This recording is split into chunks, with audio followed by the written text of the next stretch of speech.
game simplement parce qu'il y a plein de gens dehors encore. Et ouais. Et on avait un peu sous-estimé le temps pour faire rentrer 250 personnes un peu hypées dans un bar. Bien sûr. Donc voilà, c'est en train de se préparer. Je crois que vous êtes chaud. Vous êtes chaud ici? Ok. Ils sont très chauds. Ils sont tous trop chauds en fait. Ils sont tous trop chauds et toutes et tous. Je n'arrive pas à savoir s'il y a 70% des gens, 30%. Je ne sais pas. Bon, mon estimation, c'est 80%, tu vois. Okay, mais ça va prendre encore un peu de temps. Donc oui, on va remettre une boucle. Oui, on va vous remettre 5 minutes. C'est pas un mytho, c'est légitime, c'est logique. Parce qu'on n'a pas fait rentrer tout le monde et que les gens qui ont payé, ça serait quand même con qu'ils soient dehors. Quand ces deux BG là, ils vont commencer à se taper dessus. Donc voilà, encore quelques minutes de patience. Yeah, for people listening in English maybe, yes. We're just getting the room full. People are still queuing outside. So we handle the situation and we come back real quick for the Maestros of the game. Thank you for watching, guys. See ya. Bye bye.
Est-ce que vous nous entendez bien? Bonsoir.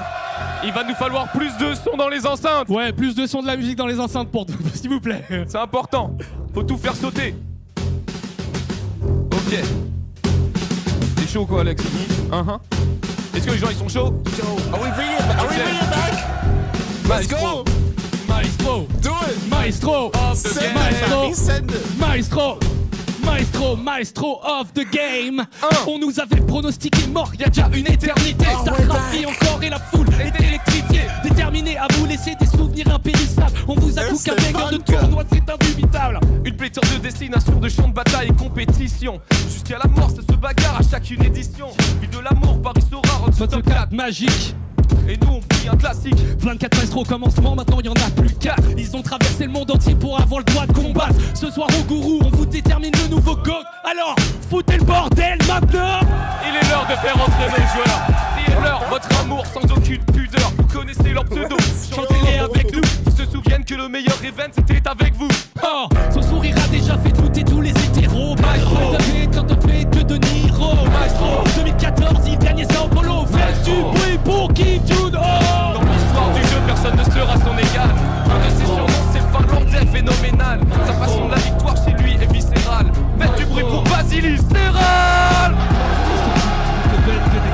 Il est arrivé sur scène comme un météore. Pour l'e-sport italien, c'est une pépite, un trésor. Faites du bruit pour Reynor. Dans le gameplay, quelle violence. À cause de lui, Terran a pris des packs sur Avalanche. Avec son tour et sa clavier, c'est des armes blanches. Il vient pour tout péter à Paris. C'est Clément des planches. Maestro, Maestro of the game. J'ai dit Maestro, Maestro, Maestro of the game. J'ai dit maestro. Oh, no, come back to us. No, we were vibing. Oh no, the internet can't handle Funka and Kirka. They can't handle it. It cannot be contained. Yo. And welcome back, everyone. Welcome back to the playoffs. To the playoffs here of Masters of the Game, by the way. For those who are maybe newer to StarCraft and newer to the scene, as soon as we saw we're back. As soon as we saw Funka and Koka get up on stage, and you could hear them like start like when they got the mics, and you can hear like the beat starting in the background. I was like, yo, are we bringing it back? Is it happening right now? For those that may be new to StarCraft, Funka, Koka, not just them, but the whole O Gaming crew, back when O Gaming was a thing, they released a lot of songs. Like they released a bunch of like SE2 like parody songs and some original songs as well. It's all on YouTube. It's all on YouTube. It's actually pretty good. Like they can rap, Papi. Like the French rap is crazy. Oh my god. Maestros of the Game, première édition Kid. Paris 2025. Shout to TKL. Yeah, shout to TKL, Koka, Funka, the whole Comeback TV crew. Vous attendez et on sait que vous n'avez pas envie d'attendre. Oh my god, welcome back. Unfortunately, it looks like there's a little bit of latency, a little bit, which is unfortunate, but regardless, it is great to see them back once again. Great to see them back. I hope, I do hope that during the breaks and during the downtime, I hope we get to hear some of those songs again, by the way. Like again, like they've released a couple of really solid tracks in the past years ago. It'd be really cool if they were able to bring it back and actually like get on stage and bring just bring it back like the good old days. Pour saucer un petit peu l'entrée des joueurs. En deuxième. All right, sorry, because lag, we'll catch up. Your herO.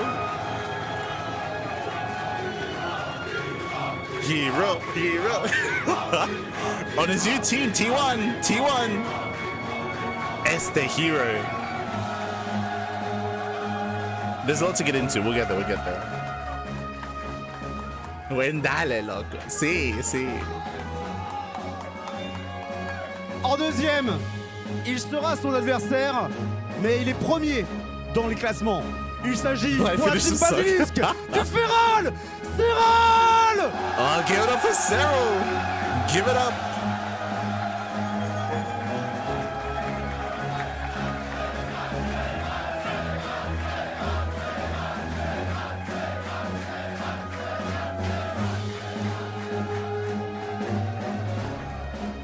Il nous reste 2 joueurs à accueillir. Le suivant nous vient tout droit de la botte d'Italie. J'ai nommé Riccardo Romiti. Oh, Reynor! Ricardo! Ricardinho himself, papi. Ah!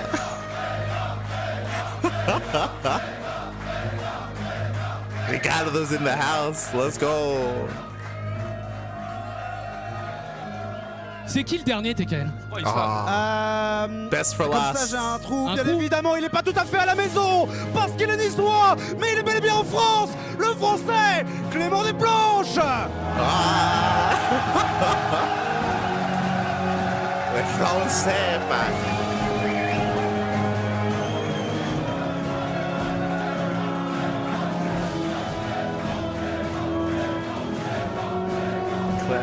Clermont. So we're gonna ask you just a tiny bit of questions, just a few questions. Okay, take it away, just to Funka, kick take things it off, away. And then we can go into the game, obviously. Give it to us. I'm gonna start with herO. Tu peux venir avec moi? Okay. herO, how do you like Paris so far and the crowd here? For those who don't know, they went to Disneyland yesterday. Ça va? He knows French. Cool people, cool city, very good. It feels so good. It feels so good. Good city, good food. Mr. Worldwide. Life is good. It's the hero. All right, Serral, you're going to be playing against herO, and you're not for the first time in France. That's the second or third time, I think, that you're coming here. Yeah, Nation How Wars, good true. does it feel to come back, and if you have anything to say You to was the here for crowd? Nation Wars? It's nice to be back. I have only good memories from being in, well, actually Paris. That's where I was the last time as well. So it's always been nice, and I like everything about the city and everything about the country. So it's nice to be here.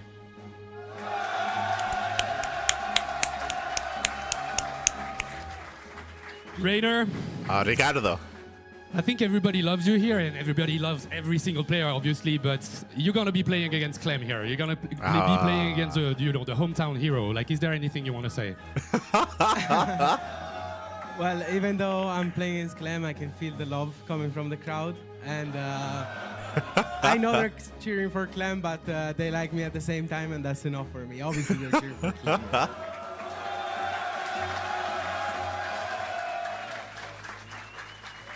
Clem, I'm gonna do a bit in English, and then you can say some stuff in French, obviously. But first of all, anything you want to say to the crowd, or maybe to Ricardo that you're gonna be playing after that? Well, first, thanks everyone for being here. Merci beaucoup tout le monde. C'est trop cool d'avoir un événement en France comme ça. Incroyable, vraiment incroyable. And I mean, me against Reynor is always a very cool match, I think, and people usually enjoy watching it. So yeah, we're gonna make it a good one. All right, guys. Another round of applause for our players. And I think we need to see some StarCraft. So I'm guessing herO, Serral, you guys can go back upstairs, and we kicked off with the first match. Thank you. We're an hour late, but it's fine. We got here, papi. We got here. Vámonos, papi. Vámonos. Beautiful. Voilà, kiffez votre journée. Oubliez pas les gens qui sont installés là-haut. But for those of you that are just now tuning in, welcome one all to Maestros of the Game, the playoffs. Again, we've been covering this event over a month at this point when it comes to the preliminary stage, the group stage, and the playoff bracket as well. And the top 4 players have traveled to Paris. They've traveled to France here. We have Clem, we have herO, we have Serral, and we have Reynor as well. Exclamation mark B in the chat if you guys want to have a look at the back yourselves. The Wikipedia page is pinned, I believe, on YouTube, and of course we have the command in Twitch. And oh god, the vibes. Again, I got chills as soon as I saw Funka and Coca on stage. I was like, yo, are they gonna rap? And they went for it, baby. They went for it. Oh my god. And again, I hope that's not the last time we see them rap. Once again, just to reiterate, they actually have a couple of tracks on YouTube, not just them, but the O Gaming team at the time. I don't think they've released anything with Comeback TV, actually. I don't think they've released anything as a team together in recent years. For those that maybe don't remember, O Gaming was like the French kind of like organization that casted everything, and they run their own tournaments. They were those that were working behind Nation Wars. Unfortunately, things kind of fell by the wayside, and the organization itself did kind of dissolve. And of course, we had Coca, TKL, and Funka, and of course a couple of the others kind of peel off and do their own thing and create Comeback TV. So now they are Comeback TV. That is kind of like the French, I should say, Twitch streaming kind of group, or commentating group. They do other stuff as well, of course, and really cool to see that they were able to bring this all together as well, bring the event together, of course. I was mentioning it earlier, but if you happen to be on Twitter, then you can actually check out some photos that were posted. But for those who don't know, there's a Disneyland in France, and the players, they arrived a couple of days ago. They actually went to Disneyland together. There's some photos out there. herO's actually there with basically taking advantage of being in France. Went with his wife came with him, so they went on a date together. They've been traveling and exploring France together. They all went drinking the previous night as well. There's like a photo of them all like at a bar. When I say all of them, I mean, you know, herO alongside the other players, Serral, Reynor, Clem as well, and the O Gaming crew, I should say, Comeback TV crew nowadays. And yeah, it's been really cool to see them all come together. Again, we apologize for the stream starting a little bit late. It started at 1 hour later than it should have, but they did emphasize that they just had a hard time getting everyone in the venue. Apparently there was like a line going outside, and I think there's still a line going outside. They wanted to make sure that everyone could get in before the event did begin. Remember, this is an offline tournament, so it takes a while to get everything set up. You know, the players have to set up on their PCs, and they have to mix and match. There's going to be interviews as well, and we were told there's going to be like there's going to be like in between series content as well. I don't know what that entails. I don't know what they filmed. I don't know what they have planned, but I do hope they get back on stage, and then they're able to relive the glory days and to send it, papi. Get him back on stage, papi. Get him on stage. Beautiful, papi, beautiful. But yeah, it was a great start to begin with here. And oh, before I get ahead of myself, let me just let's get some audio going. This is the clean. We're casting via the clean feed, of course, so we're not going to be observing everything like that. There we go. So just getting some background music going. And yeah, I hope you've all been enjoying yourselves. Again, it's quite late here in Australia. It's going to go deep late into the night as well, I am sure. I think it's around 3 p.m. over in Europa. And this event should be lasting around 6 hours, I feel. Like 4 to 6 hours is kind of what we're expecting. I say 4 to 6 hours. These are going to be best of 7. So remember, Serral versus herO, best of 7. Clem versus Reynor, best of 7. And we're getting the vetoes live here. Hold on. We're getting the vetoes live. Looks like we have Gresvan is going to be vetoed initially. Now, you might be looking at the map and be thinking, hold up, Gresvan, that hasn't been in the map pool for a couple of years, baby. What's going on? Well, if you haven't been watching Maestros of the Game, check out the VODs. Check out the VODs on YouTube. We've been covering this event over the past 2 months. Again, the online portion, I should emphasize, but this tournament does have a custom map pool. I say custom because they got rid of some of the maps and they replaced them with some older maps instead. I believe they got rid of ley lines, if I'm not mistaken. I think they got rid of a couple of other maps as well. They got rid of Last Fantasy and Torches. That's it, yeah. Ley Lines, Last Fantasy, and Torches are out of this map pool, and they brought in Sandworm, Golden Wall, and Gresvan. So those are the 3 maps that they kind of mixed and matched. Of course, Gresvan gets vetoed. Ultra Love also gets vetoed as well. Gresvan, of course, being known for being a big macro map, known for longer and later games. It does make sense for Serral to veto Gresvan. Ultra Love is a smaller map in the map pool, known for more aggressive games and known for all-ins. Makes sense for herO to have vetoed Ultra Love. So these 2 vetoes are some of the more extreme maps on either end. We got rid of them, and now we can get into the rest of the veto process. Remember, this is a best of 7. Game 1 is going to be on Maganatha. Game 2 is going to be on Incorporeal.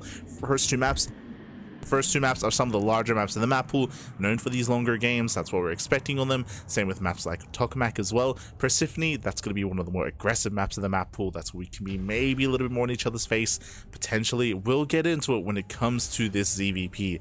ZVP is very different with Serral involved. Typically, most Zerg players all in. I say most, every Zerg player. Every Zerg player all-ins in ZVP. They try to end the game early, but Serral is a little bit different. He is aggressive. Don't get it twisted. Don't get the wrong ideas. Oh, we can see herO and Serral, they're vetoing together there. Off on the side, but don't get it twisted. Don't assume that Serral, he enjoys the late game, he likes the late game. No, it's not quite the case. Serral, typically, he does work towards the late game, but his goal, his win condition is to get ahead, getting into the late game. Ideally, he wants to cripple the Protoss player, wants to deal economic damage, wants to set them behind first, and then get into a longer game while having that advantage, while having that map control, and then maintaining that control and maintaining that lead throughout the course of the remainder of the game. We saw this heavily in EWC between Serral and Classic. If you watch Serral versus Classic the first time they played at EWC, that's what you saw. With Classic trying to turtle up and trying to get into a late game, and Serral stopping him from getting there. I say stopping him, Serral crippling him as he's trying to get there, taking a lead and extending it. Then in the next series, we saw Classic, of course, was hyper aggressive in the finals of EWC. Meanwhile, herO is a very different kind of player. I should very quickly touch on Classic. Actually, some people were asking earlier, hey, why is Classic not here? What happened in the brackets? Why did he disappear? If you, again, for nada, you're in the chats. If you were not watching the previous streams of Maestros of the Game, we already went over it because we casted those matches live, and we, of course, announced it live as well. But a Classic, he forfeited. He did end up forfeiting. The reasoning for this is a medical issue. He did not go into detail. He did not go into detail as to what it was, but because of citing a medical issue, he could not travel, he could not go to Paris. So because of that, he did forfeit his spot, and in the end, we did have like almost like a second life kind of situation in the lower bracket, which is why, you know, we have instead, you know, herO, Serral, Reynor, and Clem advancing on, as Zound didn't quite make it through. Now we have our players, of course.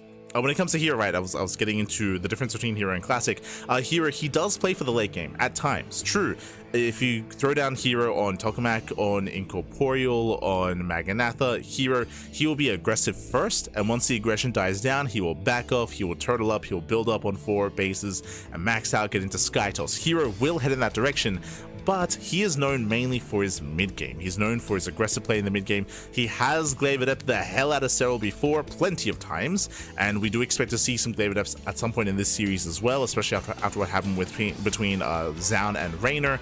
And again, herO, he's already beaten Serral in the past with glaive ups, like that's kind of what he's known for. So we should be seeing that sprinkled in at some point during some of these games. But on some of the larger maps, I do expect to see some attempted late game out of herO. We'll see if he can survive the aggression of Serral, though, to get into the late game in a good and decent position. Vidas are done, and we will be soon getting into the games themselves. We'll get there. Also, shout out to the boys working behind the scenes. Shout out to the venue as well. Looks like they were able to book a club, so very nice. They've got their own bar set up as well. Drinks being sent out. Again, it's still quite early in the day over in Europa, but we do plan on this event going the distance here. As I mentioned before, between like 4 and 6 hours should be the length of the event itself.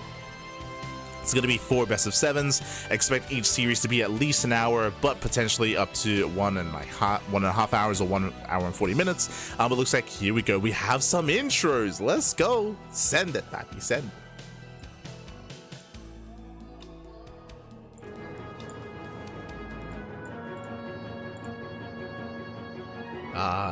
The map intros. It's been so long. Yo, shout out to Base Trade TV back in the day.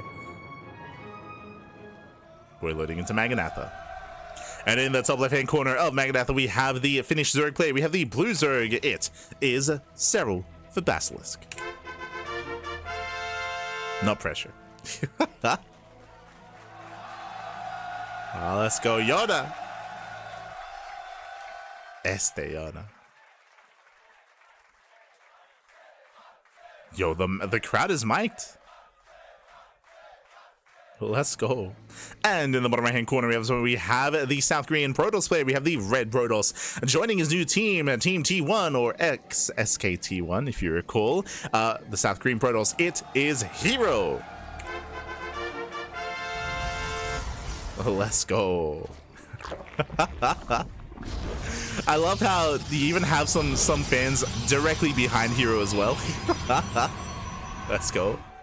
As speaking of, we're starting off with a cannon rush. Oh my god, what a spicy way to open up the series. Opening up with a forge back at home, gateway across the map, the cannon rush is upon us, and as Serral, he will spot this, he'll pull the boys. A couple of boys are being pulled, but there are 2 pros here so far. They do maintain the cannon. The cannon is getting up and running, and the goal here should be to cancel. This is a dedicated cannon rush, by the way. This is not a forge expand. So again, the cannons, their goal is to force a cancel on the natural base, then we can keep pushing from there. So very dedicated play here from herO. He opts the wall up on the high ground. Meanwhile, before I forget, if you're in the chat, you know what time it is. It is Gamba time. Predictions are now open. Place your bets, Pappy. Place your bets on who you think will claim the series. Best of luck in the chats. Remember, there's a prediction for the entire series. Best of luck. Oh, here we go.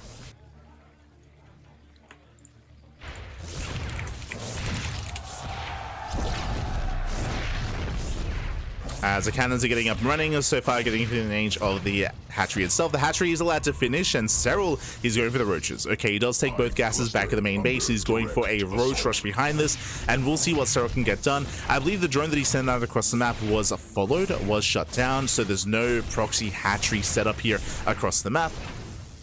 With that herO, he should kill the base, but what about the roaches thereafter? So again, the base should be going down. Roach production has begun.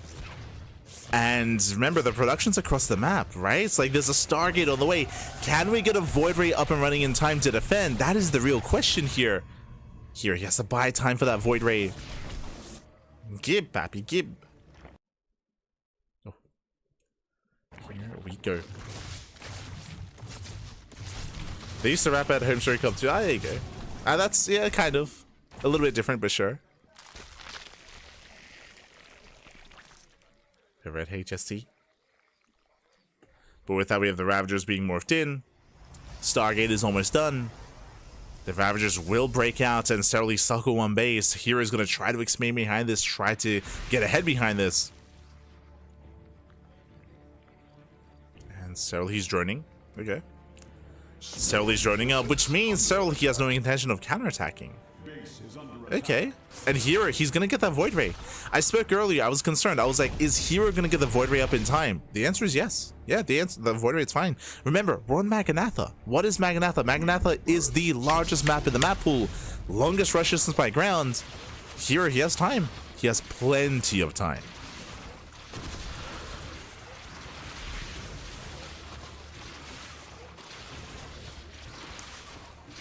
As the cannons do fall, a gateway goes down.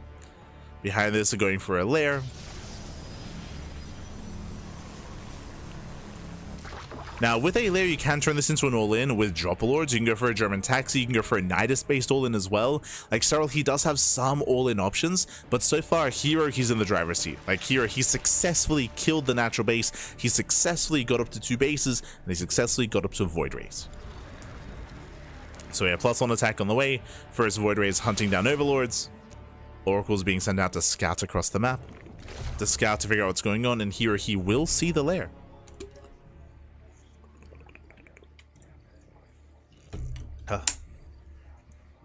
We'll see the lair.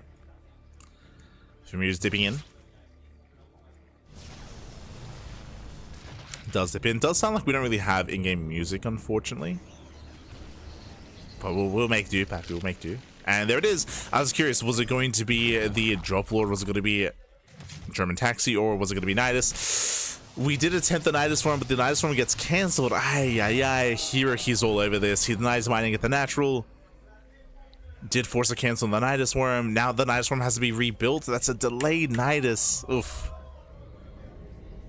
And herO, will he confirm? Oh. He's so close. Like, he knows something's wrong. He saw the lair. He saw the gas. He goes in. He goes behind the main. Again, hero's looking. He's like, what's going on? Is this going to be like attempted mute play? He saw. He saw, baby. He knows. If he clicked on it, he knows. He has to get ready back at home. Sack defense. Warp in. Don't skip the warp ins. But all here has to survive the all-in. Here we go. Nightstorm across the map. Nightstorm here towards the third. Ooh, the Oracles, they're wasting energy across the map. Now he sees. He just saw. Yeah, the Oracles, they dipped in. He's turning back around. Shield batteries are on the way. There's a Nidus. Nidus finishes. He's going for it. Send it, Pappy. Send it. Jesus, it's going to be 5 queens. 5 queens, 5 Ravagers.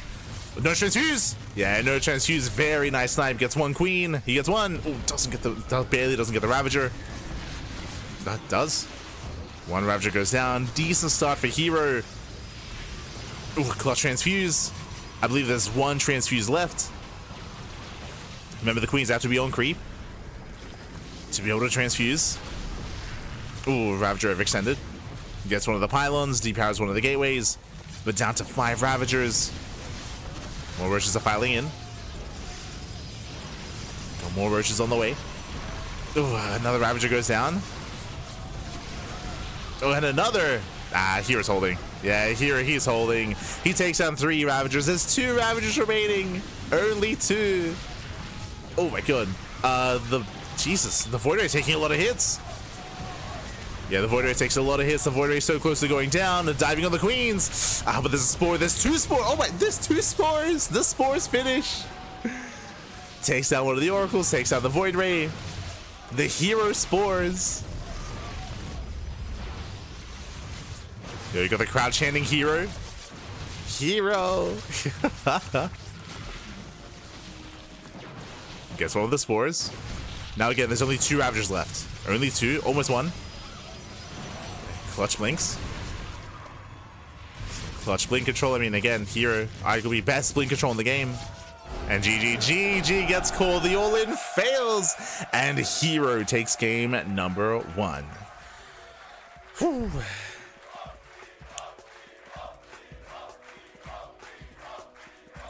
GG, well played. herO, he does take a lead in the series. The crowd very behind herO. Again, I know what it is. When I was in Katowice, when I was in Poland as well, yo, whenever herO was playing, the crowd was so hyped for herO. Like, every time. He's a fan favorite, baby. True. How can you not enjoy that smile? Oh my god. So with that, herO, he does take a lead in the series, but remember, it's a best of 7. Remember, it is going to be a best of 7, so a lot of games are ahead of us, a lot of matches to come. Bear that in mind.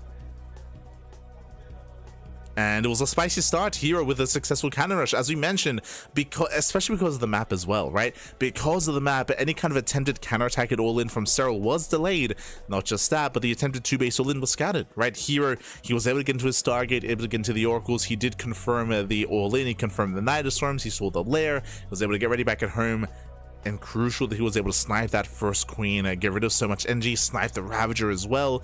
Very key pickups at the start of the game, and Serral not looking too happy with the current game state, but again, it was only game 1. It was only game 1. It's a full best of 7. I'm hoping for a back and forth. I'm hoping this is not one-sided in either direction. I want to see a game 5. I want to see a game 6, potentially even a game 7. Gib, papi, gib. Let's go. Let us go. So just catching up.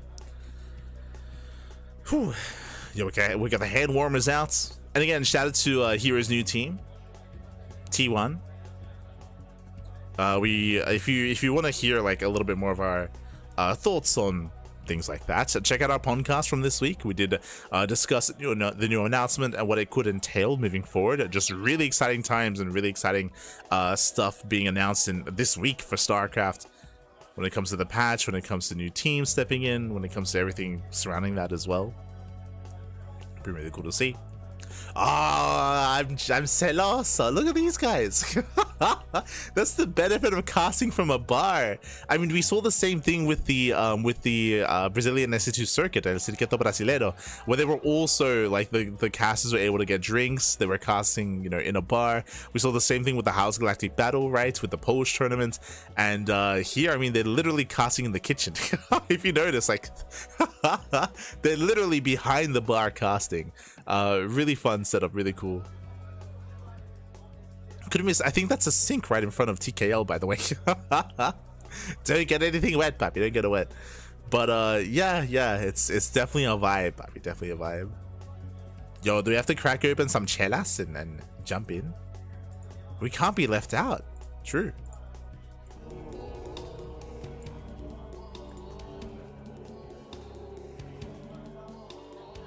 The tournament is played on barcodes. True.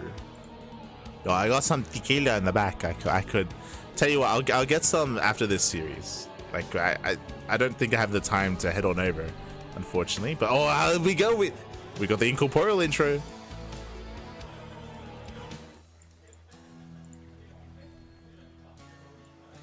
Send it. Take it away.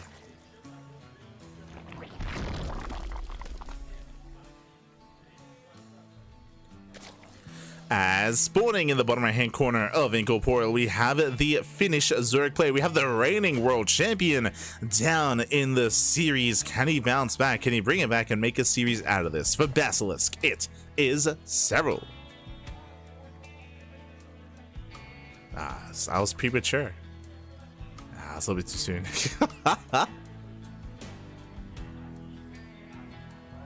There it is.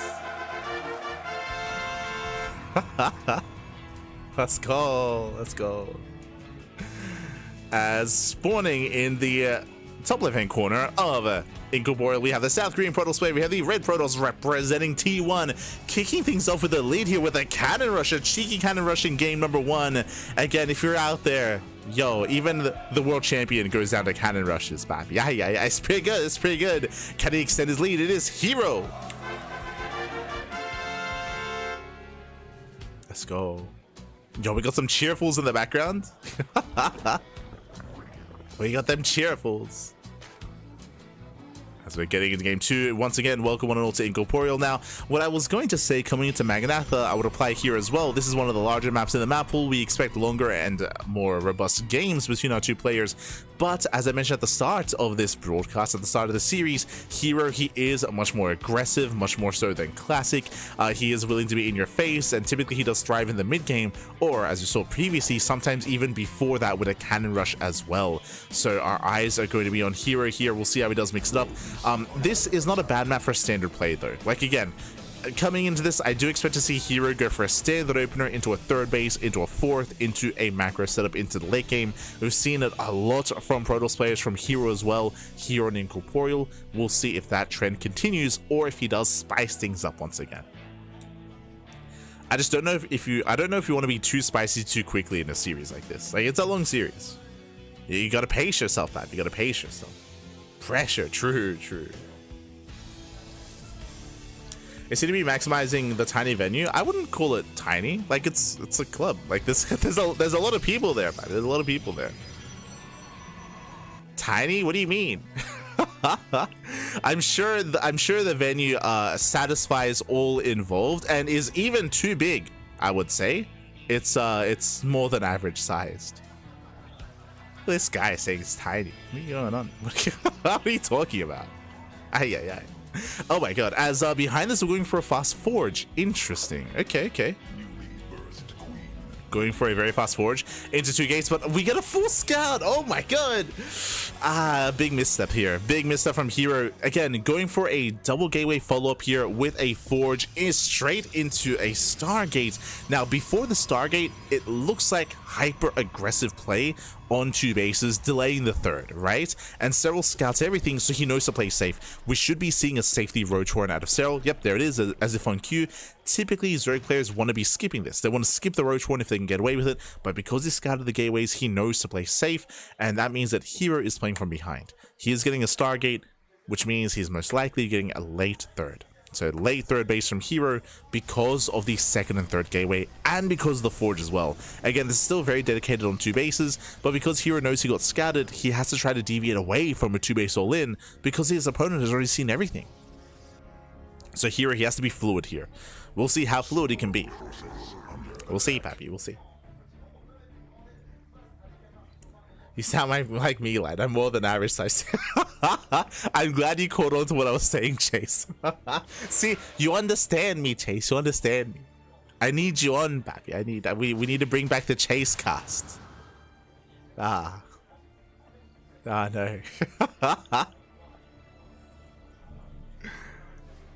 But here we go. Roaches are amassing for Serral. As we mentioned, based on what Serral has scouted, it looks like a 2-base all-in. So Serral, he's getting ready for the 2-base all-in. Meanwhile, herO has been skipping warp ins. If I'm not mistaken, I believe he's been skipping warp ins and he's getting his 3rd base up and running. Remember, why is this happening? Because he got scouted, right? He got scouted, so he knows that his push, his timing, should not work. So now he's going for a Twilight Council. Now he's taking up. And you can see that, I would say that Serral's overreacting. But is he? Because of this overreaction from Serral, he can turn this defense into an offense. And because herO has been skipping warp-ins, Serral could end the game. If Serral pushes right here, right now, he can break the 3rd at least. And of course, he's going to be looking for more than that. And here we go. Here comes Serral. Again, Serral's saying, hey, you made me make all of this. You made me make all these roaches, made me make all these ravagers. If you're going to expand, then I'm just going to shut you down because it's such a late expansion. And herO, he misses the scouts. Yeah, herO, he's moving out with the oracles on the right-hand side. He will miss the move out. herO is playing blind, and here come the roaches. And herO, he should not save this 3rd base. It should not be saved. There's just so many roaches. We have a sea of Zerg coming in. So with over double the army supply, Oracles are racing back home. Shield battery goes down. And Serral, he will overwhelm. He will overwhelm the third base. And here he tries to fight for the third. Oof. And here he will lose everything. He will lose everything here. The third base is going to go down. Not just the third, but herO himself. Again, here he tried to fight for something. Again, he didn't really know how dedicated, how committed Serral was. He missed the all-in, he missed the move out, and again, he forced the all-in as well. Ooh, even snipes the Oracle. Ay, ay, ay. And again, there's just nothing here. There's nothing here. There's nothing left. So he gets 19 probe kills, 19 workers, takes down the third base. herO, he's now going for charge. He's going for a gateway explosion, but herO has no army supply. This is an example of what? The soup is not lying to us, baby. For the first time. It's not lying. And Serral, he does rock up once again. Bows down the shield battery. Takes down the pylon. And from here, he can just chip away at the wall. Just chip away, back. Ooh, even piles down the third Oracle. Dark. I know that Dark has been, he's been laddering a lot recently. He's inside Serral. Este Dark.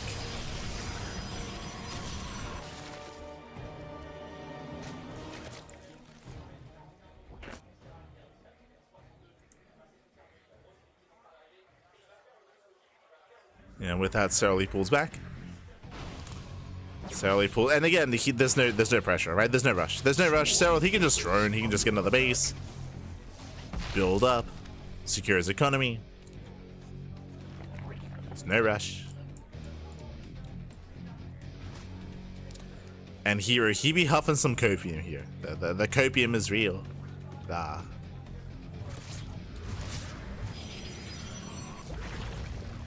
Again, unfortunately, it all came down to the opener. The reality, like the initial build of choice, it all came down to the initial Ling scouts. If Serral failed to scout early on with the Ling, then herO could have actually gotten into his build of choice and gone for his 2-base all-in.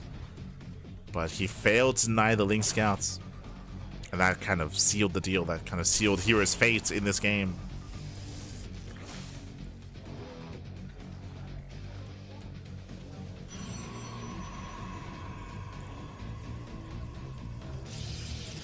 As hero's right now 2 robos, going for a Temple Archives. herO is taking up very heavily here at this point.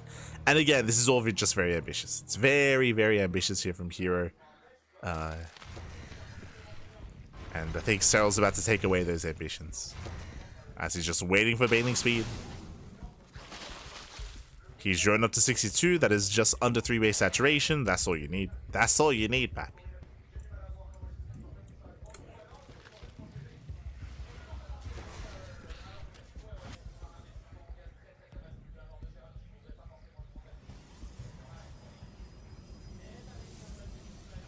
Serral, he's almost maxed. He's almost maxed out. Now pushing in. Bailings, they trade well against the chargelots. Yeah, they do trade well. More bailing support coming in. Zoning away the zealots. And Serral, yeah, oh god, brutal connections on the left-hand side. Gets into the middle line, diving on the main army. GG gets called, and Serral, he will tie things up 1-1. Whew. GG. Oh, yo, we're taking a photo. But GG, well played. Serral does tie up the series. Winding it back here, I was trying to emphasize it, but this game did come down to the initial build of choice. Unfortunately, herO on 2 bases, he went up to a 3-gate setup with a Forge and +1, all on 2 bases, which is fine, but it got scattered. Without the Overlord, the Ling Scout, it was a slow Ling Scout out of Serral. You saw that the Stalker was in position to deny the Overlord Scout, but there wasn't a unit in position on the low ground. herO was out of position, he failed to deny the Scout, and as soon as he got seen, that was game. Pretty much, like that was game then and there. If you remember, because he got scouted, what did herO do? herO decided to deviate and go hyper greedy. Got his Stargate, got his tech of choice, got his 3rd base up and running as well. Oh, that is the wrong no, sorry, that's Persephone. Yeah, we're good. Oh, the Mippies. But you saw the herO, he tried to be greedy. As a result, he could no longer go for the all-in, and Serral punished by, of course, getting ready for the all-in. It never came, and he used his defense into an offense. So from there, Serral snowballed out of control, and now we're getting into game number 3. We're here to find out who will take a lead. We're tied up, Abby. We're tied up in the top left-hand corner of Persephone. We have the Finnish Zerg player. We have the blue Zerg representing Basilisk, tying up the series and making a series out of this. It's the man himself. It is Serral.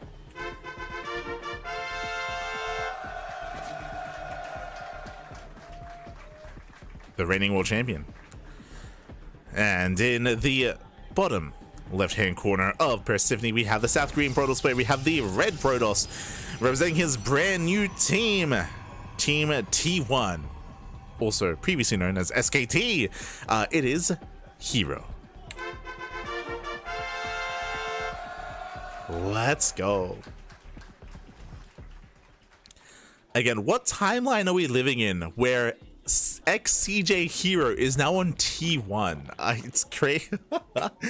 If you remember, if you were here for the podcast a couple of days ago, we were discussing it. We were like, yo, it's crazy, especially for an old school fan of StarCraft. If you were here during the Pro League days, to look over and to see herO join T1, you would never believe it if you ever said that back in the day, back in the era of Pro League. Like that just sounds blasphemous. That just sounds, it's not right. It's unnatural.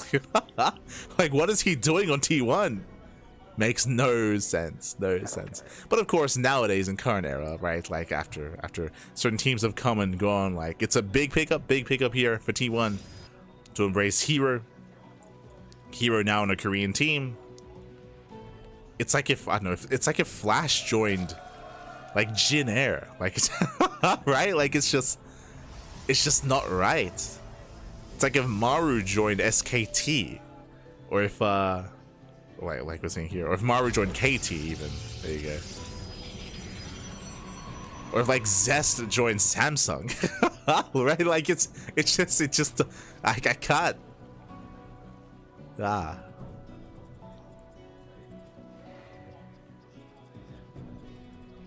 Unnatural.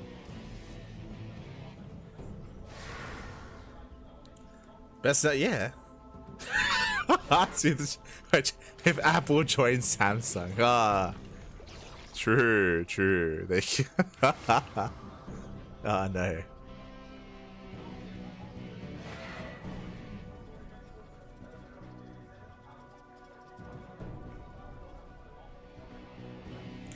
It's like if Adidas joined Nike. I don't. That's all I got, Barry. That's all I got.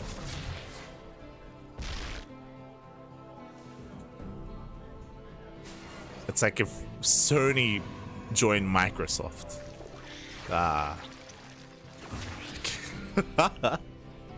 But now though, we do have a standard opener out of herO. Previously we saw the attempted 3 gates plus 1, but here it is going to be just a standard gate expand in towards Stargate, into Oracle, into our third base. So herO, for the first time this entire series, he's going for a standard opener. At least the opener for now. If Light joined the pants team. True. It's like if I wore pants. Makes no sense. I'm disrupting the natural balance of things. Oh no.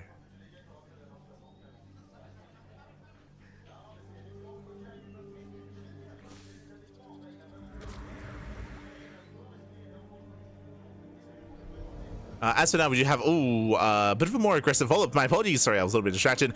We have a 4-gate setup here with a faster Twilight Council. This looks like Glaive Adepts. Technically, this could also be really fast Blink if we go for a Forge, and there it is. Fast Blink is on the way. We should be seeing a Forge momentarily. This build that herO, as we do scout the layer timing, but the build that herO is going for is designed to do what? It is designed to break the 4th base. It's designed to break the 4th expansion of the Zerg player. It's a very fast, very strong Blink timing. The downside of this build, as you can see, no Forge, no +1. The upgrades are heavily delayed when you go for this build. As you can see, the Forge just now being thrown down at the 5-minute mark, so heavily delayed upgrades, but in favor of that stronger Blink timing.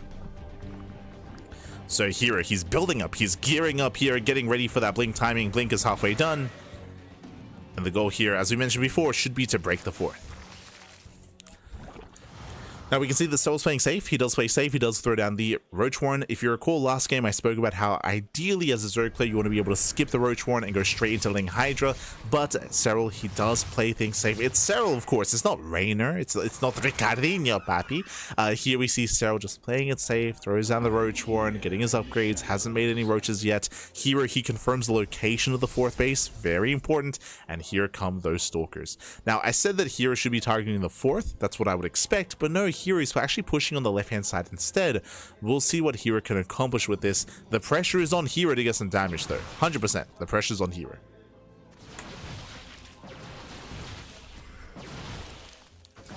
As Serral, he expands away from herO, so yeah, herO doesn't push in that direction. He's pushing towards the natural. He'll be able to trade, but I'll be honest, I don't really see him getting too much done here. He could try to blink into the main. He's going for it. He's going for the dive. Blinks in. Gets a queen. Ooh, barely should. Barely doesn't. Yeah, queen survives. Roaches, they force him back. Serral, again, he did not skip out on roach production. And herO, he's not getting the damage that he's hoping for, but he does cause a distraction. Okay. Does distract. Adepts a shade into the mineral line. Drones are being targeted. Very nice target firing here out of herO. Gets 4 or 5 drone kills.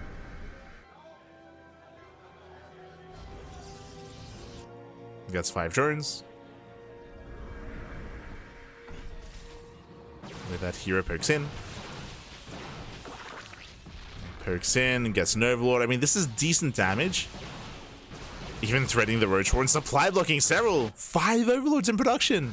A laser. Get out of here. Yeah, bro, 5 overlords. Very nice around though. Getting 1, 2, 3, almost 4 stalker kills. Very nice. And now herO's embracing Sky Toss. Now, if you recall, we spoke about this at the start of the series. herO typically wants to be aggressive in the mid game, but he is willing to slow things down and embrace a longer and later game and embrace Sky Toss. So now we're heading into Sky Toss production. We have Persephone here, so this is a map where it is easy to cut the map in half. Ooh, but the wall's not a wall. herO! herO pulling a little bit of a hero here. The Lings, the Roaches, they do flood in. Very nice. Damage is going to be done. Nice control. Probes are pulled away. At the same time, Roach Ravager towards the fourth base. herO having a hard time keeping up. Cannon goes down. Forces a cancel. Big moves. And you can see that this Ling Roach run by actually didn't really do much damage. Killed only 2 workers. But the real damage was the fourth base. Was the cancelled fourth expansion. So very nice moves here from Serral. He slows down herO. And remember, what do you need to max out as a Protoss? 4 bases. You need 4 bases, so herO, his max out his Sky Toss is delayed, and Serral takes a lead. And if you remember, we spoke about this at the start of the series, how Serral, he is not really one to go for all-ins, but he is one to get a lead early on, to cripple the Protoss player, and then to get into a better game state into the late game. So you can see Serral, Hive is on the way, Lurker Den is on the way, Infestors are on the way. Right now the pressure's on herO, and Serral's keeping up.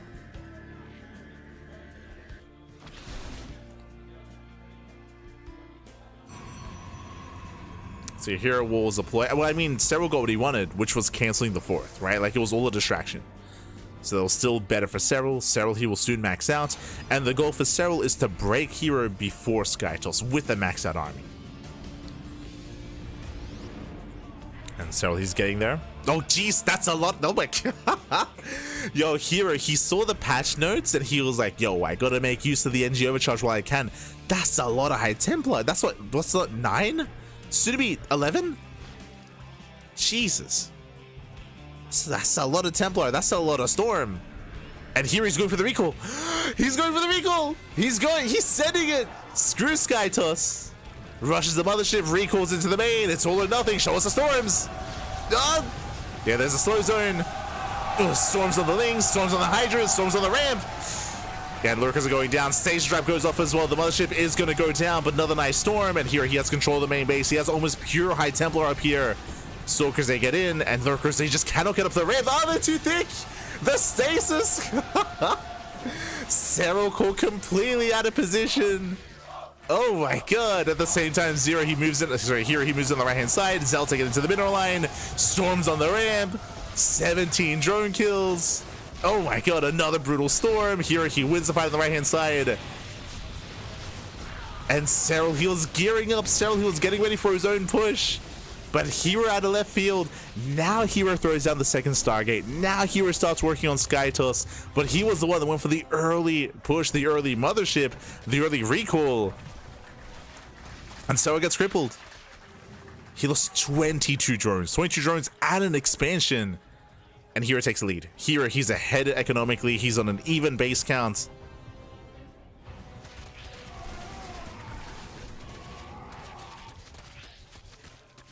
The herO.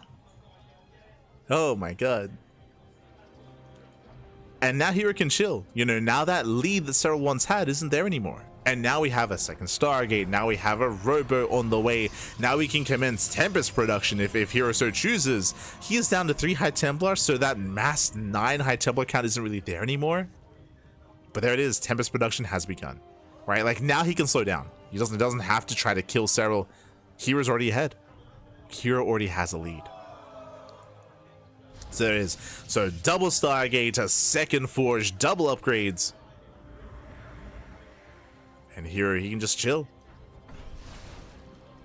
He threatens with the Zealots. Again, this is a very cheap army that he's working with. He doesn't have to be too concerned with it.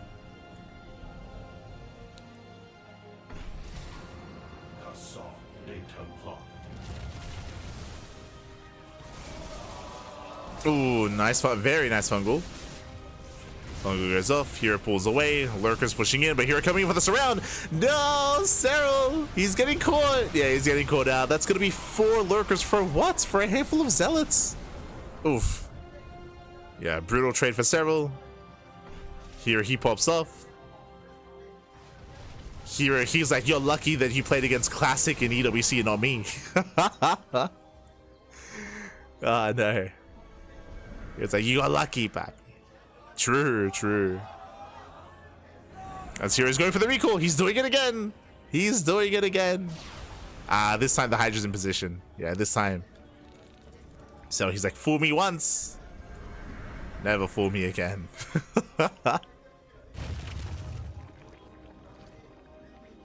So this time Serral hit our zone. We have another base on the way. This is going to be a 5th expansion. His herO just maintaining his bank.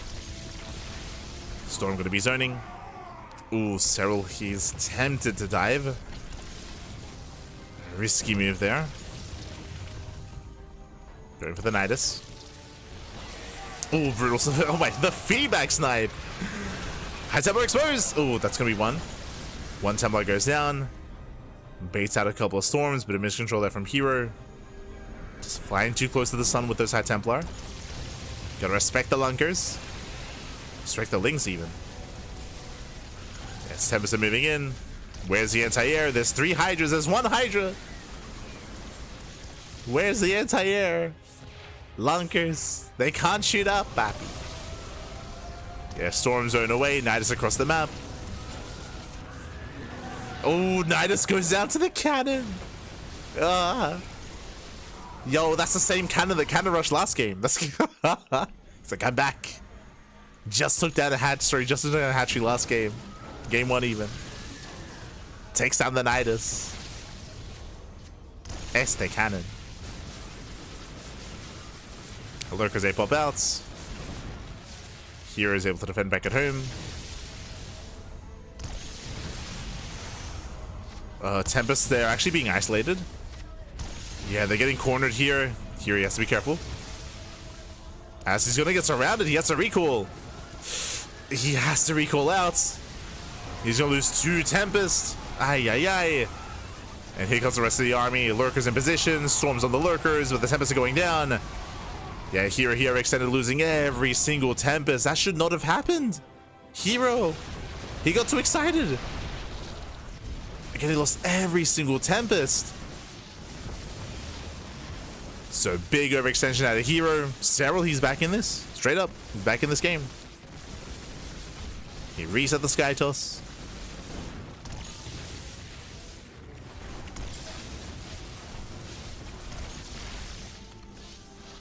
Nidus Worm's being thrown down. Serral continuing to apply pressure, still working with a very, I would say, a bit of a subpar army if the Skytoss was greater. But remember, you have to rebuild from scratch. Like, there's not that many Tempests anymore. Alright, just moving in. You can see herO attempting to flank. How about who gets flanked? Lurkers have to pull away. You can see a second army moving into towards the left-hand side. And here he splits up his army as well. Splits up. Gets a free lurker. Not bad. Gets a lunker. So rotating on the right.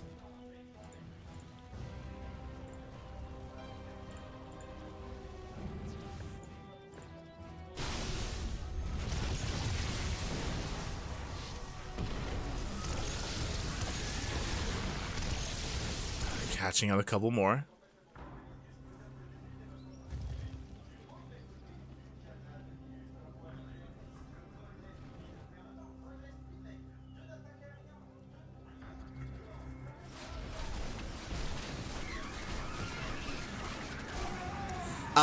Sorry, are we switching into mass Void Ray?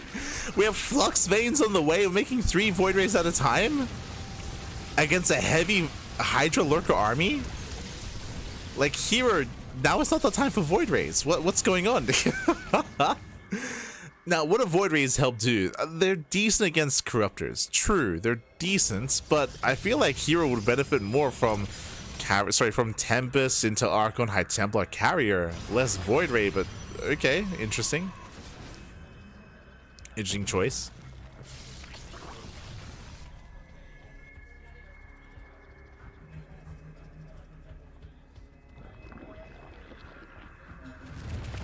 Here is bringing it all together. He's maxed out. Here is maxed. We got 7 lunkers morphing in. It's a lot of lunkers. How many Archons? Only 2. Sorry, only 3. 3 Archons. Corruptors are coming from behind, where the Archons are too far forward. And continue those Archons to zone away the Corruptors. Storm of the Lurkers. Base goes down.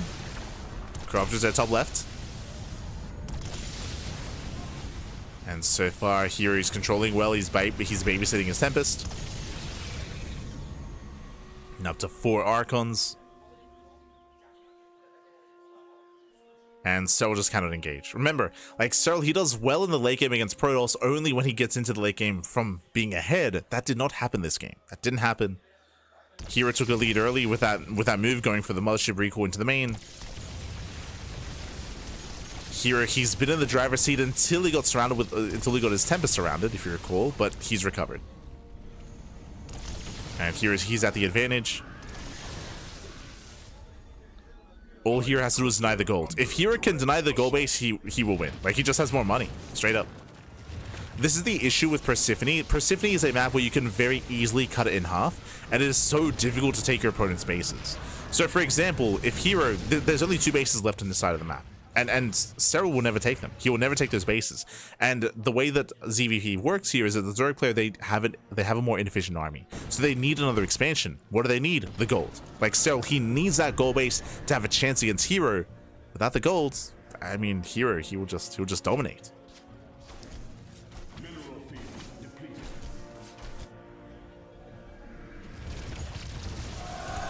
And that's why herO, he's fighting here, denying the gold. Tempest shots going up. We got a couple of lunkers, but they're going down.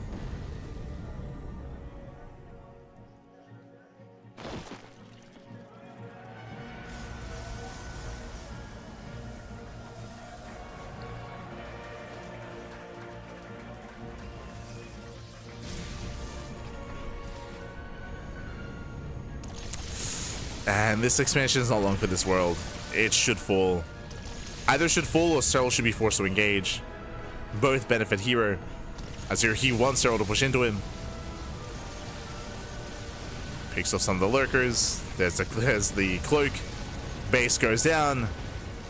And there's, what, 2 lurkers left. Nice counterattack. We'll see if we can force a recall. Massive storms. You know, going for the power bomb. Power bomb on the Tempest. Ooh, and the Tempest are going to be going down and getting 2 Tempest. 2 Tempest do fall.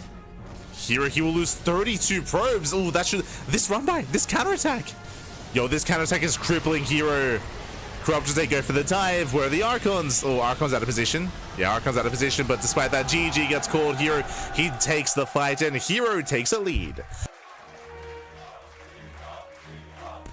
Whew. GG, well played. herO, he does take a lead 2-1.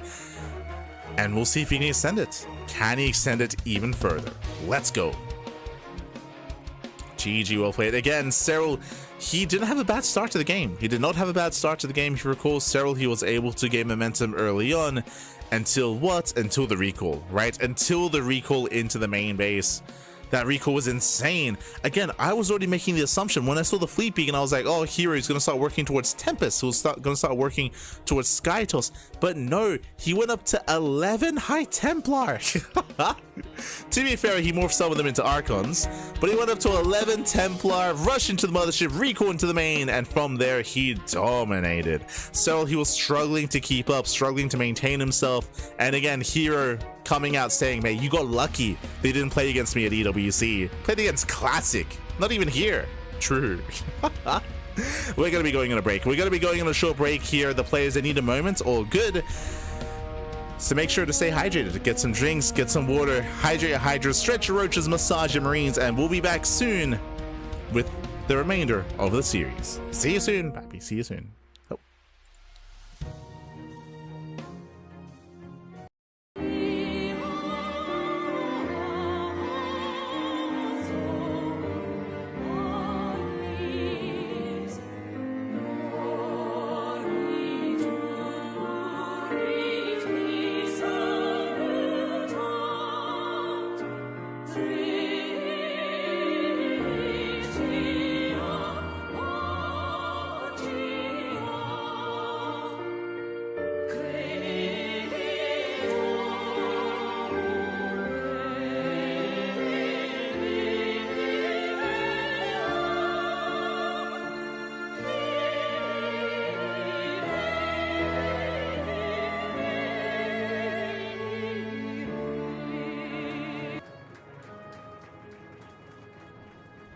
And we are back. Very short break here. We are back. We have returned. We're jumping in mid-series. Oh, we're continuing our series here between Serral and herO. Best of 7. And we're going to be loading into Golden Wall, a very old map in the map pool. In the bottom left-hand corner, we have our Finnish Zerg player representing Basilisk, the blue Zerg, down in the series. But he is the reigning world champion. He's the best of the best. And he's here to fight back. It is Serral.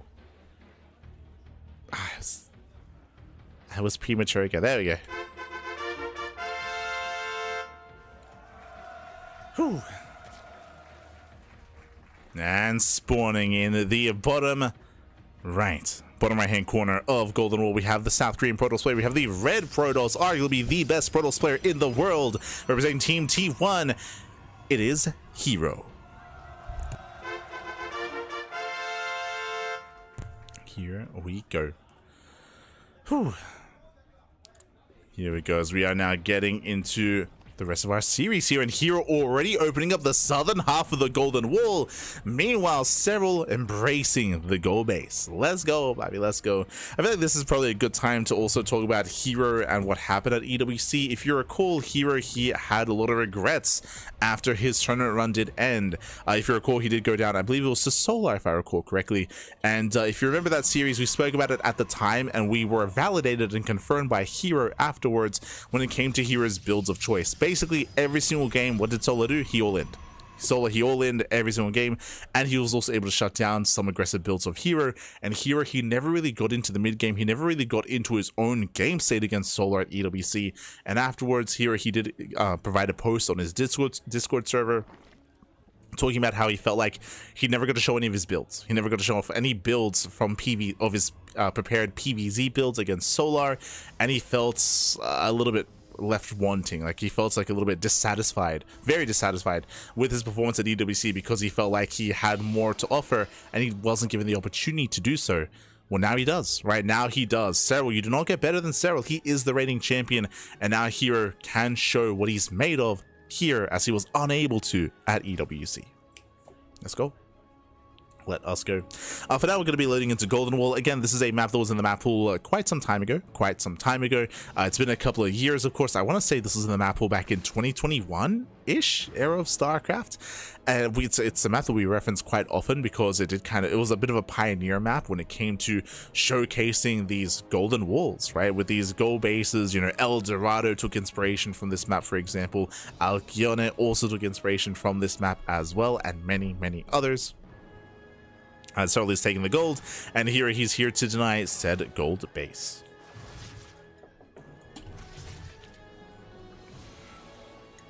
So with his singular adept, he will be able to deny mining, and that's quite a lot of lost mining time here from Serral. Serral behind this getting into link speed and droning, so he's not going for a link flood. Serral he is expanding, droning, building up into a longer game. Two adepts taking a bunch of drones, and they will. They get 2 more drone kills, and Serral just cannot mine. Yes, he rushed into the goal base, but he can't take advantage of it yet. But here we go. He is mined out. Link speed is done, and Lings will engage. Oh. Recall says 1 adept. Oh, right. Sorry. Before I get ahead of myself, as we were a little bit distracted by the rap that was going on at the start of the broadcast, a big shout out in the chat. A big shout out. Thank you so much in the chat to who? To Istan, Istan, and Comisator, I believe. But we did get some new some resubs in the chat at the beginning of the broadcast during the countdown timer. So I do apologize for not giving you a shout out earlier. I was caught off guard by the French rap that was going on at the beginning. Do apologize, Pappy. Do apologize. Aye. It's my bad. It's on me. It's on me.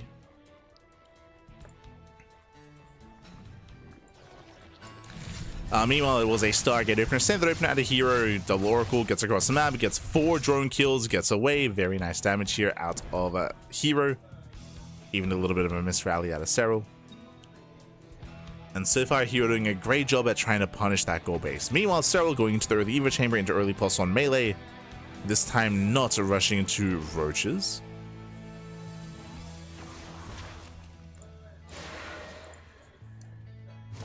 As now we have a solo group of 5 adepts. Once again, just fighting for the goal base. And once again, Serral, that is so much lost mining time. He just wants to mine, Pappy. Oof. As there's 3 more drones going down. Adepts are about to be surrounded. Lings, they come in. They collapse on the army. Where are the oracles? The oracles are late. The oracles out of position. That should not have happened. The oracles are just now moving in. Where were you? Where were the oracles, Pappy?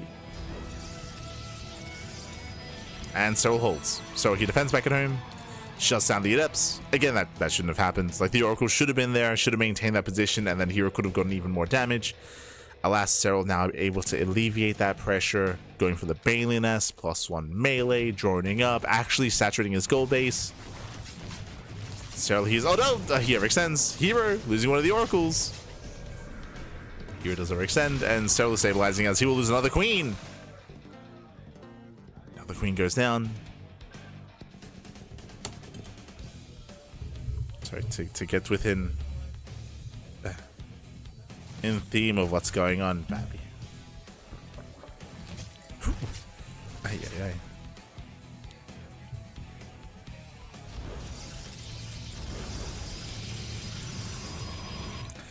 Behind this, we do have once again a late forge. So delayed forge, fast Twilight Council, gateway explosion into what? Into an early blink timing. If you remember, herO, he wasn't able to achieve too much with this build when it came to Persephone. We'll see if he can achieve a little bit more here as we get into Golden Wall. So remember, early blink timing, delayed forge, delayed +1.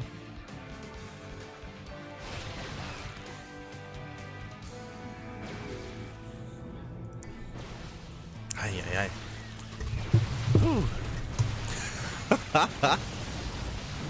As Lings, they do get a full surround. Oh, Blink was a little bit delayed. No, Blink was delayed. Well, I should say he was premature. He moved out pre-Blink a couple of seconds before Blink. He got surrounded, he got shut down. That was a massive loss for herO. Oh, no. I spoke about how he didn't get any damage done on Persephone with this, and now here he fails to get any damage. He loses everything, and herO falls behind. Ooh, again, like, you are not meant to lose all those stalkers that quickly, and with that, Serral, he now has gained map control. He's building up, droning up, He wants more Stalkers. He shouldn't get them. That was a very nice catch. And now Serral, what's he doing? He's doubling down. He's already joined up to 67. That is a 3-base saturation plus the gold, so he has a boosted economy. And now he can focus on Ling Hydra production.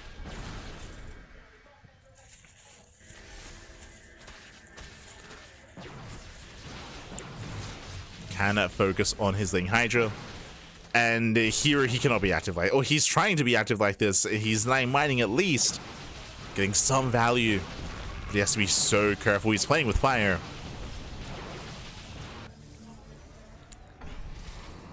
Playing with fire, Pat. And here he comes this around. Yeah, Ling Hydra coming in. Ooh, Hydra's they zone away the oracles. They get one. There's 3 oracles left. Another oracle on the way. Nice trades here on the Lings at least. Ooh, but reinforcements are getting caught out, and this is still a better trade for Serral. Again, here I want to say he lost, what was it, like 12 Stalkers earlier on? He lost far too many. And these are losses that you just can't afford at this level of play. So Serral, who's just snowballing out of control. He's snowballing out of control. He's going to be rallying across the map. 14 Banelings morphing in. Baneling speed is done. And I'll be impressed if herO can survive this. Hero's got 1 shield battery, got 1 cannon. Banelings they zone away. Hydras they just start to step in. Oh, and that's gonna be so many Stalkers going down. Again, 0 splash damage. Without Colossus, without Storm, there is no defense. It's not gonna happen. Banelings they bust into the mineral line. 15 probe kills, 18 even. And the base will fall. And from there, the player. Like here, he has nothing left. Nice stasis. Okay. Stasis goes off. Here, he's fighting his heart out. He's doing what he can. Stasis goes off once again. Not bad. Oof. Yeah, but the oracles are targeted. So moving in.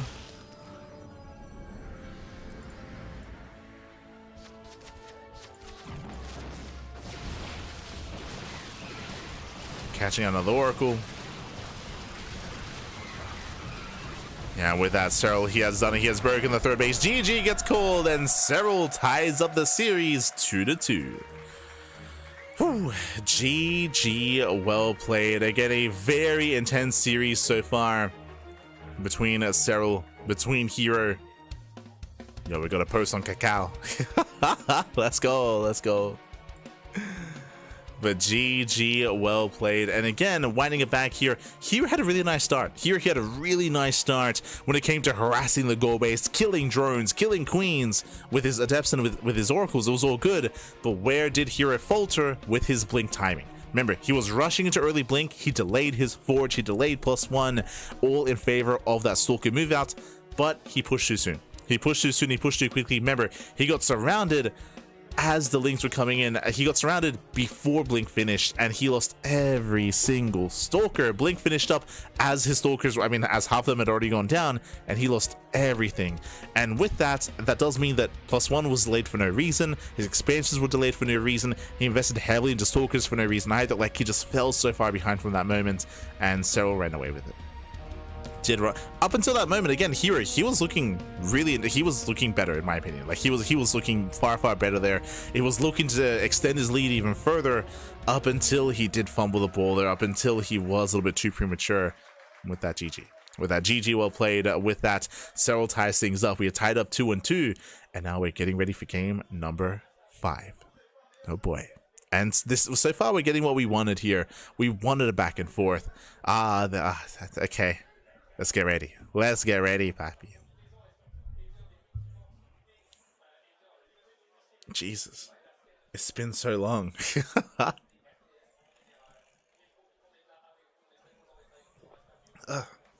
Okay. Oh, less than 3, Papi. Less than 3. Shout out to the community. Shout out to especially the French community as well. Of course, this is a crowd-funded tournament. Crowd-funded event. Also, to get into the mood, to get into the vibe, because these guys are casting from a bar, by the way. I just took a shot of some tequila, papi. Let's go. Straight. It's. We got a little bit left. It's been a while, Bobby. It's been a while. I think the last time we took some shots of tequila was when we were casting the Brazilian event. El Secreto Brasileiro. Because Cosmos, he was just being fed drinks the entire night, Pop. It was crazy. It was crazy. Este Cosmito. Alright, let's go. Let's go. We're jumping in to game number 5. We'll see who takes the lead in the series. We're going to be loading into Pylon. Ooh, one of the more aggressive maps in the map pool. Let's go. Let's go, baby. Let's go. Tequila, baby. Sí, sí. Vámonos. As spawning in the bottom right-hand corner of Pylon, we have the Finnish Zerg player. We have the Blue Zerg representing Basilisk. Tying things up, it is Serral. Doria, Doria. And spawning in the top left-hand corner, we have the South Korean Protoss player. We have the Red Protoss representing his brand new team T1, being forced into a tied series once again. Can he bring it back? It is a herO.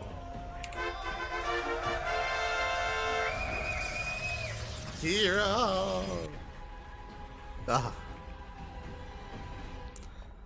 As we are loading into Pylon now, we've been embracing a lot of larger maps in this series so far, barring Golden Wall, of course. But we've been embracing Incorporeal, we've been embracing Maganatha, Persephone as well. Here we are loading into the smallest map, the shortest rush distance in the entire map pool. Aggression is favored, and we have seen herO attempt aggression already. And almost at every turn has fallen on its face. These early blink timings that herO has been attempting have not been working. They failed on Persephone, they failed even harder on Golden Wall as well. What do we go for this time? Do we go for another early blink timing? Do we go for a Glaive Adepts instead? What is the plan? There's another build, if you remember, that herO attempted on Incorporeal, where he went for a 2-gate follow-up, 3-gate into Forge into +1, which also fell on its face as well. Like herO, he's been trying to be cheeky, trying to be sneaky, but alas, it has not quite been working. Coming into Pylon, we're expecting aggression from either player, if not both players. We'll see. We'll see, baby. We'll see. I just saw in the chat. I see Black Bear in the chat just gave a $2 donation with a note. Please take one more shot of tequila for me. You're an animal. You think one shot is worth $2? You're crazy, baby. You're crazy. But you know what? Oh god, the aroma it hits so hard.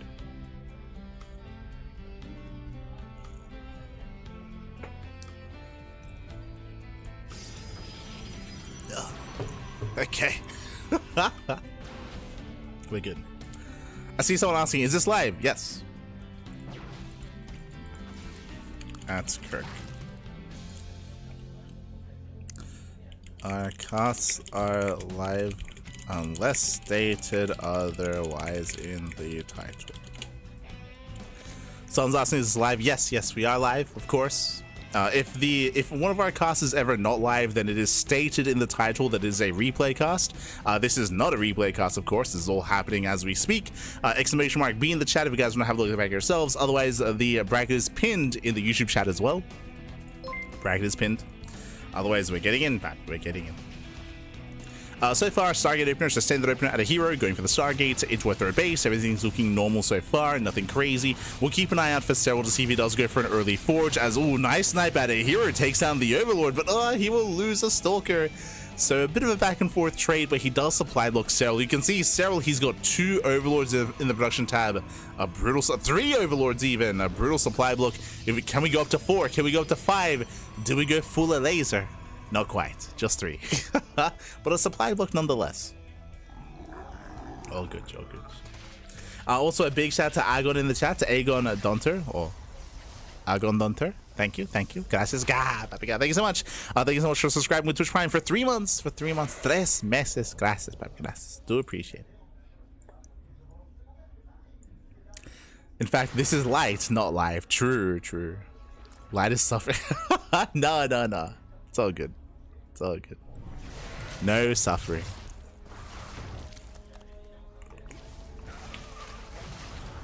As we are going to be going for a bit of a later Twilight Council. Twilight Council is on the way. I don't see a forge yet, but I could be mistaken. I believe I didn't see any extra gateway. There we go. We have a couple of gateways on the way, but these are going to be delayed gateways. We have the initial 6-minute move out here from herO, and we'll see if we go into Blink again. I'm leaning more towards Blink here, just because of the lack of extra gateways earlier on. Yeah, there it is. Blink is on the way. Adepts, they commit to the shade. Lings, they try to collapse in. They attempt to. So far, nice kiting out of herO. He does trade well. He's getting into the mineral line. He's getting in. Gets one. Gets one. And gets two. Getting up to 3. Can we get 4? Can we get up to 5 drone kills? He can. 5 drones go down. Shades into the natural. Finally gets cleaned up. So a bit of a one-to-one trade. Ideally, herO did want a little bit more out of that, but once again, we've seen this. This is the 3rd time now this series. Earlier Blink out of herO, later upgrades, later Forge, and we'll see what herO can get done with this. Oh, hello, Senior Dropper Lord. Wait, what? Was that meant to be an Overseer? Why is it? There's no Overlord speed, right? Am I crazy? Okay, let's see what you got. Drop Lord is morphed in. Lings are moving in position. Okay. Ambitious, very ambitious here out of Serral. He's setting him for a Ling drop. It's going to be a slow Ling drop. As herO does have the greater income. I mean, he is even on workers, even on bases. There we go, Ling drop into the natural. Sorry, into the main. And here he doesn't notice, he doesn't see. Okay. who's observing? Este Coca, baby, Este Coca. I assume it's Coca. Ooh, meanwhile, we spoke about early Blink and how it's designed to shut down the 4th. Hey, for the first time, early Blink does deny the 4th base. So nice damage out of herO. Ling drop into the main base, but Sorgs are in position. I say that Sorgs getting surrounded. herO, he's going for the main. Can he get in? He can. He's Blink's in. Serral's out of position.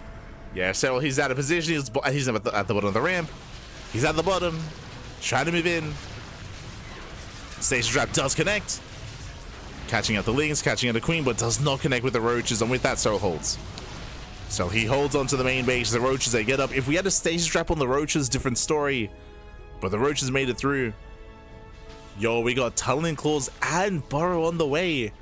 Serral, these cutting workers at 64. It looks like a 3-base all-in. Yeah, Serral is committing. He's committing on 3 bases.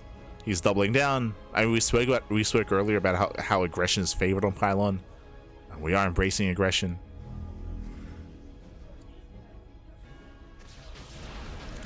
As here he rotates, he once again denies another expansion. At least he's hoping to, and he should. Yeah, Oracles, they punish the Roaches. Another base goes down. And Serral, he's falling behind. Serral, he's falling behind. That's 2 denied 4th bases. He just cannot get a 4th base, which is why Serral's all in. Like, Serral, he's all in. It's all or nothing.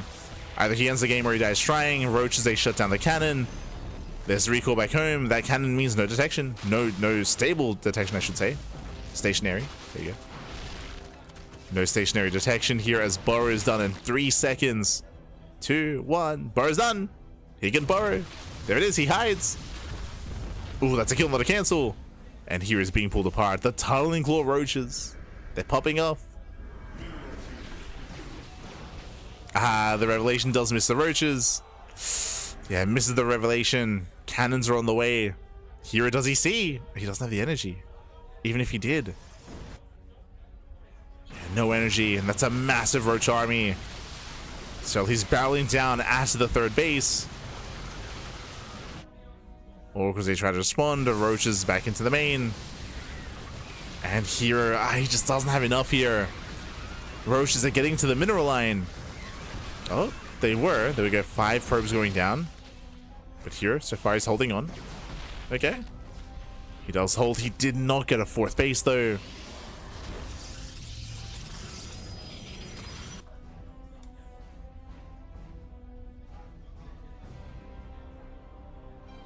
As that one Roach. 9 drone kills. That one Roach. He was popping off, Pappy.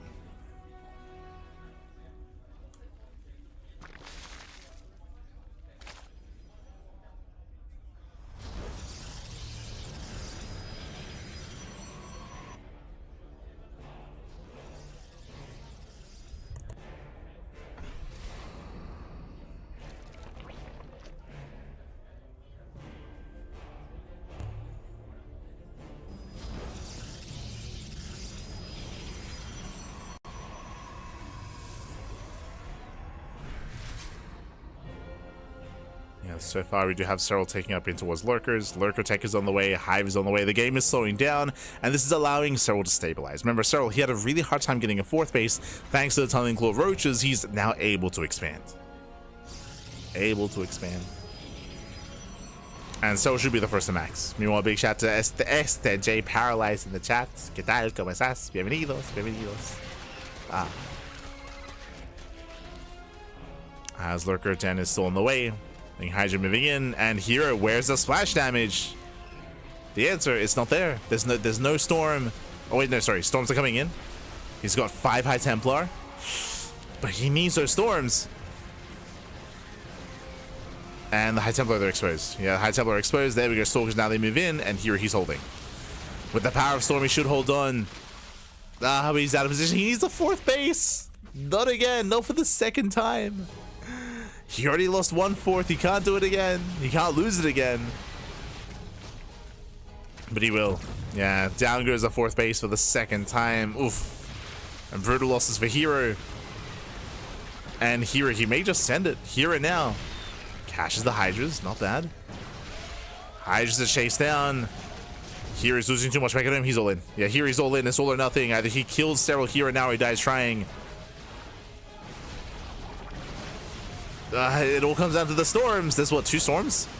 There's the first, mainly zoning. There's the second. There's the third, the final storm. Final storm pops up. Boys are being pulled, and Serral is holding. So he's holding on. He can afford to lose some workers. It's fine. Gets on top of the Archons. 28 pros went down. And again, shout out to the MVP Borrowed Roaches. They allowed for Serral to buy time. Honestly, if it wasn't for the Tunneling Claw Roaches, herO probably wins. Like, he probably just overwhelms, he pushes out, he would have been the first to get a 4th base, first to max out as well. Like, it was very intense. There's no storms on the High Templar. The herO is still trying to brute force it though. There's 2 lockers. There's 2 lockers. Yeah, too many. Now we get some storms. But they were too late. Yeah, the storms were too little too late. herO is migrating his heart out, takes out one of the Lurkers. Impressive what herO is able to achieve with what little he has. Is impressive, but still not enough. Not enough, Backy, not enough.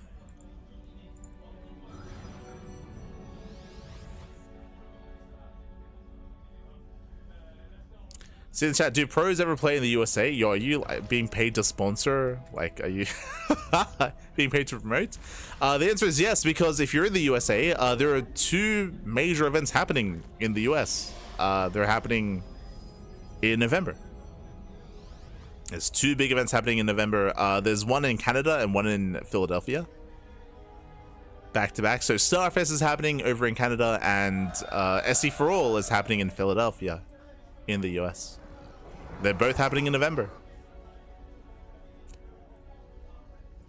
So I would recommend checking out our podcast, as we do typically, announce that sort of thing whenever these events, are announced. The qualifiers are happening next week. We're in Canada. Oh god, it's off the top of my head, it's in a place that sounds like it's in America. Hold on.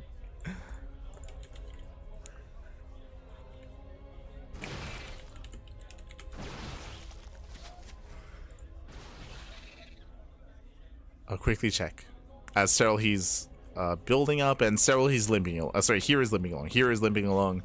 He's running out of money, running out of steam. His main base is running out of resources. So is his natural. So is his 3rd base.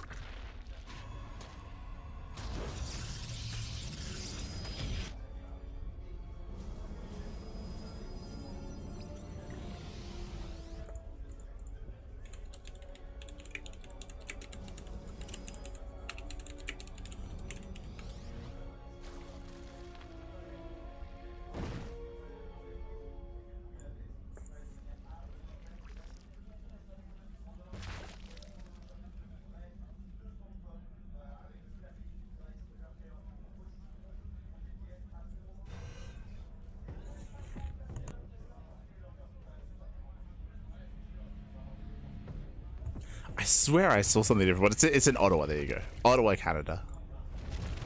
Yeah. Shout out to those in the chat. Ottawa. In the Americas, papi, in the Americas. As we do see here, oh god, he's getting full 360 surrounded. We get some decent storms, but there's just not enough. There's just not enough on the ground. Hero gets surrounded, and Serral, he will take the fight. He will take take the game. GG gets called, and Serral takes a lead in the series. Whew. GG, well played, Serral. He does take a lead. Again, hero honestly had a better start. Honestly, had a really strong start, denying the 4th base twice. But how did Serral recover? How did he bounce back in this game? Tunneling Claw Roaches. He rushed into Tunneling Claws, rushed into Burrow. On 3 bases, he went for a big 3-base all-in off of 64 workers. It was either 62 or 64. He committed and he got into every base. He got into the main base through the natural, and while hero was distracted, bam! 4th base went down. 4th base went down, and the 4th base went down for a second time thereafter as well. Hero could not expand, could not get a 4th base. It was even killed, not even cancelled, as hero was distracted, and Serral did take a lead from there. Took a lead from there, was able to establish his own 4th base, 5th base as well, tech up into lurkers, tech up into hive tech, and snowballed out of control. GG. GG, well played. So very impressive comeback there out of Serral, and now we're getting ready for our next game. Serral is now 1 game away. Una más, papi, una más. 1 more game away from claiming it, as we are loading into Sandworm. Give us the intro.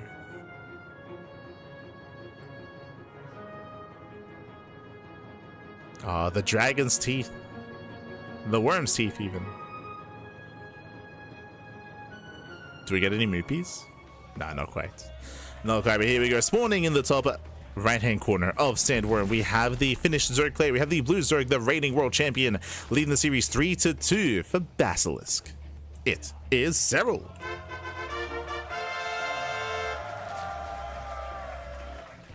And spawning in the bottom left-hand corner, we have the South Green Protoss player. We have the red Protoss. Whew, down in the series. Can he bounce back and tie things up once again for T1? It is herO. herO. And thank you so much in the chat, Yoko. Thank you so much for subscribing to Twitch Prime for 2 months, for 2 meses. Gracias, papi, gracias. Thank you so much for subscribing. Thank you so much for the support. We do appreciate it. As always, gracias, papi, gracias. Do appreciate it. Here we go. I'm just glad to see some StarCraft in North America, Yeah, there's a lots of StarCraft happening in the Americas. Again, the event in Canada, the event in Philadelphia, and also the SC2 Safe House, also happening in, I believe, in around October or November as well. So a lot of StarCraft happening in NA.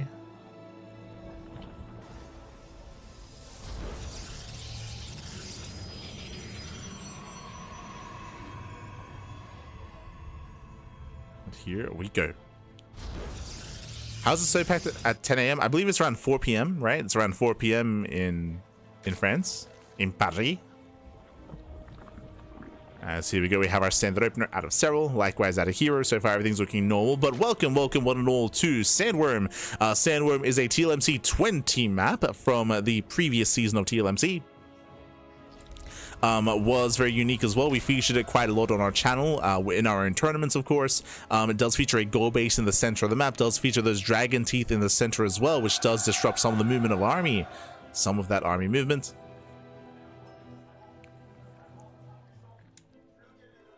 And we'll see how our players will approach this. Now, in our experience so far covering this map, we have seen a little players successfully take and defend that goal base. The goal base is meant to be more exposed, but it is surrounded by cliff faces, surrounded by rocks, so it does feel relatively safe and secure to establish that expansion.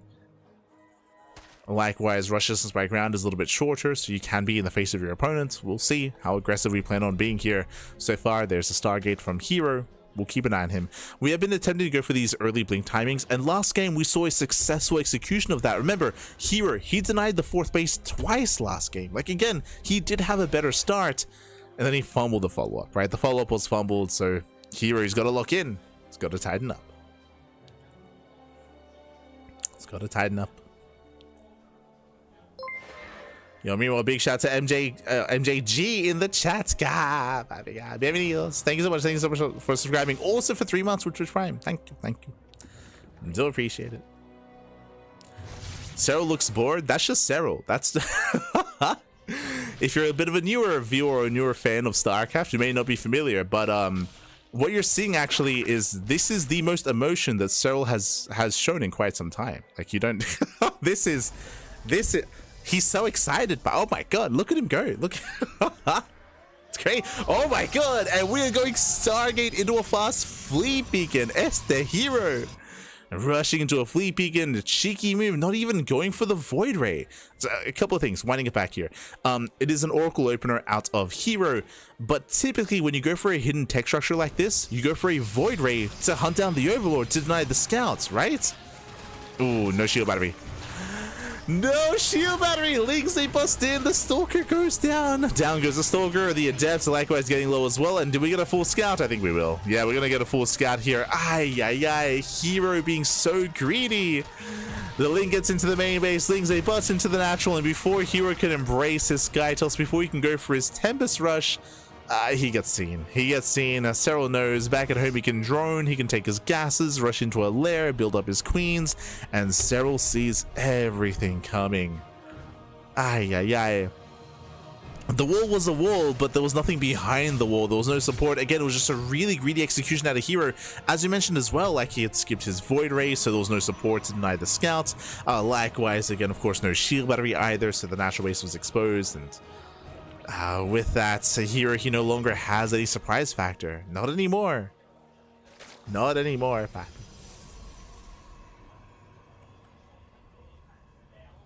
In Ottawa? In Paris? What do you mean?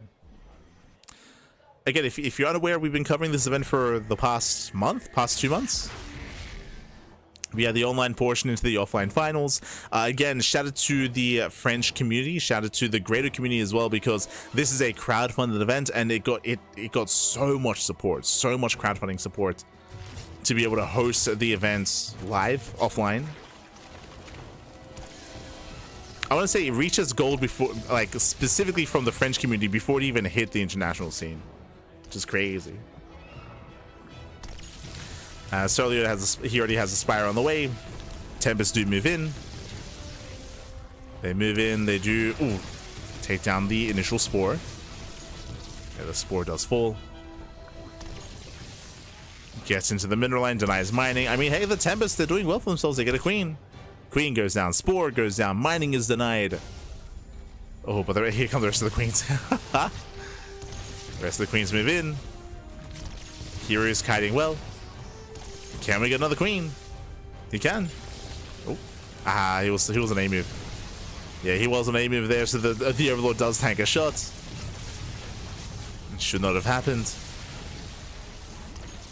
So a little bit inattentive here. Oh no, herO! He's not paying attention.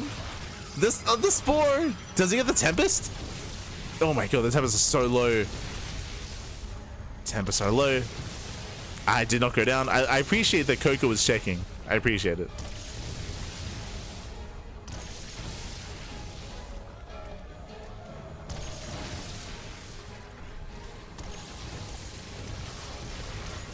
From here, we're breaking through. Breaking through at Adept Stage 2, trying to get into the mineral. I mean, herO, despite being scattered, he's actually achieving quite a lot of damage here. He's picked up a good amount of Queens. Corruptor production has begun, but he should be able to snipe the expansion. Yeah, one more volley. One more volley. There we go. He gets it. Takes down the base. But here come those Corruptors. He shades into the middle line. Serral late reaction. Yes, the late reaction out of Serral. Drones are going down. That should not have happened. There's a recall. He will lose one. One Tempest goes down. One Tempest falls. Barely gets a recall off. Shades into the main base. More drones are falling, and here he's pulling Serral apart. Yeah. Serral just getting a little bit lax here in his defense. Getting lax. The crowd chanting herO. Let's go. And with that, herO, despite getting scattered early on, 18 drones. He gets 18 drones. He gets, what, 3-4 Queen kills, and he gets an expansion. And behind this, herO's on 3 bases. He's on an equivalent, if not greater, economy than Serral. So here he's looking pretty solid, despite the opener.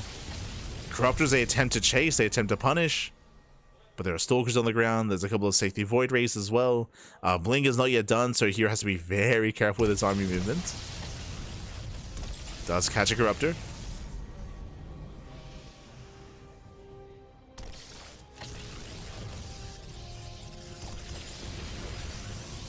And gets a Corruptor. We're moving in. I see in the chat. Vamos, Serral.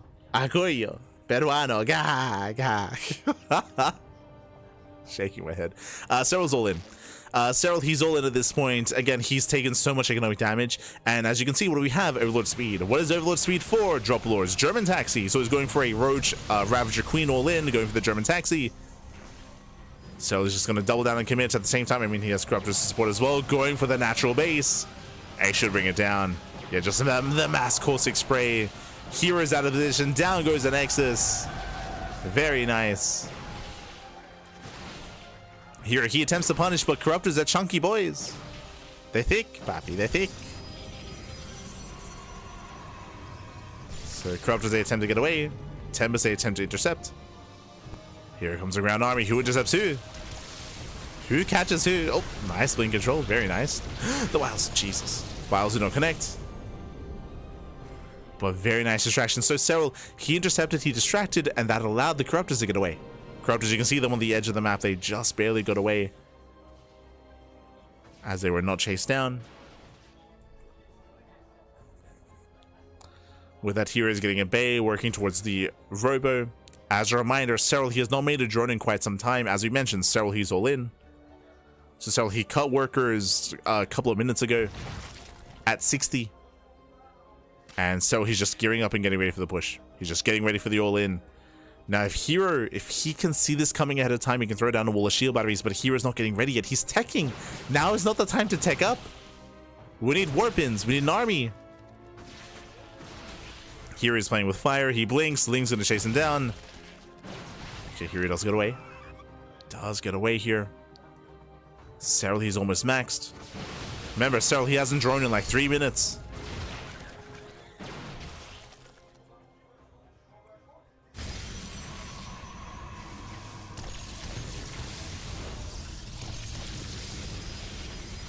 It's all or nothing.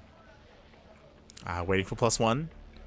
Ooh, that's brutal. Do you see what just happened? Serral just made drones. Serral, he just made 8 drones. What does that tell you? That tells you that Serral doesn't believe. Serral, he has no faith. He doesn't believe he can win with the all-in. So he just made 8 workers. So yeah, Serral, he throws down the bathing nest. He's not going for the push. Yep, there it is. Hive has begun, Infestor production has begun, and this means that Hero, he's going to be able to play catch up and recover and get another expansion. The problem here is, remember, Serral, he's droning and teching after he maxed out with roaches. So Serral, he's stuck with a very subpar army. He's like, the soup lies. The soup is lying right now. You can see here, Serral, he's at 200 supply, and he's lying to you, Pat. As Hero has a more efficient army. Has a more efficient army here. And Serral, he has to get rid of these roaches. Like, if he holds on to these roaches for too long, it's gonna get him killed.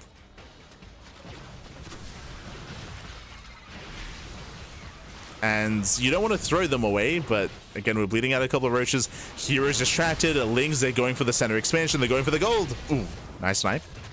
Yeah, Lings, they go for the gold base. Hero out of position completely. He's racing over. Can he save it? Force field. Oh. Okay, does save the expansion. Nice counterattack. That's a kill, not a cancel. Show us the Novas. Nova's going to be going off. Now remember, Serral, he wants to slowly get rid of these roaches. He wants to get rid of them and start switching and refining his army. We have 26 more Lings on the way. Nova goes off. Mainly zones. But here come the Novas. Here come the Disruptors. Yeah, and here he's going for the kill. He's going for the throats. Serral, he's still stuck with these roaches. He's stuck with them. Corruptors are coming from behind. They're going for the Tempest, but that may not matter. Yeah, it doesn't matter. It's all about the ground army. Look at that sea of Protoss here. He's moving in. Oh, Disruptors, be careful. Nice Biles. Biles do connect. Novas are popping off. And Hero's breaking through. Yeah, Hero's breaking through. Firing off more Novas. Oof. Catching out a Queen. Hero, he needs to reinforce. He needs to reinforce here, and he's waiting for more Novas. Corruptors are going for more expansions. Nice use of the Corruptors. Getting another expansion. And again, Serral, he just got outscaled. Like, these are 0-0 roaches. The 0-0 roaches, baby. Let's go. Nice splits towards the end. Serral fighting his heart out, doing what he can, but herO, he's done it. Yeah, herO's done it. We're going to the ace match, Pappy. Let's go. Fungal lands. There's no follow-up. GG gets called. And we're going to game 7. herO. We're going to game 7. We're going the distance, winding it back. Very intense game, very intense. As a reminder, what happened here? Winding it back, if you remember, herO, he rushed into the fleet beacon. He went for a fleet beacon rush without a void ray. He got scouted. He got scouted early on, but herO failed to minimize damage. That's what was surprising, is that the Tempest, they were able to wedge themselves behind the main base, and they traded very well. He was. Okay, bah écoutez, non, j'étais en train de me préparer. We're gonna be getting some words from CranKy. On verra la prochaine game simplement. I like it, I like it. Très bonne news, get him on, Pappy, get him on. Le trophée là. Nous avons un trophée. But yes, behind it, so Serral, he took a lot of damage. Remember, he was losing drones. He lost the 4th expansion. He lost queens. And remember, we emphasized this. After the damage had been done, after the Tempest recall back home, herO was ahead. Here, he was up in bases. He was up in economy. And remember, what did Serral do? He committed to an all-in. Serral, we spoke about it. He stuck on 60 drones until maxed out, basically. So on 60 workers, he maxed out. And then we spoke about it, right? It's like our everything kind of fell apart when we were like, ooh, Serral just made 8 drones. If you recall, we pointed that out. He was like, oh, he made 8 drones. That told us that Serral, he had no faith in his all-in. He believed that too much time had passed. He believed that he could no longer break herO. And because of that, he fell behind. He got outscaled. Why? Because Serral was going for an all-in to begin with. So he had no upgrades, he had no tech, he had no economy, he had no bases, he had nothing, and Serral got outscaled. GG. GG, well played. With that, we're going to the ace match. Before that, we have some content. We're going to be playing some beer pong, question mark. We're going to be playing some games here with our top 4 players. We have a 5-minute break. We'll see you soon after the break. See you soon. What do you mean? I'm like really far. I'm really far. Your arm is like... No, it's not. Okay, that's fine. Alright.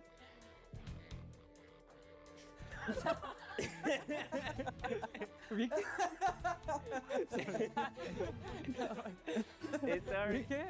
Where's my ball though? Get your ball back. Where's my ball though? Ah, there it is. Thank you.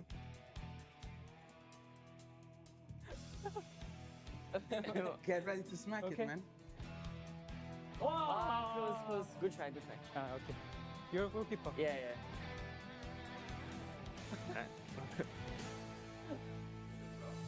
Make us proud. I'll see what I can do here.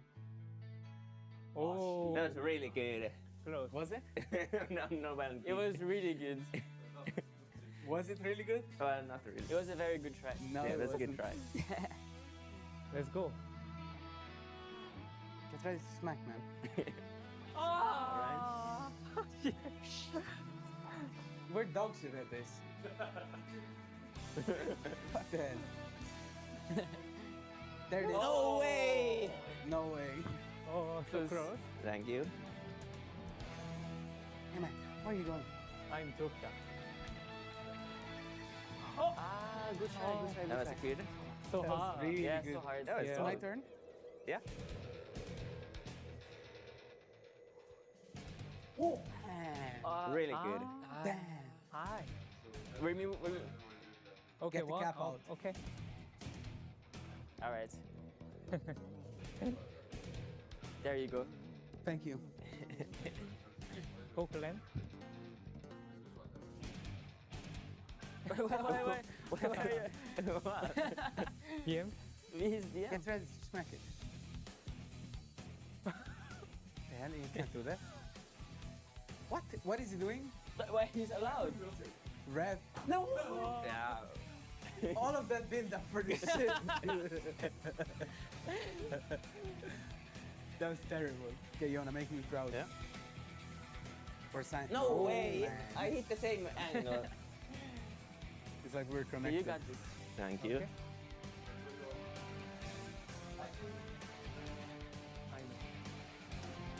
Whoa! Very good. Very good. Unlucky. Very good. Yeah, it's hard. I think we have too many sucker already. Really? Ooh, Nice. Okay, you're getting the hang of it though. I'm getting the hang of it. Hey. Just give it a... Wow. Nice. Nice, man. That is well played. That's, oh, this one? Yeah. Well played. Good. Celebration. Oh! Thank you.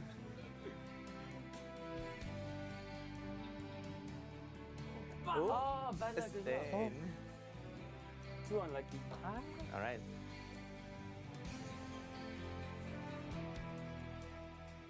Oh, come Oh. on. In the middle of 15. That's unlucky. That is unlucky. Let's go. Oh man. Do a trick shot, a trick shot. So close. Trick shot it, man. Me? Yeah.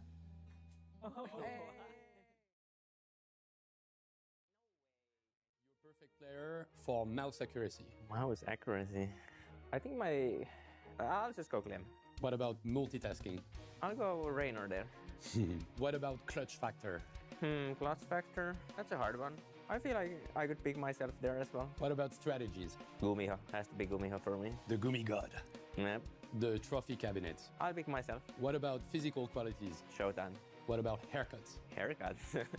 That's a good one. I don't think I'm too high up there. I think you could give the haircut one to Reynor. Your perfect player would be mouse accuracy or micro Clem, then multitasking Reynor, then clutchness yourself, then Right. strategies Gumio, Liquipedia career or trophy cabinet would be you as well, then body shape Showtime, and then haircut Reynor.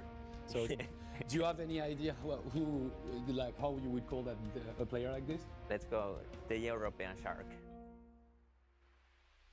Build the perfect StarCraft 2 player. Micro best player. Maybe Bjorn? Multitasking. Multitasking, Clem and Reynor. One? Yeah. Really one? Reynor. 저그 so hard multitasking. Clutch. Stretch. Best strategies. Just Best victories. main champion, Serral and Maru. Or maybe now, I don't know. Maru? Now, best body. Body? Body, yeah. I think just And best haircuts. me? No.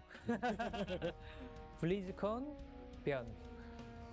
So your best player is Bjorn, Reynor, Stats, Zest, Maru, Zest, and Bjorn.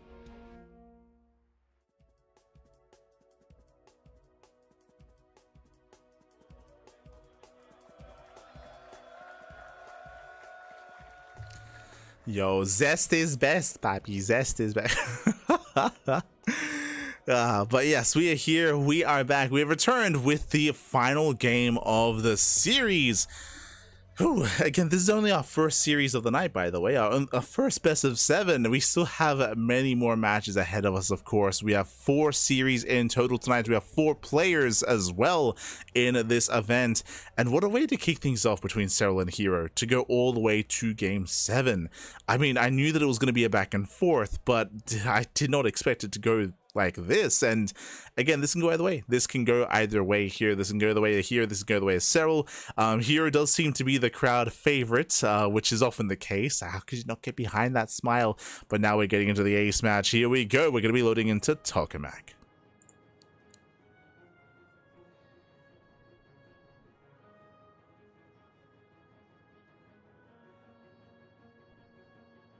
Kibch, papi, Kibch. As spawning in the bottom right corner of Tokamak, we have the Finnish Zerg player. We have the blue Zerg representing Basilisk, being forced all the way to the ace match. The reigning world champion, the best Zerg player in the world, the best player in the world, the GOAT himself. It is Serral. I was too soon. There we go.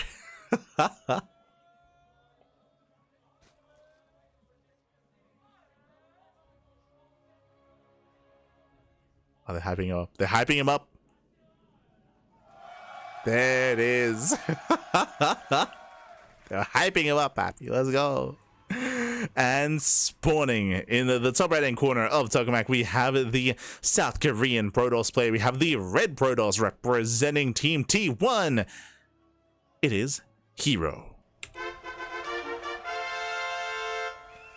Este herO. Let's go. We made it all the way to the ace match. Regardless of how this goes, the game, the series will end here on Tokamak, the most defensive map in the map pool. Now, despite that, herO has been cheeky every single game. We have yet to see a standard build out of herO. Standard, we've seen some standard herO openers, like Stargate opener, true, but we have been seeing much earlier blink timings. We've been seeing herO rush into Tempest. We've seen herO cannon rush as well.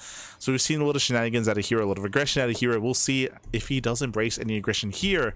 I'm still on the fence about herO going for early blink. It's been very hit and miss. It's been very hit and miss this series.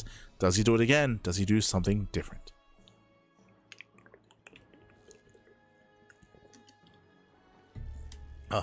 Let's go.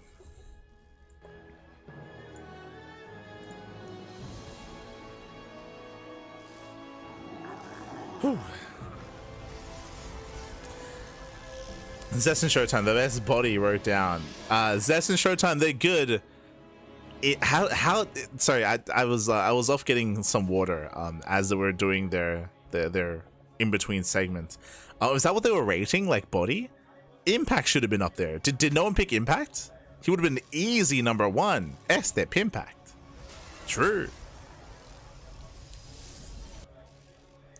For now it is going to be the initial Stargate opener out of herO, to be expected. So just standard Stargate opener, which is what we've seen time and time again. The question becomes the timing of the Twilight Council. Do we go for an earlier Twilight Council again? Do we go for a fast Fleet Beacon again? True, we already saw that once. On Sandworm, of course. Do we see it again? Do we see it again, Pat? For now, Adept does shade in. Denies some mining. Does force out a Spore. Pretty good damage. Nice damage here with the Adept. And their major kills with damage nonetheless.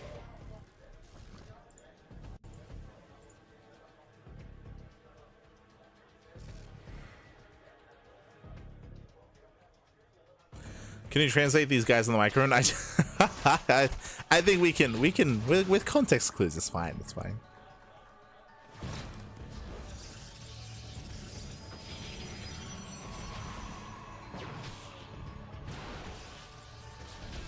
Maybe they're too sober for beer punk. It's fine. It's fine. Ah, no.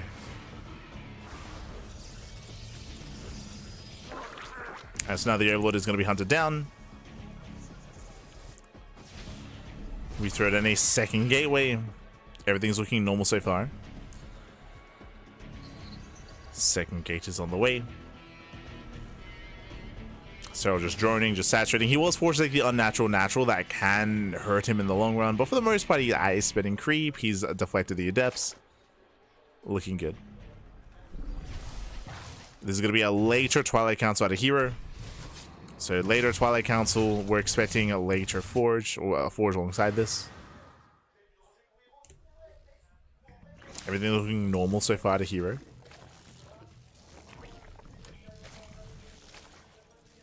Never mind. Delaying the Forge once again. So we've seen this build quite often out of herO. This should be early blink. Early blink, late Forge, late +1. Going for that earlier blink timing to try to bring down the 4th base. With mixed success so far in this series. Has had some mixed success. There's that blink. Stage strike gonna be going off. Oh, no reaction! Serral! Oh, no. Yeah, no reaction here at the 3rd base. Brutal stasis trap. Double Adept moving in. Toss him to the shade. Headed for the mineral line. Where are the Lings? Lings out of position. But very nice Evo chamber. Despite that, so we're gonna get 1, 2. Do we get 3? Not quite. So 2 drone kills. Oracle still going for another stasis. Whew, thankfully, this time Serral, he does react. He does pull away. Oh no, the double stasis! The double! Show us! Oh no! Let's catch more drones. 4 drones getting caught out. And here comes that blink timing. That's what matters most here, is that blink follow-up out of herO. Meanwhile, Serral skipping roaches, going Ling Hydra. Later, Evo Chamber. He might even just go +1 range. Yeah, there it is, +1 range. So, what I'm getting at here, it's a later Evo Chamber, so that screams range instead of melee. This does look like potentially going for +2, going for a Lurker Rush, or he might just go for a Ling Hydra all-in. True. We have seen these Ling Hydra all-ins that do hit with +1 range. Just because how much damage is being done, an all-in would make the most sense for Serral, as he is behind. And again, we spoke earlier, what does that early blink timing entail? Deny the fourth. The goal here, deny the fourth base. Fourth base does finish. Queens are moving in, so he should have enough. He should have enough to defend. Yeah, as Lings are going to be reinforcing.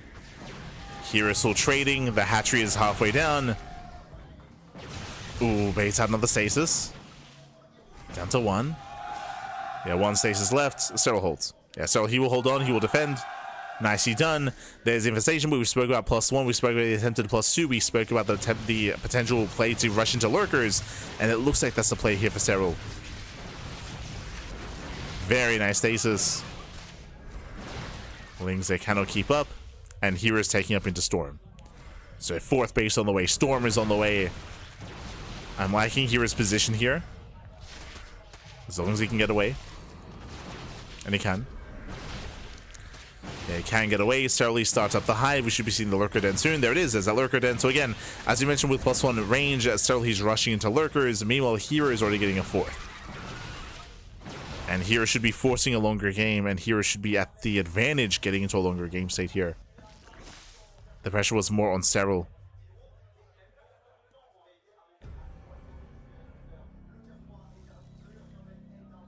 So Storm is going to finish. There's going to be a window in time here where herO can strike before Lurkers are ready. Before the Hive Tech Lurkers specifically are ready. So we'll see if herO does go for some timing. For now, he's just securing his fourth base. And the pressure is on Serral.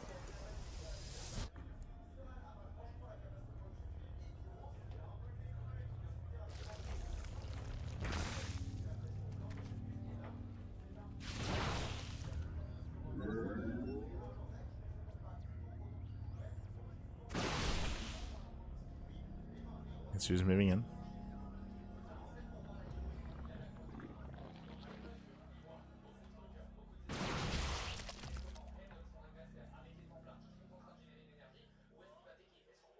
And here he's moving in, pushing through the center. Where are the oracles? Where are the revelations? Here comes a storm, and we spoke about it. Here he's going to try to strike before Lurkers. Storms, they don't quite connect too well. Better storm towards the end. But so far, a nice spread out of Serral. He spreads well. Storms, they do graze the army, but Serral, he's holding. Again, we didn't really get a juicy storm, but the stasis, though. The stasis traps, they pop off. They make up for the storms.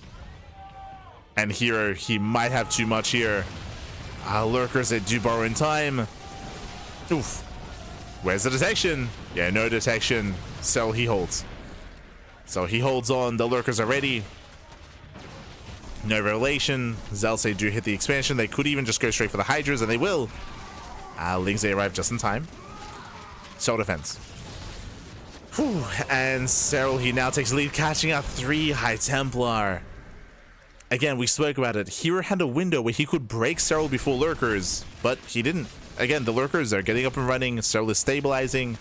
He's on 81 workers. And herO, he just lost every High Templar. So herO, he has a turtle. He's forced the turtle back at home. Now behind this, Fleet Beacon is done. Mothership is on the way. Tempest production has begun. herO, it's not going to be... No one likes to do this, but here he may just have to back off and turtle. And just turtle up on 4 bases and max out on Skytoss. That might just have to be the go-to. Yep, there we go. Cannons are on the way. Second starport is done. Second Stargate even. Double Tempest production. You can see that hero's trying to force his opponent back home, but Serral, he's moving in. These Zealots, they trade well against the Lings. They're getting themselves some of the Hydras. Storms are trying to zone away. And here, can he survive until the Tempest pop out? I don't think he can. There are just so many Lurkers. Lurkers are pushing forward. I say so many. There's what, 7 lurkers. 1 Tempest is out. But Serral is pushing in. He's pushing in. He has done it. He has broken the base. And herO, he needs that 4th. He's not gonna have it. He's not gonna have it. The 4th base goes down. Again, if herO had escaped with the High Templar earlier, different story.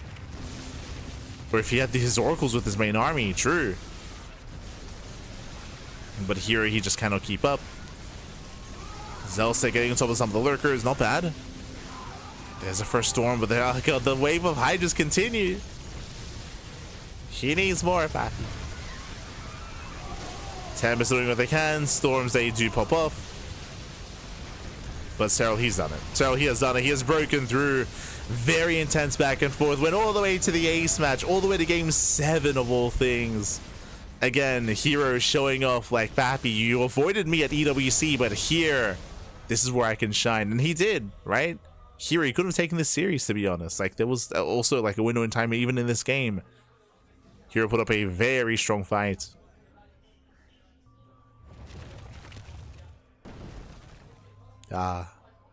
Did we peak too early? Like, like this was a banger of a series. Clem versus Reynor have a lot to live up to, is what I will say. They got a lot to live up to, Pappy.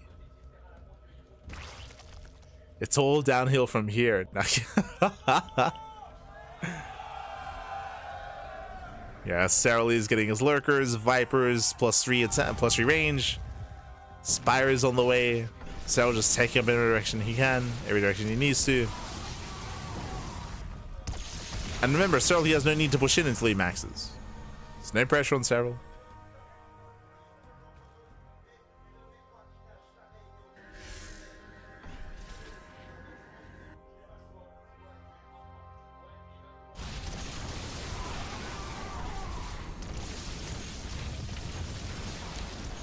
As lurker shots are popping up. Here, this is his last real push.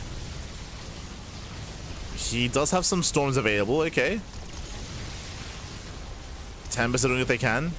At the same time, going for the base trade, going for the counter attack. Nice storms. Storms do connect well. There's 2 lurkers left. Down to 1. 0 lurkers remaining. He can push in. herO. He can push in. And again, it's all or nothing for herO. The problem is that Serral's remaxing. Like, Serral has an economy, he has a bank, he has larva. He's remaxing. Here he's trading well, gets into the natural. Does have a slow zone available. Doesn't want to waste it. Oh no, the mothership! No! Here he pulls away. Does pull away, nice storm. He does get some nice storms. Oof, brutal powerbomb. Mothership goes down. And again, this assault, this push from herO was quite impressive. But he's running out of steam. Yeah, there it is. He's running out of steam, running out of storms. 1 Tempest left. Only 1 Tempest remaining. And down it goes. The final Tempest falls, and that's going to be all that we had left here. Again, a valiant effort out of herO. Went all the way to the ace match. A crazy first series. GG, well played. And Serral will take the series 4-3 and advance on into the lower bracket finals. GG. Ah.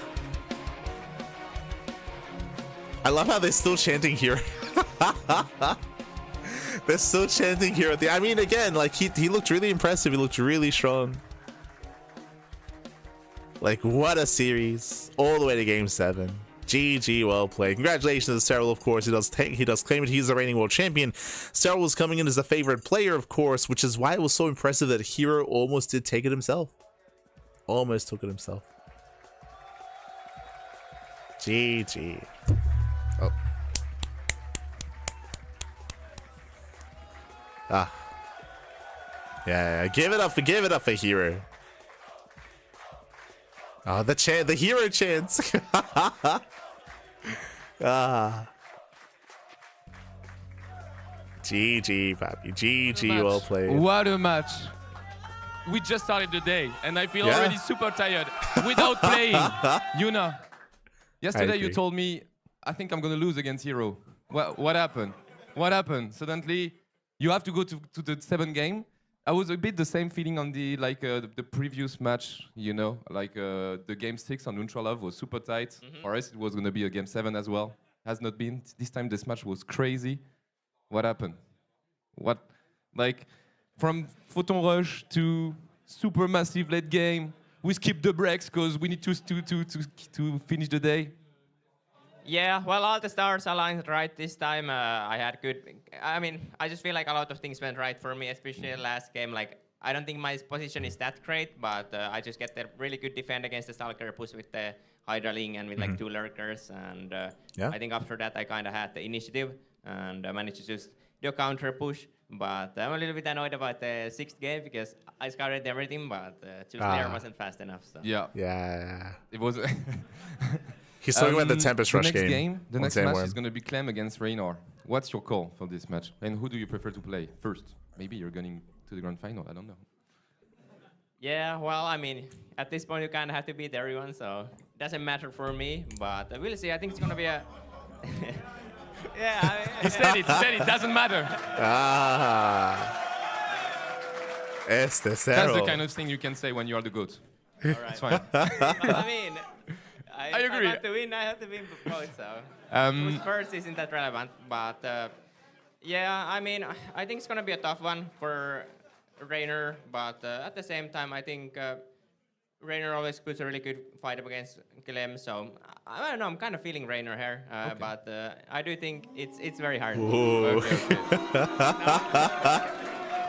They don't agree or us. And yesterday you said I'm gonna lose against herO. Today you're gonna win the bracket at the end. That's the call. Yeah, that's the goal always. Going for the win, but yeah, it's gonna be extremely hard, and I just hope we can get some good matches going. That's what you did for the first match. Merci beaucoup, Yuna. Thanks a lot. GG. Le GOAT. Yo, you gotta be careful about speaking out against Clem, baby. You can't. Je crois qu'on va choper herO qui va venir nous dire un tout petit mot aussi. Est-ce que on a des informations en régie sur la venue de herO? GG, well played again. Congratulations to Serral for claiming the series. Shout out to herO for making a very amazing first match for it. Oh, we're gonna get an interview? Oh, he's coming on. Merci herO, merci. What a match. Tu l'as en anglais, Saint-Lô? Ouais, parce que je l'avais pas briefé, Saint-Lô. Il fait les apprentis traducteurs pour nous. What a match, herO. Congratulations. You nearly got him. Nearly, that was so close. Like, are you happy with your performance? Because yesterday you were saying, I won't beat Serral, but that was really, really close. Like, that was worse coming to France, right? 정말 이기기 비슷했는데 어떻게 지금 생각하나요? 정말 어렵게 여기까지 왔는데. 일단 오늘 여기 와가지고 팬분들 한호성 듣고 꼭 이기고 싶었는데 일단 아쉽게 지게 돼서 너무 아쉽고요. T1 입단해가지고 첫 이제 토너먼트인데 이렇게 바로 강탈해서 너무 아쉬운 것 같고 이제 한국 가서 절치부심해서 앞으로 남은 대회 더 잘할 수 있도록 노력하겠습니다. C'était mon premier match en tant que SKTT1 et il est vraiment très déçu d'avoir perdu à si peu près. Il va rentrer en Corée pour s'entraîner encore plus pour pouvoir gagner les prochaines compétitions.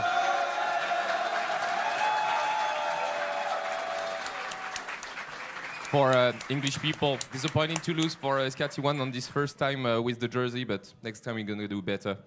And that was an amazing match, to be honest. I have no clue what to say because that's not my job to interview people, but that was just sick. I was just a pure fan of the games. Did you hear the French people cheering for you during the match? Yeah, Did you feel the energy? Like the French crowd was hyped for herO, 100%. 팬들 들어오셨나요? 히로 네임 계속 외치는 거? 네네. 일단 이 공간 자체가 그렇게 크지 않은데 소수의 인원이 정말 파괴력 있게 응원하시는 거 게임하면서도 잘 들었고 정말 많은 힘이 됐던 것 같습니다. Il a bien entendu les différents cris des fans et ça l'a vraiment aidé. et il a adoré l'endroit. He was really motivated by the fans. So, in France, we say the third player, you know, le troisième joueur. Now, what's your call for the end of the tournament? Do you think Serral is going to make it through, or maybe Reynor or Clem is going to win home? What do you think? 누가 이길 것 같아요 오늘? 아 챔피언 말씀하시는 거예요? 일단은 저를 꺾었기 때문에 세랄이 우승했으면 좋겠어요. He's gonna say Serral. Il aimerait que Serral gagne le tournoi. We'd love to see Serral win the tournament. Merci beaucoup, herO. Un tonnerre d'applaudissements, s'il vous plaît. Merci pour les super games. On se fait un break et on revient très très vite, les amis, pour la suite. Clem contre Reynor. À tout de suite. There it is. Clem versus Reynor after the break. See you soon. What you laughing at? You haven't gotten one yet. Alright. He's laughing at me. It's serious. What? Ball is going there. Okay. Let's see. Alright, I'm shooting. Shoot. There it is. I don't know, I'm shooting too low all the time. Okay. Now let's do first to three. First to three. First to three. Three. Okay. Wow. Very good. Unlucky. Alright, make science proud. Trick shot? Trick shot? Sure. No, we already suck. We don't need to add in the Yeah, trick I think shots. so too. Come on. He interfered with the ball. No. Outside. It would have been out. It would have been out. If anything, it was better for you.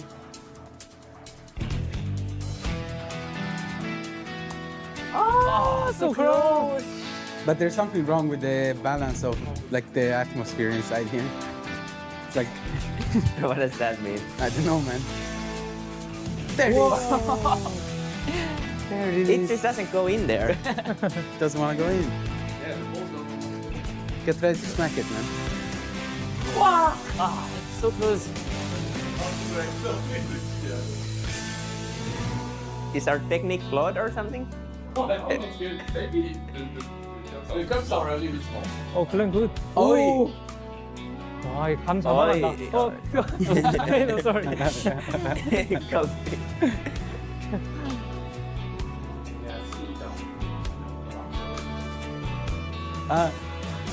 No, that's one. Come on. Yeah, that was come good. on. Come on, man, lock in. Come on, man. You can do it. You can't stay at zero. They have one. What do you mean we have one like you? There it is. It just doesn't land there. Do you see that? He smacked the ball in his own face. 와. Ooh. 어렵다. Unlucky. Oh, why?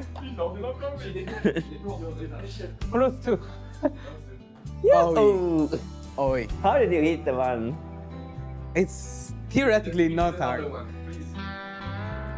Check the arm. Check the arm. Oh, so close. Check the arm. Check the arm. It's okay. We win, we win. They keep bouncing. Did I not tell you guys there was too many cups? It's never gonna finish. Yeah. Okay, go, I go. finish. You finish? Finish, go. Oh, good try, good try. Good try. We need to be careful. We need to be careful. We need to be No bounce. careful.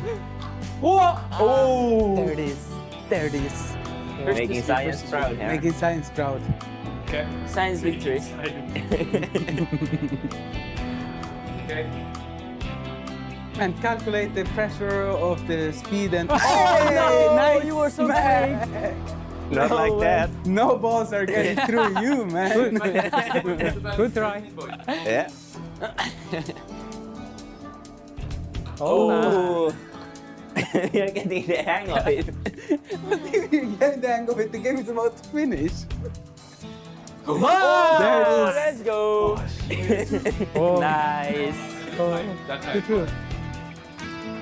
Oh, match point. Match points. I don't have a teammate, I have a cheerleader here.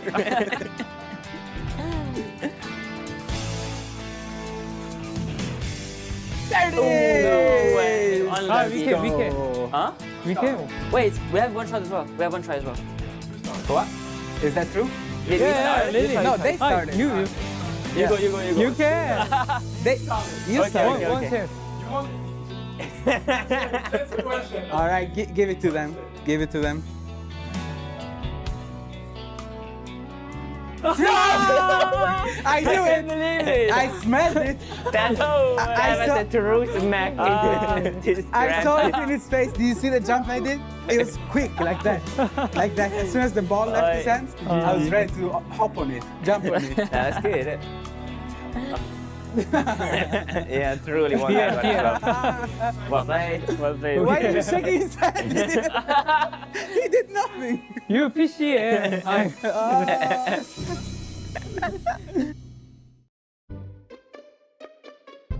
Go! Come on, close your mouth. What? This is so hard. You're blocking me. Hey man, I can't even pick one up. Come on, man. Yes! You got Oh my god. Oh, wait, what do we do this one? Yeah. Oh. They're bullying me here. Come on, man. I'm not getting bullied. Are you serious? I got it. I know! I'm free. Oh my god. Open your goddamn mouth. Okay. Get this. I just got it. No, I was in. I got it. Hey, Turing. No, Oh, yeah. no, hero. No. Get it out, man. Oh, what you doing? Hey, look in. Hey. Okay. No way, man. Man, how is it so hard? Please. Come on. Okay. I only got one. Reynor is getting cooked. Dude, Bro, open your mouth. No. No. Come on, go in there. Get in there. Hey. Hey, Reynor is cheating. What? Wait, what are you doing? You're cheating. Oh my. You can't do that. She steals my road again. Okay, just one. Hero, you got one more? Just one. Hero, just one. Ah! The block!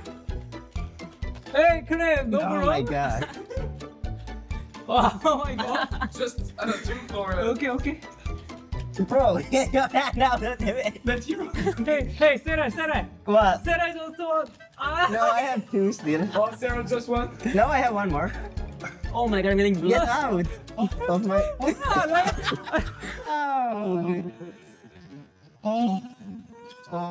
my. What? No.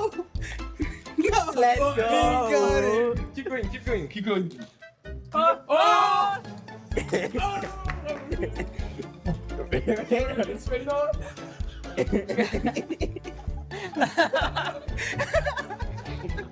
He was cheating the whole time. I know. Wow, why? Three. I can't believe I got last place while cheating. Wait, That's insane. Go. Okay. don't leave there. Fair play. What the Yeah, fair play. Okay, good start from Reynor. Oh, nice. Nobody's saying nothing. He's cheating, no? He has to be cheating if he has a good start. What? What? Okay. I'm just locked in as hell. Oi! 뭐야 이거 버그야. 나이. Open your. Fuck, Reynor, so good. 뭐야 저거? I mean, your arm is blocking me, man. Stop! Stop pushing my arm, man. What this? Wait, what? The mouth didn't go close.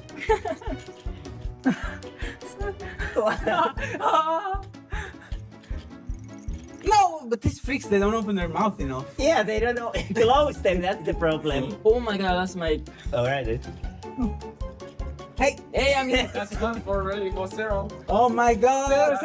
Serral. Oh, last one for Hero. No, three. The clutch. Wait, what? What? Cheater! No way. No way. I can't believe it. You PM. I can't believe it. Fair and square win. Fair and square win. I'm gonna try a mouse accuracy training. So yeah, let's go into it and see how that goes. Let's go. Let's try.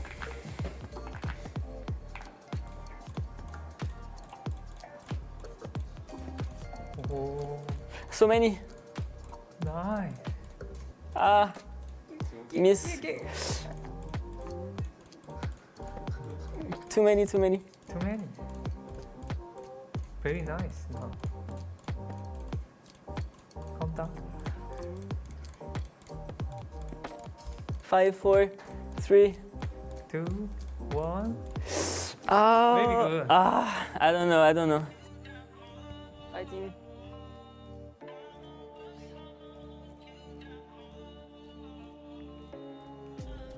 Okay. Very good. Please. Oh. So many. Oh. Why? Okay. 5, 4, 3, 와 이거 2, 어렵다.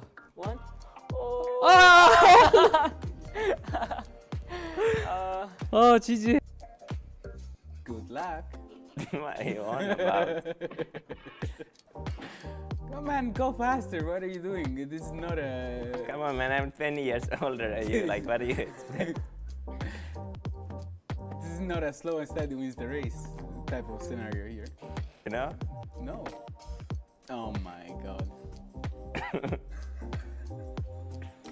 Oh, my mouse pad is moving. All right? Target's 96. All right. Okay. I won't annoy you. Oh, you can annoy me. I'm chilling here anyways, you see. Just this Huh? and that and this. I would click the bigger one myself. You gotta give some love to the small ones as well.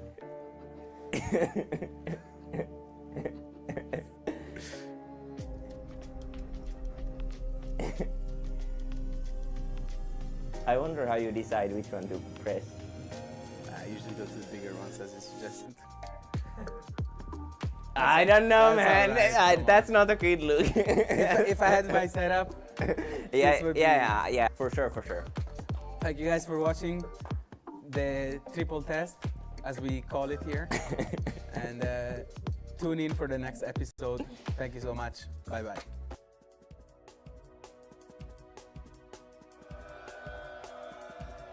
And we're back. Yo, Reynor actually the slowest. Reynor actually had the worst score out of all four of them. Ay. Oh my god. And of course, Clem coming out on top when it comes to the mouse accuracy. But with that, welcome back. We just wrapped up with our first series of the broadcast, and now we're getting ready for our second. herO is now out of the tournament, but despite that, he had a really good showing. It was a hype series between herO and Serral, and Reynor and Clem have a lot to live up to. They have a lot to live up to here. Again, it's a very, very difficult series to follow, is what I will say, and I wish the best. I wish for the best. I hope that we can also go the distance here. As a reminder, best of 7 between Clem and Reynor. Let's go, as we have the bracket before us here. Again, Serral is waiting for the loser of Clem and Reynor. Waiting for the loser of that series. Meanwhile, the winner, of course, has advanced on to the grand finals. We'll see if the crowd favorites will be able to have that kind of boost that they need. Again, the crowd was all behind herO, but herO, he barely didn't make it through. You could argue that maybe, though, because that support from the crowd, herO made it all the way to the ace match. True. You could argue it either way. Regardless, we're getting ready for that TVZ. Videos will soon be underway, and they will soon be revealed to us as well. We'll get there. We got some big names in this tournament. I mean, this is literally the best players in the world, right? Serral and Reynor are the best Zerg players in the world. Clem is the best Terran player in the world. And we have herO, arguably the best Protoss player in the world. I say arguably because, of course, Classic is out there as well. I would say they're top two regardless, as they're just very different kind of players. So literally the best in the West. The best of the best, papi. Yeah. As we get things ready. Also, it's really great to see them in between games themselves with the in between series shenanigans. Once again, beer pong not the best of games for them. Yo, we got Clem. He's setting up, and we got Ricardinho, papi.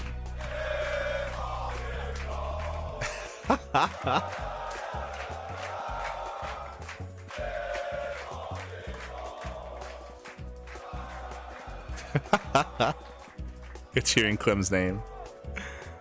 They're doing their vetoes. So here they are doing their vetoes.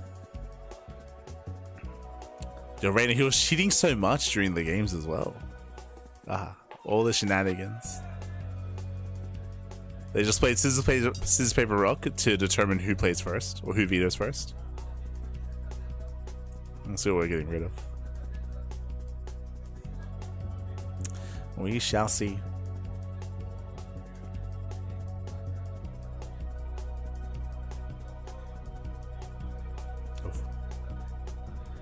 But yeah, looking forward to this. Again, when it came to EWC, personally, Reynor's matches at the EWC were probably the best series of the tournament.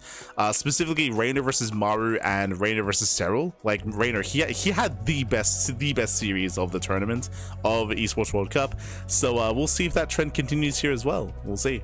I mean, again, they have a lot to live up to because of what we just experienced. Like that best of 7 between Serral and herO was insane. We have banned once again Ultra Love and Incorporeal. Okay. Ultra Love was vetoed previously as well in the previous series. So Ultra Love, of course, being known for aggression, being known for all-ins, being known for A-Raxes. So I would not be surprised if Reynor vetoed Ultra Love and if Clem vetoed Incorporeal. From here, Game 1, Gresvan, Persephone, Pylon.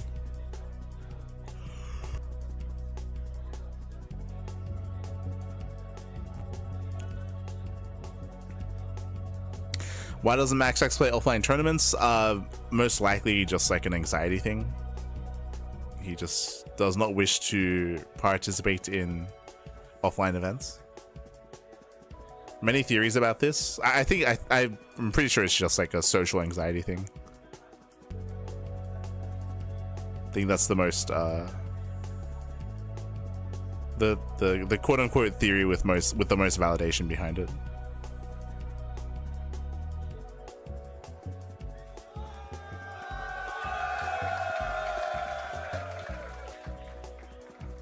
But here we go. We have our 7 games. We have our 7 maps. Gresvan, Persephone, Pylon, Tokamak, Sandworm, Golden Wall, and Maganatha.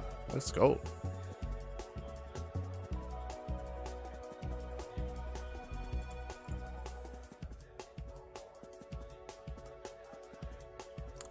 Do you just disrespect MaxX like that? No. What are you talking about?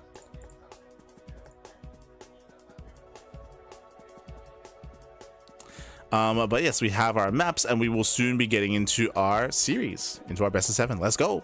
Let us go.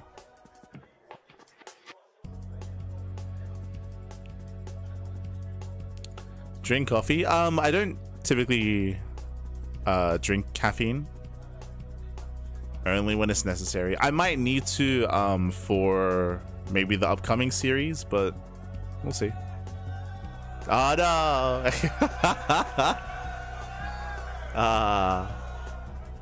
Smudge. Of course, Funka and TKL casted the first series, so Coca's got to be in this one, of course.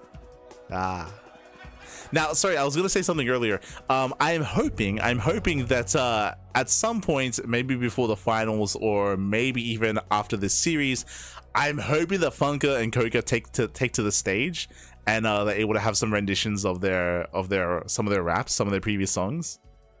Like that's how they kicked off the broadcast. I would hope that they jump on stage again at some point in this event. Give us some more Coca and Funka, papi. Give them the mic. Give them the mic.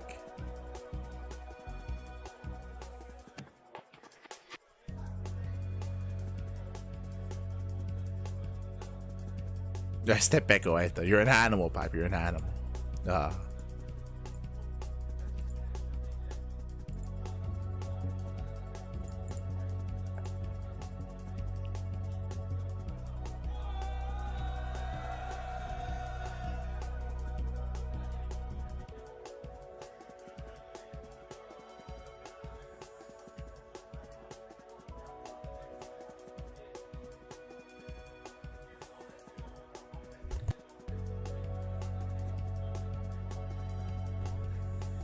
Yeah.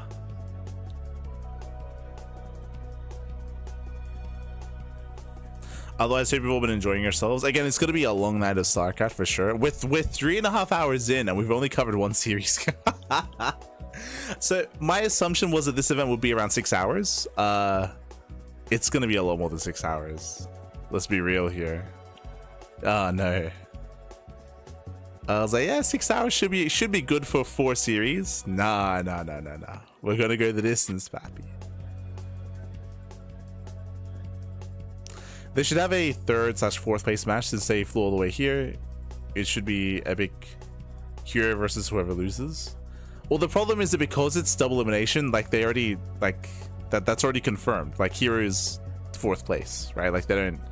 Unfortunately, like a bronze match isn't necessary in this format, unfortunately. Like hero's already confirmed 4th place.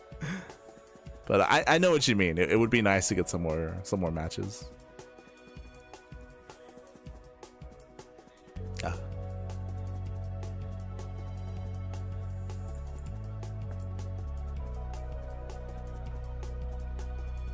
I still think he's the Prince of Denmark. Okay. Okay.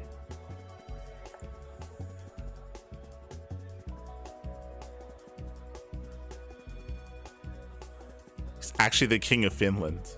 True. Confirmed.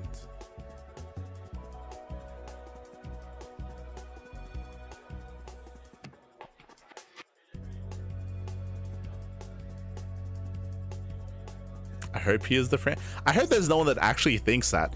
Bearing in mind, we've had like plenty of like interviews with MaxX before. Like he's like he's been in a lot of like tournament interviews, like vocal, like I mean on voice and everything. Like this has all happened. I've heard from him plenty of times. Just comes off as a very shy guy.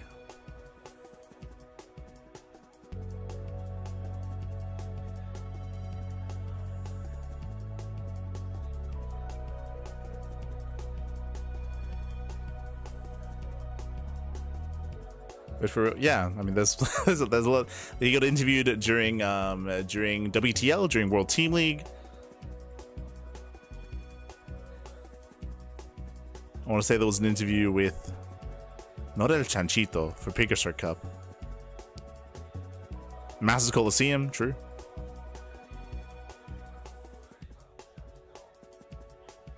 There was a Psystorm KJ interview. Because it's on Psystorm. Here we go. But here we go. But again, once again, it does take time to get the players set up, to get them on stage, to make sure all the settings are right. So expect a bit of downtime in between series. Expect it. It's all good. It's all good. It's all understandable.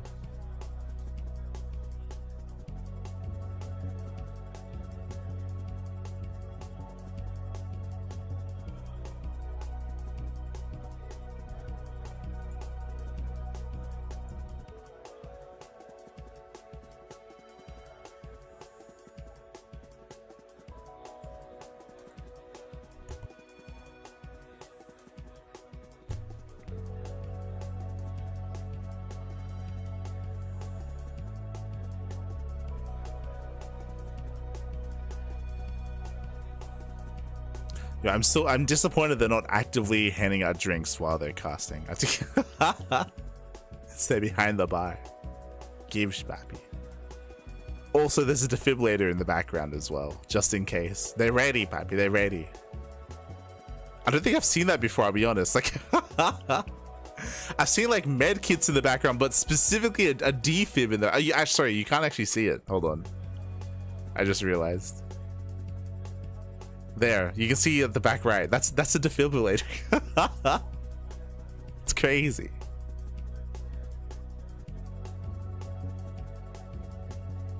They're ready for anything.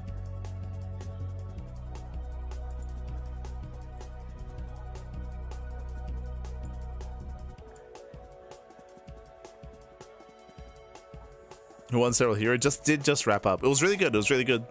So far, the series of the tournaments. I mean, we just started, but it was really, really solid.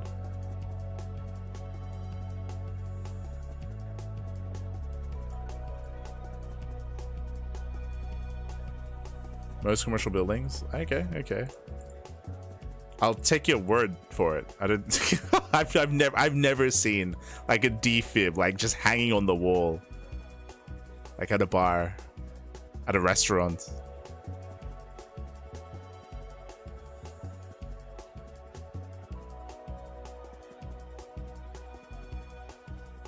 I don't know. Maybe it's a European thing. Maybe.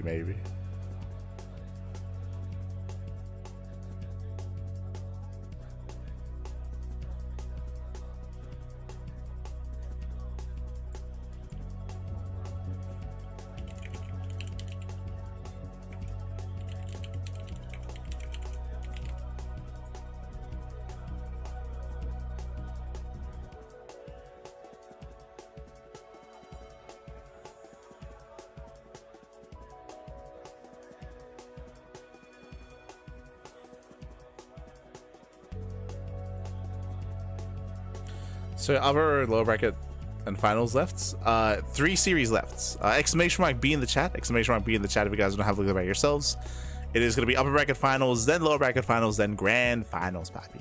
3 series. I believe it's 2 best of 7s, and I believe the grand finals is the best of 9? Question mark? No, sorry, all best of 7s. Okay. All best of 7s. Oh boy.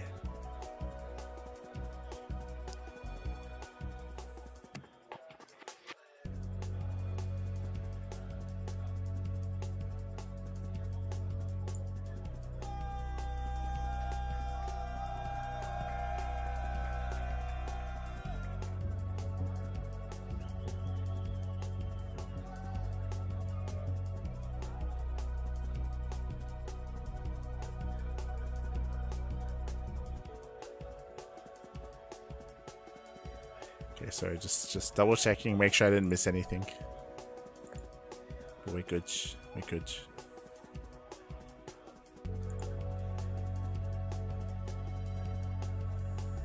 I'm not EU, I'm US. Defibs are required in a lot of buildings. The more you know. The more you know. I actually just Googled it here for Australia. It's not mandatory here at all. Like, it's not. Which is why I pointed it out.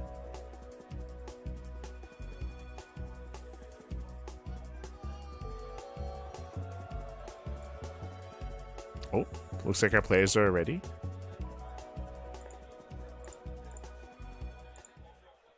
And we're jumping in. Oh, we have our map intros. Let's go. Jumping into game 1.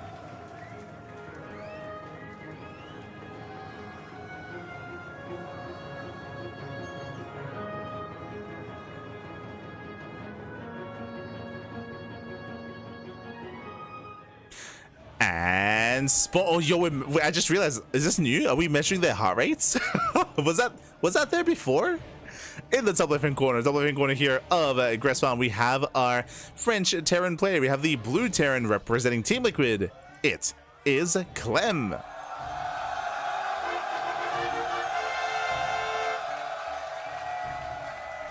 And spawning in the bottom. Oh, there he is. Oh, there's a little stitch. In the bottom right-hand corner, we have the Italian Zerg player. We have the red Zerg representing Basilisk. It is Reynor. Here we go. Oh, Ricardinho, papi. Ricardo. Oh, that's the wrong one. It's the wrong one. It's. Oh, no. But am I crazy? I don't think we saw the heart rates in the last series, right? Am I insane? Do you think that's why they have the defib in the building? Is that why we're measuring their heart rates just in case they get a little bit too amped up? Yo, it all makes sense now. That's why they have one. It all makes sense. As of now, we do have a 2 racks opening here out of Clem, so 2 racks Reaper out of our Terran player. We'll see if we throw down the 3rd racks in the main base or if we go for a natural expansion.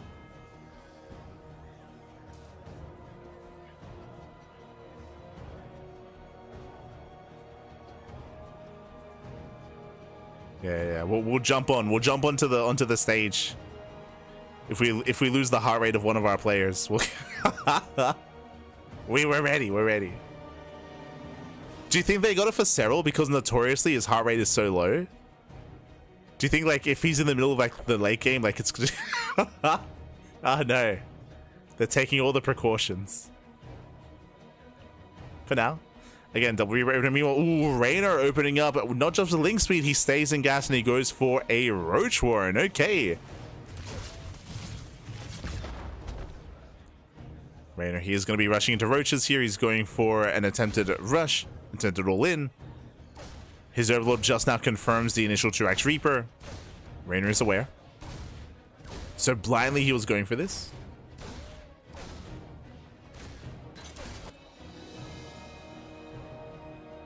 If that heart rate goes low enough, they get a defib. Yeah, 100%. It's to make sure that Serral's actually living. It makes sense. It makes sense. As Reapers, they have not gone into the main. So right now, they're going to be harassing the natural base. They're going for the Queen. Meanwhile, Roaches are building up. Link speed is almost done. And Reynor, he wants to try to catch these Reapers. Ideally, he wants to lure them in. He wants to lure them deeper onto creep. And they can move for the surround. Queen's getting low. Ooh, Link speed was revealed. Yeah, Links are revealed. He's going for it. Reynor, he dives in. He does hide his Roaches. True. The Roaches are hidden. One Reaper goes down. He gets one. He doesn't count. Yeah, the Reapers, they do not scout the Roaches. He doesn't see. He doesn't know. And you can see the Reynor here. Oh, no! Oh, he intentionally does try to hide his Roaches. Was he seen? The Reaper kind of back there. Now he knows. Yeah, now he knows. Now he sees what's going on. The Reapers, everyone will go down. No bunker. There's no bunker back at home. Clem is not ready. The pants are down. I mean, the pants are down. And before I forget, my apologies, but if you're in the chats, you know what time it is. It is Gamma time. It is Gamma time. Predictions are open. Place your bets on who you think will claim the series. I do apologize for the late predictions in the chats, but we are now jumping in. And get your Gamma going while you can. Marauder production has begun. The Roach Ravager has arrived. But this has taken so long. The bunkers will finish. The bunkers are close to finishing. The first Hellion has arrived. The wall should fall. Ooh, yeah, Bio connects. Wall goes down. He's breaking through. He's breaking through. The boys are being pulled. Clem, he's got his bunkers. Going for the add-ons instead. Going for the production, actually. As now another Marauder has arrived. Reynor being so patient with those Lings. That kills one of the Raxes. Oof. Gets one. Cyclone arrives, though. Yeah, the Cyclone is out. Oof. Takes down one of the Ravagers. Lings, they think about a surround, they attempt it. Brutal lock on, another Ravager goes down. Down to 3 Ravagers, Roach falls. Clem's holding. Clem, he's holding on. A really nice target firing. Down to 3 Ravagers, down to 2. Boys are being pulled. Biles, they will connect. Decent Biles, but the tank is out. And Clem shuts us down. Yeah, Clem, he shuts us down completely. The Lings fall. And Reynor has to get the hell out of here. Don't get caught out, papi. Has to pull away.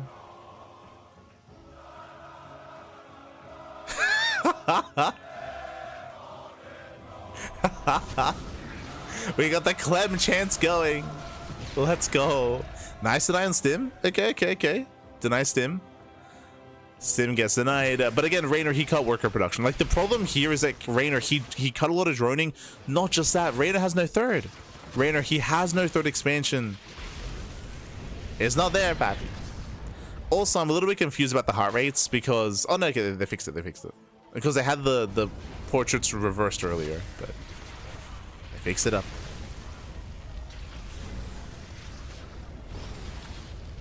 Unfortunately, they have the players facing away from each other, but it's fine. It's fine.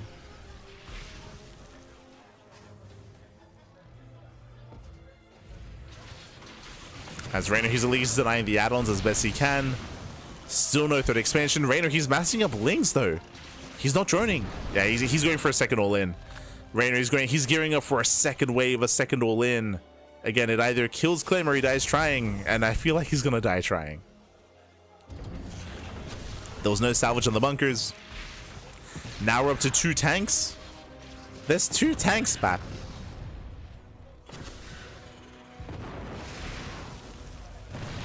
And he's going for it. He does go for it, does pull the trigger, tries to bust in. And GG gets called. GG gets called. The all-in fails, and Clem, he will take game number 1. Whew. GG. And Clem, he does take a lead in the series. The crowd goes wild. Poppy does go wild. GG, well played. Clem takes the lead here. Again, Reynor, cheeky build, cheeky move out, as he did go for the hidden Roach Warren, the hidden gases, and even the hidden roaches. Remember, this was the latest scout possible, almost, where we saw that roaches were hidden until they were halfway across the map. That was maybe best case scenario for Reynor, outside of course, getting across the map completely unscouted. The problem was the rush distance, right? We're on Gressvan, longer rush distance by ground.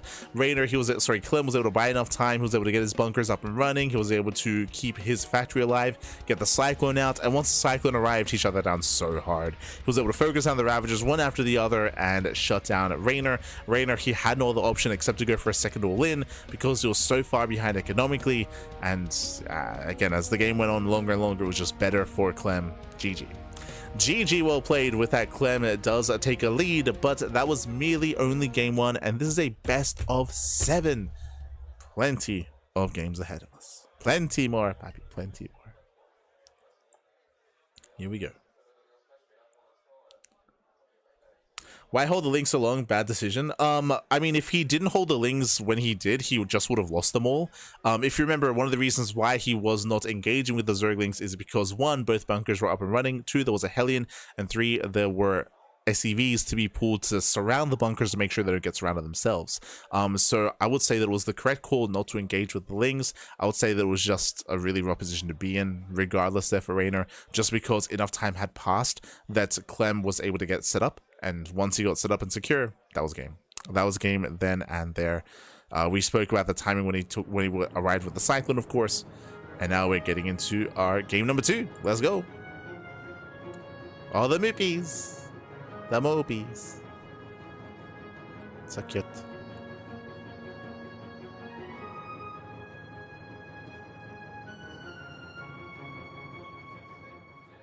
As spawning in the bottom left-hand corner of Persephone, we have the Italian Zerg player. We have the blue Zerg representing Basilisk down in the series after a very fast, a very quick game number 1. But here, looking to bring it back, it is Reynor. The Italian Ricardinho, Papi. Oh my god. What are they talking? Are they talking about how he was cheating during like the fish game, and during like the ping pong game, like a week during the beer pong? Oh, there he is, Ricardo. And spawning in the top left-hand corner, we have the red Terran player. We have the French Terran representing Team Liquid. He's got the crowd behind him, the home field advantage. It is Clem. Clem, Pappy. Oh, the cheerfuls. Let's go. I love that they're set up on the balcony as well. They got that balcony set up. Beautiful. As we now hatch gas pool, we'll keep an eye on the gases here for Reynor this time. Last game, he got into link speed, but he stayed in gas. He stayed in going for the early Roach Warren. We'll see if he does something similar here, if he goes for earlier tech, or if he does pull out of gas. As this time, Clem does go for a standard opener. Standard opener himself.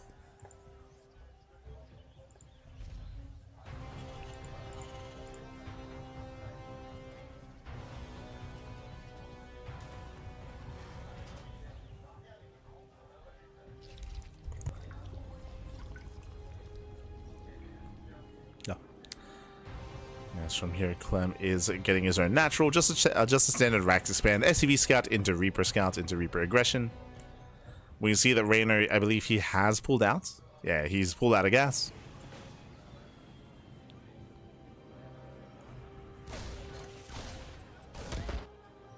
Reaper pokes in, and Reynor gets a third. So again, standard build here to Reynor, getting his third base. Now Reynor, he is very fond of a certain playstyle and a certain build as of recent times. As one drone goes down, that should not have happened. Oof. Rough start for Reynor. What we've been seeing a lot from Reynor is Ling into Infestor into Ultra. It's very greedy, and personally, I'm not too fond of it. You have to cut a lot of corners because typically the standard way of getting there is either just straight up Ling Bane into Ultra or Ling Roach Ravager into Ultra as well. To go straight Ling into Ultra or Ling Infestor into Ultra is very difficult. Meanwhile, Ling Speed has begun. You saw there for a moment that Overlord Speed had begun as well, so a little bit of miscontrol there from Reynor. He's getting into Ling Speed, and we'll keep an eye on his gases. We'll keep an eye on his tech. We'll see if he does go for Double Evo Chamber. We'll see if he goes for an early Infestation Pit. Our eyes are on Reynor as to how he techs up into the mid game. Ooh. As Reaper does pull out, does not get the tumor. Does not get the tumor, does pull away.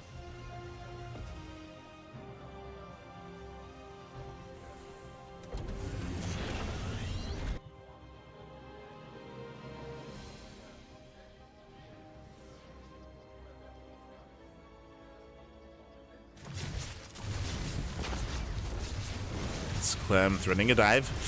Oh, he will not lose a Hellion, though. The Hellions do get in. Drone's going to be going down. He gets one. One drone so far. No Queen in the main. Oh, yeah, no Queen in the main base. Getting up to 3 drone kills. Can we get 4? Not quite. Yeah, shouldn't get much more. But denied mining. 3 drones. Not bad.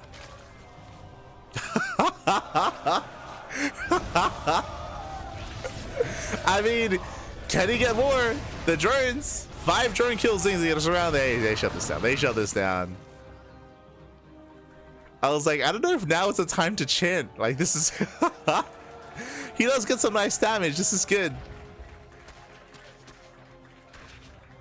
Is a nice start. Not game ending, though, by any means.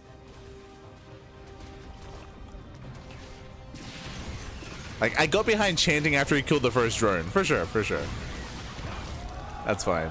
Oh, the Hellions get away. Okay. Hellions, they do pull away. Very nice control. Stim is behind this. Getting into Cloak. Into earlier Stim. Into his Bio setup. Ooh, Spore's not done. Clutch Transfuse. Still loses 2 drones, though. This is adding up, is what I will say. This is slowly adding up over time. The damage dealt by the Reaper, but the damage dealt by the Hellions, damage now dealt by the Banshee as well. It's all slowly adding up. And because of how much damage Clem has dealt, I would not be surprised if he could turn this into an 8-Rax. What do we see? Double eBay. That was double eBay before the set of Raxes here, after the 3rd TC. This build here from Clem, going for the fast double eBay when he did, it screams 8-Rax. It does scream 8-Rax here, and it makes sense based on how much damage he's dealt already. For those that are curious, an 8-Rax is a 3-base all-in where you don't take your gases at the 3rd. You build up to 8 Raxes. Your final set of 3 Raxes do not get add-ons on them. You just make straight-up Marines from them. You just rally across the map with Marine Tank. With Stim, 1-1, and Combat Shields. So our eyes on the production tab. We'll see if he throws down 3 more Raxes. Likewise, we'll see if he takes gases at the 3rd base. Gases at the 3rd would be a sign of further tech. It'd be a sign of a 2nd factory and a 4th CC.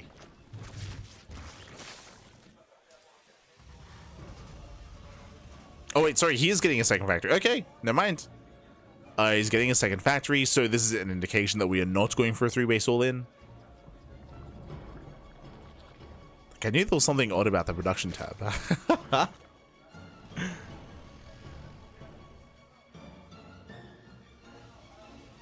So Clem, he's building up. I mean, that is a really fast 2nd factory. Oh, we're going into Mass Widow Mine. Okay. He's switching into Mass Mine. He's got the tech lab for his upgrades. He's got the armory as well. Should be getting to Julian Claws. There's the morph into Hellbats. Oh, no Banelings ready for this. Just Ling Queen. Yeah, Hellbats, they roast up the Zerglings. Lings go down. There's no Banelings. No, they're not ready. There's 4 Banelings. That made 4 Banelings. They should be targeted down. Gets 1, gets 2. There's 2 left. Oh, gets a Queen.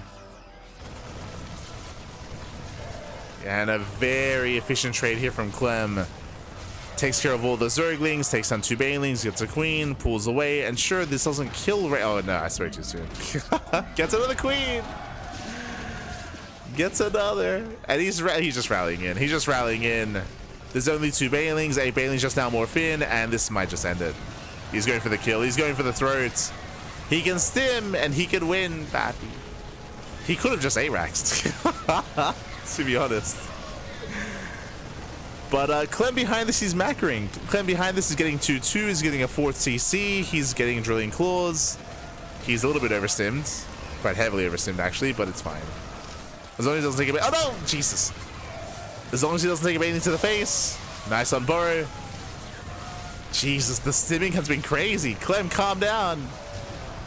Oh, my God. Yeah, he breaks the 3rd base. GG gets called, and Clem, he will take a 2-0 lead. Whew. GG. GG, well played again. A very strong start here out of Clem, winding it back. Clem, he was able to, I want to say, get 10 to 12 drone kills with his Reaper harass, his Hellion harass, and with his Banshee harass as well. He got a lot of damage done early on. He got so much damage that I had assumed, if you recall, that he was going to go into an A-Rax into a 3-base all-in. He didn't. He actually went for a fast second factory into Widowmine support on 3 bases, and behind it, he was getting Drilling Claws, getting 2-2, and getting into a 4th base. He was macroing up into a longer game, but because he had gotten so much of an advantage, so much damage early on, when he moved out at 7 minutes, he did game-ending damage. He did crippling damage. Like that, again, that's just how well set up he was, which is why I assumed he was just going to go for a 3-base all-in. He wasn't. He was macroing behind it. He was playing safe, playing standard, but that was still enough to break Reynor then and there because of the earlier damage done. Like, you cannot afford to lose that many drones that early on at this level of play. Like, losing like 10 plus workers is brutal, and again, Clem gained a lot of momentum there. Gained a little momentum. And with that, we're now getting into game number 3. And again, we're hoping for a back and forth here. I don't quite recall the vetoes. So !B in the chat if you guys want to have a look at the back yourselves. I believe vetoes should be on Wikipedia. Should be. Yeah. So game 3 is going to be on Pylon. Ooh. That is a Clem map, by the way. So typically, the way that I look at this series and the way that I look at these videos, these smaller maps in the map pool are going to be more Clem favored because they favor aggression. So imagine this game, but everything hits for Clem like a couple of seconds sooner. So faster Hellion aggression, faster Hellion reinforcements, faster bio move out, faster bio reinforcements as well. Less defendable 3rd base, less defendable 4th base. In general, oh my God. In general, aggression is favored on Pylon, and I would not be surprised if Reynor opens up Roach. Like, Roaches are very common on this map because of how common and how popular and how beneficial aggression is on this map as well. So I'm leaning towards Roach play out of Reynor, and I'm leaning towards just standard aggressive play out of Clem. And it's going to be a tough defense here for Reynor. We'll see if he can survive. We'll see if he can turn the tables on his opponent. Now, if Reynor can survive here on Pylon, if he can start to bring it back, game 4 is going to be a Reynor-friendly map. That is going to be Tokamak. We bring this up all the time. Tokamak is the most defensive map in the map pool. It does allow for longer game states. It allows you to max out. So Reynor, he should be a little more comfortable on Tokamak if he can get there. I mean, he should get there anyway. Ah, they're giving it up for him. Ricardo. That's nice. That's nice. Especially because the crowd has been cheering for Clem quite a lot. I appreciate that they start a Ricardo cheer. Give him some love, Pappy. Give him some love. Because we won a series, Pappy. We won a series. This is gonna be a tough one though.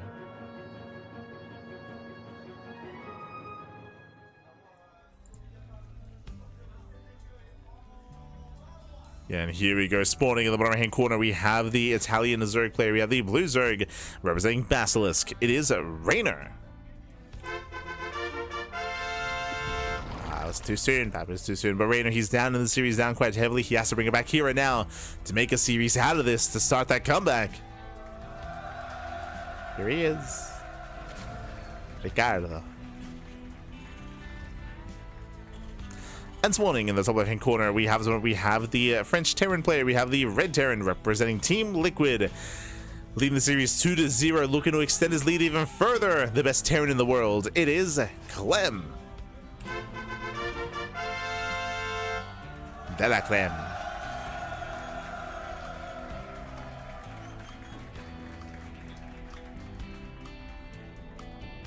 here we go. Oh, hell, Jesus. Hello, Reynor. Now, if you remember, we spoke about how Pylon favors aggression, and we expected Roach play. Well, Reynor does go gas first. Gas first out of Reynor into a faster spawning pool, into a delayed hatchery. So gas pool hatch out of Reynor, hyper aggression. This could be one of two things. This should be either a Roach rush or fast link speed into a Bane bust. I'm leaning towards early Roaches from the side of Reynor. We'll keep an eye on the Zerg player regardless. Hyper aggression out of the Zerg. And again, it makes plenty of sense specifically on Pylon. As it's got 100 gas. He's got his 100 gas. There it is, link speed. So he's rushing into link speed and not Roaches, but really fast link speed here for Reynor. Clem SCV scouts, and Clem confirms how late the hatchery is. So he knows. He now knows that something is wrong. He now knows that something is amiss. In his mind, it should be one of two things. Either fast link speed or fast Roach warren. It's one of two. And he will confirm. Oh, did he? As Reynor pulls back into gas. Hold up. Reynor, he pulls back in. Are we going for a Baneley nest? Are we going for a Bane bust?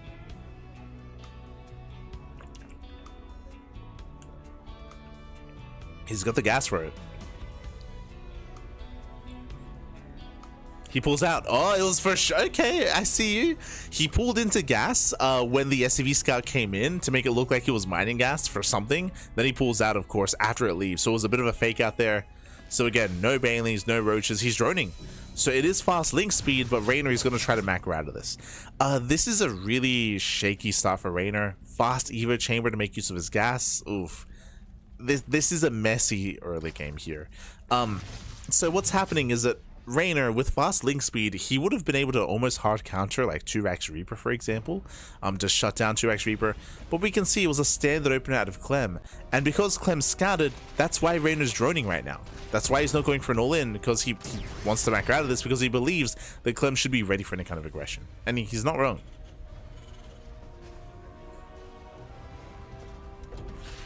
And nice fake out of Reynor.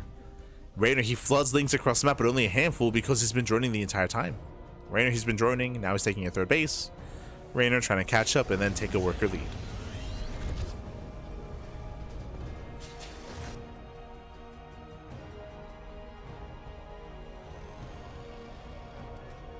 Meanwhile, with the fast Evo chamber getting to fast +1 carapace, it does make the most sense. This is going to be ideal against a bio heavy composition, assuming that Clem does play bio and doesn't play mech.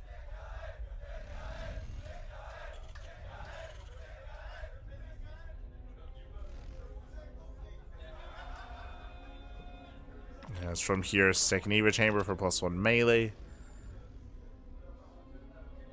Hellion Banshee moving out. Got Banshee behind this, getting into cloak. And we'll see if Reynor can keep up this time. See if he can keep up.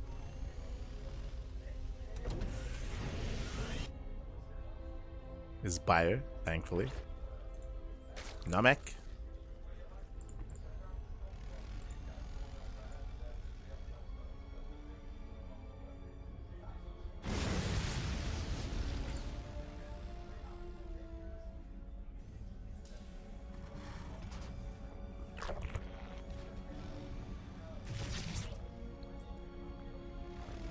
As they poke in, they pull away. No major damage here. Rotating around, threatening a dive. Reynor's keeping up.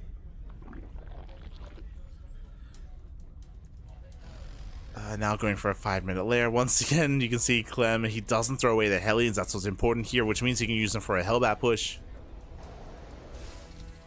You have 2 more E-base finishing up, but that's after the Raxes.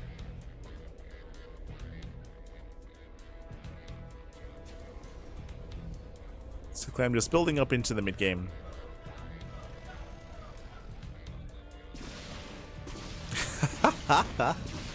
Yo, the Coca chance.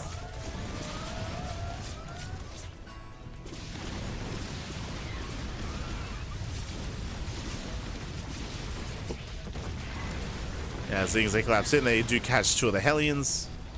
Nice pickups. Clem not really finding the damage he's looking for. He's hoping for more.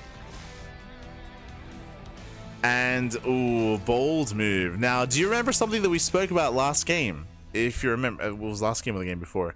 It was last game. If you remember, I was talking about how Reynor, he's very fond of going for this style of Ling into Ultra, as specifically Ling Infestor Ultra, and how it's really difficult to pull off, and I'm not really fond of it myself. It's more standard to go Ling Bane Ultra or to go Ling Roach Ravager Ultra instead. We see that more from players like Serral, Solar, and Shin. Reynor, he's the only one that goes pure Ling Infestor Ultra. Now, as you can see, he's very vulnerable in the lead up to Ultra Tech. Why? Because he has 0 Banelings. Because the reason for this is because he's specifically preserving that gas to get the Hive and to get the Ultra Cavern and get the upgrades as quickly as possible. As they get this round, not bad. Yeah, they surround the Marines, they surround the Hellions. Very nice catch here. Where are the Hellbats? The army's not yet done, and Reynor, he shuts down the first push. Really crucial that he did this. Hive has begun. The Hive has begun, and remember, what is the Hive for? Ultras. Again, Reynor, he's known for this. Like, he's very much so known for this build. He's known for going pure Ling into Ultra. It's very greedy, but if he gets away with it, he can snowball out of control. And Reynor, he's almost there. He's almost there. You can see he's getting a safety infestor. So he'll have some kind of splash damage for his army.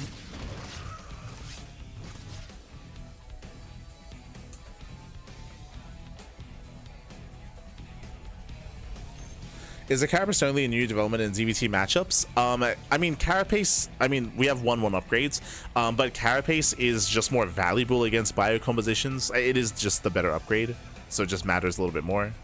But if you're curious as to the opener, it looked like more flexible, more of a freestyle adaptation, because remember, Reynor opened up gas first, and it was like a shaky start. Remember, he opened up gas first, so he had excess gas. I think that's why he went for fast +1 Carapace, just because he had excess gas after the early game. I don't think it was necessarily like fully planned. Meanwhile, does catch out the Marines. There's the Ultra Cavern.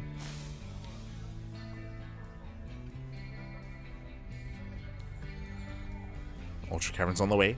Double jump into the main. And again, Reynor, he just has to buy a little bit more time to hit his big power spike of Ultras. He's almost there. He's almost at his Ultras. Nice positioning here for Clem.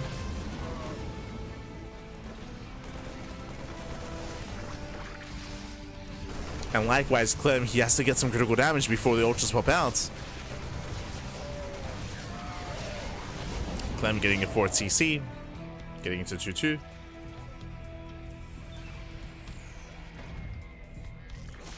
We got +3 Carapace on the way, still +2 melee. Now we get the Baneling Nest at, what, 9 minutes? We get the Baneling Nest after Adrenal is halfway done, and here come the first wave of Ultras. Now remember, yes, there are Ultras on the way, but Clem, he saw this coming ahead of time. We do have some Burrowed Infestors lurking about. Can we land a Fungal? He's looking for it. He's looking. Does scan. Fungal does land. Yeah, lands one of the Fungals. Ooh, brutal mine shots. That brutal connection. And again, behind this, we have Marauder production. Now we have Liberators. Nice Fungal. Yeah, there's Fungal from behind. Yeah, the mass Fungals. And Clem has to get the hell out of here. I say that reinforcements have arrived. And remember, no Banelings. That's why this army is trading so well for Clem. At least until the Ultras pop out. Now again, Clem has already been working on an anti-Ultra composition. Unfortunately, there's no Ghost Academy. So there's no Academy, there's no Ghost production, but there are at least Liberators and Marauders. Ultras are moving in. They only have +2. So the Ultras are quite vulnerable. For another 10 seconds. Yeah, there it is. Kindness plating is now complete. The Ultras are ready. And now it's going to be go time. Now you can see Reynor throwing down the Spire. That's going to be for anti-air. The one thing that this build and this style is weak to that Reynor has is drop play. Because up until this moment, he has had to rely on Queens for anti-air. But he made it.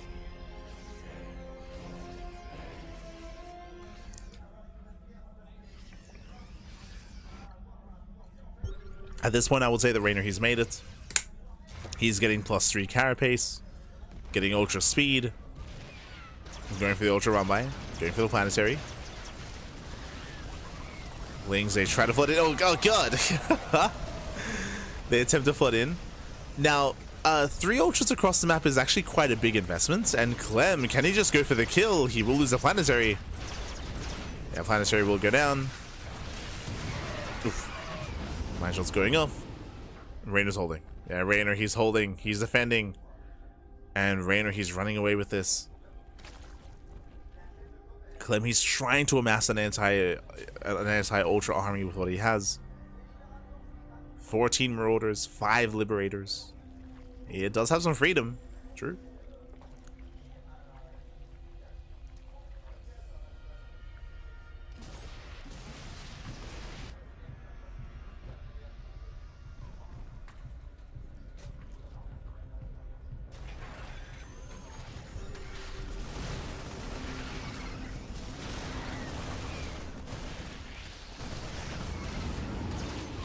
Clem, he is clearing up back at home. +3 attack is almost done. Does catch an ultra. Oh, where's the kiting though? Yeah, no kiting. Distracted by the main army. It's otherwise distracted.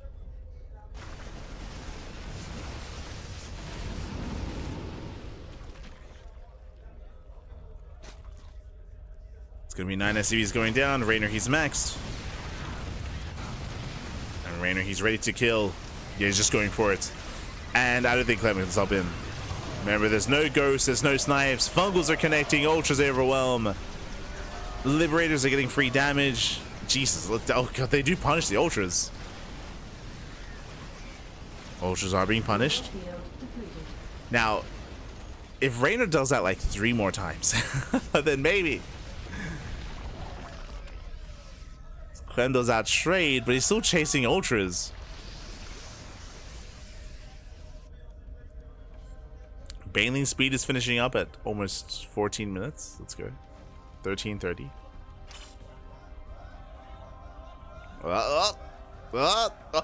The transfer! The transfer! Oh, no! He's crazy! Ah, the retargeting! Ah, God! Oh, the transfer! Okay. That was almost as if he held on a little bit longer there, but he was distracted by the run by. Clem was distracted. We'll kill the ultra.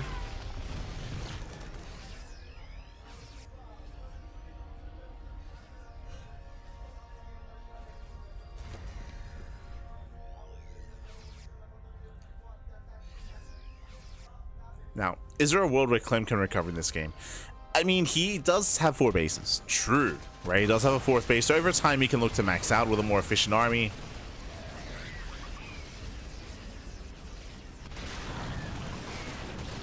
But yeah, there's just not enough supply to defend back at home.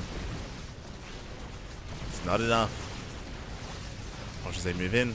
Fungals, they just keep connecting. Now Corruptors have arrived. Now we can just focus on the Medivacs. He has anti-air.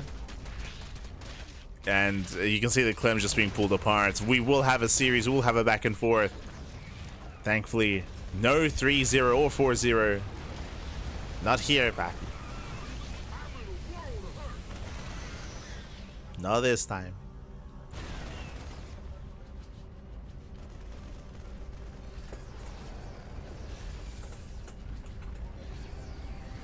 Oh my god. Yes, we have some birdlings. They're just being so annoying.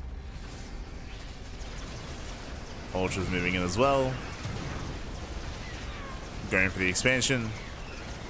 Does once again reset all the Medivacs. Doesn't get the base, but does get 14 SCVs. Still solid trade. Considering the Reynor has an economy. And the Clem does not.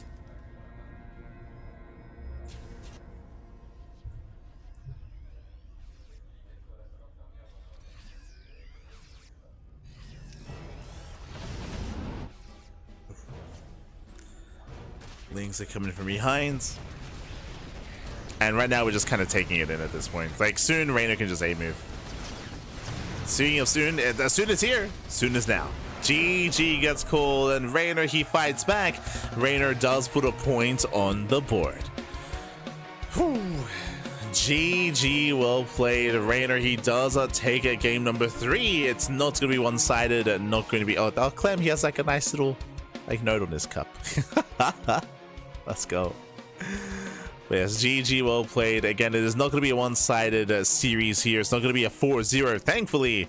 And again, winding it back here, Reynor, he was able to actually have a really quirky start to the game. It does feel like, I mean, I say feel like, he did force Clem to overreact. Remember, Clem, he abandoned the natural base. He got his bunker up and running. He stayed on one base how much longer when he didn't need to because Reynor was droning. Reynor, who was droning up, he did not commit to any kind of all-in.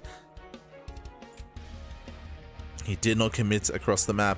So Reynor, he was able to recover behind it, able to get into his fast upgrades, able to rush into Ultra Tech, and that was the hardest part, is to survive until Ultras, and he was able to pull it off. Yo, meanwhile, we got the trophy being shown off here as well. As we're getting into our next game, we're going to be loading into Tokamak. Let's go.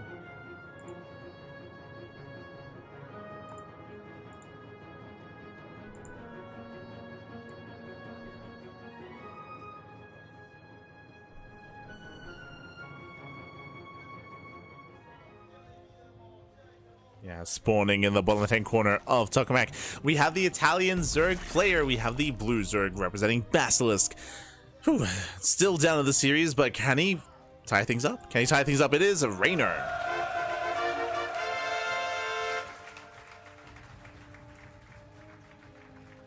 And spawning in the right-hand corner of Tokamak, we have his opponent. We have the we have the French Terran player. We have the red Terran representing Team Liquid. Still leading the series. Can he extend that lead even further? It is Clem. Oh, once again, opening up 2x Reaper. Let's go. So 2x Reaper once again out of Clem. Now for the second time in this series, was able to attempt it and pull it off in game number 1. If you recall. Now bringing it back here in game number 4.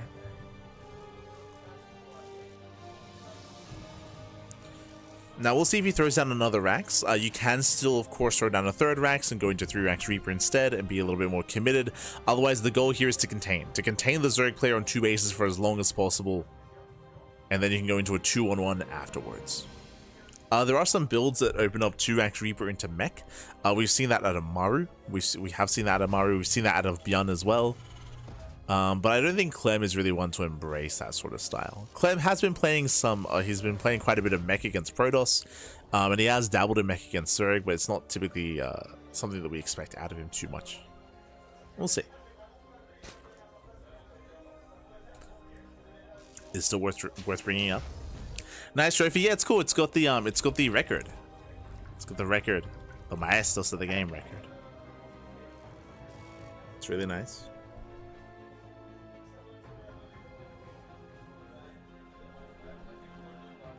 Is it laggy? It shouldn't be. Everything's fine on my end, at least. Just maybe refresh if things are looking a little bit shaky. A nod to the rap. Yes, exactly. We need that Funka and Coca record. True. What are we getting? What are we getting? A sad sack rap. We need the sack rap.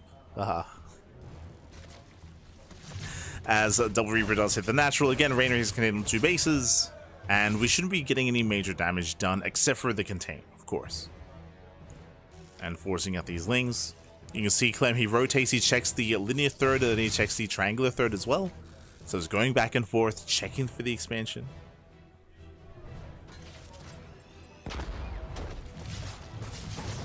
Oof. As he goes to the dive, he'll lose one of his Reapers as a result. He goes further into the main, but it's going to be a one-way trip as he will lose another Reaper.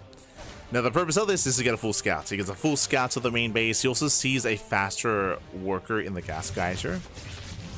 That's going to be 2 drones mining.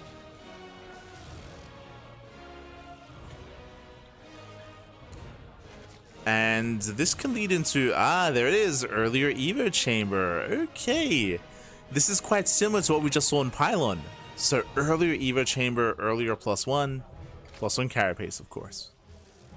Now we see why Reynor pulled into gas earlier as well. Or I should say, kept workers in gas. So fast +1 carapace for the second time this series. Meanwhile, we can see that Clem's getting into a 2-1-1. Now, as a reminder, fast pulse on carapace like this is meant to be a counter or at least assist against a 2-1-1. So this is specific here against the build that Clem is going for. Again, it is common to open up 2-Axe Reaper, and then because you have 2 Axes already, turn that into a 2-1-1 with a stim timing with Medivacs. So fast pulse on carapace should help against the 2-1-1.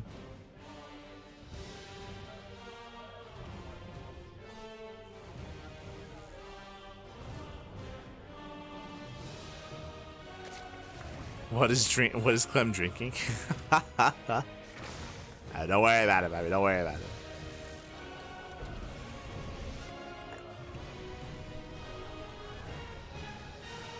He's just getting hydrated. Hilarious on the way.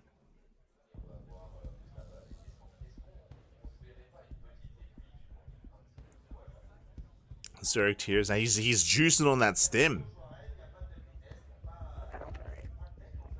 All over that stim. As Clem going for his own double E-base after the 2-on-1 setup.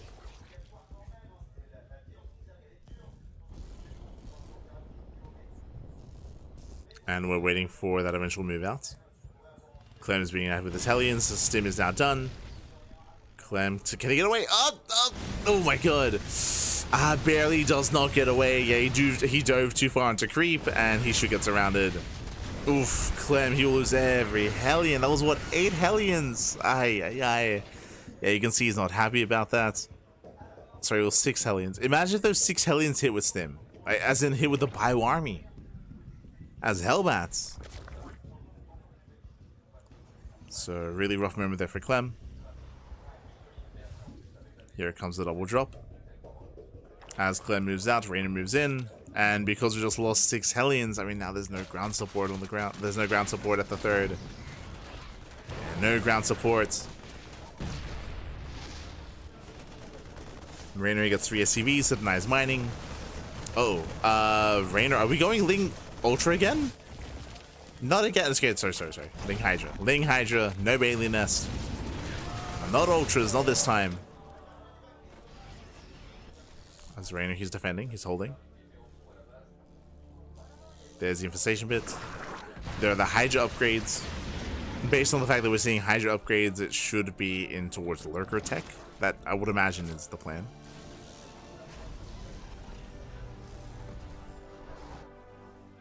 So tech into Lurkers. Now behind this, building up.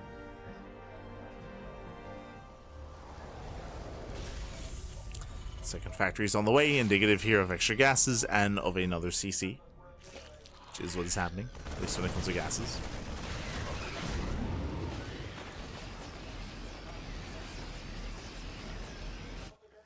There's that Lurker Den on the way. Reynor, he's almost there, and needs a little bit more time for that Lurker tech. Poquita más.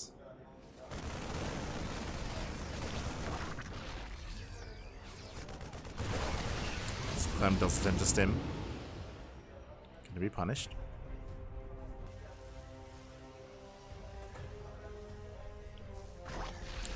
Here's the 4th CC. Again, Clem is playing out a longer game, which means Reynor should be able to get into his own Hive Tech and his own Lurkers. Going the distance on this one. Which is what Tokamak is known for, true. Just cut the map in half.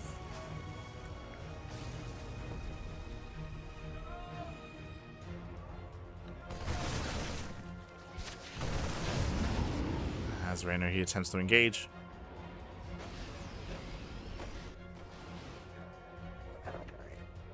Hive is just about to finish. Shows those upgrades. There it is. Hive upgrades on the way.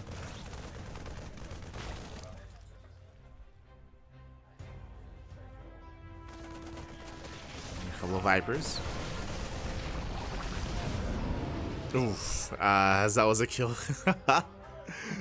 That should not have happened.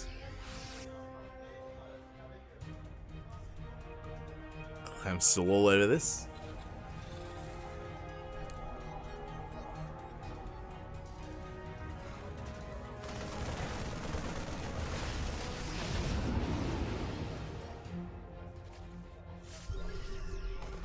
Clem still just being active with drop play.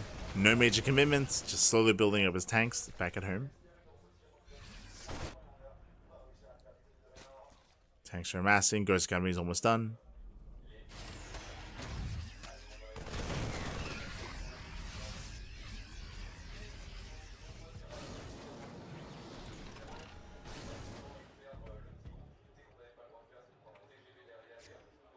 As both armies are about to max. Clem is still being active with these drops.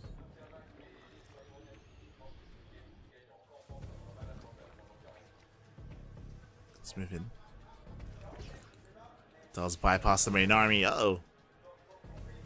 Reynor, he has to respond. Turns around. Power bomb shooter on the Medivacs. Does get the expansion though. That's what he wanted. Oof. No shot. No shot. 6 HP, pappy. The Medivacs, they barely get away. Them Clem Medivacs. Built different. Built with 10 extra HP. Ah.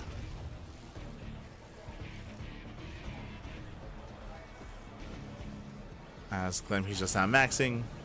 Again, he's just been turtling up this entire time and going up, getting up to 4 bases and turtling up with tanks. And this looks like... Jesus. I was gonna say this looks like Ghost Mech. Like Ghost with mech support. But it's still investing into 3-3 upgrades. Okay.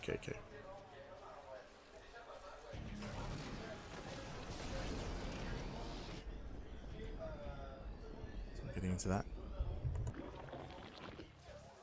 Ooh, Reynor going for double Nidus Worms. Trying to make something happen here.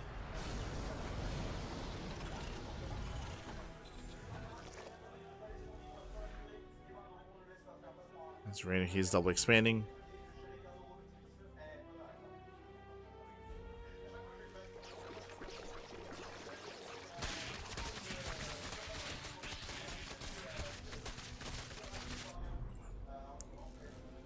We have hit a lull. Oh, let's go, Mass Overseer. 12 Overseers morphing in. Rogue, is that you? Este Rogue.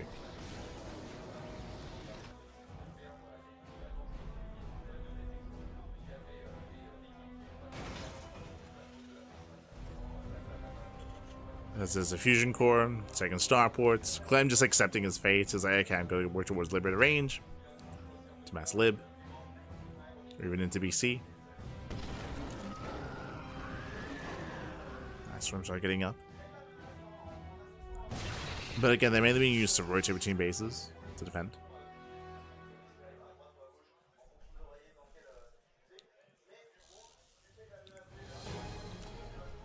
Changeling does confirm. Gets in.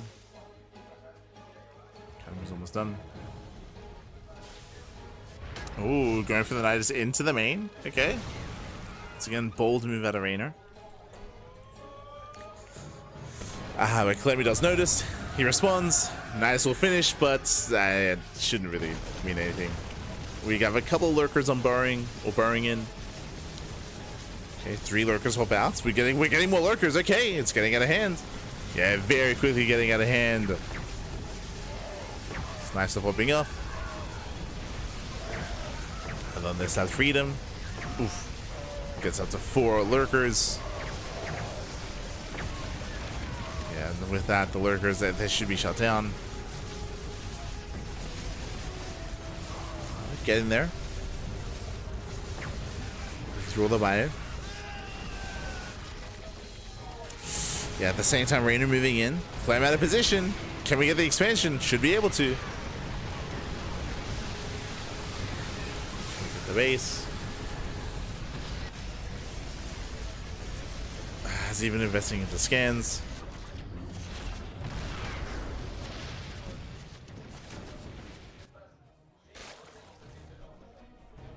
And Reynor, he should just overwhelm. Like he has a massive advantage here.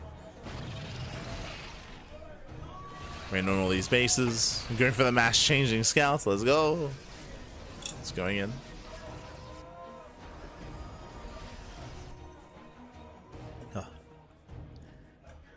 Jesus, 34 CV kills.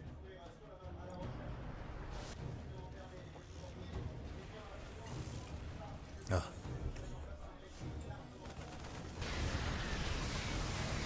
Yeah, with that Reynor, he's going to be collapsing in, catching out some of the fire.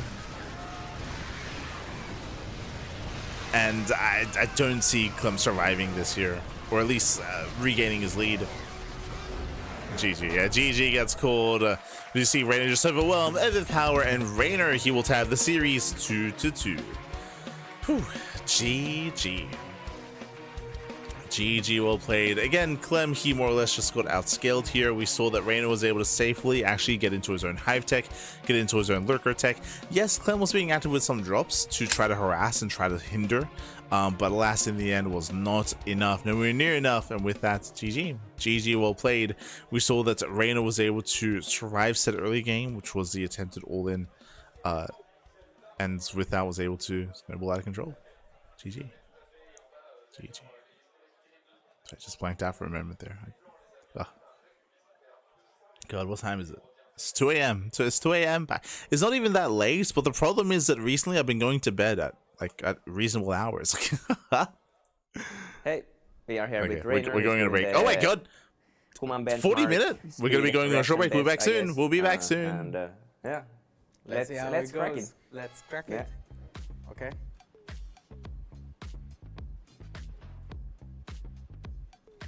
That was a long ass thread.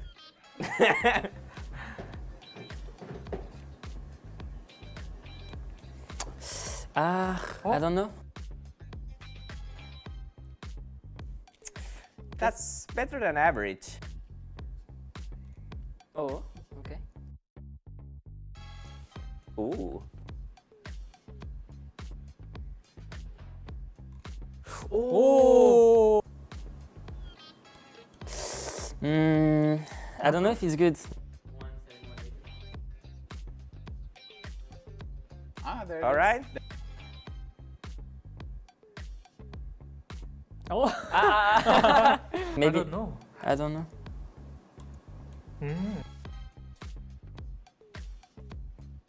Okay, going down. Oh. Okay. Oh. Beat it. I'm That's not gonna good. be able to. They just say no sleep or what? Did I just hear that? Come on, I got. You slept at least at least 7 hours. I think GG. I can beat.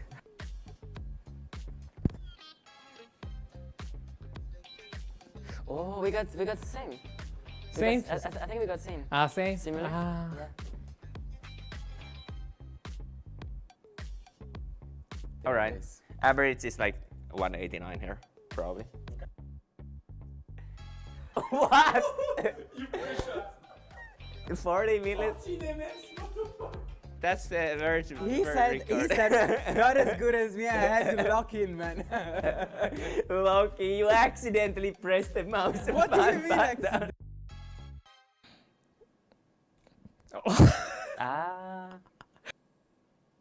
Oh, same. Oh, darn. 왜 안 되지? same. Yeah. To build your perfect player, who would be in charge of micro or mouse accuracy? I'm gonna have to say Clem. What about multitasking? I'm gonna say Reynor. What about clutch factor? A few years ago, Reynor. I think I was really clutch. What about strategies? Well, I think Lambo. Trophy cabinets? Unfortunately, the guy that's standing over there, Serral. Now on to more physical thing. What about body? Zest. Guy was huge. Oh yeah. What about haircut? Haircut? We have no game for haircuts in StarCraft, I'll be honest. I feel like very little people care. I might say myself here. Could you show us your haircuts so that... Not right now, because I haven't had. So Clem, Reynor, Young Reynor, Lambo, Serral, Zest, and Reynor again. What could be the nickname of that pair? Reynor and the boys. Reynor and the boys. who the perfect player would be with different players for each categories. So who would you pick for perfect player for micro or mouse accuracy? I'll pick myself. Badass. What about multitasking? I have to go with Reynor. What about clutch factor? Oof. That's a tough one. I'll say herO, actually. What about strategies? I would say Maru. What about trophy cabinets? Well, it has to be Serral. What about body? Can it be like someone cute or whatever? You pick. I'll go with Maru. And what about haircuts? Oof. Linok. Yeah, he's like purple hair. He's cool. So your perfect player would be a mix of yourself, Reynor, herO, Maru, Serral, Maru again, and Linok. So what could be his nickname? His nickname could be The Machine. The Machine.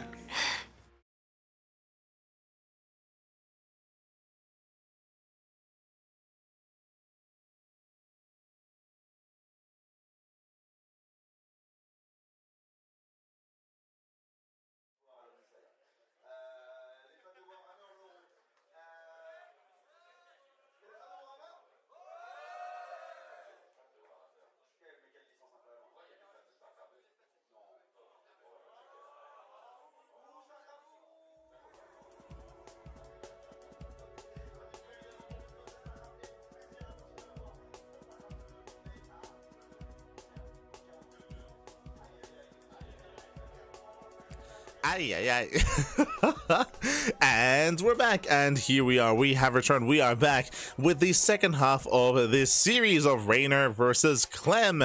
Whew, not gonna lie, I do apologize for the commentary towards the end of that last game, as I was losing a little bit of energy and losing a little bit of sanity. No, I was passing out a little bit, but we are re-energized. We are back. We are re-energized, and we are ready to continue the series. We're tied up 2-2.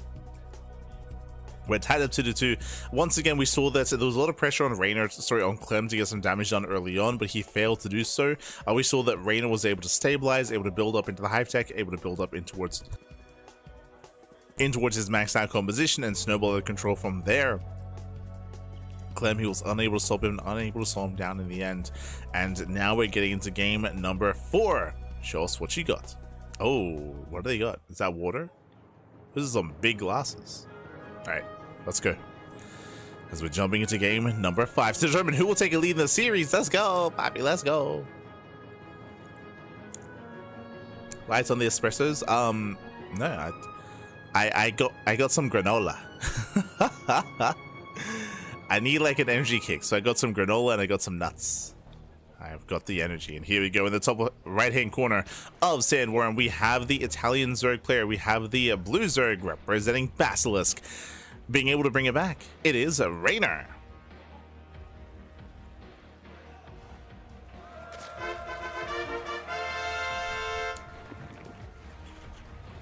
And spawning in the bottom left-hand corner of Sandworm, we have the French Terran player. We have the red Terran representing Team Liquid. The homeboy himself. Let's go, the best Terran player in the world. It is Clem.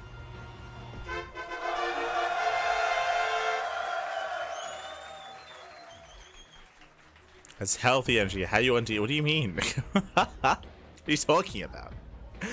Oh, as once again, gas first. Gas first here from Reynor, going for a gas into pool into a delayed expansion.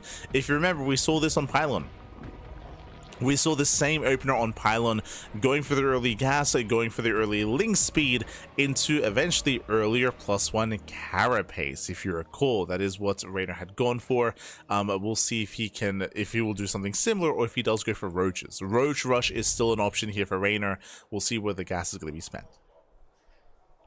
Also, yes, I was able to catch the tail end of the content just before we went live, and I do appreciate that Clem, he did take note of Linok with his purple hair. True. Some of the best hair out there. Exclamation mark Funada MJG in the chat for the Tails haircut. I would not call that the best haircut in StarCraft at all. I was no, that was one of the most questionable haircuts out there. Is the tomato Tails hair. SMH my hedge. SMH. Who had the best hair? God, I want to say there's someone that stands out in my mind. I just have to reach in. Who am I thinking of? Obviously, Leonok was known for a long time for his purple hair. That's true. True. I know that Crank got a perm at one point. That did happen. He didn't look bad. Crank did not look bad at all. Not at all. Who am I thinking of? Who am I thinking of? Like Myeonshik had a renowned hairstyle for a bit as well. True.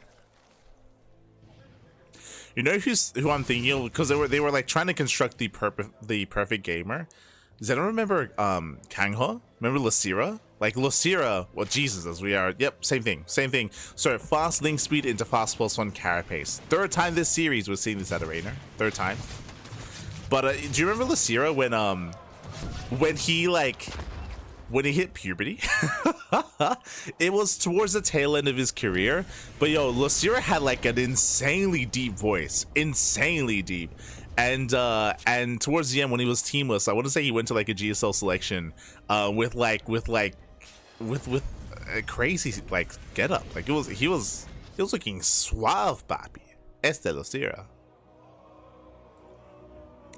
From here, Reynor taking his third. Remember, delayed third base, faster carapace upgrade. So there's a bit of a give and take here. Oh, okay, staying in gas. Does stay in gas. And once again, the reasoning why we're going to be getting into early carapace, so the benefit of that, I should say, is just against a bio-heavy composition going into Ling, and this may be indicative once again of going from mass Ling into Hive Tech once again. Meanwhile, Hellion Banshee out of Clem.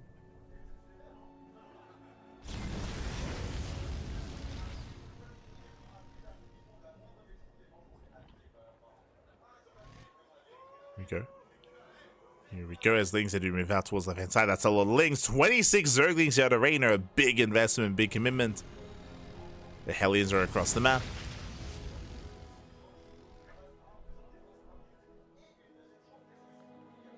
Second Eva chamber here out of Reynor.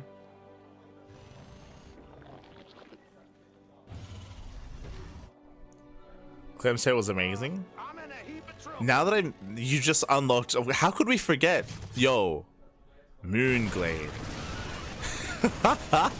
And alongside Moonglade, if we can go for casters, because Moonglade, I would say he counts as a player, of course, initially, before becoming a caster.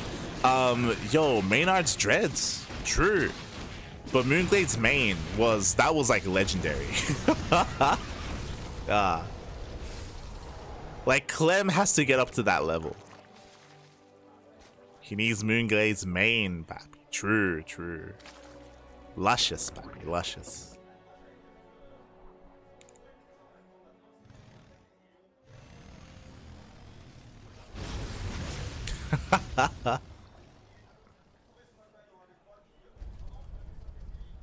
Yes, from here, double Banshee moving out. Hellions rising on the right, Banshees on the left, Links are deflected. Ooh, Hellions are making their way in. Oh, they do get surrounded though. Yeah, Links are out just in time. Nice around, clutch around at a Reynor. And this is not worth it. Yeah, this is not worth it. That was 4 Hellions for 3 drones. Reynor defends well. This will slow down Clem.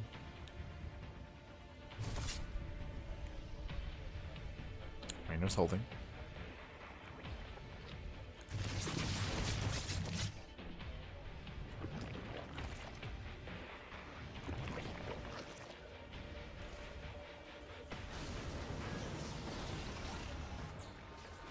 He's holding his defending. Does run away.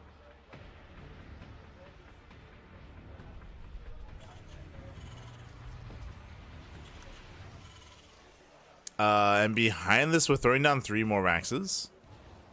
For the first time, okay. For the first time this series, 8 Rax. Let's go, 8 Rax out of Clem. He's not taking his gases. He's not getting a 4th CC. You can see the observers pointing out the production tab. It's time to 8 Rax. It took a while. I'm not gonna lie, it took a while for this to be embraced in the series. Marines are sneaking up on the 4th.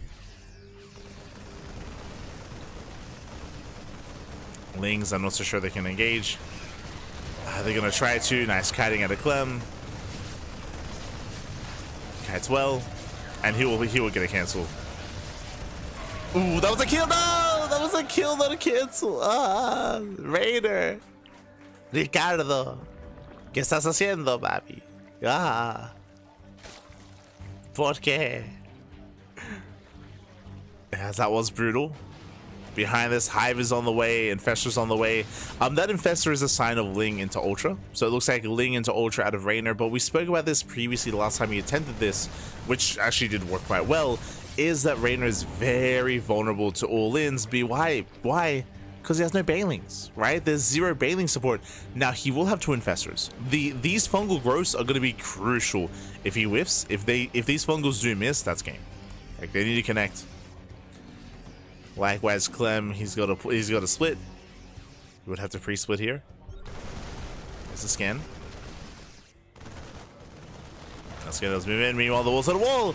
Ooh, Lings they flood in across the map towards the natural. They surround the Marines. Nice run by here by Reynor. Oh, nice run by. Marines they push in. They get another kill, not a cancel. And Reynor is falling apart here. Just trying to hold on. Not quite able to collapse in.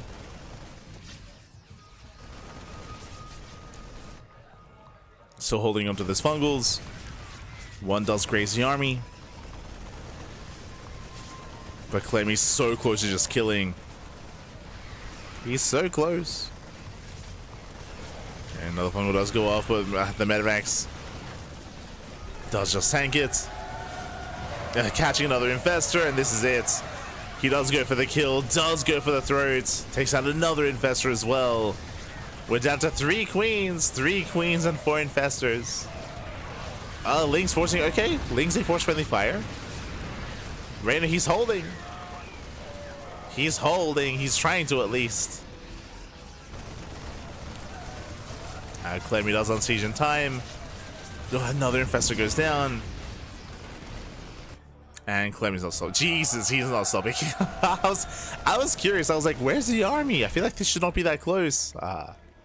He's coming.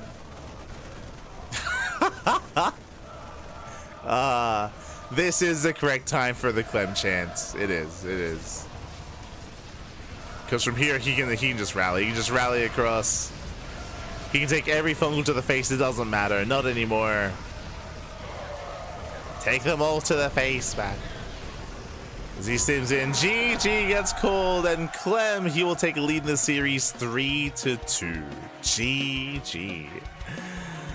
Oh, GG well played. Again, Clem, he just doubled down and he went for an A-Ranks 3 base all-in. 3 base all-in out of Clem, and the reason why it worked wonders, Clem did not deal critical damage early on. He did not gain a massive lead early on by any means, but what did happen, Reynor was once again, for the 3rd time, well, for the 2nd time really this series, he did open up what? He did open up pure Ling. He opened up Ling into fast upgrades into in towards Hive Tech and towards Ultra Tech, but alas, he did need more time, and we saw that he is vulnerable to all-ins like this because there are no Banelings, right? 0 Banelings are available in that kind of game state with that kind of build.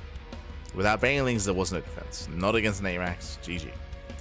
GG well played. Now, I do not expect to see an A-Rax again because I don't really expect to see the same kind of build and setup going for the fast upgrades and hoping that your opponent gives you time and gives you breathing room. Let's go. Marines are a good unit. Well, they're a good unit when there's 0 Banelings. Like, remember, there was 0 Banelings for Reynor. That's what I was trying to emphasize. Reynor was cutting a lot of corners, so he gets punished. Reynor, he was punished for cutting corners. And let's go away, getting into Golden Wall.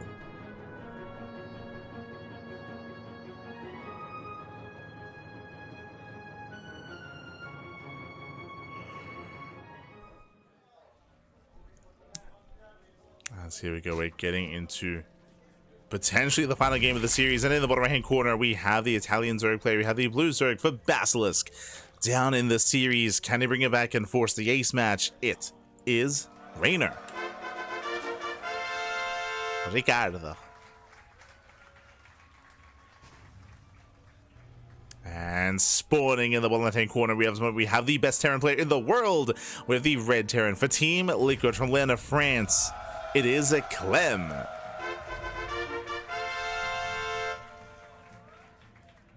We go. The Clem drop up.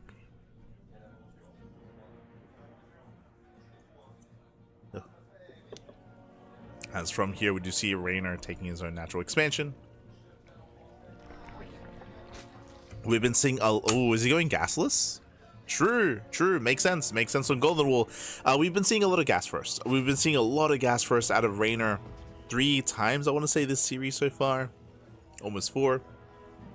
But now, for the first time this series, what do you see? Gasless. Reynor, he is going to be opening up gasless. Now, what does a gasless opener entail? Well, if you have a really secure 3-base setup, it means that you can skip and delay link speed, defend with purely slow links and queens, and set up on 3 bases.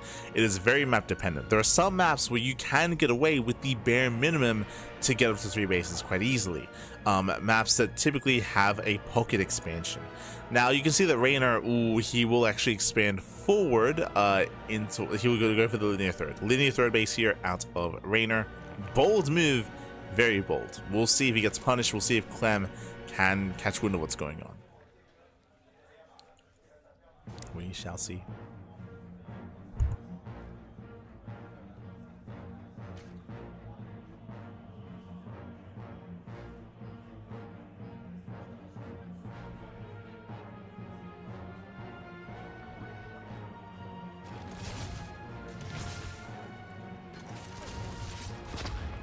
As going gases like this does leave you very vulnerable to Hellion dives and to early game aggression. Just because when you skip gas like this, you typically do skip link speed and go into roach play into the mid game. And again, you're heavily reliant on queens. We can see, Clem, he does not read this. He's going for a 3rd TC. He's going for the gold on location. Okay. Now, what I was going to say is that a way to punish this is to go 1-1-1. 1-1-1 before 3rd TC, go into Hellion Banshee, and you commit, and you double down, and you break the defending Zerg player quite easily. We've seen Serral die to that time again against Clem. Meanwhile, we can see Clem instead goes for a 3rd base on location, rushing into the gold. So a very greedy move here by Clem, but Reynor cannot punish the greed because Reynor has no link speed or roach speed or anything because he has no gas. Ooh. Again, the gases were heavily delayed for Reynor, so there should be no punish for Clem.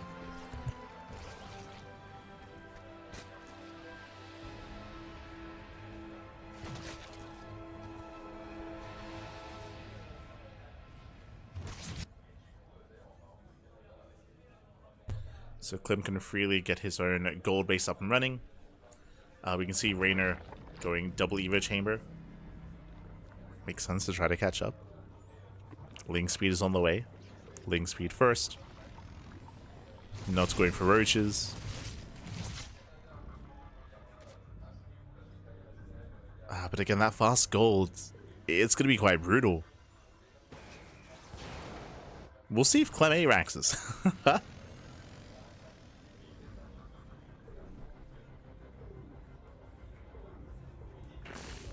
We'll see if he's tempted. As Hellions are looking for a way in. Remember, it's purely a queen defense so far. And we have some nice SimCity at the natural. Queens are zoning.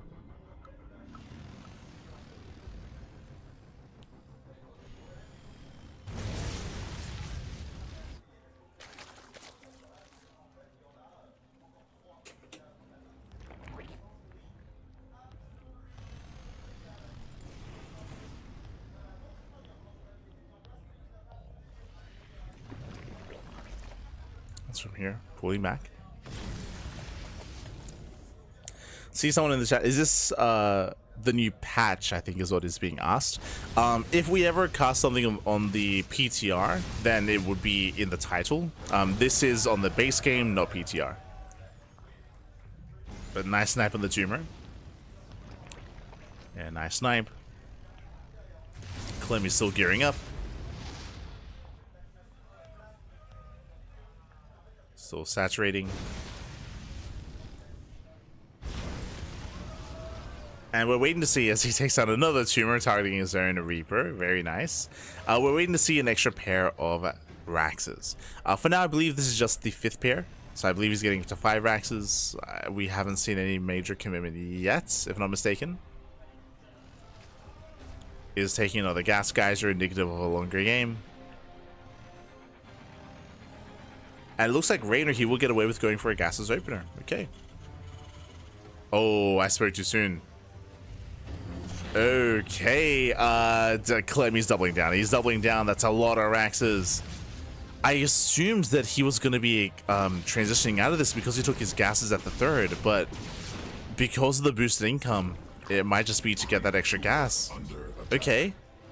Reynor, he's going for a 3-base all-in. He's going for a 3-base all-in. It's going to hit quite hard. We'll see if Reynor can survive it. Creep is being denied.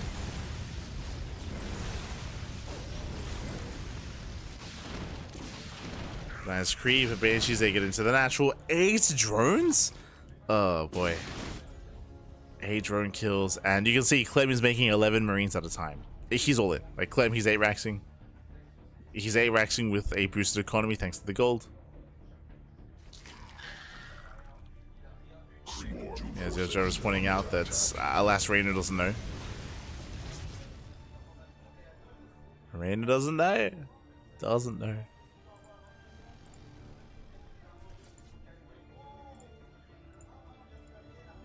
And here comes the rally. Oh boy. Bathing speed just began. I believe Clem should just be able to A-move. Okay, there's some roaches. Never mind. Okay, roaches will help quite immensely. Mine shots going off. Oof. Maybe connect.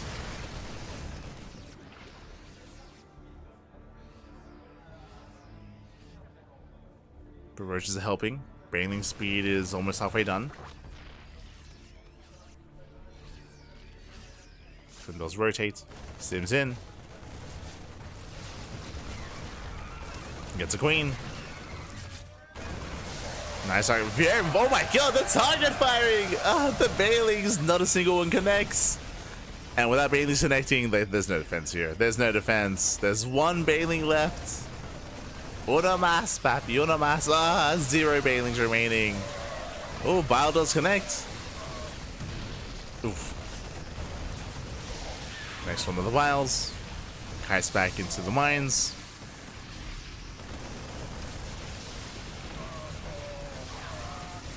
That does whack. Oof. Does whack. Does force a bit of friendly fire at least. But Clem, he's so close to just straight up breaking Reynor. Yeah, there's the rally.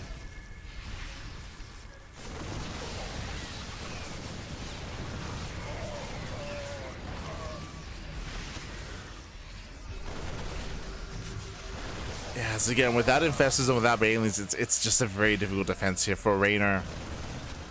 He's hanging in there. He's hanging on. Yeah, his mind's just going to be going up.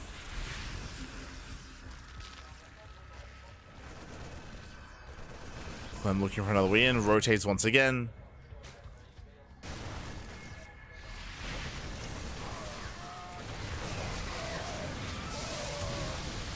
Okay, Himir does rotate, shaving off all the lings.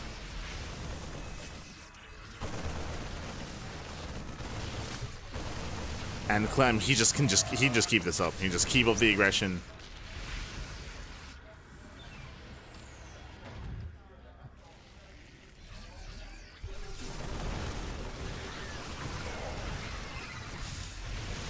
And again, Reynor, he's been holding on for, what is this, almost 2 minutes now? It's impressive. It's very impressive here that he's been able to hold on. But it has been a very uphill battle. It's a nice... some of that at least.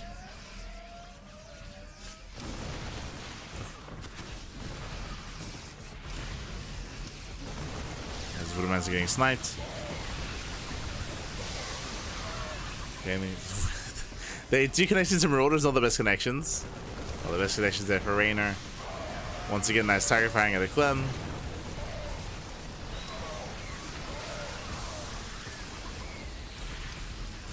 overall nice target firing. And, God, I mean, if we can force this back and drone up, then sure. It's the world.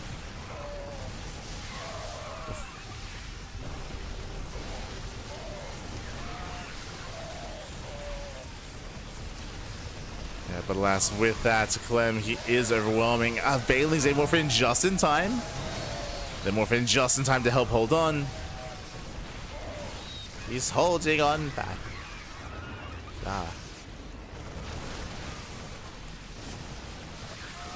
Barely hanging in there for as long as he has. Still stuck on a subpar economy though. Still starts trading units. And Reynor is so close to getting to the Ravager specifically. If the Ravagers go down, I mean, that would just be game. He wants them back. He wants them.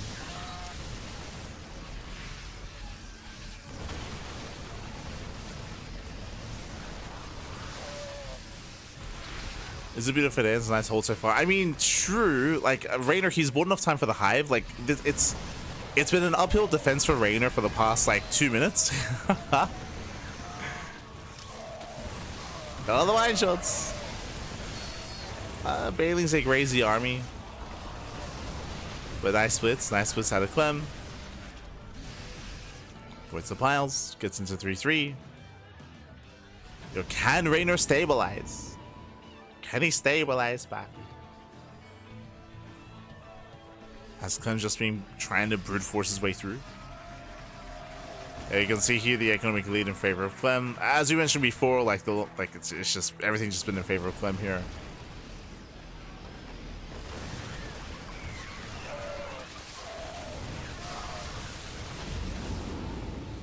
What's to make up?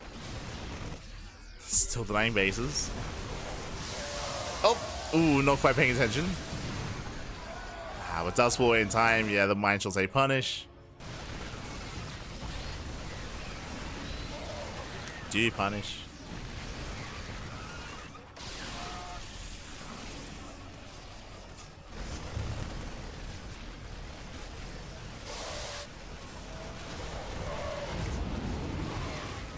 As down goes another expansion, Reynor down to 3 bases.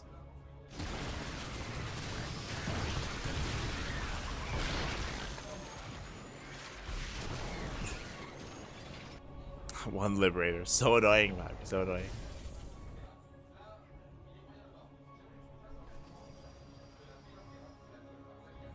And Clem is about to max out.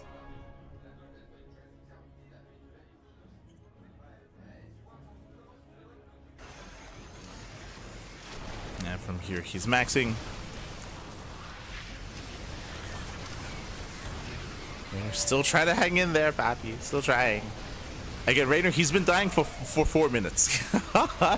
It's been like a 4-minute death animation. But like getting into Hive and getting Vipers is impressive. Ooh, Del 6 and Bailings to the face. But it doesn't matter. Yeah, it doesn't matter. He's going for the kill. He finally breaks through, takes down the Evo Chambers. Pushing into the natural, takes down both Evo Chambers even.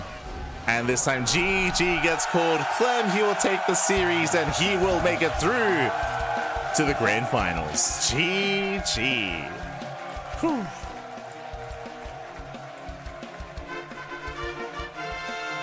GG, well played. A very strong start for Clem. Bold move by Reynor, winding it back. Remember, what did Reynor do? Reynor, he went for a gaseous opener. Which means he is so vulnerable to this aggression because everything is late. The upgrades are going to be later. The tech is going to be later. The army is going to be later as well. Meanwhile, what did Clem do? Clem went for a 3-base all-in, 8 racks with a boosted goal base to help support himself. He did eventually get another expansion. That is true. Did eventually get a 5th base, but that was after the facts. Like, again, he was very committed. And yo, it's time for the winners interview. Let's go. Take it away, Pappy. Take it away.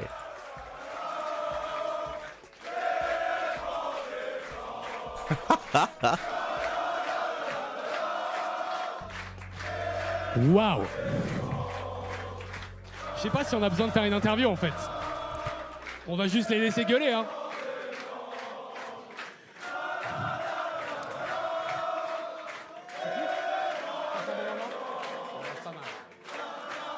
Ok les gars, merci pour cette énergie de fou furieux. Clément Desplanches en grande finale du Maestros of the Game.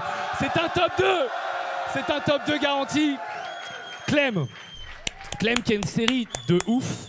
Ça a été du TVZ comme on le connaît, ça a été du TVZ où il y a du clic. Je t'ai appelé plusieurs fois depuis le balcon, je t'ai appelé le démon. T'as été démoniaque sur cette série dans ton exécution. Comment t'es arrivé à ce niveau-là? Est-ce que c'est simplement le Clem Prime qu'on a aujourd'hui? Bah, j'espère.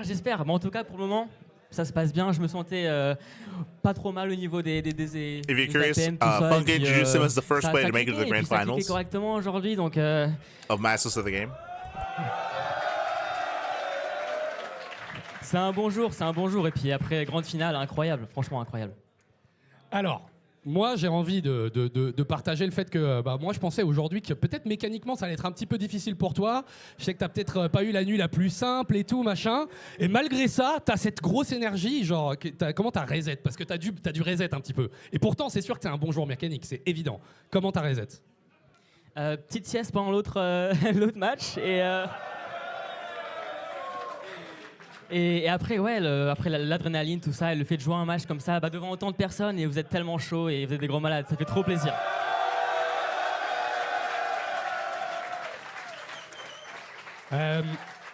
Tu vas jouer du coup. Alors déjà, d'une part, tu as peut-être le temps de faire une autre sieste. Voilà. Peut-être encore un BO7 en 7 games, donc du coup même presque une nuit en fait. Mais c'est un ZVZ du coup entre les deux Basilisk Boys.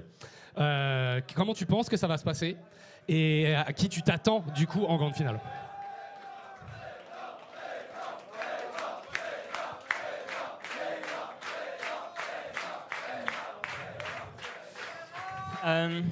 Ça me ferait plaisir de jouer contre les deux honnêtement. En général, contre Reynor c'est des beaux matchs et contre Serral aussi. Et contre les deux c'est super serré. Peut-être un petit Serral ça pourrait faire plaisir. Au moins j'aurais un peu joué, j'aurais joué les deux, mais... Je sais pas s'il y a des gens qui sont capables de faire ça, mais vous voyez le même là avec la mort qui approche et qui défonce tout le monde là. Vous nous faites un petit classique, herO, Reynor et peut-être Serral du coup si c'est lui qui gagne. Parce que ouais, bon, moi j'aurais tendance à penser que Serral va l'avoir. Je l'ai trouvé très très bon contre herO même si ça a pris du temps. Écoute, félicitations, c'est insane ce que t'as fait, bravo. Un petit truc pour le public, un petit dernier mot peut-être? Merci à toi Funka et merci tout le monde, vraiment. C'est juste incroyable, l'énergie que vous avez et franchement pour tous les joueurs, hein, pas que pour moi et pour tout le monde, c'est juste incroyable. Merci beaucoup, merci tout le monde et on se retrouve en finale.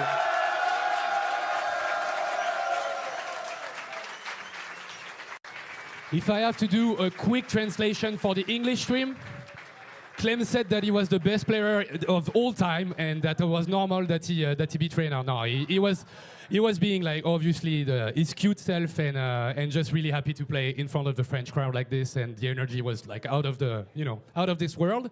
And he had to take a 2-hour nap to recover from last night. And luckily, it was a 4-3 between herO and Reynor. So he got a little bit, Serral, sorry. So he got a little bit of time to slip it off. And then he clicked. He told us he was clicking good today. I don't know what you believe. Dans tous les cas, nous, on va faire une petite pause et on va revenir dans quelques instants. Non, on va parler à Reynor. On va parler à Reynor. Ok. Oh, pardon. Funka, he was about to wrap up and say, I forgot about Reynor. True. I expected to do, I didn't expect to do a loser interview right now, but you are...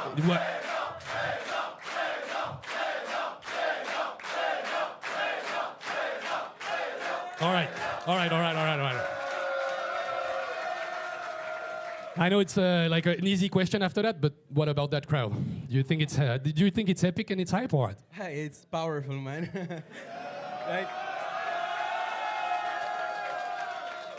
So you're gonna play against your teammate, your friend, the GOAT.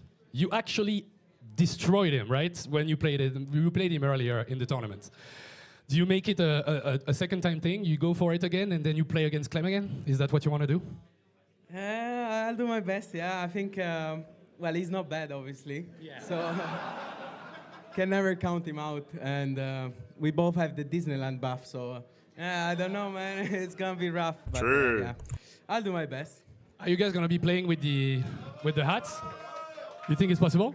No, not possible. Okay. It's too hot in here. It's too hot in Too here. much, too much. Anything you want to say to the crowd? And anything you want to say to the crowd before we hear from you again, I guess? No, I just want to say it's really powerful. It's so powerful. I had to put on Spotify to the maximum after the first game because I lost like one drone and everyone was like, oh, I was like, all right. That did happen. No, jokes aside, you can definitely hear the crowd. It's good fun. I think I didn't play that well against Clem, especially the first 2 games. I think I hard trolled, and hopefully I can do better now. Thank you so much, Reynor. It's such a good spot. Reynor, please.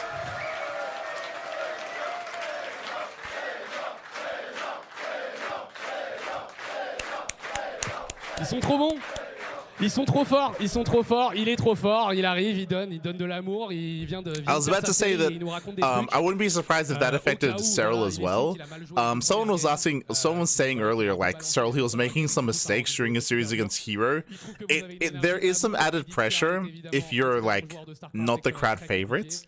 Again, like the crowd was hella hype for herO, like just as much as for Clem here as well. Like whenever something went right for Clem, as Reynor mentioned, like Clem would kill a drone and the crowd would go crazy, and that does affect you as a player. You're like, oh, like the crowd is cheering pretty hard against me. Like that's kind of smooch.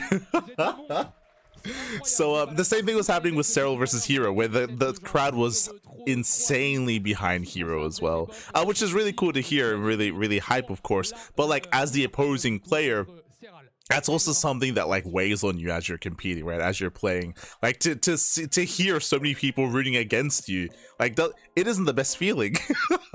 You know, it isn't the best feeling, of course. So much love to Reynor, much love to Serral, as they're about to face off. They're about to face off. We make the rules, no? We make the rules. In the next series, they're about to face off. Also, I mentioned this at the start of the broadcast, but I'm sure people are just not tuning in. Something that they mentioned.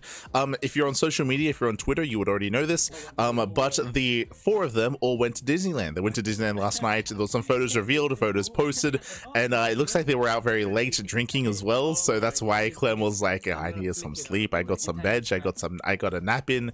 You also saw that Serral was very fatigued. Serral, he was yawning in his series as well, probably from, again, the lack of sleep, because they made the wise decision of going out last night, which I don't know if that was the best move. Shaking my head. But for now, we're going to be going on a 10-minute break. When we come back, we'll have the next series. We'll have Serral versus Reynor. We'll see you soon after the break. See you soon, Pat. See you soon.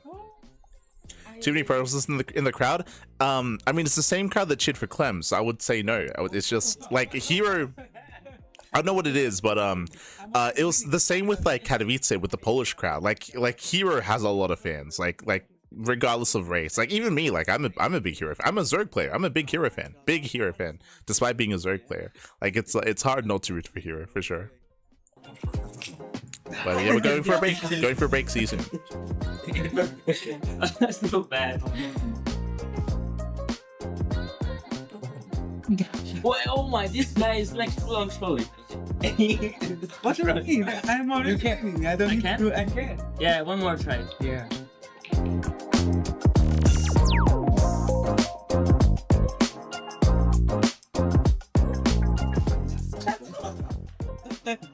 Oh my god. Your dog's The first one was good.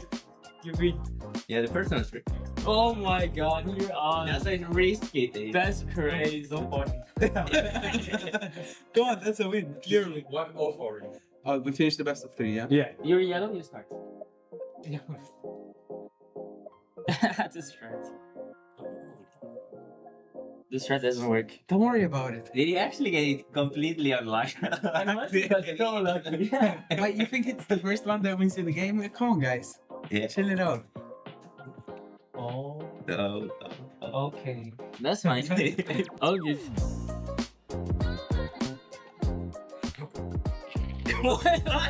Okay, this one was really bad. Really bad. Only really bad. And further. Also awful.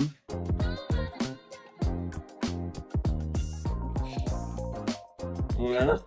I'm still winning. What do you mean? I'm still winning. Oh, you win. There it is. Wait, I'm waiting. Same. Yeah. Blue takes it now. Okay, one last one. Blue takes it? Yeah. Closer to the sea. You need to fix the situation. Oh, you have one last try. No pressure. No pressure.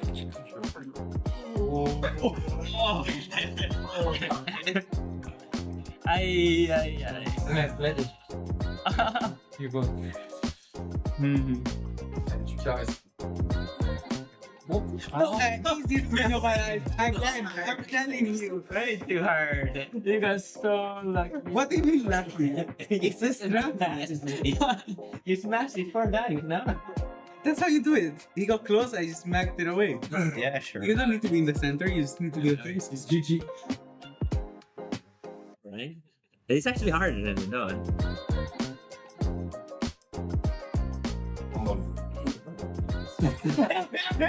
You're terrible.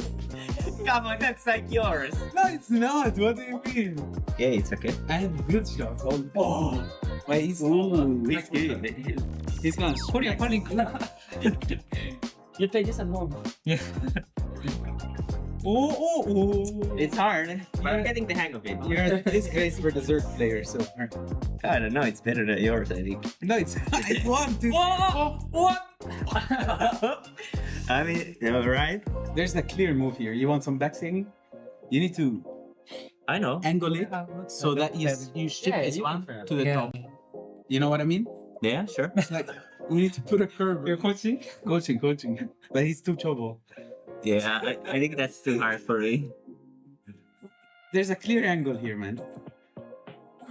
And that's not it. Oh, I'm just trying to go for the middle. Oh, shit. Shiba.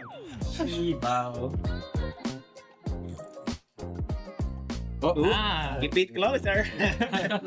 He almost did it for you, man. Alright, I'm just thinking, I need to play well. I told you From the right side? No, man. He's very bad coach. From that side? Yes, for sure. You see the angle? If Serral played by himself, he better. Yeah. You see the angle, right? Yeah. Shift it. Oh, you're terrible. Try the coach. Yeah. Bad coach. I told him the angle he's shooting. Awful. It's not the coaching the issue. Oh! Whoa! 1-0. I win? No. He wins. Why would you? See, and you were making fun of me for safe play. This is what happens. Alright. So Serral is just too lucky, right? He's terrible. He's terrible, but he's lucky at the same time. He kind of threw. Yeah. They were making fun of me for safe playing. Yeah. And then they do this, you know? Yeah. So crazy. 100 game. I go. Oh. It's okay, it's the first one. Yeah. It's good start. What? This ball doesn't. I think my balls are. What's wrong with your balls? No, they're not working. Get him checked out. No, either. Losing game. Okay. Oh! That's a good shot. That's It's the best one so far. 웃겨서 못하겠어. Focus. Oh, very good one. Yeah, Michael good. Very good one. Protoss Michael. Oh! Now the balls are working, man.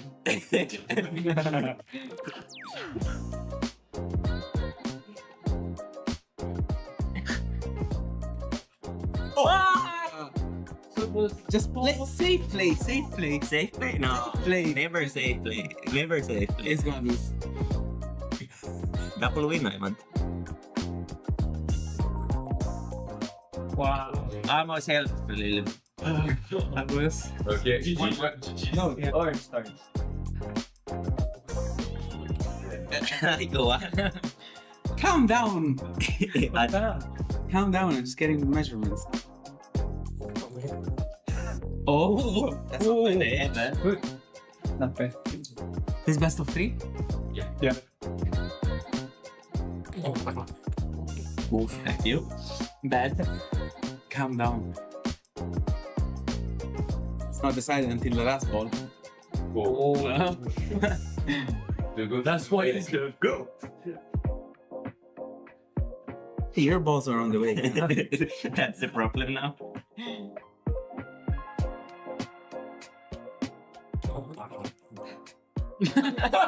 Exactly the same. It's your freestyle.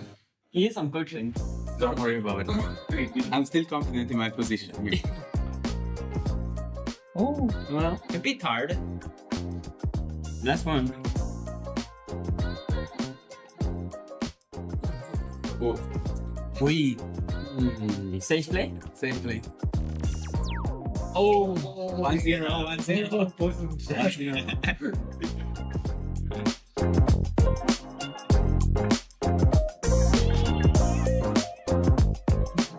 Soft. Feather ball. Yellow feather. Yeah, maybe.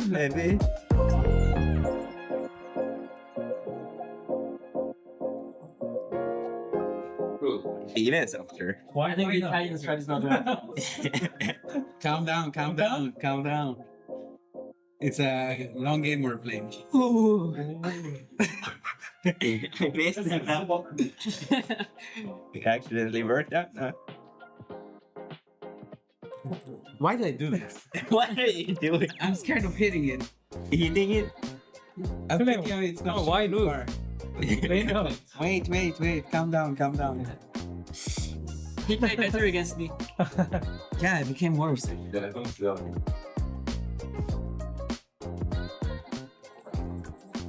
Ooh. It's a good try. Yeah. I need to change my technique. Just blocking.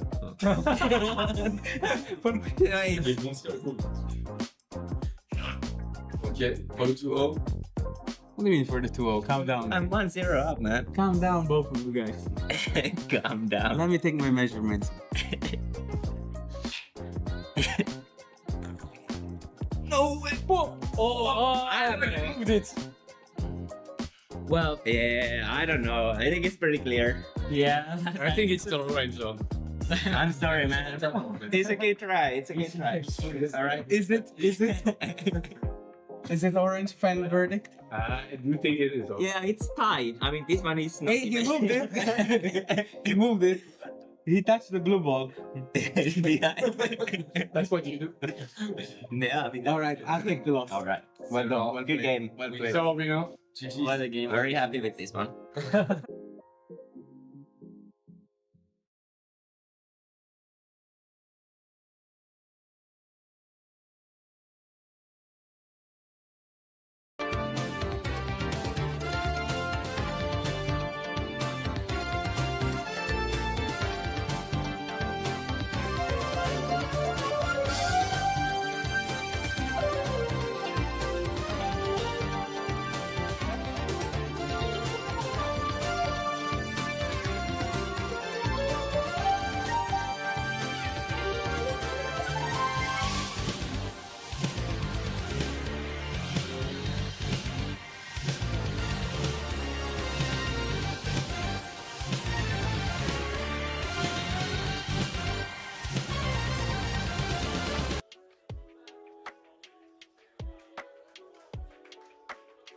And welcome back, everyone. Welcome back. Ooh, welcome back to oh my god. Oh Jesus, what's happening with the cameras?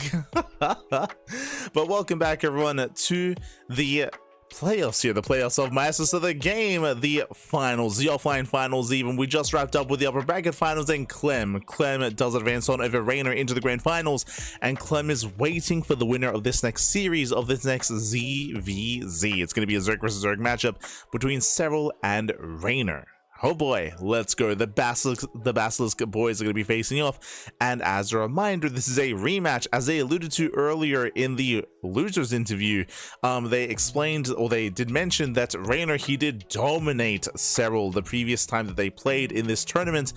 But if you remember, that was Serral playing from his vacation home, playing from a cabin in the woods, if you will. Oh yeah, we got some fan art. We're playing from a cabin in the woods with bad latency, as he was lagging out. If you recall, he was lagging out throughout the entirety of that series, just because he was playing from the middle of nowhere off of his mobile 5G internet.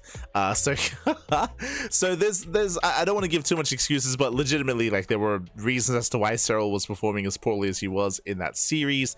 Now those excuses aren't there. Right now we're both in the same venue, of course not the same setup, and of course you got the crowd behind you all blaring and all that stuff, but regardless, we do have equivalent kind of like setting here for both players, and we'll see how they do compare to each other. We'll see if Serral can get his revenge. Let's go as Vitas are underway. Oh, the table move. True, the table.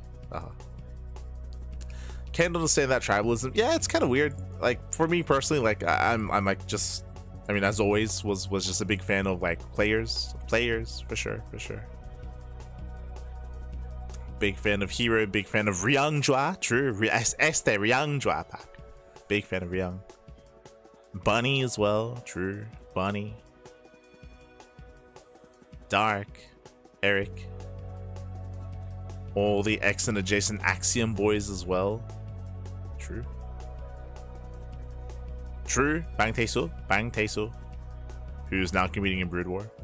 But for now, the Vitas are underway. We do have Gressvan and Golden Wall being vetoed out of this ZVZ. And we do expect to see quite an intense matchup as well between these two players. We often do see a lot of aggression between Serral and Reynor.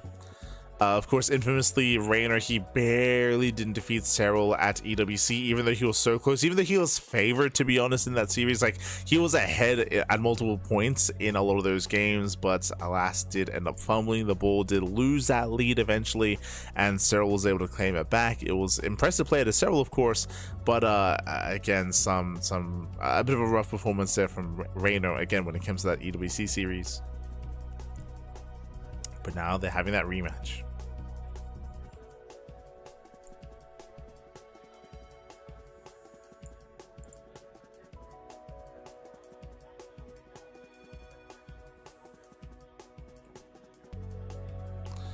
As videos are now done, videos have wrapped up, and we will soon be getting into our fresh series, our fresh best of 7.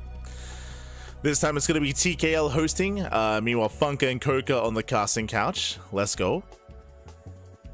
If you notice, they have been rotating. It was Coca hosting first, then Funka, now TKL. Who's going to host the final series? True. Who's it going to be? As for those that are unaware, that is the trifecta that is Comeback TV. That's the 3 casters, is TKL, Funka, and Coca.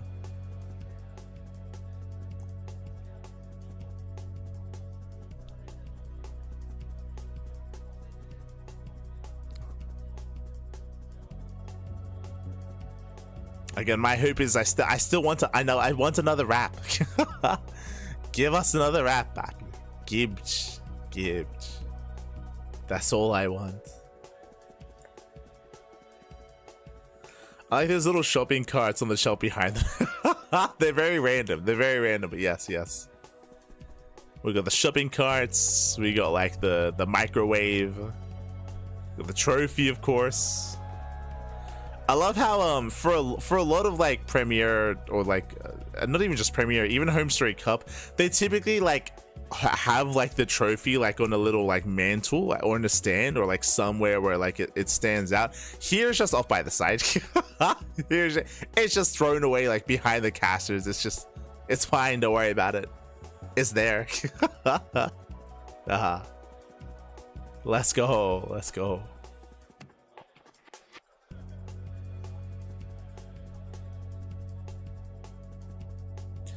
I would have loved if they had like a nice little I mean, if you remember, this is what they did with the Brazilian circuit with El Circuito Brasileiro is that they had like a production camera of someone going through the venue and just showing off the venue itself. That would be really cool if they had that here as well.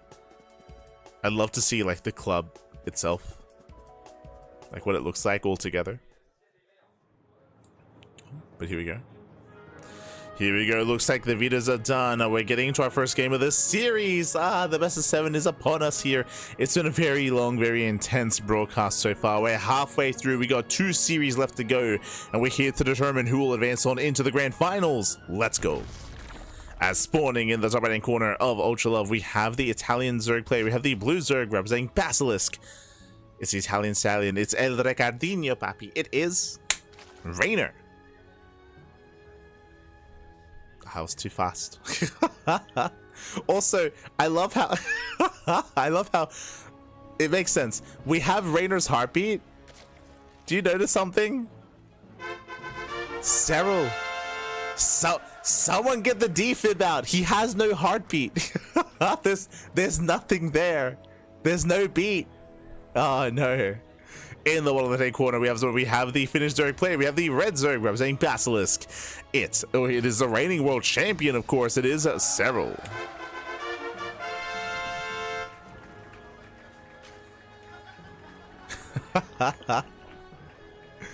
Zero heartbeat. Ah no. Someone check his pulse. Someone check him. Get the defib ready. Aye. But here we go. We are getting into our fresh best of 7. And of course, before I forget this time, if you're in the chat, predictions are open. Place your bets on who you think will claim the series. Best of luck in the chat as we jump into our ZVZ best of 7.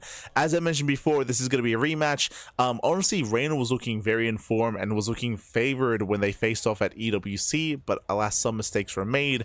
And in the end, we saw that Reynor was, that Serral, he recovered despite some disadvantages, and did it bring Reynor down. Meanwhile, in their most recent series in this very tournament, Reynor, he was looking dominant over Serral, but I did mention that Serral, he was at his vacation house. He was off in a cabin in the middle of the woods. Ooh, we are rushing into +1.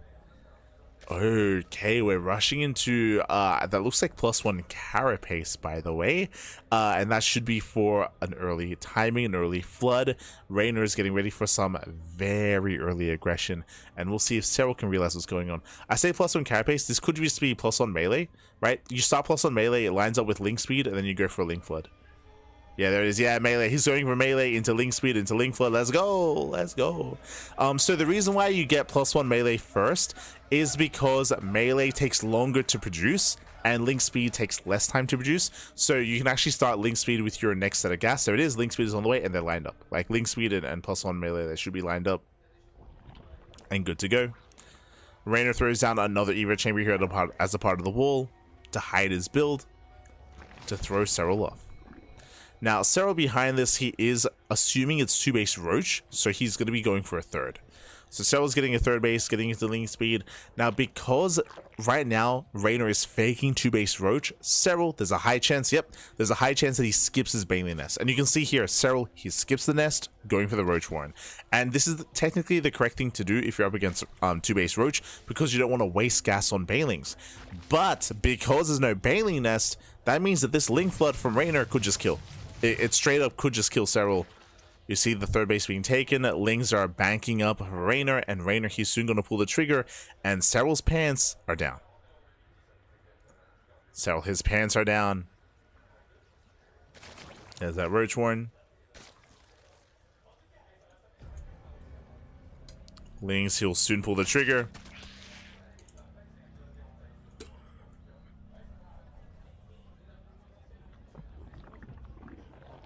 Does reveal his Lings. Already a tell. Already a sign of things to come. Behind the Serral, he's got Roaches on the way. Baneling Nest is what he knows. Yeah, Baneling Nest on the way. He's now aware that there should not be this many Zerglings. Something is wrong. And Reynor, he may reveal his hand too soon. The longer this goes on, the better it's going to be for Serral. We gotta send it. Reynor actually investing into those upgrades. Interesting. Lings a threaten the dive. Oh, he commits. Yeah, he does commit in. Surrounds the queen. Surrounds the queen. One queen goes down. Breaks through the Zerglings, but does not get on top of the roaches. Yeah, nice defense here from Serral. He shuts down the lings. That was 28 lings for one roach and one queen. Better defense from Serral, and Serral has a better economy. This entire time has been mining for more. And Reynor does have a follow-up 1-1 roach timing. Okay. The problem is, Serral, does he hit first? He should. He should hit first. And again, Reynor just took too long. Reynor, he took far too long here. He's being outscaled. And we'll see. I mean, if he can somehow survive this, then he can, of course, have his 1-1 timing. His 1-1 upgrade timing. Meanwhile, Serral's on 0-0 because he's not droning. Like, Serral is going for a 2-base all-in. 2-base all-in out of Serral. Thankfully for Serral, he was able to scout and make his roaches in time. And he's going for it. And he pulls the trigger, this time with Banelings to defend. To make sure he does not get surrounded.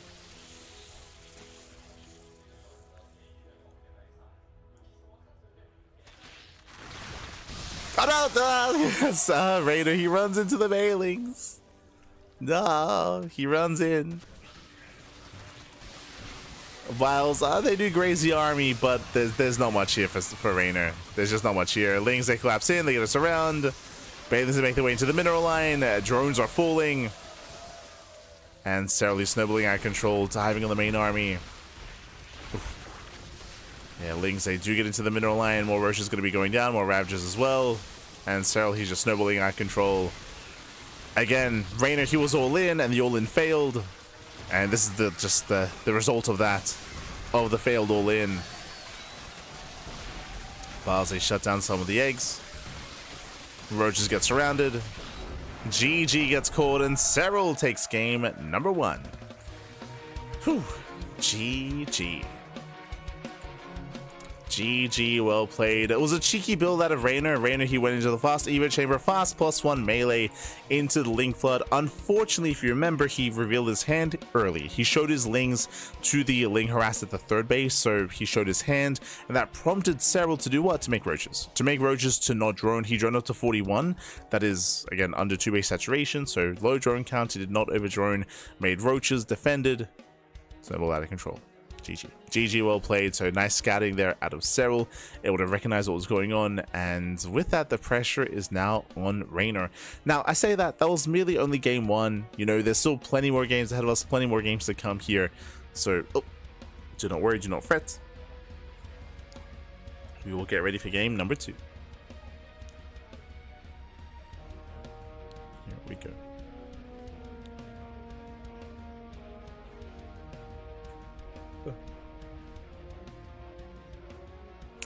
Reynor low heart rate. I mean, that makes sense. Like, after the initial flood, after the initial all-in failed, that is when you smooch.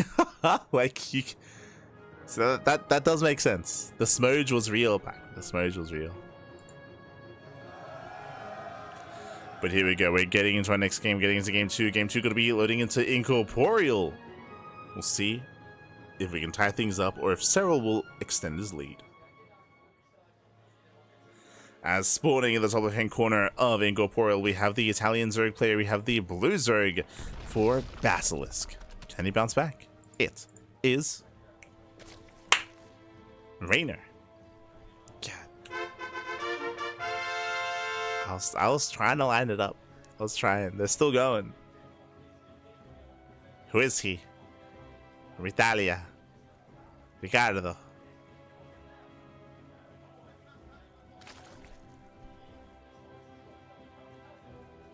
He's right there. God. They still got, there we go. Jesus. And in the bottom right hand corner is where we have the Finnish Zerg player, the red Zerg representing Basilisk. Leading the series 1-0, the reigning world champion, it is Serral.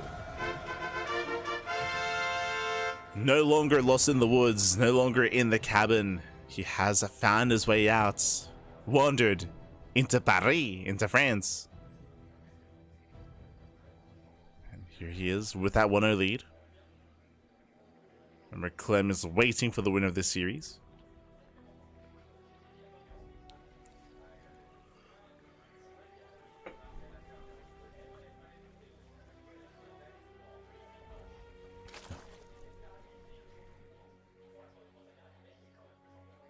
As this time we do have a standard opener, Hatchgat's Pool.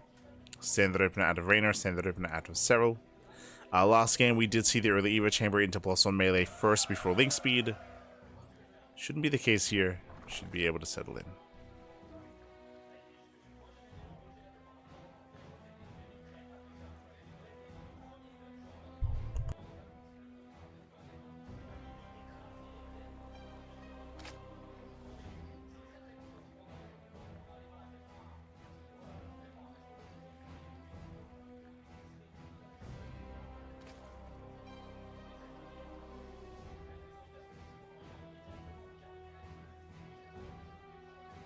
Don't forget to stretch. Don't forget to stretch, Papi. Don't forget to stretch. Whew. As we are getting into our next game. So far, everything's looking normal. Third base for Serral, third base for Reynor. Both players are playing as standard as possible. There's no early setup. Now, from here, we're still waiting for any big deviation. We should be seeing Bailey Nest all around into a Roach Horn, into Evo Chamber. So far, a hidden nest out of Reynor. Ooh, okay. Bold move. Does hide his nest. And is he going to try to make it look like he's skipping Banelings? If so, then Serral will Link Flood and will Link Flood into Banelings themselves.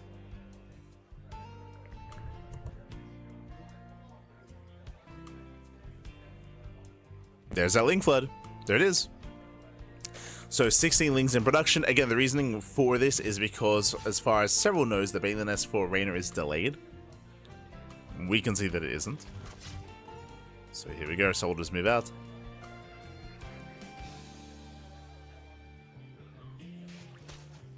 Is a big investment. Defensive railings on the way. Reynor, he does not want to waste them.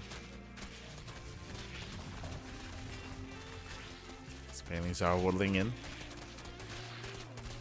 And nice control here from Serral. He's gonna kill the base. No shot there despite the Bailings. Only one connects. The hatchery goes down. 2 drones.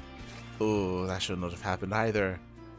And Serral takes the lead. Serral, he's looking very comfortable here. Morphing in his own defensive Bailings. Reynor, who was trying to be cheeky at the start of the game, but not quite worth it. Gets a queen.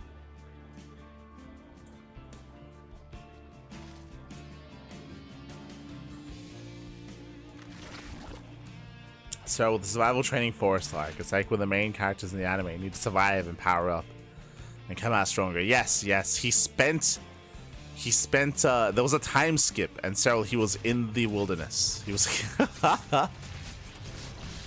he unlocked gear 7. He's gonna go Ultra Instinct. He has Zenkai'd all over Ichigo. And now he has unlocked the hidden path. I don't. No. As from here, we do see Serral. He's so far keeping up with the Lings. Nice around though. Catching a queen. One queen goes down.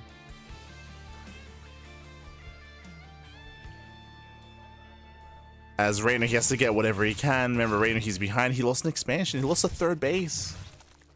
Down an entire expansion. Serral's just chilling. He can just drone, saturate. Now, there is going to be a faster +1 range timing for Reynor. True. So he does have that power spike here. With fast +1 range, you can rush into +2 and then have that faster +2 timing. That is something available to him.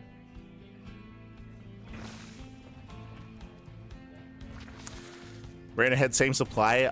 As a reminder, Reynor has a worse economy because he lost his base. That is why the worker counts are not the same. That is why Serral has a greater economy, and that leads and translates into a larger army size as the game progresses here. If I didn't make that clear earlier, I do apologize. But that's the result of Reynor losing his hatchery. Ooh, and Serral being a little bit cheeky here, going for the Spire. Okay. Does go for the Spire, does go for the Mutas. Now, Reynor, the question becomes, does he wait for +2? Does he wait for +2 before he moves out? If he waits, I mean, then Serral's going to have the opportunity to actually make use of these Mutas. So I'm a little bit concerned.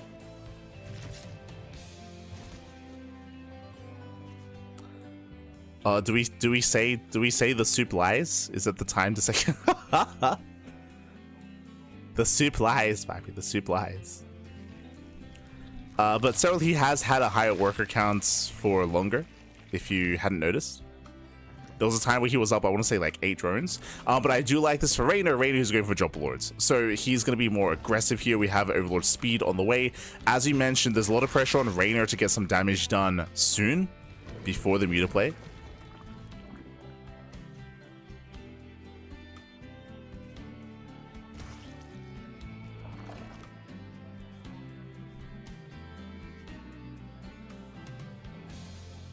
As yeah, Mutas are popping out. You can see that Reynor, he's waiting for +2. He's waiting for his upgrade. He's harassing with the Overlords, which is nice with the Dropper Lords. But the main army's staying at home. So the Mutas are going to get up and running.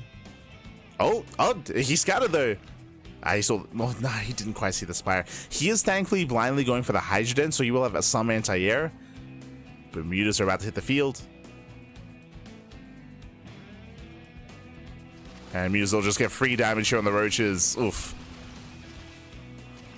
Yeah, Reynor, he has to get the hell out of here. Drop into the main base. Serral, he does take notice. He does keep up. Bailing's dropping in. Nice reaction out of Serral once again. He pulls away. And the drops are being dealt with. Yeah, the drops are being dealt with. Reynor, Serral, he defends his main base, defends his third. Army moves out. And Reynor is being forced back.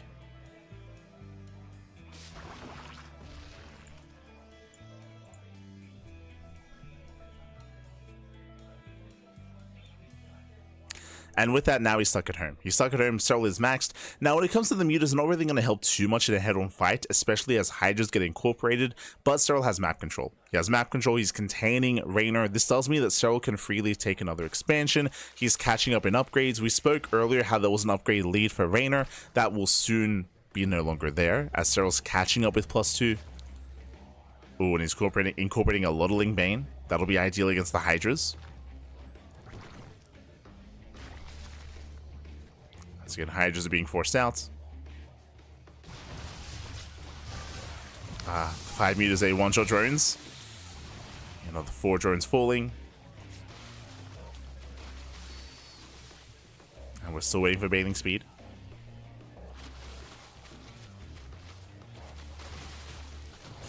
Yeah, Bailing's getting caught out.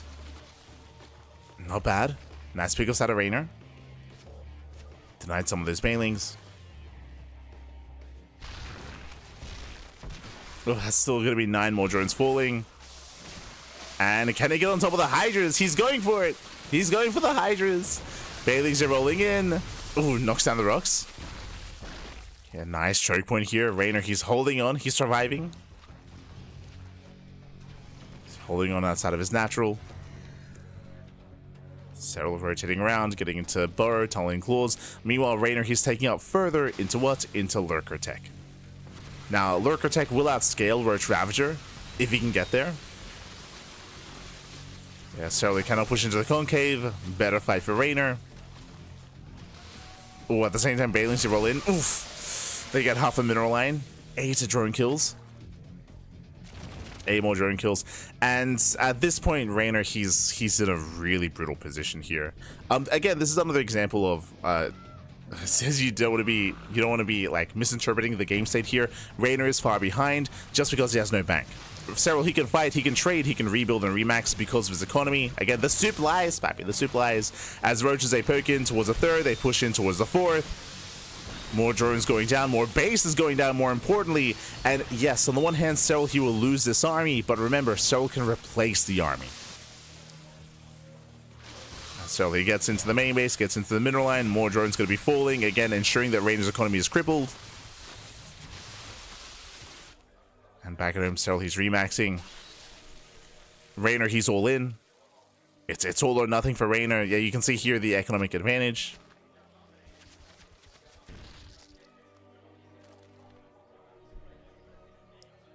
So it's not the 15 drones going down.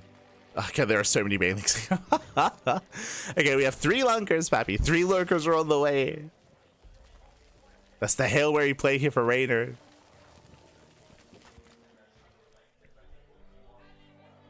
As this is his one chance, his one shot. He's pushing in. Bailey trying to engage. Serral just has to be patient. Just patient play at a Serral. Yeah, Bailey's they crash in. They get on top of the lurkers. Yeah, so far 1 lurker does go down. And Reynor, he's just plummeting here. Trying to force his way in.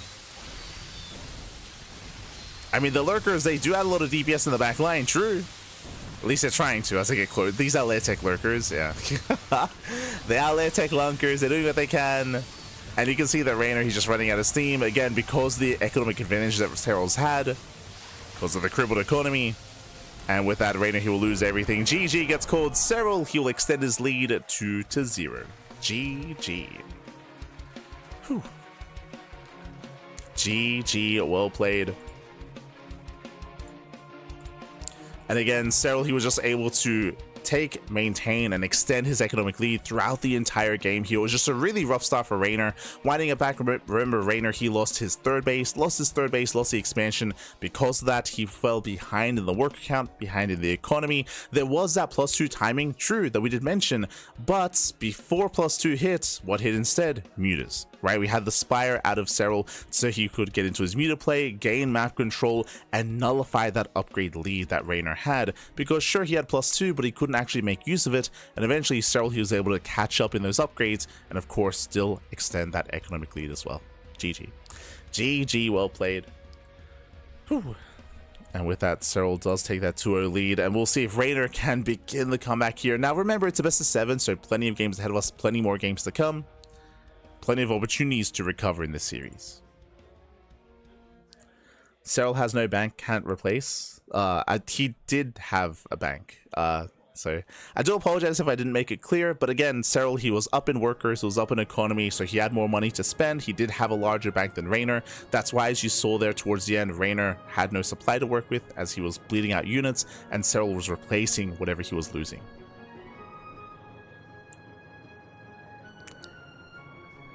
At this point, I feel like SC2 Expert might just be trolling, actually. Based on the comments that are being made, I don't know. I shouldn't get baited. But here we go, getting into game number 3. In the top left-hand corner, we do have our Italian Zerg player, the Blue Zerg, representing Basilisk, down in the series, but it's still a best of 7, still plenty of opportunities to recover. It is Reynor.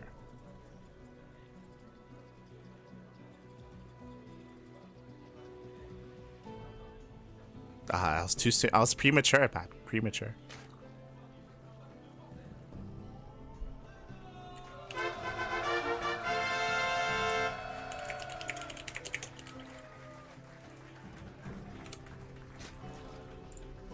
And spawning in the bottom left-hand corner of Persephone, we have the Finnish Zerg player. We have the Red Zerg representing Basilisk, as well as their teammates, leading the series 2-0. It is Serral.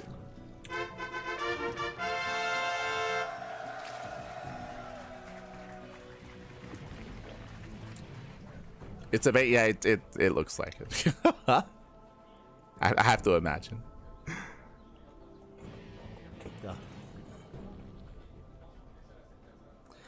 As from here, we're getting to our hatch gas pool. Standard openers out of both of our players, both Reynor and Serral.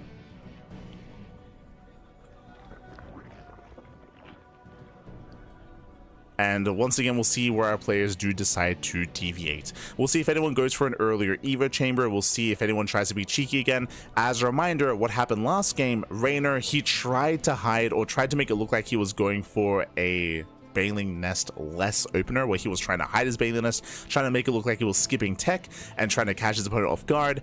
And it looked like it was working because Serral, he was baited into a Link Flood, but he killed the base. Like he killed the third, which was brutal. So Reynor, he was playing from behind after losing that expansion. As we mentioned, like his one advantage that he did have available to him was that faster upgrade, but he unfortunately just wasn't able to make use of it. He didn't know that he was on a timer. He failed to scout the Spire. Otherwise, I'm sure we would have seen more aggression out of Reynor to try to break Serral before the mutas kicked in. But here we go. We're getting into our next game. As Reynor's claiming his third, so is Serral. Everything looking normal so far.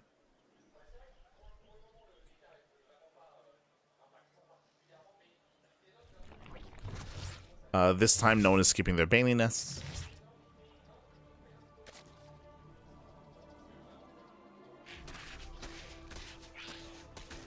This time, no one is skipping. And for the first time this series, this is the most standard ZVZ we've seen so far.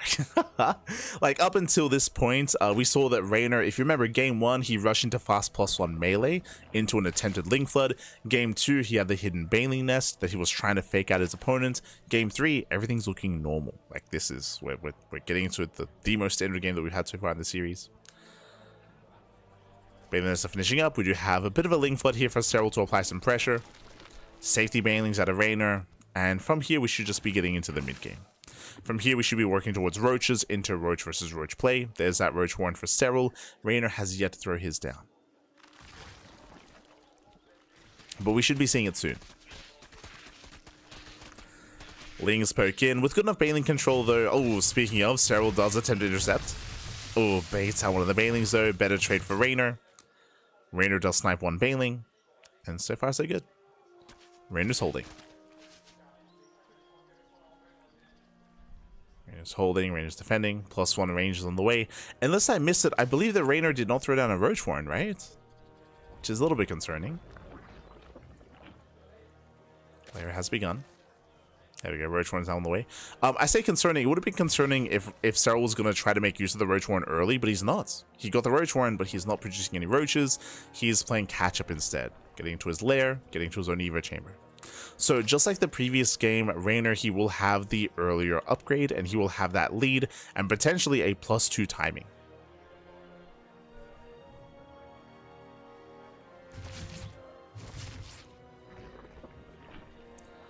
As we're settling into our game, though, we do see that Serral has taken a worker lead and a worker advantage. He has been droning a little bit harder. Reynor did invest into some Zerglings here. That's why his drone count is low. Oh, he's going for an all-in. Okay. That makes sense. No lair. No, yeah, they're pointing it out here, the observer. No lair for Reynor. He's going for a hashtag all-in. That's also why he's not droning. Reynor, it's all or nothing, going purely Ling Roach +1 as his timing here. So +1 range is on the way, and ideally he wants to hit with that upgrade. Serral, he's producing his own Roaches. He has to confirm. Ling pokes in. Does get eyes on the Roaches. He knows. Yeah, he knows. It was a cheeky move out of Reynor. I don't know if you noticed, but Reynor, he actually main arted over from the natural to make it look like he was droning when he wasn't. So his natural base is actually undersaturated to make it look like his third base is more saturated than it really is. And here we go. The all-in is upon us. We'll see how well the Banelings will connect for Serral. Likewise, Spine Crawler is almost done. It's still going to be a tough hold, though. It's going to be a very difficult hold. As we have more Lings reinforcing behind this. That's why Serral doesn't want to waste these Banelings. Don't want to waste them. As Lings are being zoned away. Ooh, a lot of the Banelings do go down. Yeah, not quite the best connections for Serral. Roach Ravager pushing in. Serral does have the defender's advantage. 2 more Banelings moving forward, catching out Lings. But there are so many Ravagers left over. There we go. He takes out the Spine Crawler. Spine Crawler does go down. And Reynor, he's doing it. Yeah, he has done it here. Again, this is where the Banelings were needed to zone away. Queen's now moving in. Another Ravager goes down. And the crowd is behind it, but the Roaches, never mind. The Roaches coming to reinforce, and Serral, he's holding. Wow, Serral, he's holding on. Reynor almost broke through. Casito, papi, casito. Like, Serral didn't have the best Bailey connections, but reinforcements took so long, and that lair is a sign. That lair tells us that Reynor doesn't believe. Not anymore. And Serral responds with a Spire. So the all-in has failed, and Reynor's falling behind. Again, tech-wise, he's in a worse position. Upgrade-wise, we're even. Plus on range all around. But the lair is very late for Reynor. And of course, drones are non-existent, right? Reynor, he's got 48 workers to 61. Swarm forces under attack.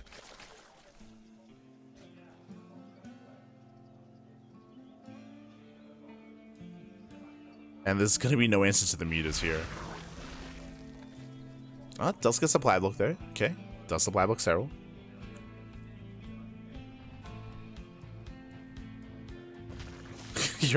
you're an animal, Pecoeta. You're an animal.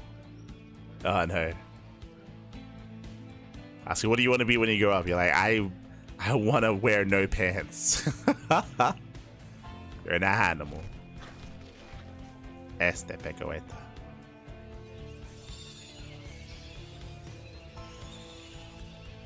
As they're just showing off the economic lead that Serral's had this almost entire time. Mutas are on the way. And they will gain map control. They can shut down the overlords. They can force away the roaches. They can give Serral more time to get into his upgrades. They'll just make sure that Serral's that much more comfortable.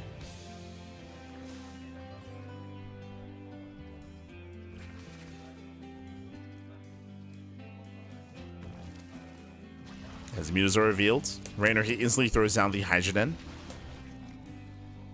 Hydrogen is thrown down, Spores being thrown down as well.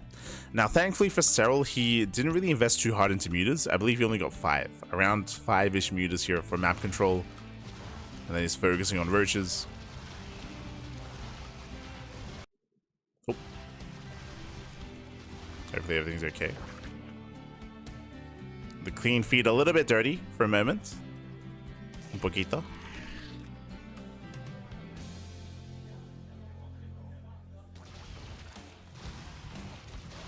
As mutas even chase down the Ravager. They don't quite get it though. Ravager does survive. Oof. Gets 3 drones. Doesn't lose any mutas yet.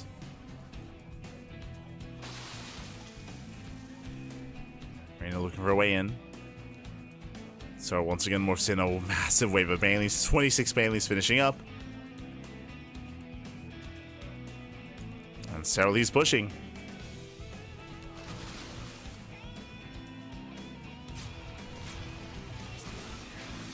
Oh, does get caught out though. Yeah, nice catch. Very nice catch here out of Reynor. Serral, he wasn't ready. And Reynor, he just keep going. Yeah, he can just keep pushing. He can and he should just keep pushing here. Serral, he was not paying attention. He got caught out. He got caught.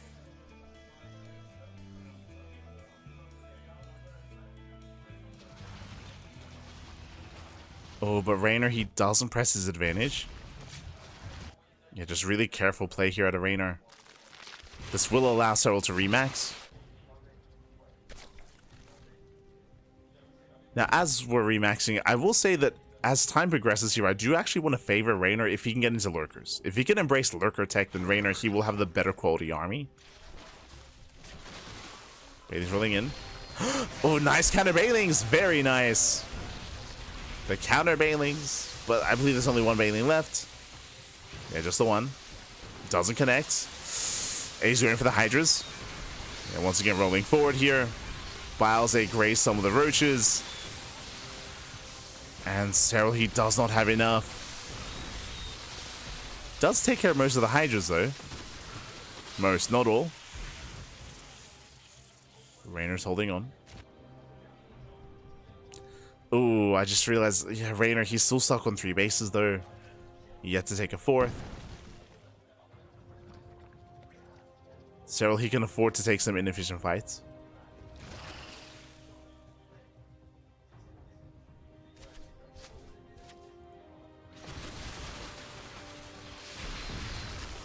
Oof, as Reynor does take some biles to the face. The biles, Poppy, the biles. And now Serral, he's just going for it. He's going for the kill.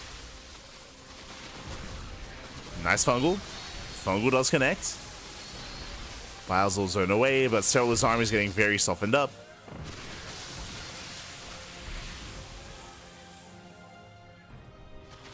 A bit of miss rally here out of Serral. Throwing away 3 roaches.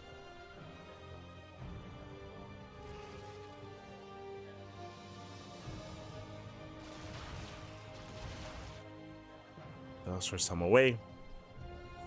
It looks like Serral will have an answer to the lurkers if there were to be any, as the Vipers. Vipers are getting ready to abduct. Or even Blinding Cloud.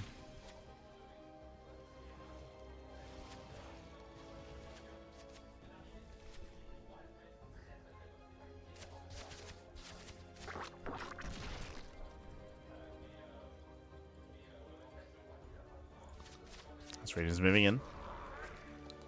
He's moving in, he's pushing. Serral setting up a flank. Here come the Blinding Clouds. Fungals aren't helping. And with that Reynor, can he barely break through? Yeah, better flank on the right hand side. Reynor is doing it. He's pushing in. Free damage. Oh, that's a lot of free damage. Yeah, Serral, he plummets in supply. As he ran past the army. Ay, ay, ay.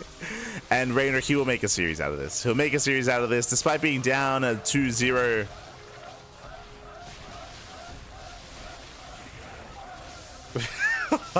I was trying to hear what they were chanting. But yes, Reynor, he will break the 3rd base. He'll push on through and we will have a back and forth here. No one-sided series. No 4-0. No shot as our boys are being pulled. Serral getting desperate. Yeah, desperation out of Serral. As Reynor steps in, chasing him down.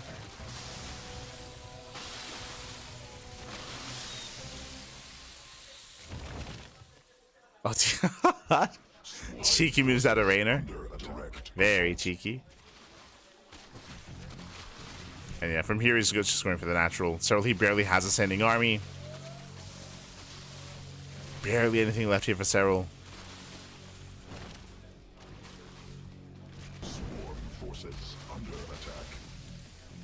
You see Serral, I mean, he's distracting reinforcements. He does have bottom right, but GG gets called. And Reynor, he will put that point on the board. He does fight back.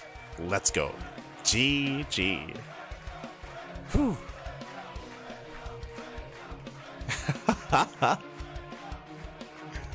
Loving the crowd shots. But GG, well played, Reynor. He does fight back. Again, this was a bit of a more intense back and forth here, with Reynor attempting aggression. If you remember, sorry, winding it back, Reynor, he went for a hatch-based all-in. He went for a hatch-tech all-in, which did fail. And we saw that with that lair lead, what did Serral go for? He went for a fast Spire into fast Mutas.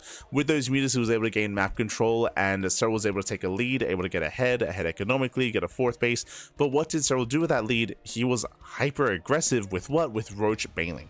Basically, when you go for these Roach Baneling compositions, they are very one and done. The goal is to end the game, is to just break your opponent with one massive explosive engagement, break through, and then just snowball out of control from there. The problem with this, though, of course, is that he was being outscaled as the game progressed, of course. We saw that Reynor, getting into Hydras, didn't tech up into Lurkers, of course, but did go Roach Ravager Hydra, which does kind of outscale if he's not caught out by the Banelings. And we saw the Banelings, they were having a really hard time actually pushing through, actually engaging with the army, and collapsing on those Hydras. It's a kind of a composition that has less longevity from the side of Serral. But here we go, we're now getting into our next game, going to be loading into Tokamak, the, I would say, most defensive map of the map pool. We'll see how that applies to ZVZ. In the top right hand corner, we have the Italian Zerg player, the blue Zerg representing Basilisk, putting a point on the board. Can he tie up this series completely here? It is Reynor.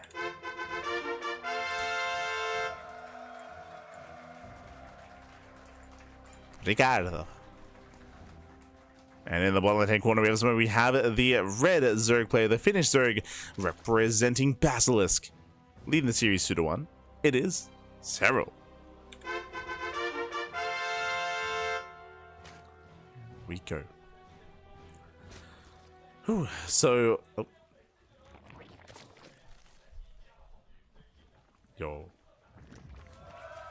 There it is. Did someone draw a sink? Why is there a sink in the background? Is there no sink at the venue? Is that now that here we go. From here we have our standard openers. Welcome to Tokamak, of course. Longer rush distance by ground. Typically aggression is not favored here on this map, so we could see longer game states. Standard opener into Mutaplay. Mutaplay would be viable here, very much so on Tokamak. We'll see. We'll see what our players do embrace.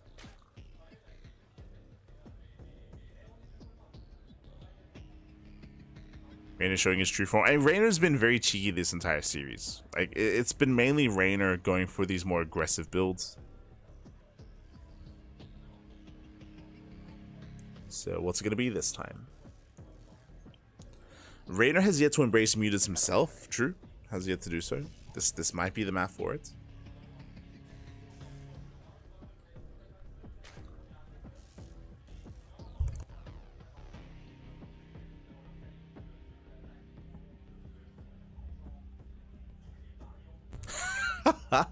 Serral unsinkable. Ah, I see. Oh no. Cab.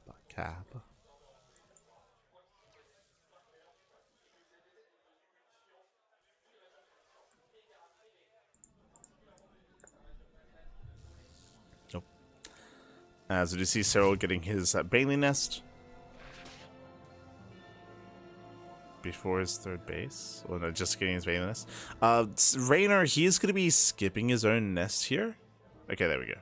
I was curious. Just slightly later, slightly more delayed. We'll see if Serral does try to make use of that earlier timing or not. For the most part, both players are moving into the same direction here. Just an earlier nest for Serral.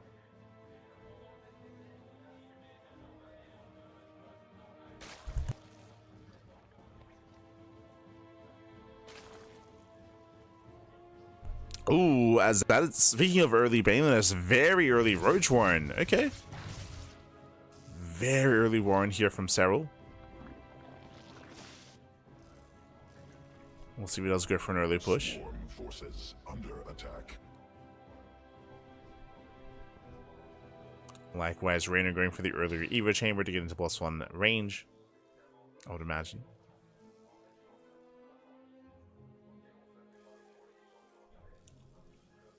And his range is on the way. Roach Warren just now began.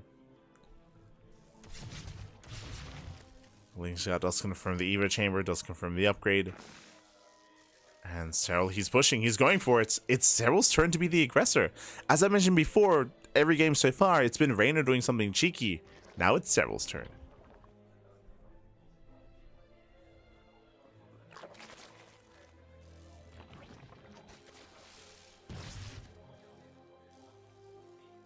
Here we go. Yeah, Serral, he is committing quite hard to this. You can see how low the drone count is for Serral. He's essentially 2-base all-in. So 2-base all-in out of Serral. Reveals his hand. Spine Cooler's on the way for Reynor. Can he survive? Can he get there? Oh. Yeah, Bailings, they do peel off. Nice control with those lings. Serral, he avoids the Bailings. And every Bailing goes down. Yeah, every Bailing goes down. And Serral, the all-in, is snowballing out of control. He's breaking through. The Spine Coolers will not finish. One does complete in the mineral line. Bailings, they still do zone away. Oh, Serral, is he running out of steam? Oh god, the Bailing! Bailing pops off, but Reynor defends. Reynor, he holds. Reynor, he holds, he cleans this up. Now, throughout all of this, Serral was droning. You can see in the drone count, he's up 10. He's up by 10 workers here. So Serral, he's been droning up the entire time. The downside is that his army is now lacking, but he's getting a Spine Cooler. Roach production now begins after the droning. Serral, he should be able to defend. Especially because Reynor's not reinforcing. Yeah, Reynor, he's droning up behind this. Reynor, he has to back off. And Reynor pulls away. So he maintains his lead. Pull up your pants, Pappy. Hurry. Ah, no. I mean, he did pull him up in the sense that Reynor didn't straight up die, but he is behind. And we'll see how we can recover. As you can see, that economy swing in favor of Serral.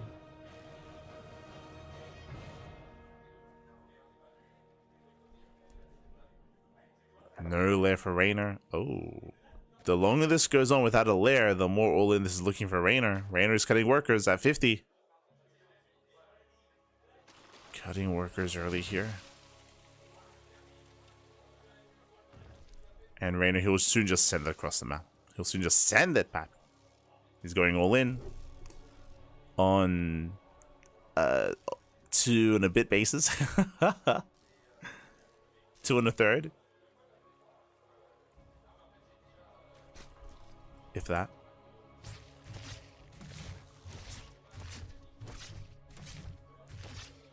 Yeah, Overlord goes in for the scouts. He sees some saturation, but not too much. And here comes Reynor. It's all or nothing. He has a massive army. Either he kills Serral or he dies trying. This is it. This is his moment.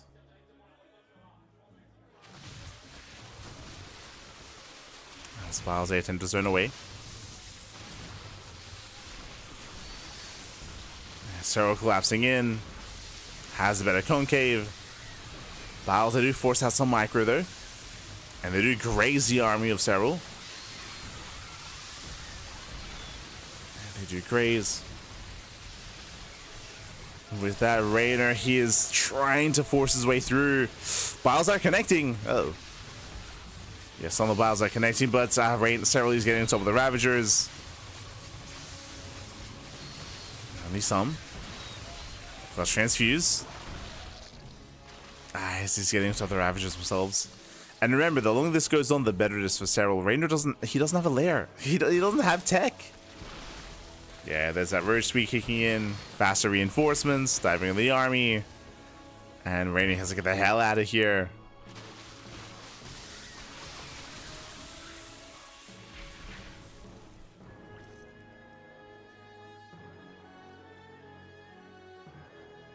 And with that, Serral now getting into +2. Again, the lair's already done, so +2 is on the way.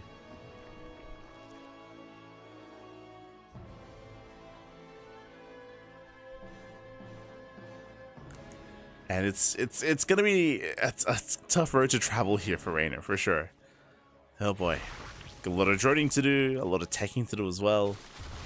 If left alone, then Reynor can recover.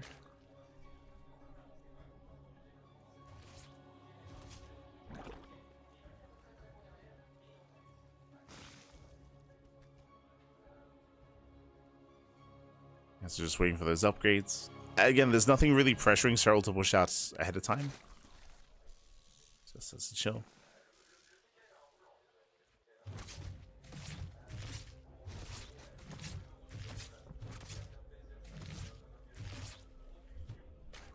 Serral tipping in. We're getting to Burr, Tunneling Claws, just doubling down on those Roach upgrades.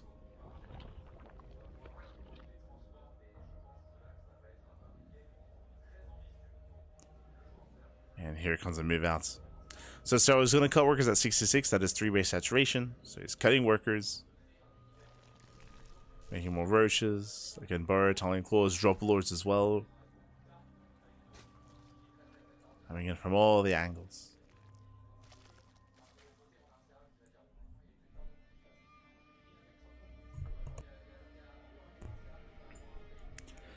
And here comes the move out. Forces under attack. Through the center. Reynor does have a Ling run by ready to counterattack.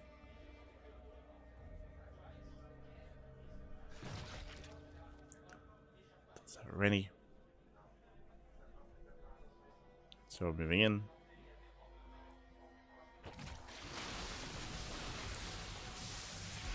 Meanwhile, the Spine Cool putting in a lot of work. Nice concave out of Reynor. Better fight for the Blue Zerg. Yeah, pouncing the army leagues are coming from behind. Delaying the retreat. Ooh, speaking of delay though, speaking of catching someone off guard. Roaches, yeah, they do get dropped into the main.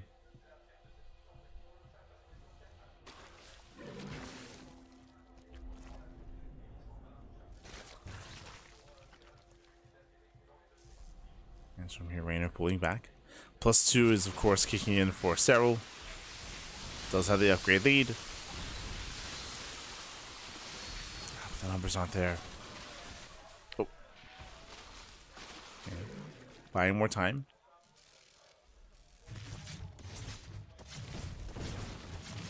So we do have the tunneling pool roaches. Once again, harassing.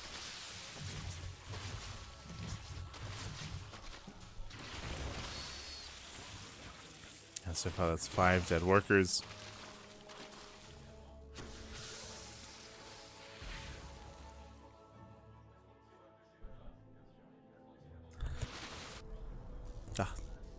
Don't forget the stats map, we don't forget. As yeah, we do see Reynor getting out positioned. Another expansion goes down, drop bullet in towards the third.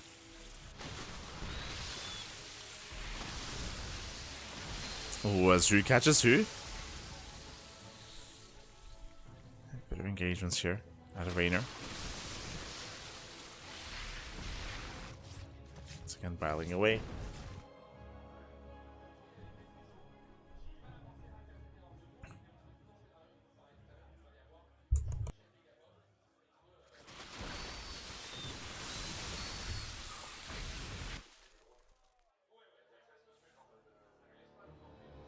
We could see an attempt to surround at a Reynor. It does hug the left hand side. Yeah, it does hug the left hand side instead.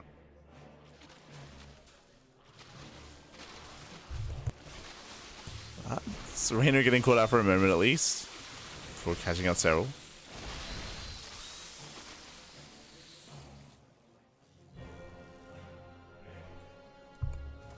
More, still quite intense here between the two players and between the two armies. Upgrades are neck and neck.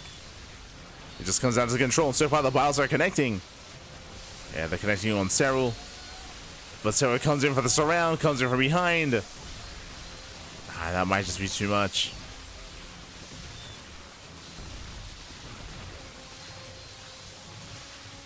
And with that, we do see Reynor trying to force his way forward to have the defensive advantage here for Serral.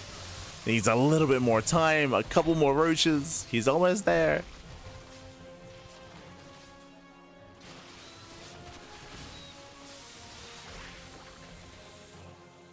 Once again. And Reynor forced to back off. And still down by 10 workers.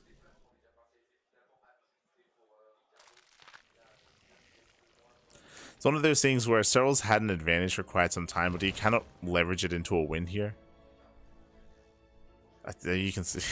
I mean, that's the advantage that we're referring to. Like, Serral has been ahead in the economy for quite some time.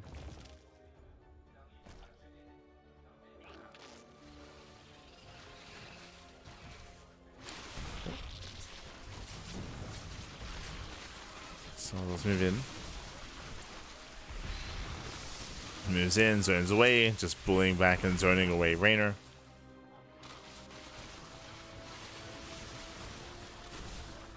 And so he's maxed.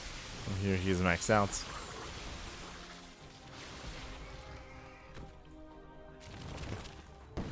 Hang in there.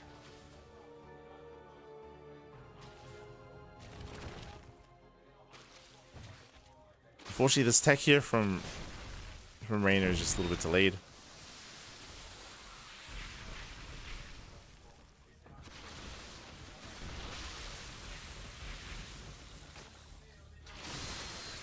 From here once again, Serral just pokes in, picks up a couple of roaches, pulls away. Reynor is just being pulled apart. He's stuck on 3 expansions.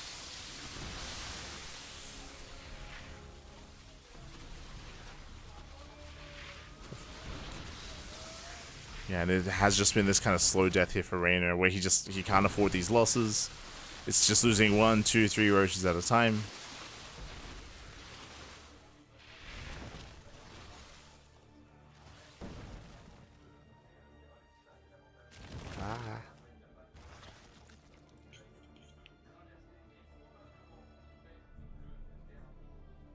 Cunning plan, you can't get a wedgie if you don't have pants. True, true.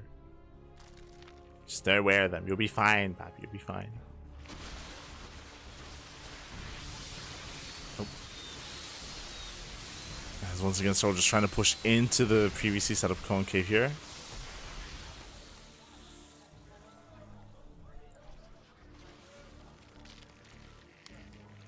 Reynor, he bleeds out 3 more drones. Is there enough copium, Pappy? Is there enough hopium? That's maybe a better word. To bring it back for Reynor. There definitely is a chance, especially... Oh, never mind. I was going to say if there's no detection.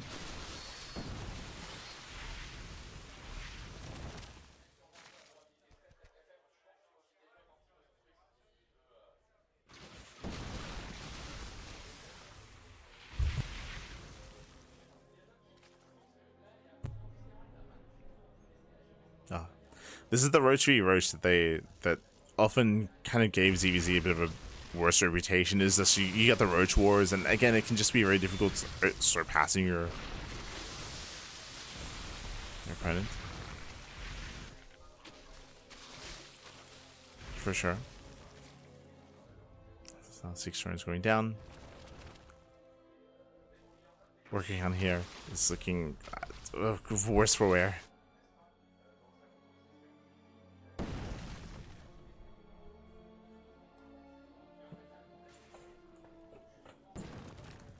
This one, we're kind of waiting for Serral to commit. He can afford to trade inefficiently, like he has had the better economy for a very, very long time here. He's just been poking in, been very careful. He obviously doesn't see what we see either. He doesn't know how little Reynor has to work with. So this gets applied left.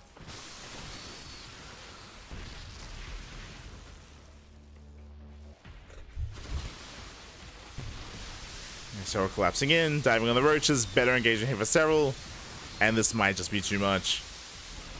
Breaks through the main army, gets off the Ravagers. Then GG gets called. Again, it was a bit of a slower death here for Reynor. Again, like 3-4 minutes where Reynor, he was just down and out.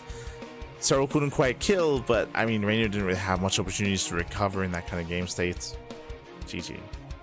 GG, well played. Serral, he does extend his lead, and Serral, he needs one more game, one last, to claim the series and to advance on into the set grand finals. One more game for Serral. Let's go. Uno más, papi, uno más.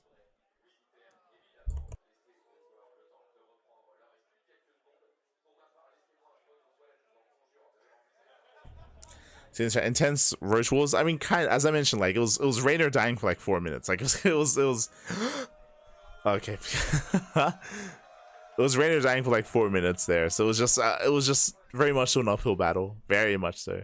Very uphill. What's up, Ricardo? Hello. And we're going for a short break. We're going for a short break. We'll see you soon. We're trying to find out after what's the your favorite thing in life. First of all, what's your favorite movie? I would say Inglourious Bastards, probably. What's your favorite animal? Dog. What's your favorite food? Steak. What's your favorite StarCraft unit? Zergling. Who's your favorite athlete? I hate to say this because it's right there, but I will have to say Serral. Who's your favorite streamer or YouTuber? Roti. Ooh. What's your favorite destination for vacation? I want to go to the Maldives. I've never been. What's your favorite music band? I don't really have a favorite band. I think my favorite song of all time, though, is Boulevard of Broken Dreams. So now round 2. Inglourious Bastards versus Dog. Dog. Steak versus Zergling. Zergling. Serral versus Roti. This is a hard one. Yeah. What the fuck? Well, I don't know. I mean, I'm closer with Roti, so I'll go with Roti. Maldives or Green Day? Maldives. So now it's Dog versus Ling. Dog. Roti versus Maldives. Roti. Roti versus Dog. I'm gonna have to say, is it my dogs or just dogs in general? It could be your dogs. Oh, that's a hard one. My dogs versus Roti. I'll just say dogs in general, so I'll go with Roti. Your favorite thing in the world is Roti, man. Yeah, man. You feel good about that? We're tight like that. What's your favorite movie? One of the newer Madagascars was one of the movies I liked when I was a bit younger. Favorite animal? Pig. What's your favorite food? Probably go like pretty standard pasta bolognese. What's your favorite StarCraft unit? The Infestor, just because it can do a lot of stuff. Favorite either esport player or sports player in general? Tiger Woods.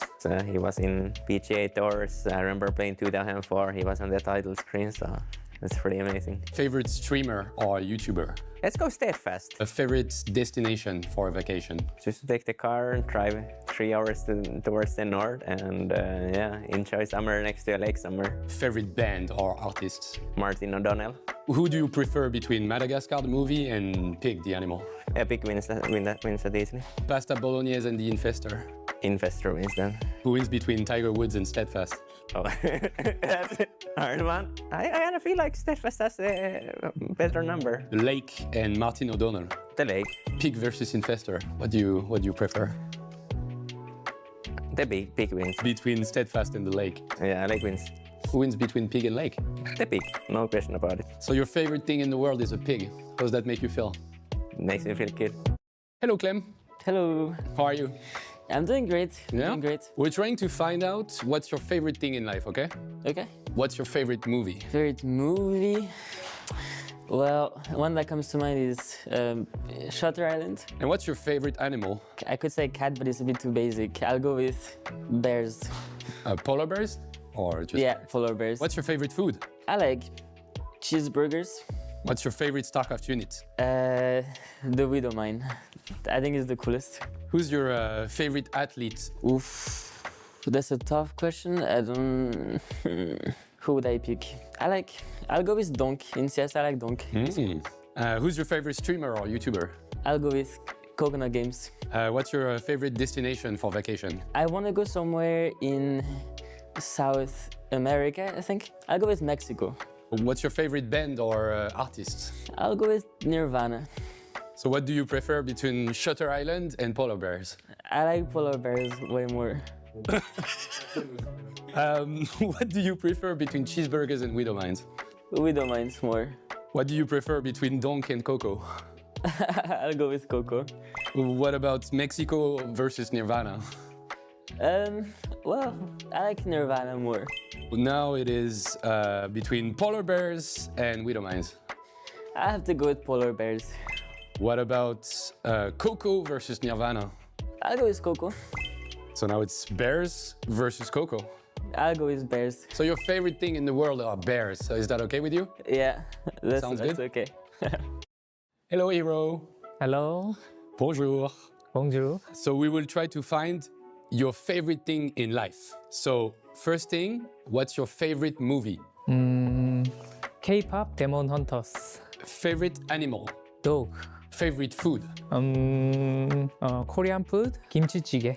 Favorite StarCraft unit? Stalker and Blink Stalker.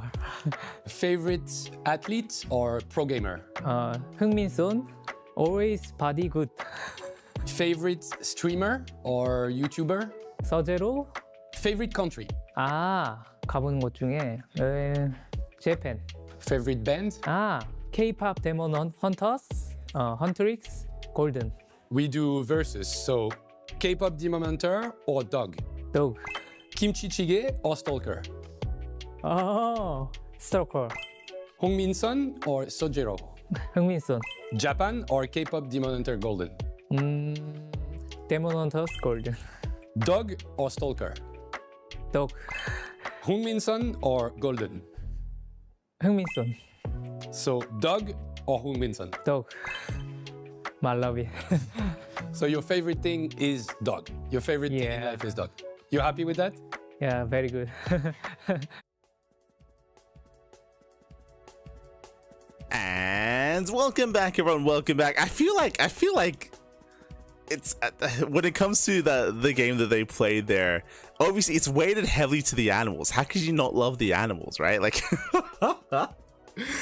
Clem, his in the end was bear. Like Serral was pig, and herO was dog. Like it's unfair. Like how could you ever go against them? For us, it had to be the duck. Would it be duck or would it be bunny for me now? True. We are the CranKy Ducklings though. The only person that deviated from that was Reynor, who apparently his favorite thing in the world is Rotterdam. Just interesting, papi, interesting. Oh no. Not like this. Roddy, better than Doggo. Better than Doggo. But otherwise, we're nearing the potentially the tail end of this series. Serral is up 3-1. He's up 3-1. One more game and Serral, he will claim the series. I do apologize for being a little bit low energy for that last game, for that Roach versus Roach previous game that we just had between Serral and Reynor. It is 4:30 a.m. in the morning, and the fatigue is hitting for sure. The fatigue is hitting me. And unfortunately, I didn't quite get to like splash water on my face during the break like I usually do, because I was curious as to where all this led us. But wanted to find out. Best thing in the world, Doggo, papi, Doggo. Bear, Chantito. For now we are getting ready for a potential final game of the series. We're hoping for a back and forth. We're hoping that Reynor can, of course, fight back, put points on the board, and continue the series. We're going to be loading into Sandworm. Let's go. Send it, baby. Send.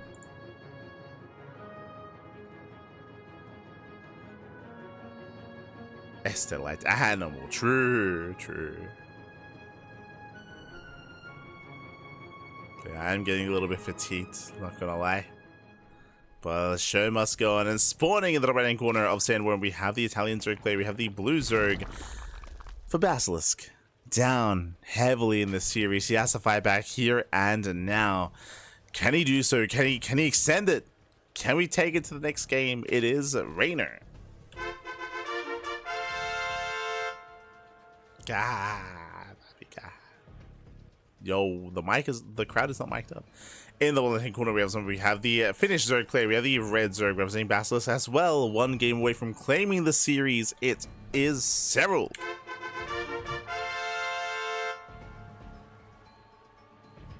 Zerg, a 100% win rate in ZVZ. True. ZVZ. Imba, papi, imba. Meanwhile, shout out to Maestros of the game, of course. Shout out to TKL, to Funka, and to Koka for, of course, organizing, hosting, running the events, booking the venue, and all the work they do behind the scenes. Of course, much love as we're getting into our own ZVZ. So far, hatch gas full all around. Standard opener so far. Welcome to Sandworm. Sandworm does have some unique quirks when it comes to the third base. There's, of course, the goal base in the center that can be taken as a third or as a fourth. So goal bases could come into play. Likewise, a bit of a shorter rush distance by ground as well, so aggression can be favored here, but to counteract that, there is a ramp coming up in towards the natural. Likewise, there's also going to be the Dragon's Teeth in the center that can be utilized to make some army movements and some other army pathing a little bit more awkward as well. But we shall see.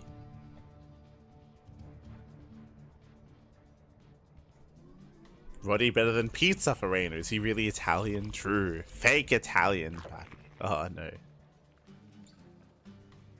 More like psychopath to his body for SE2. Light is true. True. Oh no. Not like this. Yeah. I'll make it to the finals at least.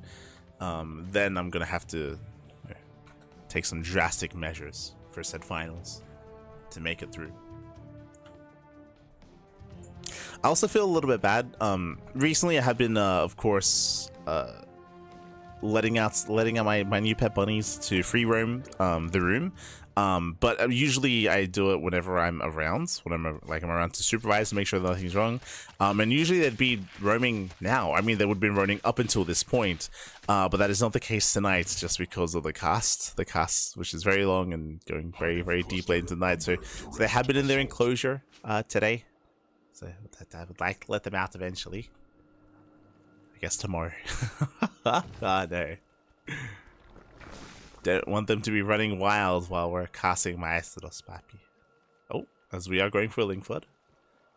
Ling Flood out of Serral. Ling Flood out of Reynor. We have our 16 Lings. Behind this, still going to be droning, of course, but applying quite a bit of pressure. Quite a bit.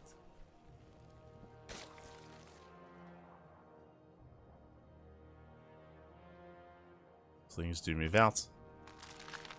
Bailey's morphing in for Reynor. And Reynor, he should be okay. He's with his queen that can respond. Supposed to move out. Likewise. Oh. So waddling in. Bailey's getting low. One Baneling goes off. Up. As herO does pull away. Yeah, it does pull away. Banelings are lost, and in the end, Reynor holds. Reynor, he holds, he defends. Both players are joining. Meanwhile, both players are going for a faster Roach Warren. Slightly faster for Reynor, but Serral not too far behind. Hashtag bunny cam needed. True, true. The bungee cam. As we had a decent Baneling connection there. I'm very tempted to set up the bunny cam. I just need to... as that is an investment. Big investment. One day, papi, one day. If we do get a bunny cam, most likely it will replace the plushies. The plushies when we're casting. That'll be where the bunny cam goes. True. We'll get there. Meanwhile, Reynor's pushing. Now, Reynor, he's not all in. This is an early move out. That is true, but he's running. Reynor, he's running up behind this. He is saturating. Baneling gets targeted down. So far, so good. Serral's holding. He'll lose a queen. Queen does pull away in time. And Serral, he's barely holding on here. But remember, Reynor, he's been droning the entire time. He's been droning up. And now it's on Serral to play catch-up. Serral, he starts +1 range. He's now droning, trying to play catch-up. Or trying to catch up as best he can. He's droning, going for his own counterattack as well.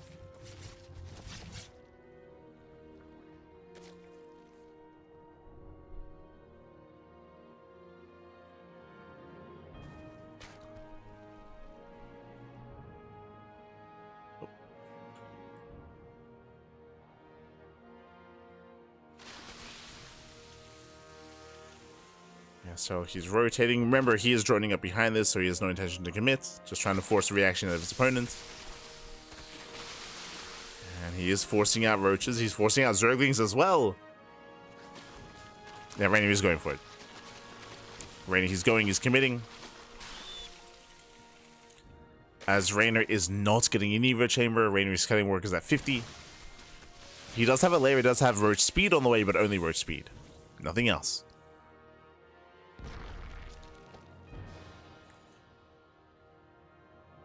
And Reynor, he's going for an all-in. So it's going to be essentially a 2-base all-in. With a bit of saturation at the third. Bit of saturation.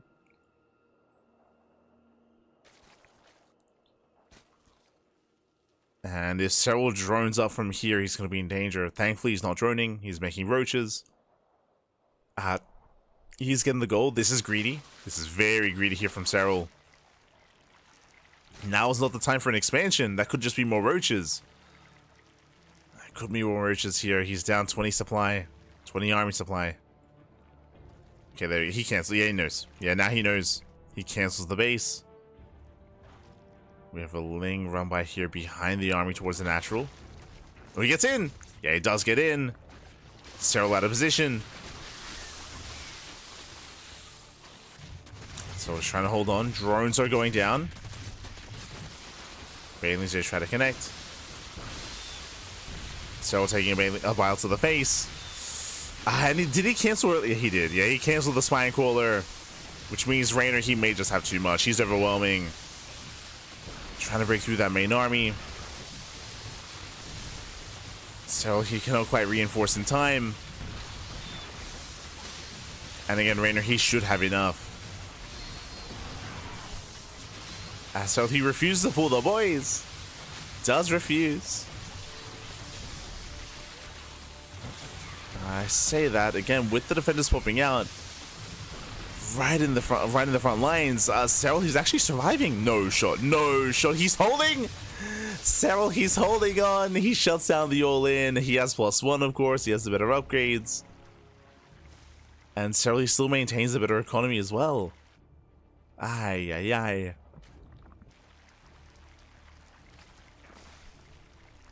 And Serral does survive. Barely. Now he can take a gold.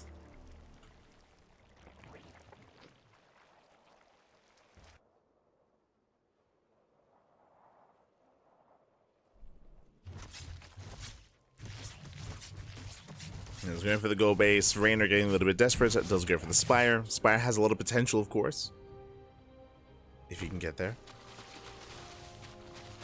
I'm getting a little bit of deja vu here.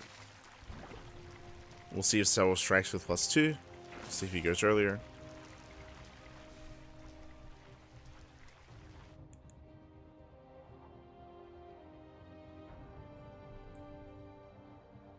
As we have speed on the way.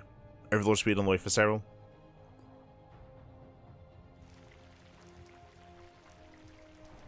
Or as well. It's doubling down on roaches.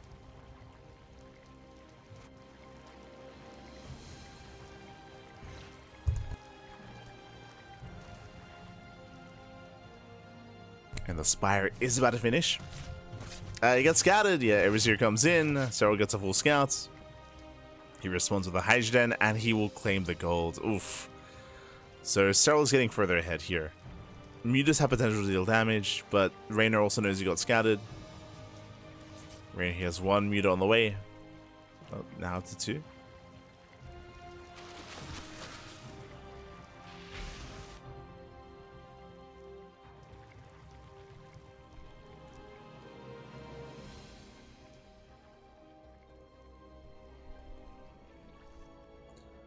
Yeah, so Mutas will soon hit the field.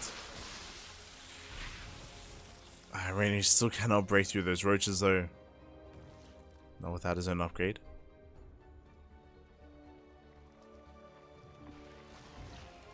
A couple of Hydras in the mix. I also just realized it's the first time this series that Reynor is actually going into Muta play. Was something he was avoiding. As Serral does take the better fight, does start to step in. At the same time, nice run by.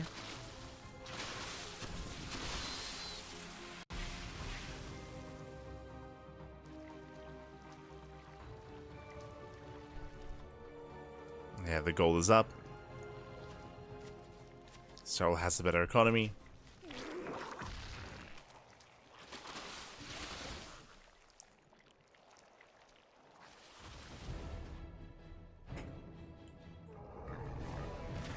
This is going to be a tough hold. Ah, no. Reynor, he doesn't see it. He does. Dust with them. Roaches are slipping into the main. They're slipping into the natural. They will unburrow. And for the most part, Reynor's keeping up. As he will lose the expansion. Will lose his own base.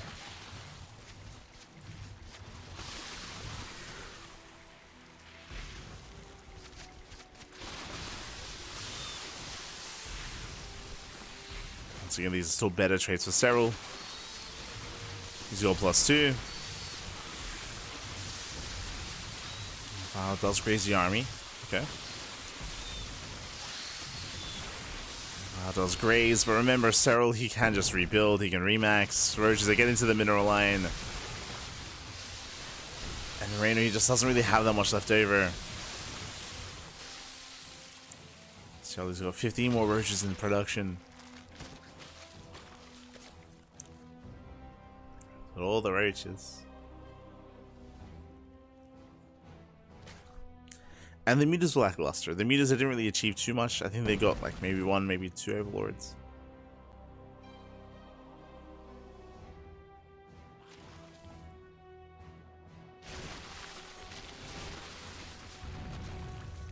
So he's maxed. He's maxed out. Reynor down 70 supply. And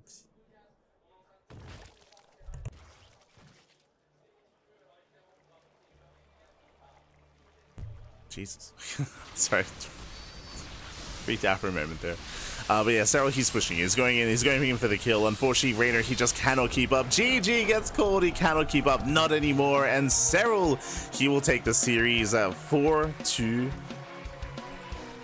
4-1. 4-1. GG. Well played. Serral.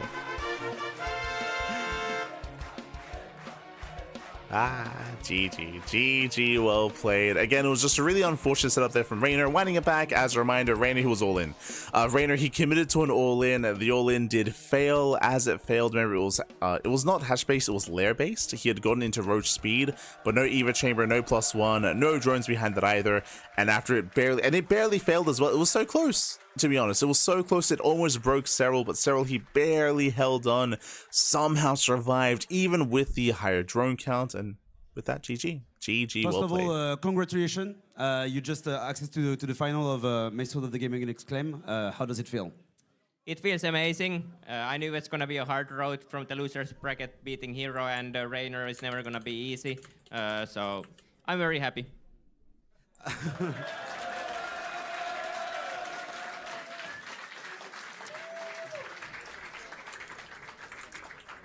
Clem is usually a very tough opponent for everyone, and maybe especially for Zergs. Do you think you can take it from him in front of his crowd? Well, it's gonna be hard, like you said. Clem's always really hard for me as well, and yeah, I need to play really well to take him down. But I think I'm capable of doing that, and it's gonna be hard as always.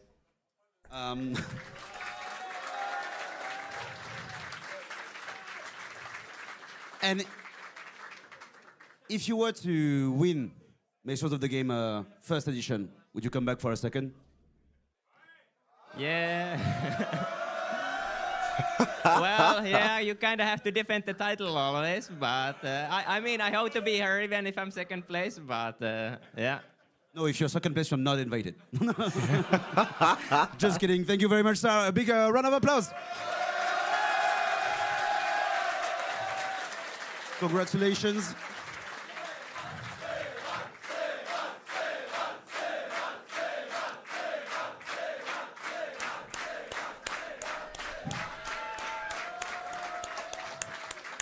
Il est plus sur la scène, vous pouvez arrêter. Donc pour résumer quand même vite fait pour ceux qui seraient moins anglophones, dans l'idée, il est très content. With that, I believe we're going to be going on a... So, the plan, I believe, was to go for an extended break, but I don't know if that's the case anymore, just because the matches have been the series have been going for so much, for so much longer, I should say. So because of that, we'll see.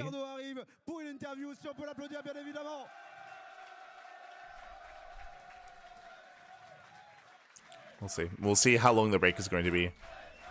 Oh, true. Lose interview. True. Let's hear from Reynor.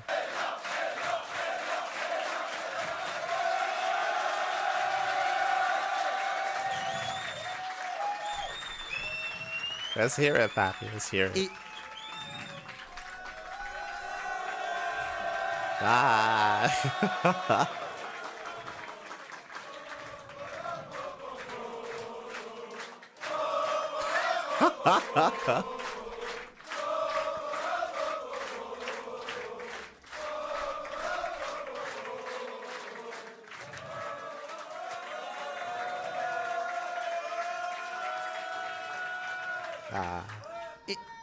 It's always a downer to lose in an event, but I'm guessing I'm asking, how do you feel seeing all this love from the community? Like, you showed us amazing game, and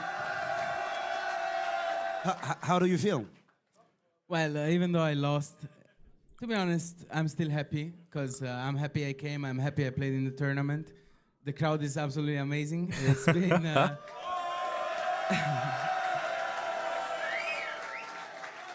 It's been a long time since I played with a crowd like this, so it's a good feeling still, even though I lost.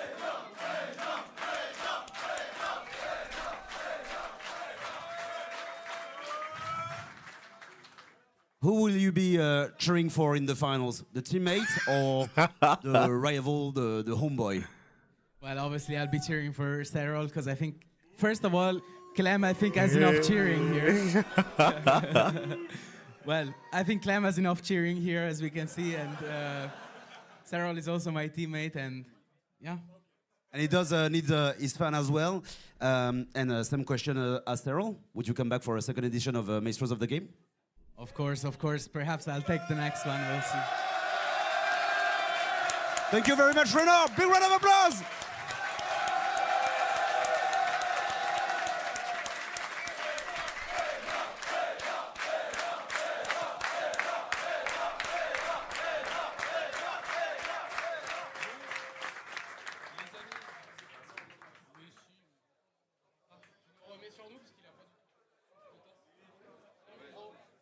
Oh, what is that camera looking at? What's it?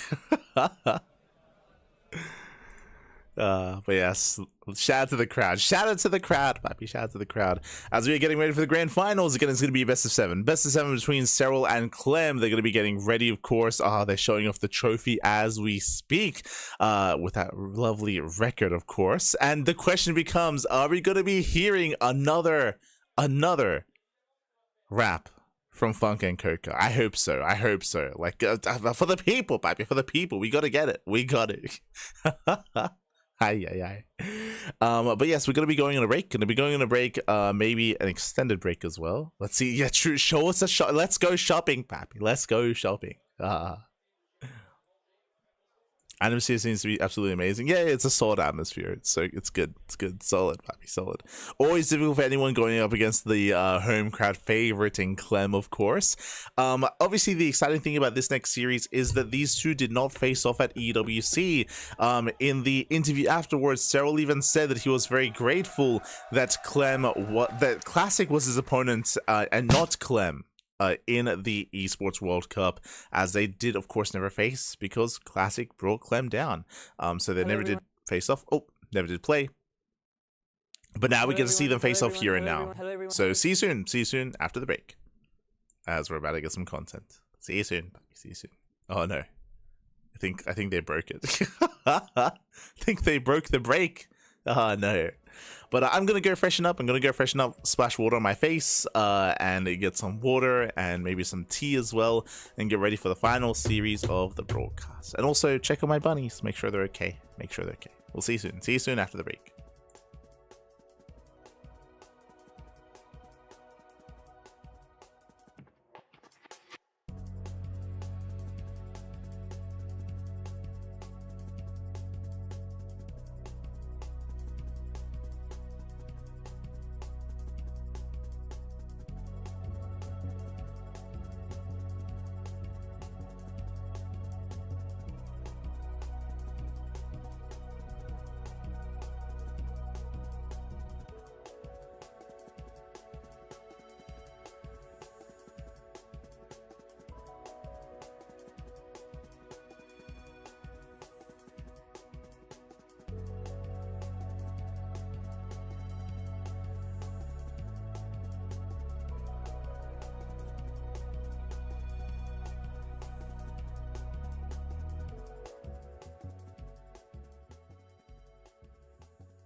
Like a particular event or country that you travel to for esports that you like the most? Like, is there a favorite memory? For me, I would say, well, Korea. Yeah. I just like Korea a lot. And competing there or just the country? It's a country and competing, yeah. I think the GSLs have been quite a ride for me as well. So. I like all the BlizzCons they won. Yeah. I played in 3 of them. I like all of them. Maybe you liked 2018 the most, or? Sure. Yeah? Yeah. But no, I just like that event. I think the atmosphere was very good because basically everyone who was there at least knew what Target is, right? Yeah. So it's, I don't know, it was a different atmosphere, I feel like. For sure. All good? All good? Okay. Yeah. Not the favorites? Different merit. Okay, yeah. All good. So maybe friends, huh? Hmm? Maybe friends, huh? Good. Yeah. For now, first day. Yeah. You will see. You will see Saturday. Good. Please. Okay. What about you, Clem? Well, I like Valencia in Spain. I think it's always a cool place to go, and very good food, and yeah, just a nice event overall. And I think that's the location I like the most, probably. I mean, honestly, I like Paris as well. Yeah. Yeah. Because you're getting drunk in Paris. That's Well, just easier when people speak French. You're a competitor. You prefer when you're doing some games, right? No, I prefer winning, but so yeah, I'm not sure. I don't really remember the meta being that good back then necessarily. I watched the replays, and actually you were doing like Hydra Bane every game, every match. Really? Yeah. No way. Maximum Hydras were 7. giga broken. Yeah. No, it was more like Roach Hydra into Lurkers. Yeah, I think so. Oh yeah. Yeah, Like against Terra maybe. I don't know. yeah. Against Terran, yeah. I mean, it's the same now though. Yeah. It hasn't changed. Yeah. Why are we doing this? Why are we staying like this? We're stuck with Hydra Bane, man. I think 2020 was the best meta-wise. I don't remember anything about it. 2020. The games were just cool. It was like It's cool because it was spamming mines. It was, That's why it was yeah, cool. it was like Widow Mine, but it was active games always. You know, it's not like then it became kind of Isn't that like the Void Ray meta or something? Yeah, okay. Proas was something else, but like for TVZ at least. Yeah, they had the Void Ray meta back then. Yeah. That was you know unstoppable. that was what I thought was the place where Limbo, DNS, and Continuo was living at the same place, called the Twilight Council. Yeah, but and that was the French BBC. That was a They great didn't do era. much content there. Oh no. I feel like they promised to do more and then nothing happened. Yep. Thank you. So it's here. Yeah. All right.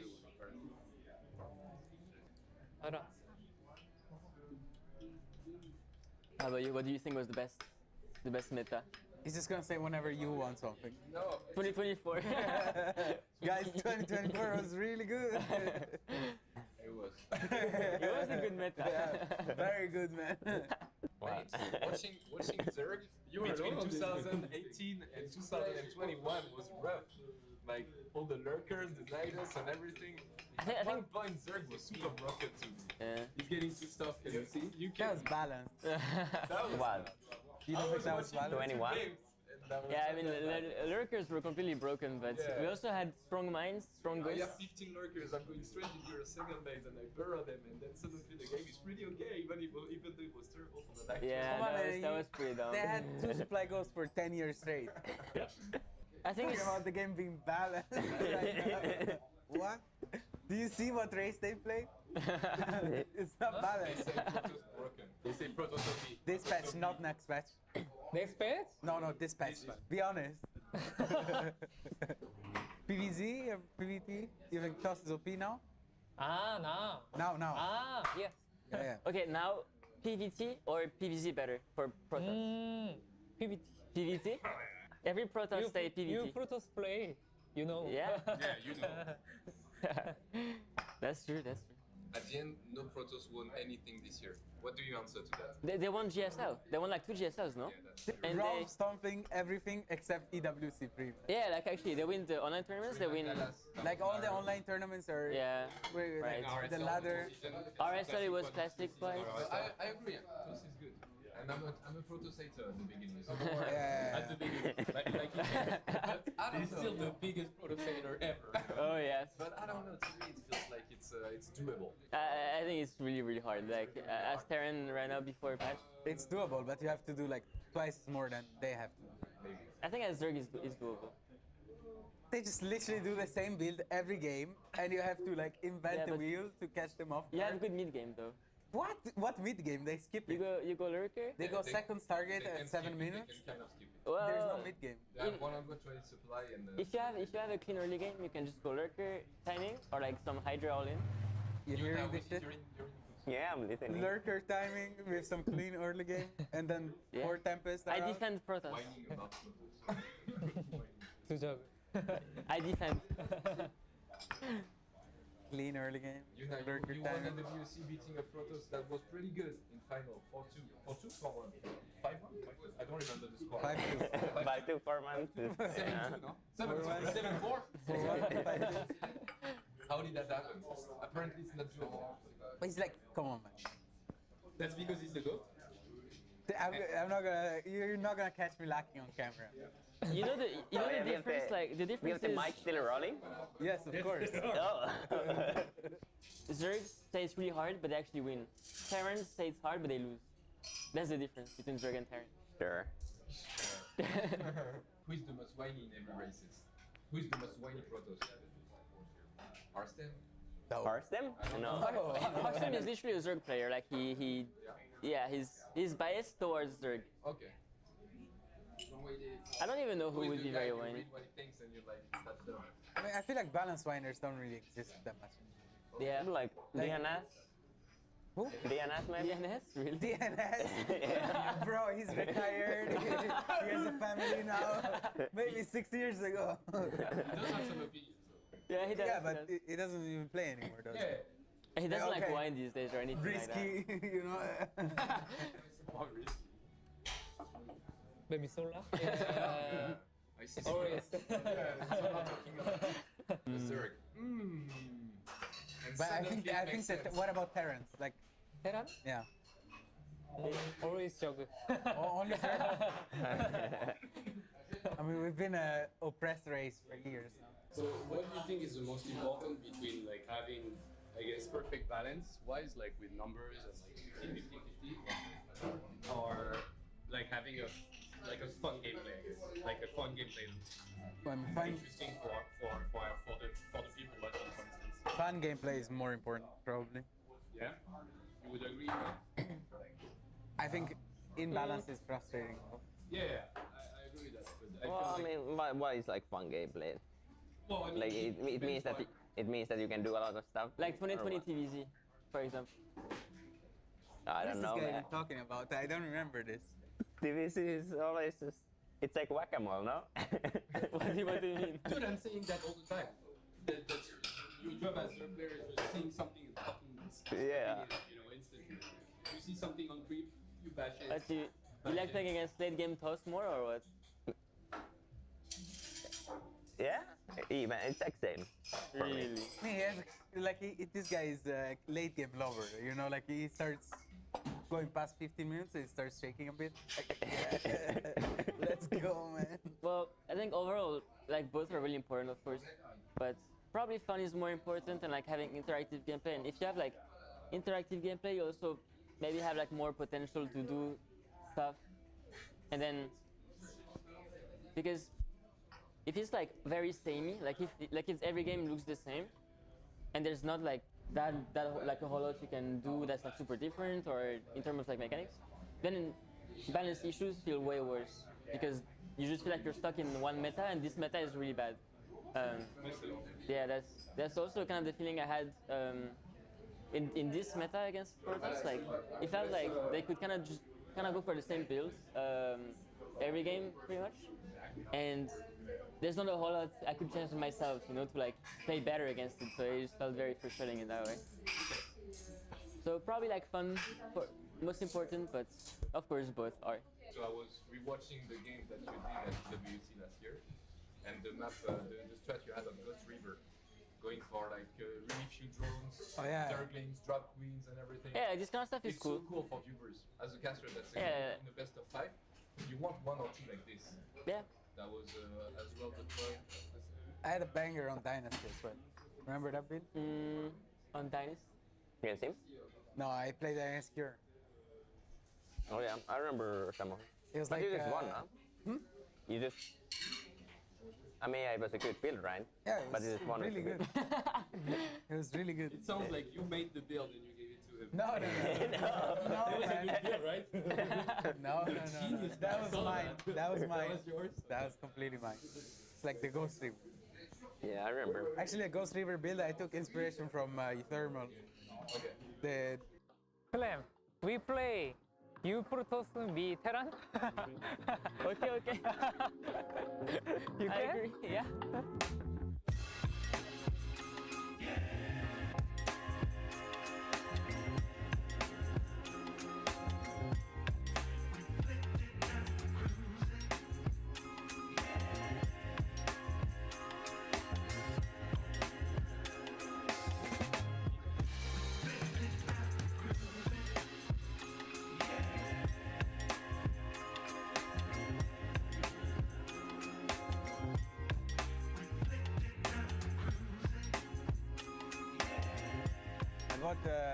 I bought my car the first day I turned 18, and I couldn't drive it yet.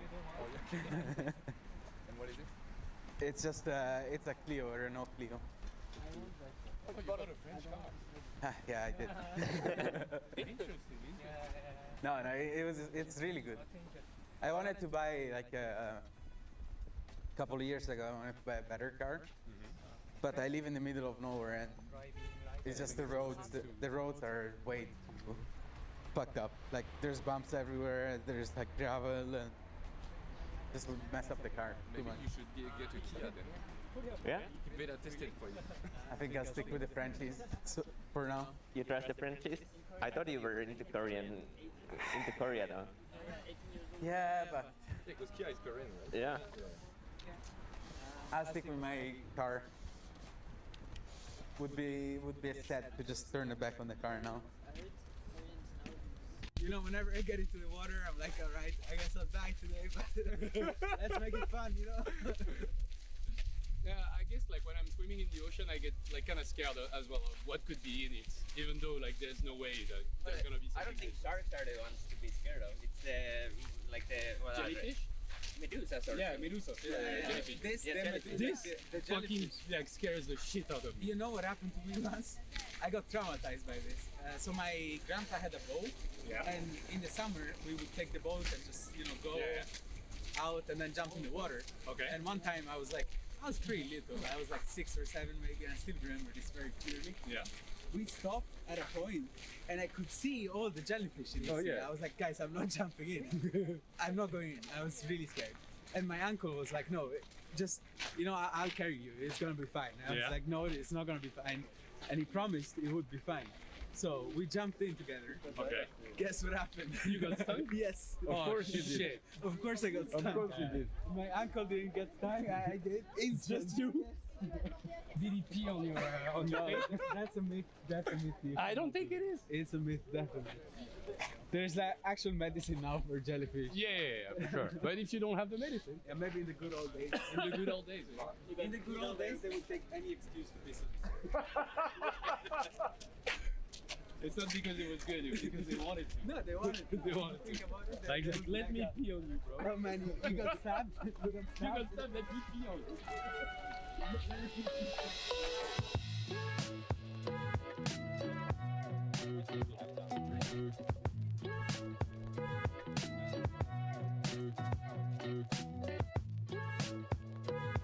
I hate Rome. So What do you rate? What do you hate, bro? I don't know. I hate all the big cities. Okay. Like, Sorry about this again. no, it's fine. Like traveling there is fine, but But living there would be bad. hell, Yeah, like actual hell, yeah. I mean, Florence is not too small, no? That's why I hate Florence. I don't live in Florence. You don't live in. I live in the forest. I remember that this guy is living 6 months a year in Seoul. No, but that's Which is not that big, I remember. That's different. That's different. Seoul is so big that it's actually different. Oh, yeah. The whole planet is It's like district Seoul, you know? Yeah, that's right. Yeah, if you live just in Seoul, It can even look like you're living kind of not even in the city in some parts.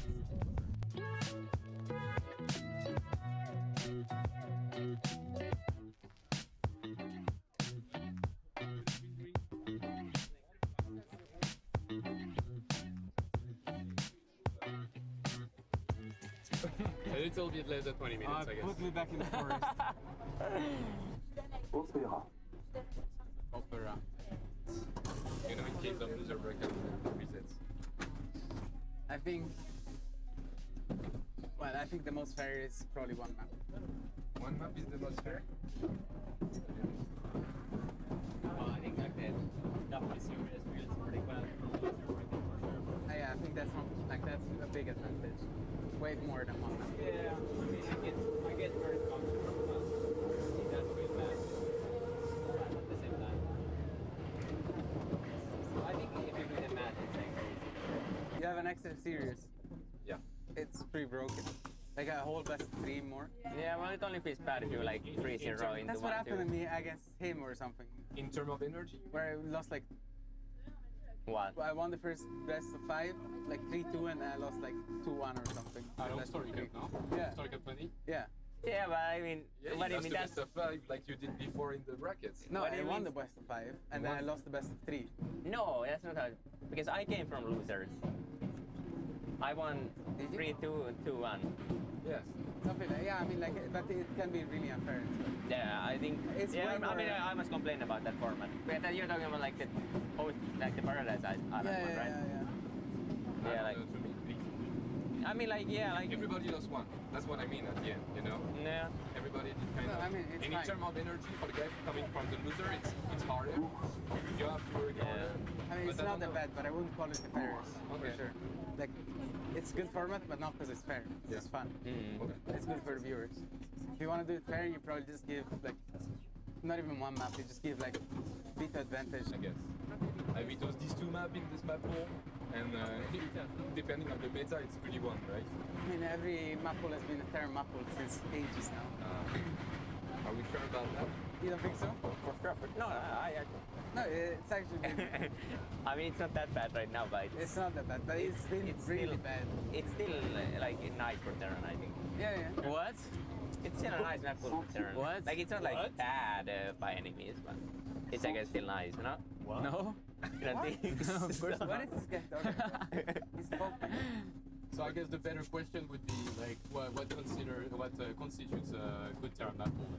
Like, what's the kind of map? Well, I think the thing with Terran is that every map can be good for Terran. Okay, so then the map pool is not really Terran flavor, I guess.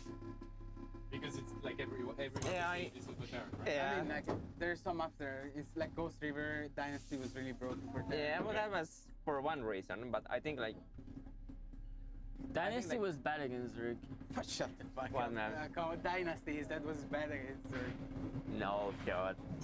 You had one build that made it good, and when you guys figured it out, What build made it good? The Queen drop? yeah. You could just go like Ravager, harass the gold, and you can take your own gold. When you guys figured out, you could just take natural first, like maybe the blue base first, and Yeah, but then we gold. can never take our third. No, Dynasty was... Get a lot of this guy. Yeah, I didn't like Dynasty very much. Dynasty was super there. They Except could, Cabal actually exists this year. It exists. No, it's Dynasty. the basilisk pool. You remember Dynasty? I have no idea what Dynasty looks like, honestly. Like Torches is good for Zerg because of the. I think that's good for Zerg, yeah? That's it for her. Because the base on top and left, You hear right? this guy? He said Torches is a Zerg map. Yeah, because of the bases, the base layout. Ah, come on. No man. shot. He's just copying. He's trolling us. Come on, man. He's saying the best ever Terran maps are like Zerg maps. He's not like. He's like really controversial. He's like, what, Ghost River is also a Zerg map now? Yeah. Yeah. Yeah, I mean, Torches is like playable with like the gasless, but Yeah, because you can take the fourth base in the corner and I can never attack it. what do you mean? If you play like Lion, like you're just fucking. As Zerg? Yeah. What? Why? You can't play line. You don't even have a fifth base on that map. What? You can take 1, 2, 3, 4. He's Face in trolling the you, man. bottom. Don't get Come rage. on, Don't get man. rage baited. He's just rage baiting. Yeah. He's winning the psychological war. He's just rage baiting. 2v1. 2v1. It's pretty sick.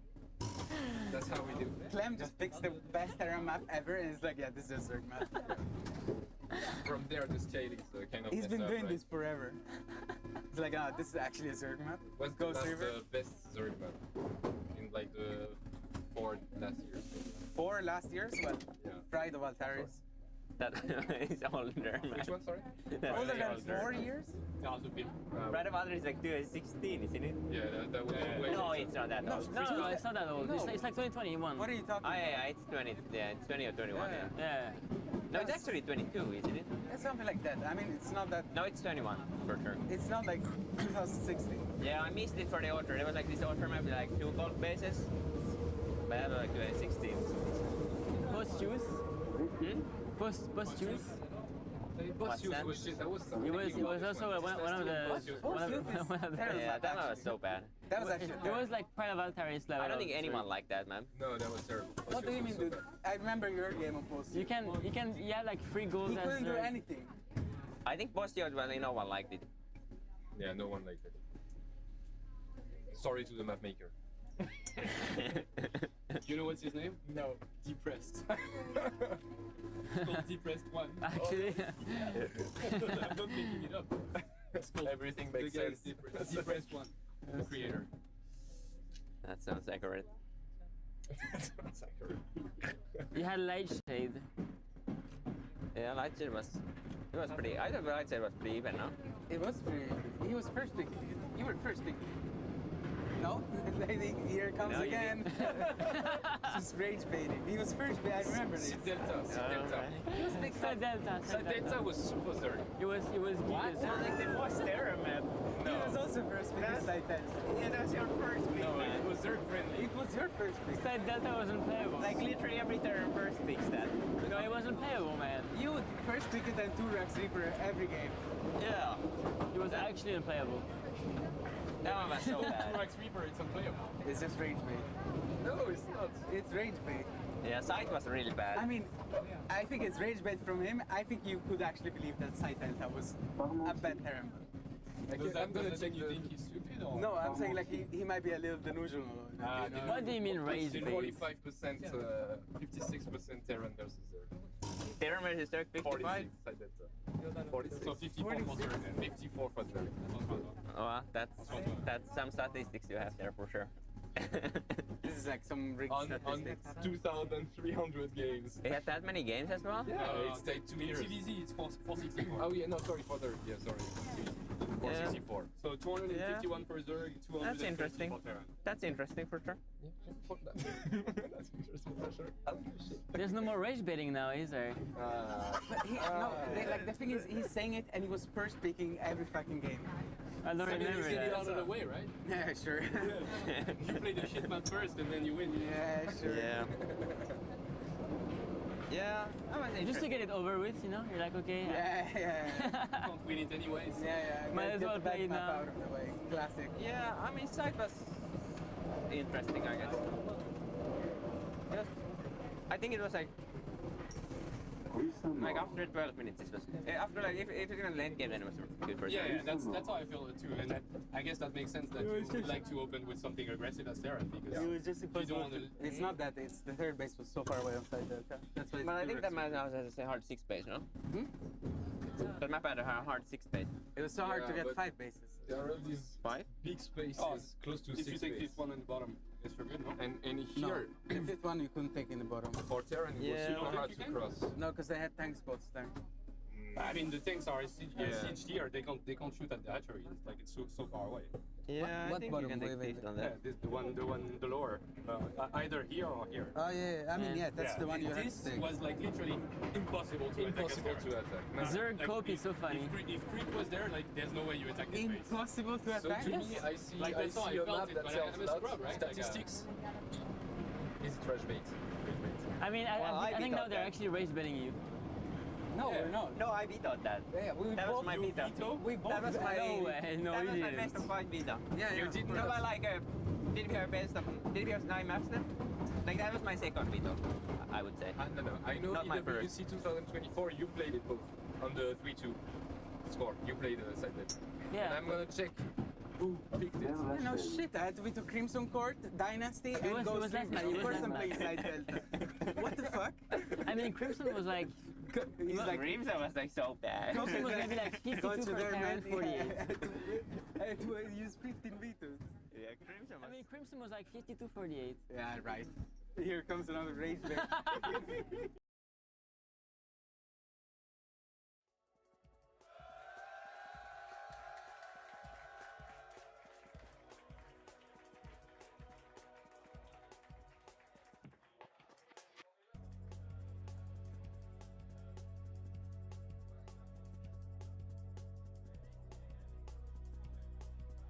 And welcome back, everyone. Welcome back to the grand finals. Those grand finales here of Maestros of the game. It was a lot of fun tuning in and hearing some banter between all the pro players. The banter, but feels Terran maps, man. Feels Terran maps. But it was always a lot of fun. Always a lot of fun. I'm pretty sure they have more content of that as well. I think they wanted to show more, but they also wanted to get the show going as well.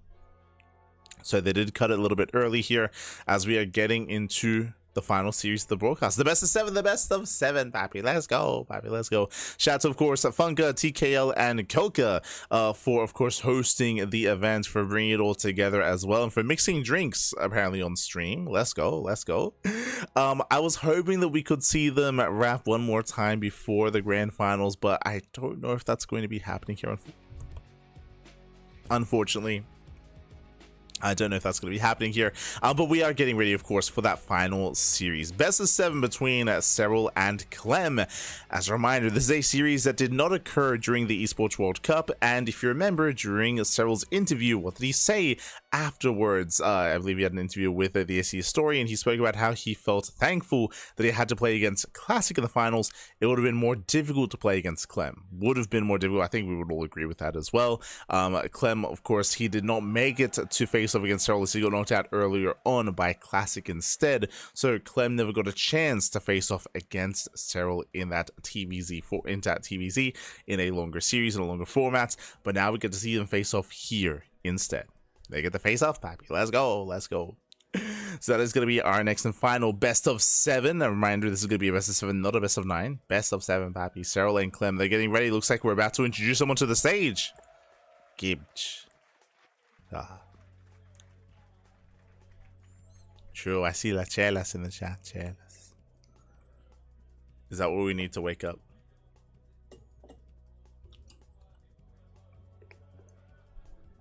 And hopefully we'll be good for it as well. Hopefully. Oh, Vita's on the way. Okay. Vita's on the way. They are connecting their Vitas. Scissors, paper, rock. Ha. Ooh, Clem. Clem wins it. He takes it.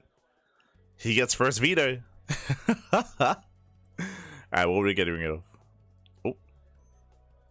Alright, we just vetoed. What is that? Tokamak? I can't see. I think Incorporeal. Okay, the other one. So Clem vetoes Incorporeal.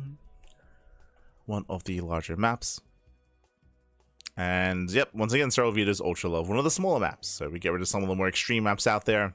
And now we get to pick from here on forward. Clem, of course, being first. Clem going for Gressvan. Let's go. Jesus, I'm getting some deja vu back. We haven't really gotten to embrace some longer games on Gressvan. This is going to be a blast from the past. We've seen many a Clem match on Gressvan. We'll get there. Persephone from Serral, then going to Pylon from Clem. Pylon, of course, known for more aggressive builds. That's where he can pop off with something like an 8-Rax. Gressvan will be a good map to try to slow things down, get into a longer game state, maybe even embrace mech. True, could even embrace mech. Followed by Golden Wall, Sandworm, Maganatha, and Tokamak as the final game. Here we go. Oh boy, so we have our map order. We have our setup. Let's go. We're getting in. Oh, Jesus. Unfortunately, I only have hard liquor here. If I wanted to get a shot going, I probably will take one before the finals. Una más, papi, una más. Ooh. Calm down. Don't eat the trophy, TKL. Don't eat. Oh god. Leave it alone. Leave it alone, papi. Oh no.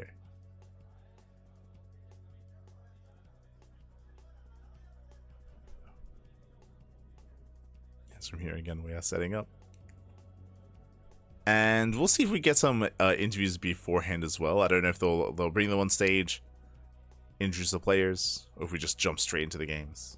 We'll see. Oh, but yeah, it's been a really fun event. There's some solid vibes as well, for sure. I will say that so far, herO versus Serral was the best series of the night. I was like, I said it before that Clem versus Reynor had a lot to live up to. After the banger that was Serral versus herO. And I'm hoping that Clem versus Serral can, of course, meet those expectations. We have seen Clem have some more dominant showings over Serral in the past. We have seen some back and forths between the two of them as well. Curious to see how Serral is approaching the current meta and will be approaching this matchup here, especially coming to Gressvan. Likewise, Clem has been playing a lot of mech against Protoss. Is he willing to play mech against Zerg though? That's I'm also curious about as well. There are some players like Cure, like Maru, that have been playing, like Bjorn as well, that have been playing mech against Zerg. Don't know if Clem is one to play mech himself. If he were to, Gressvan would be a good map for it. Maps like Gressvan, Maganatha, Tokamak, even Pylon. There are certain maps here that I would kind of favor mech as a composition. But we'll see. We'll see if he makes it up.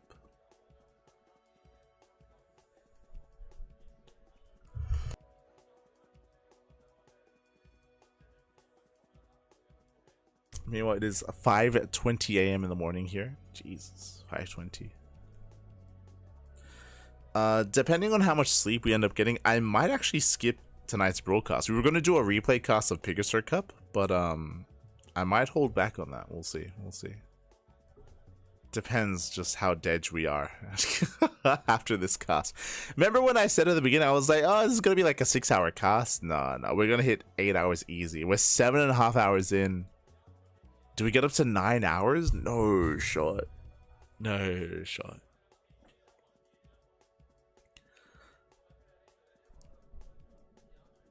With maps like Grass Farm, we might go the distance, Pappy. We might go the distance. Oh.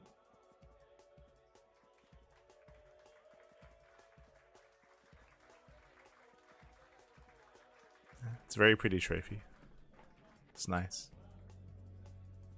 100%. You're an animal, Satak. You're an animal. It's like, Pappy, you'll be here all morning long. Oh, no.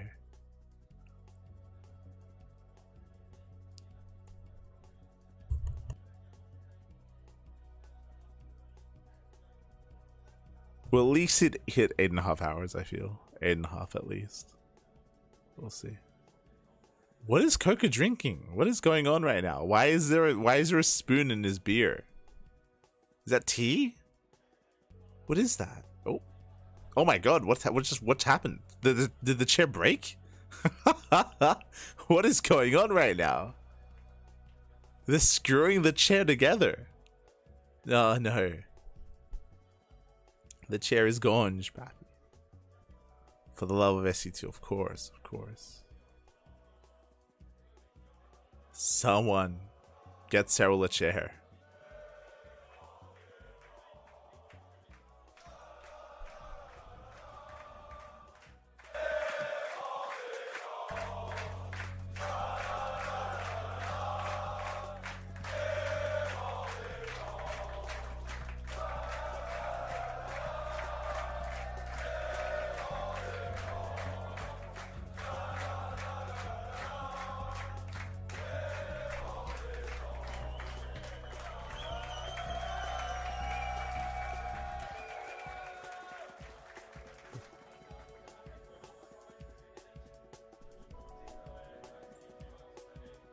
I'm getting ready. We'll pull one out. Oh.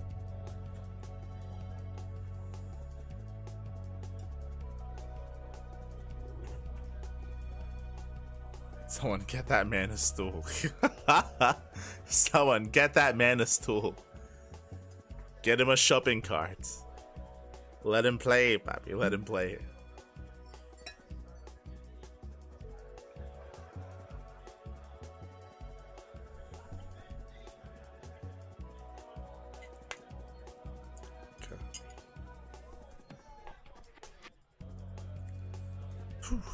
Okay.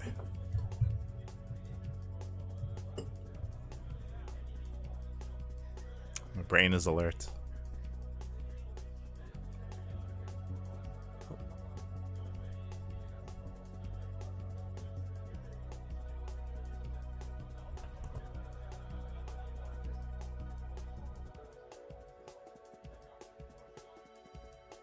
No. But also shout out to all those that did actually go to the event itself as well. Clearly it's very packed, Pappy. Apparently there's like an outside section. I don't know if they have TVs in the outside section so they can still watch from like the balcony. But that's also a thing. It did let us know.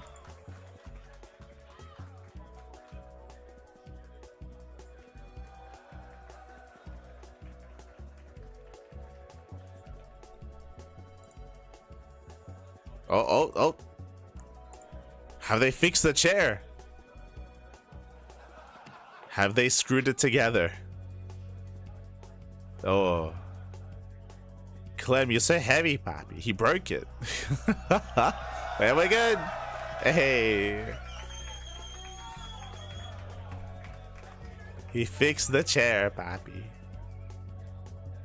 We can play some StarCraft.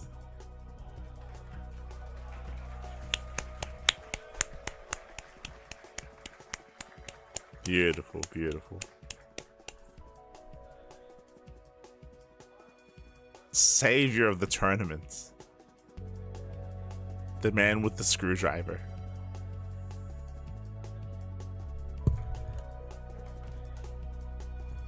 Yeah.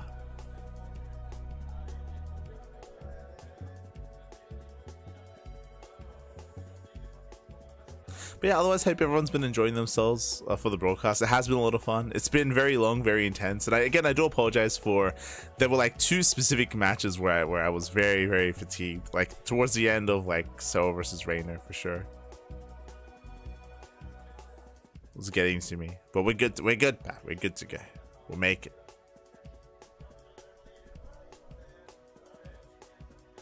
I also have to like rewatch the VODs just so I can check out the content that they filmed in between, like the in-between segments. Because very often, like I was gonna go get some, like went to the bathroom and went to get some water, so I wasn't quite able to hear what they were up to. What happened? I missed out on the banter, papi. I missed out. Have to catch up.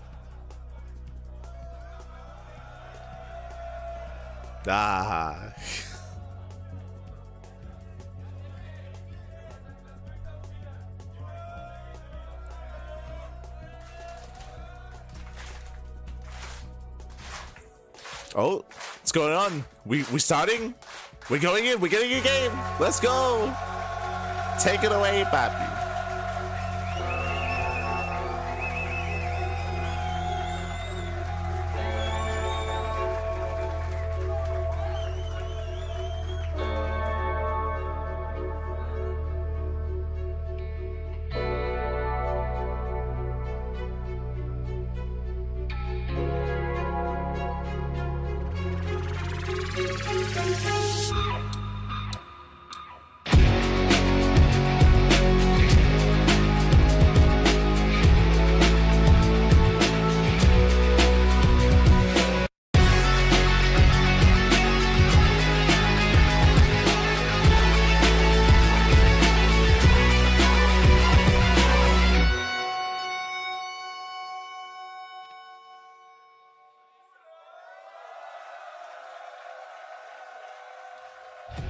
Who are we? Maestros of the game, baby. Let's go. Vitas are done.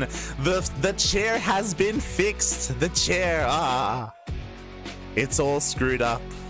And we're getting into the first game of the series. We're going to be loading into Grezvan and spawning in the bottom right-hand corner. We have the French Terran player, the French Terran himself. We have the blue Terran for Team Liquid. The home crowd favorite, it is Clem. Let's go.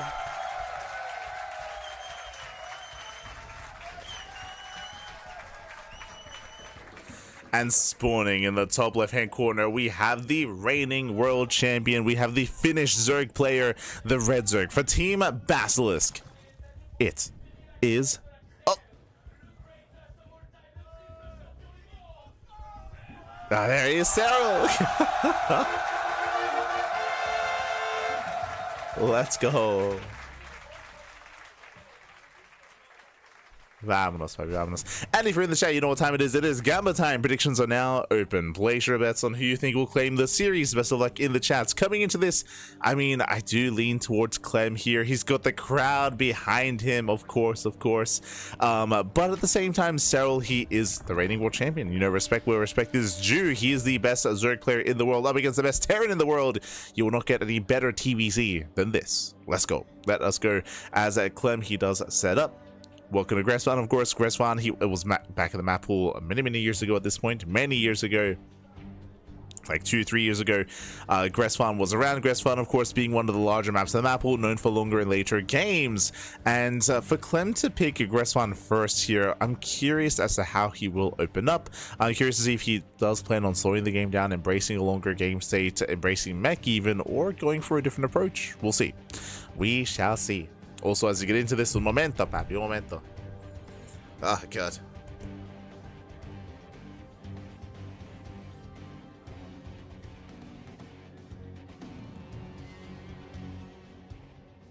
Oh, good. Okay, we're good. Jesus. Can I chase? We can. I'm ready. Whew. Oh my god. That should not have happened. The drone goes down. The crowd goes wild. One drone kill already. That should not have happened, by the way. So a very nice start here from Clem. Does kill the initial worker. Pulls back. Behind this third CZ before Starport. Economic opener out of our Terran player. Likewise, Serral getting his own third base up and running. Going for his own third hatchery. Hatch gas pool. Standard build here out of Serral. Clem popping off early on. Let's go, baby. Let's go. First, I'm curious what just happened as well. Ooh, I'm ready, papi. I took my shot of tequila. We're good to go. Look, if the French cast is gonna celebrate, we gotta celebrate as well. Okay, we gotta. Let's go. As Reaper does zip in. Once again, dips in. Nothing to scout. True, like there's no extra gases being taken, no hidden tech either. We don't really expect too much out of Serral here early on. What we do expect, and a bit of a trend from Serral and Zerg players in general coming in towards the current meta over the past year, over the past 2 years, has been Roach-based play, has been Roach Warren into Roach play, into Ling, Roach Ravager. We'll see if that trend continues here as well. Ooh, as Clem, he does open up with a Starport after the third CC, but not Banshee. Does not go for the add-on swap. He's going to be opening up Hellion Liberator instead. Okay, let's go. So he's not going to be spending or wasting gas on Cloak, on Banshees. Instead, going to be going for the Liberator here into faster stim, into his bio. Link Scout does not quite confirm. Not able to get eyes on the add-ons. So Serral is a little bit in the dark as to what's going on.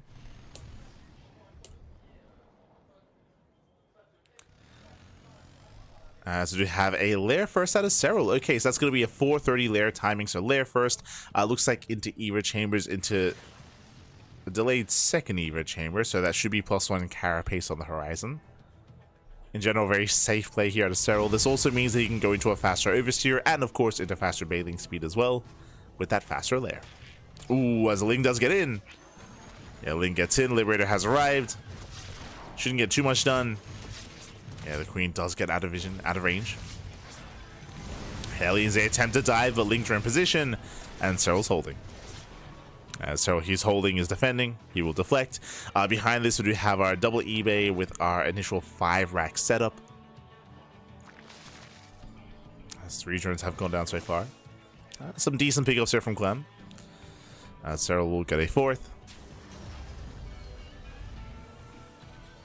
And we'll keep an eye on Clem. We'll see if he does embrace an 8 racks. He did do so once previously against Reynor, true. Did see it before. But typically we see 8 racks on some of these smaller maps where you can be aggressive. Also when you do have a lead early on. And Clem hasn't really dealt any critical damage yet. As he's still posturing, still rotating. Ooh, bold move out of Serral. If you recall, I did speak on this previously about how going straight Ling into Infestor Ultra is something that usually Reynor only does. In my mind, and I haven't seen any other player do it before, it's only Reynor. It looks like Serral is dipping his toes into this as well. Interesting. I have not seen Serral play this style before, but it has potential. So again, we're cutting a lot of corners. It is the standard thing to do to open Roach. To open Roach and then go from Roach into melee upgrades into Ultra Tech. Does hit a little bit later because you're spending gas on Roaches, but it is safer, is what I should say. It is a safe way to play. Here, Serral, he's rushing into double Evo Chamber, rushing into Infestation Bit, rushing into the Hive Tech, and rushing into Ultra. So it's going to be Ling into Infestor into Ultra.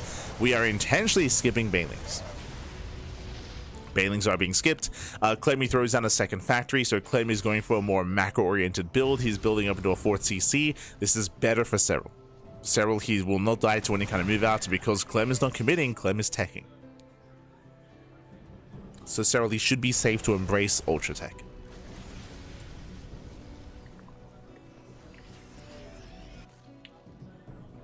As we have our safety infestors popping out. I believe that was 2 to 3 infestors. Clem's poking in. And we'll see if Clem can recognize what's going on. Hellbats to morph in. This is going to be the 720 push. Rushing forward. Lings at the same time coming for a surround. Nice fungal. Yeah, very nice. Oh, the chain fungals as well. Marines get shut down, forcing a little bit of friendly fire, and with that, Serral holds. Serral, he holds, he defends. At the same time, we do see Clem trying to reinforce, was busy back at home defending as well. And I believe with that, the infestation is done. Do we start the hive? Do we start the Ultra Cavern?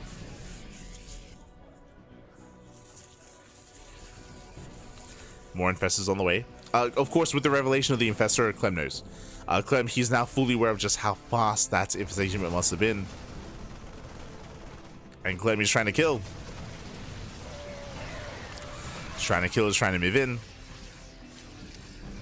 Has to respect those fungals. Lings, they come in for another run by once again. But Clem is ready for it. Ooh, Clem is ready. Brutal mind connection. Marines are stimming in, and he's breaking through. Yeah, he's breaking through again. Remember, there are no Bailings. No Bailings to defend the Lings. They do nothing on their own by themselves. They need those fungals. Speaking of, ooh, nice dodge. Does dodge a fungal. Medivacs get away. They do unload. Yeah, hopping up there at a Clem, and Clem, he will get the expansion. Serral, he's trying to engage, trying to collapse in. Lands a fungal. And can he save the base? Ah, it's so close. Clutch transfuse, very clutch. Whew. Serral, he saves the hatchery. Barely with that transfuse. And there's that Ultra Cavern, as we did mention. Again, just straight up Ling into Ultra. So very greedy here. And Serral, he was almost broken. Clem, he almost broke through and almost took down the expansion. But barely not. And suddenly, I would say that Serral, I mean, he's surviving this. He's getting into a better position. The big power spike for Serral is going to be Ultras. Can he get there? Oof. Mine shots are popping up. Again, really cool to see Clem get a faster factory into faster wood mine production. We saw this against Reynor as well.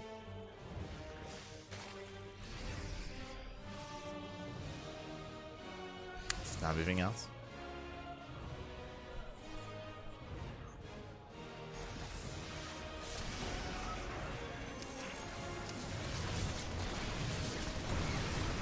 As once again, the mine shots are brutal.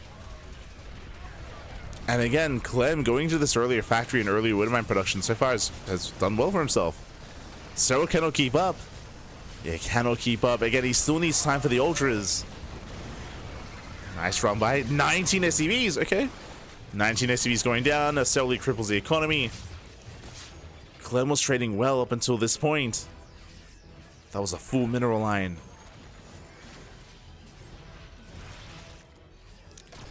Meanwhile, Clem moving in. Does push forward. Ooh, brutal mine shots once again into the mineral line. I mean, the mine shots this game have been crazy. Whether it's against the Lings, whether it's against the mineral line, the hatchery finally goes down. Down goes the base.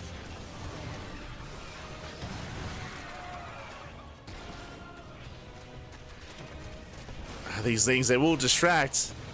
But again, Serral needs more time for the Ultras. We have a +3 carapace on the way. We have Canis plating on the way. 3 Ultras in production as well. So he's almost there. Casito, baby, casito. Gets a medevac, gets one, gets 2.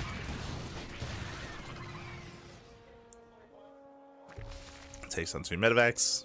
5 Ultras in production. 5, papi, 5. I'm still trying to be active.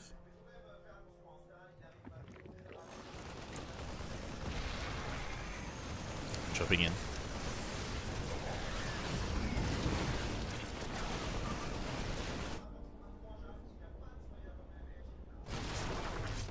Now, does the observer know how to... There we go.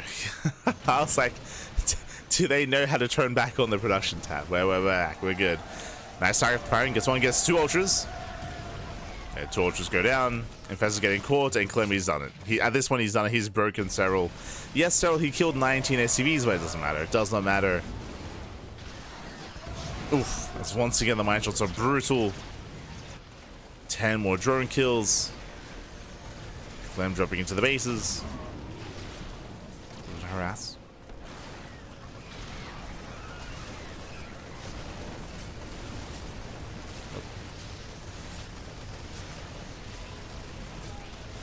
Yeah, it's for Jesus. That one Liberator is getting so much value here. Gets a queen. The queens. Oh my god, every queen goes down. No, 0 anti-air. The Liberator, just free damage. The free damage, papi. There's too much freedom. Too much liberation. And Clem is going for the kill. Okay, he's going for the kill. He does catch out more of these infestors. Finally, one Liberator goes down. Took a long time. Oof. Decent fungals. Decent. So he does try to chase us all the way back home, doing whatever he can with his army. But again, these ultras, they're low. Down to 2. 2 ultras left. Yo, can he get into the main? If he can get into the main base, he can still win this game. There's potential. Oh, but now Serral's droning. Serral's droning. I don't like this.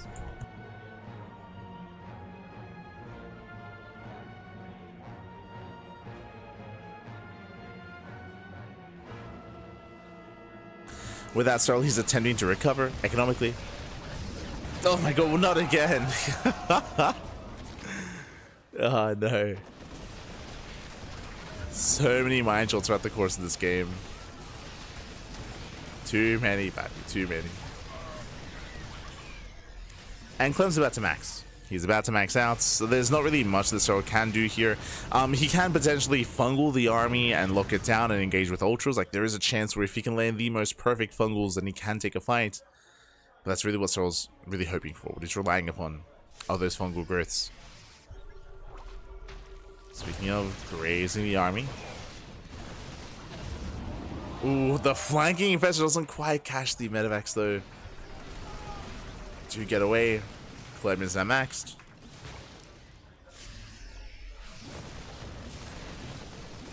He's maxed out, man.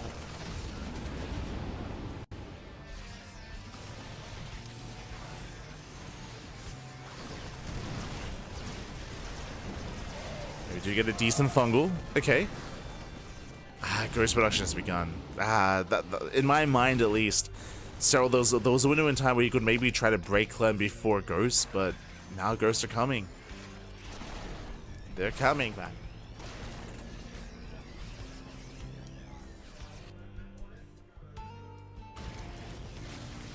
And then they can EMP, then they can snipe. They can deal with all things Zerg. They're coming.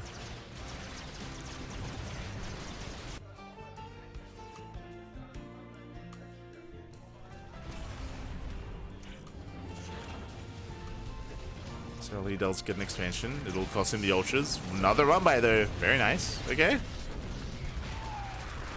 I see you.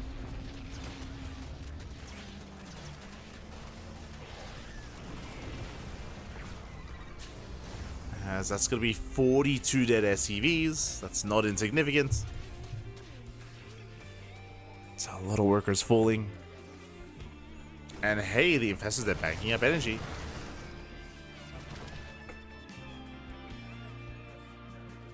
Now, if we can chain fungal the army. Okay, true.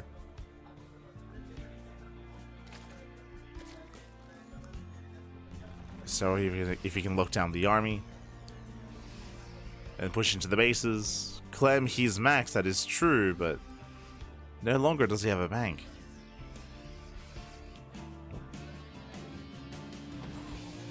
Traps have been set. Fungals are ready.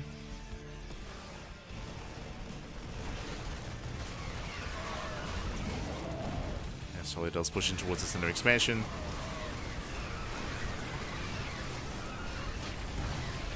Doesn't get too much done here though. Base wise once again the mine shots. Ay ay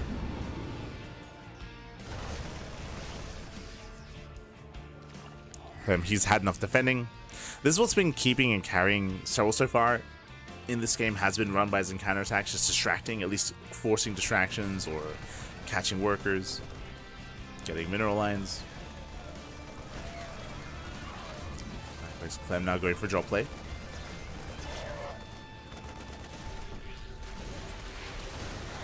He does land the EP. TP lands, nice helping off. Clem is still maxed.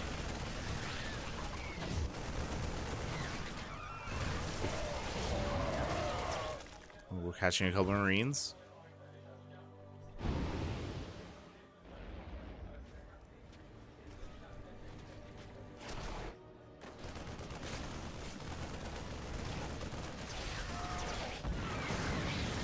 Catching out some of the bio.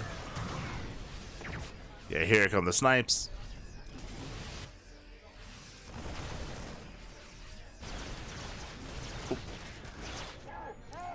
Seeing the army. Yeah, but so he just cannot get the space up and running.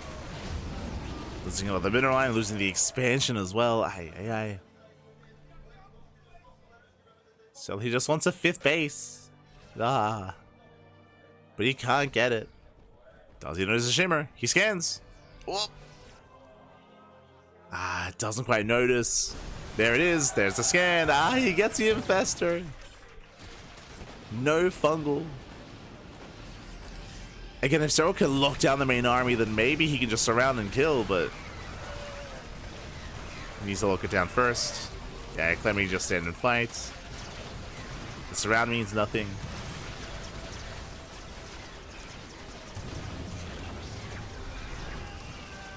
As here he can make a stand at the natural. It's nice helping up, nice concave with the bio. GG gets cold, Serral runs out of steam, and Clem, he will take game number 1. Whew, GG. GG, well played, Clem. He'll take a lead in the series. Again, it was just an uphill battle from Serral. He did cut some corners. He was very greedy, going from straight Ling into Infestor into Ultras. But Clem got momentum early on. He was able to push before the Ultra Tech, able to out-trade, and I guess Serral was on the back foot. He was on the back foot for the past like 4 or 5 minutes. Just treading water, trying to maintain himself, trying to keep up. Oh, we're eating in the middle of the game. Let's go, it's the Clem. He's like, yo, let me just snack while I clown on Serral. He's hungry, Bob. He's hungry.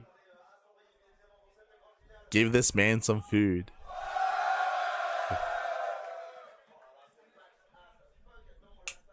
I don't think I'll be honest. I don't think we've actually seen that before. An offline venue like this, eating while playing. Let's go.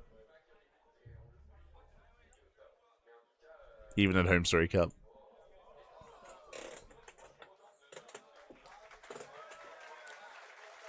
Yeah.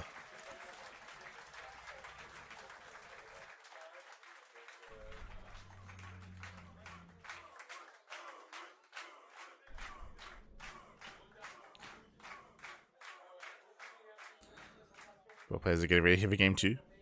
Are setting up.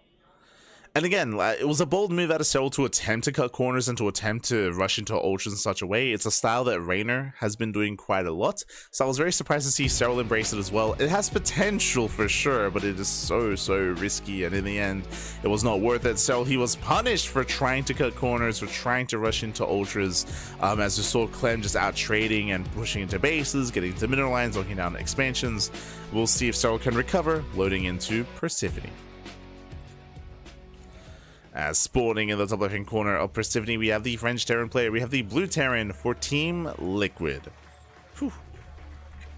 The home favorites. It is who? It's Clem.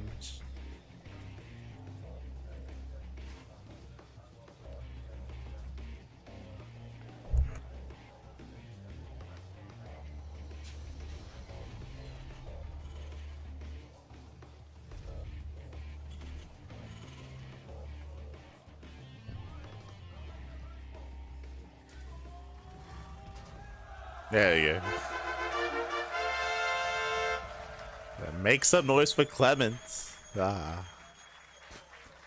Let's go. And spawning in the one-hand corner, we do have our finished Zerg player, the Red Zerg, down in the series, but the series just began. The reigning world champion, it is Serral.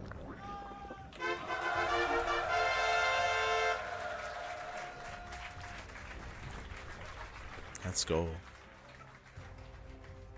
Now is Clem gonna kill the first drone again with the Reaper? He's gonna get the drone kill.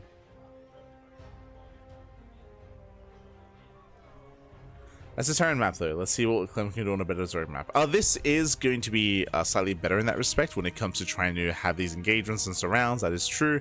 We'll see what kind of style Serral goes for as well. Winding it back, remember, Serral, he was intentionally cutting corners, intentionally skipping out on Banelings, and was hoping to get away with it in the end. Wasn't quite able to do so. We'll see what the plan is coming into Persephone. What was the plan?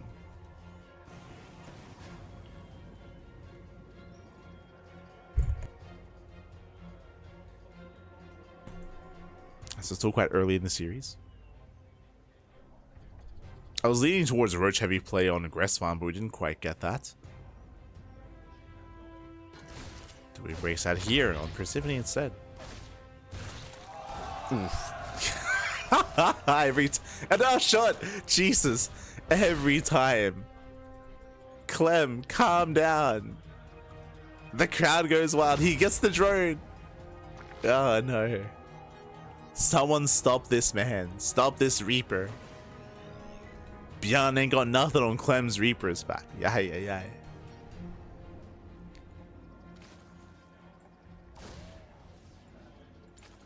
As it is going to be quite a strong start here for Clem. Kills the first drone. Keep an eye on the third base. Keep an eye on it.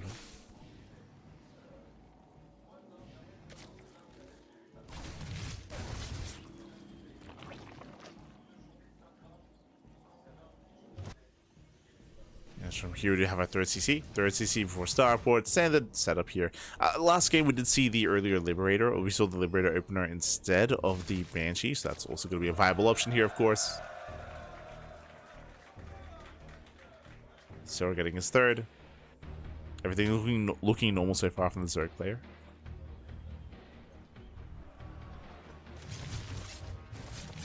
Everything looking as it should.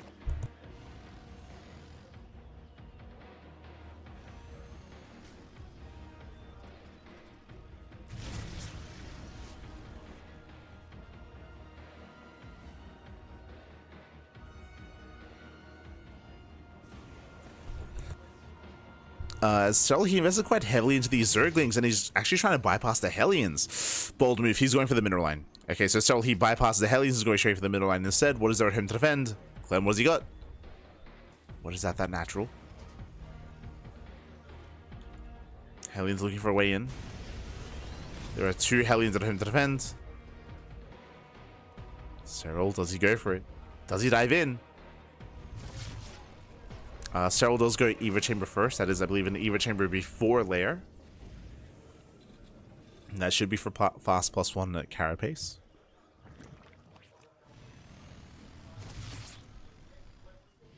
Yeah, it's going to be Lair after the Eva Chamber.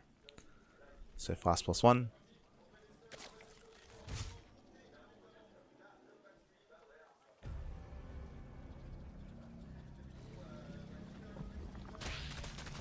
She does poke in at the same time. Here comes that Ling Runway that we spoke on.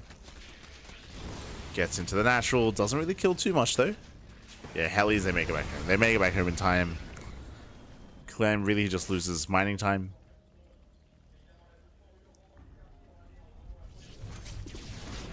And one SCV kill.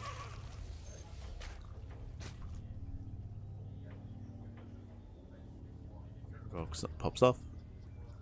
Takes down 2. And for the most part, my eyes are going to be on Clem here. He is getting up to 5 Raxes. He's got a 5 rack setup. Lings A once again hit the natural. Not bad. It's slowly adding up over time.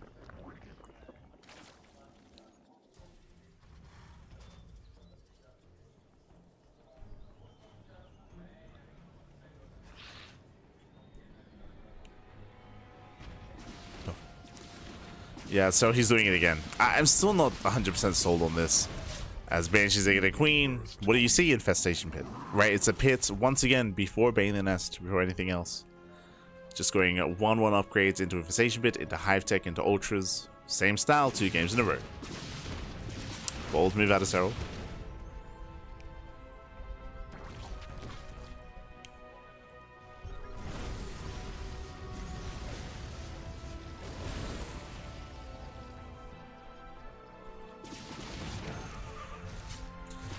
Banshee does hit the main. Serral still trying to drone. He's getting there. Hive has begun. Remember, the win condition here for Serral, or the big power spike, is ultras. Can he get there? Can he survive?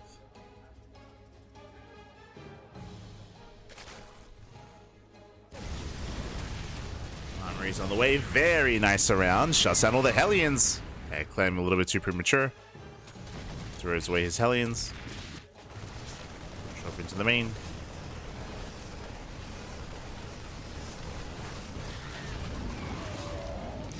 In, pulls out.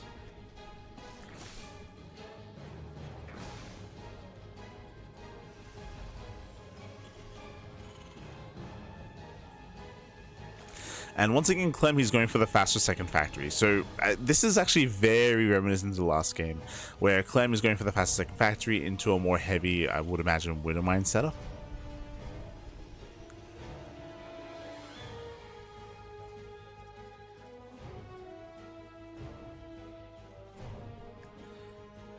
We'll see if we can get there.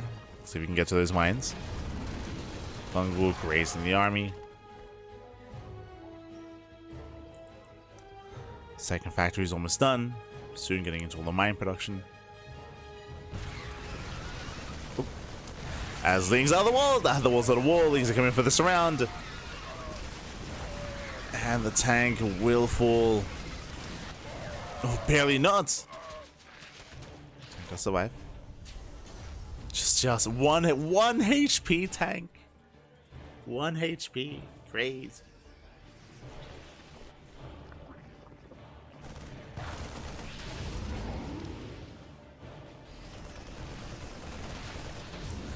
And from here, Clem still just being active. Throws down 3 more axes.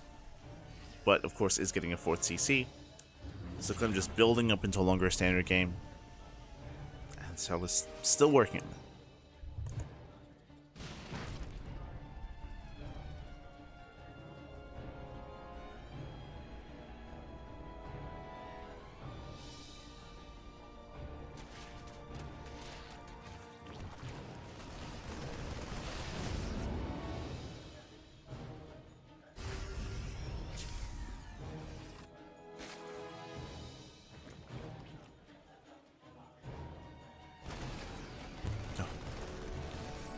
Sorry, just stretching.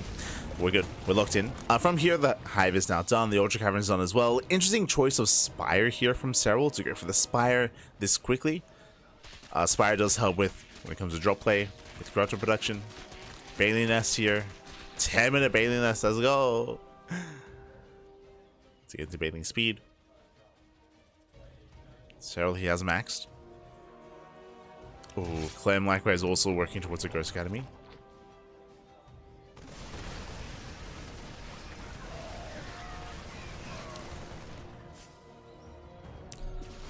Yes, Clem has just been out trading. I mean, again, this is the downside of not having the Bailings. Nice fungal though. Okay. Very nice chain fungal. Cleans up every single Marine.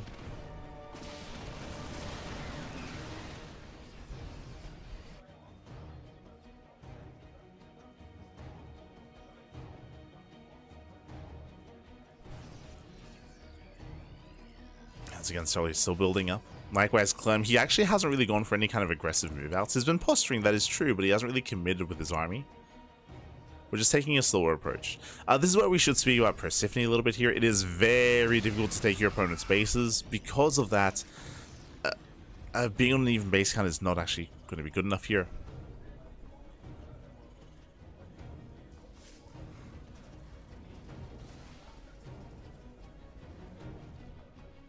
As we're setting up Doom Drop. Doom Drop into the main base. Just over on the right.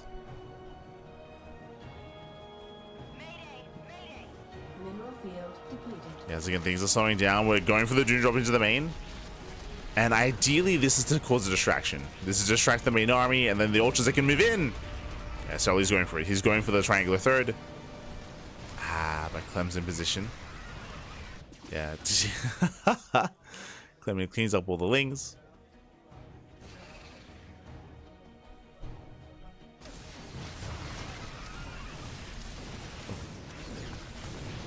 As from here, Sully attempts to go in.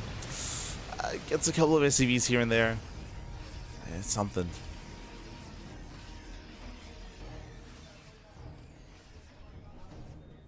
we'll see if Clem ever does move out, or he just expects this to just kind of weather the storm. Still waiting for 3-3. Add-on. Clem is still waiting. Serral, he has the Spire, but I believe he hasn't really invested into the Spire yet.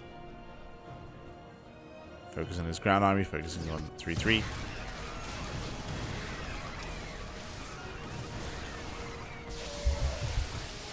As Bailey's, they do go for the planetary, not bad. Oh, no, he saves it! No shot, the planetary survives. Planetary does live. Clem, he defends the triangular threat as well. Clem, he's all over this. Saves all the bases.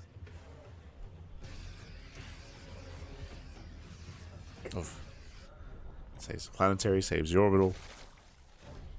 Serral's still waiting for his upgrades.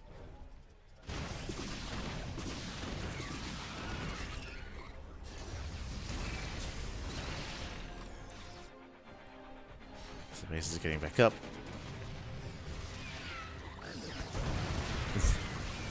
We can see Serral trying to rush forward here with his Link Bane Ultra. And we get a decent fungal, takes down the expansion.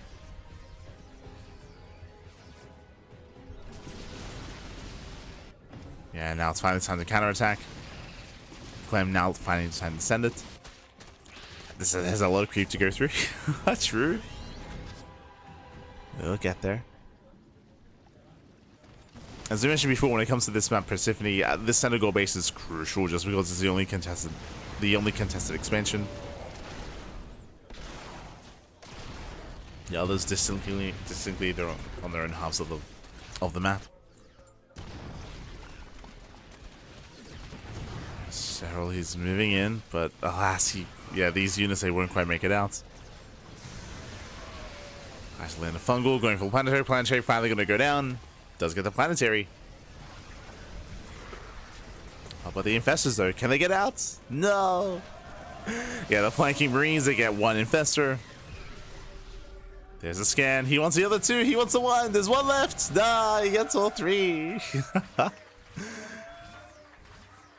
Clem hunts down all three infestors.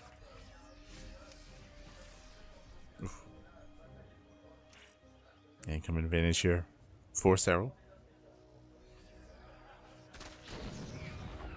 He's getting there.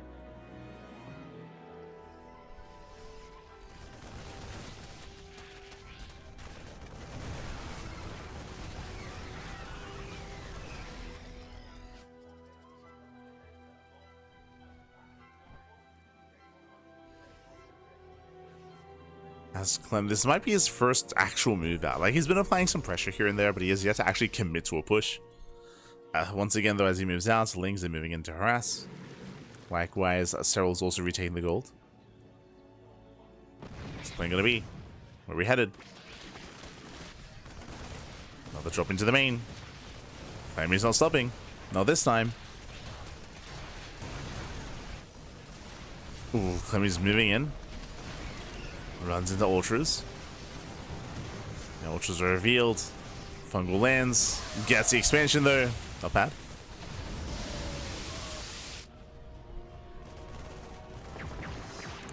Let's get the hatchery. Likewise, Lingdrop gets cleaned up. Can he get it? Ooh, she will get another cancel. Second cancellation.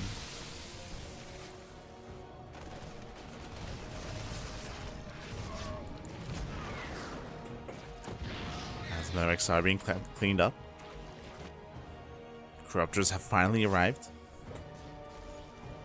So Serral, he has some anti-air. The problem here, though, is that sure, he's got some Corruptors now. At the same time, Clem, he's got his Ghosts.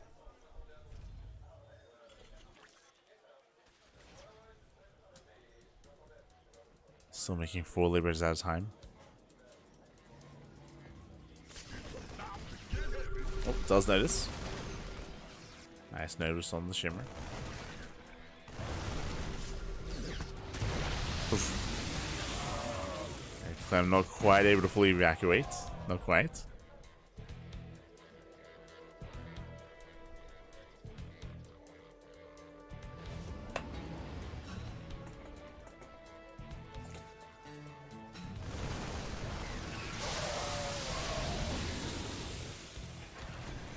And again, for the most part from Serral, it's just been these hidden run tactics here. Just peeling off a group of Lingbane Ultra, snipes an expansion, pulls away.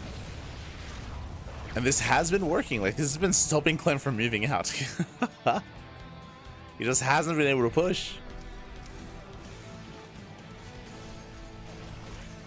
Oh. Separation has arrived. Ooh, another move command! Yeah, miscontrol there out of Clem. Does move command in. Now is not the time to move command. Not the time.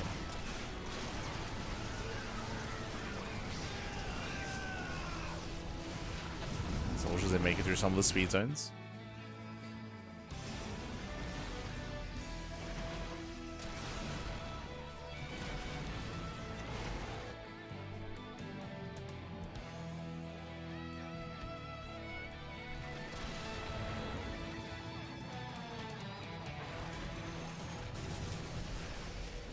Clem, we still have some stabilizing to do. Has some catching up to do here. Flanking Infestor coming in. Shows that fungal. Does land. Very nice. And catches the main army. Clem plummeting in supply. And I believe this should be it. As Clem, he cannot rebuild. Cannot rebuild. Cannot remax. Every time Serral, he just wore him down. Does it catch us on the Medivacs?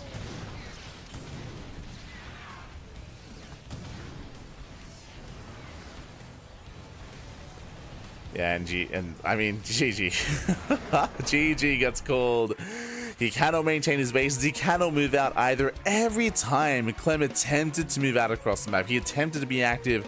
Serral was there. He was there to counterattack. Time and time again.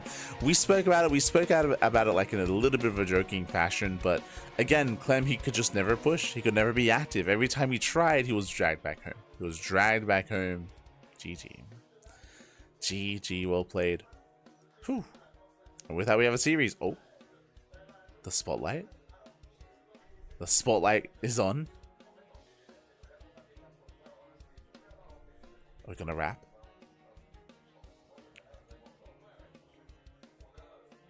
Are we looking to wrap, Pappy? Lights did go down.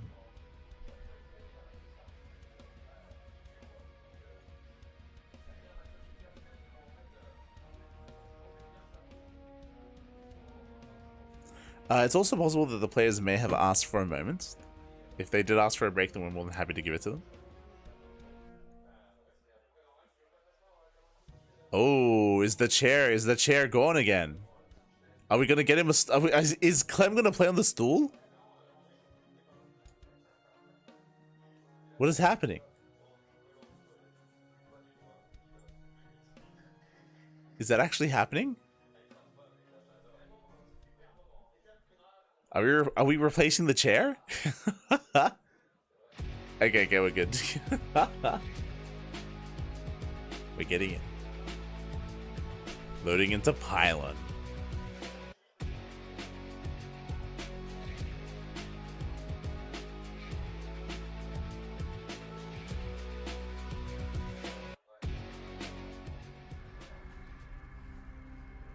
Here we go. We are back. We are still midway through this series here, and spawning in the bottom right hand corner of pylon, we have the French Terran player. We have the blue Terran for Team Liquid. It is Clem. Hello, Clem.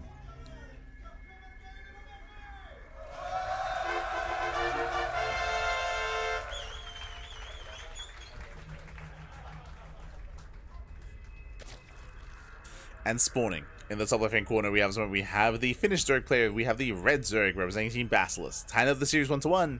It is Serral.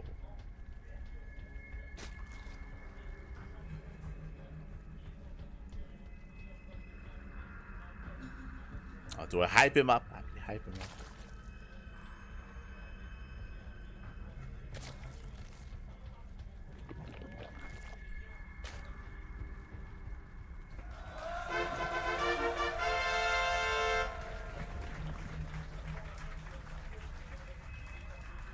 go. Whew, and welcome to Pylon. Pylon is a much smaller map. Imagine the previous game, right? Imagine Persephone, but Clem could actually push into bases. Remember, one of the big criticisms, or one of the big issues that that Clem had in the previous game was just his inability to push, to be active, to move out across the map. Every time he did, there would be a run by a counterattack of some way, shape, or form. Here on Pylon, the rush distance by ground is shorter, so you can be hyper aggressive and get away with that aggression as well. But we'll see. We'll see how our players do open up. We've been seeing the same build 2 games in a row so far out of Serral, but I can't imagine he'll do the same build here.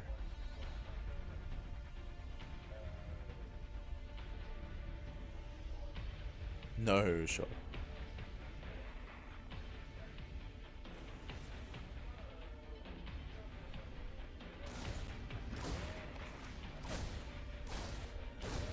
So the mayor of Texas, true. Is the mayor.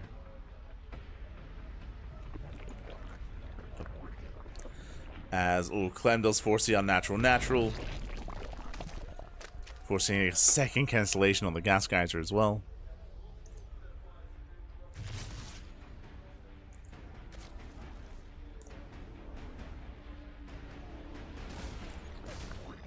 Clemmy's back to force another cancel? Jesus.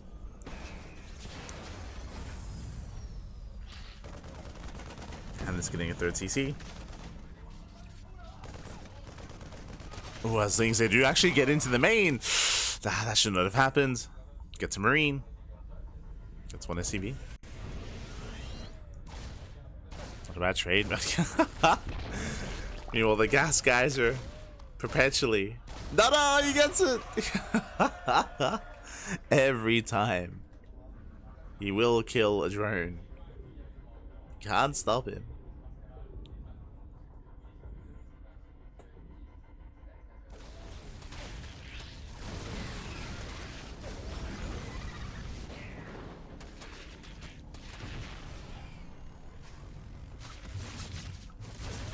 So far we're going to be settling in.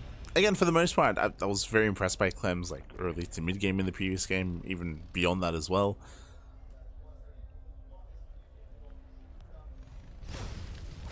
Serral does go for the early Eva Chamber and an early +1 carapace.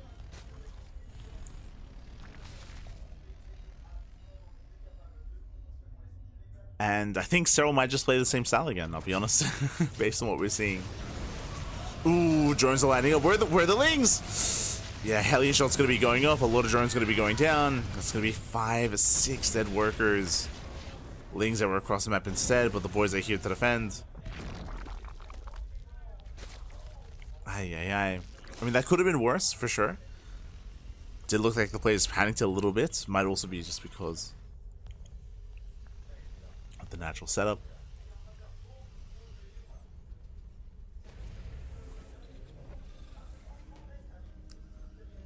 Quick Banshees do move out.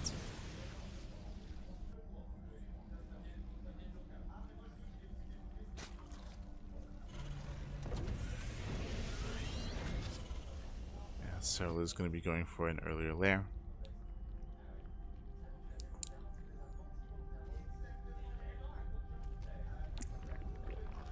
And we've seen this quite a lot already here to go into the fast lair, into speed. Sorry, not speed. Into the infestation bit. Skipping speed.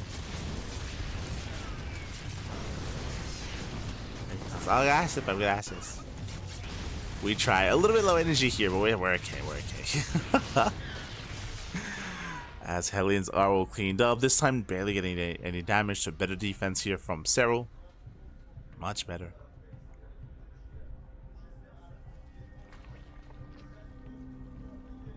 We'll see if we do have Clem going for an earlier timing.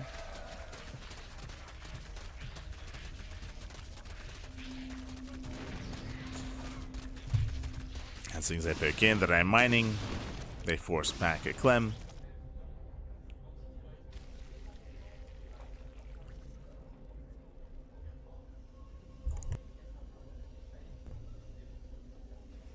As again, Clem is still stuck at home, still trying to get into his own build. Clem going into +1 melee.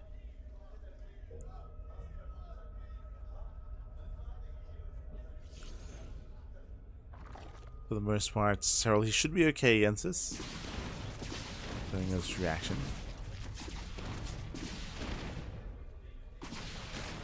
Nope.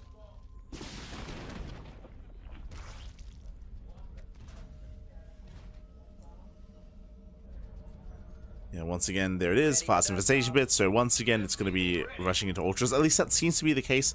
The big difference this time, though, is that the Bailey Nest is done and we have Bailey Speed on the way. Okay.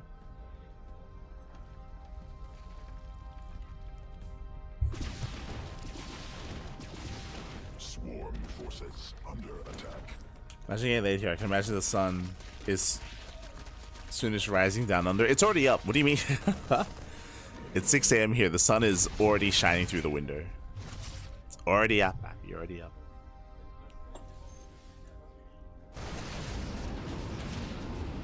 And so far, this harass hasn't really been fighting much damage. Serral's all over this. There's the hive.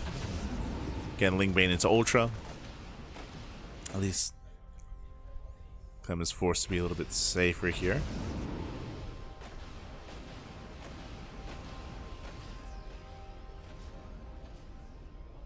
But the hive is almost done. We're almost there. We're almost there, Pappy. Swarm forces. Just wants his ultras.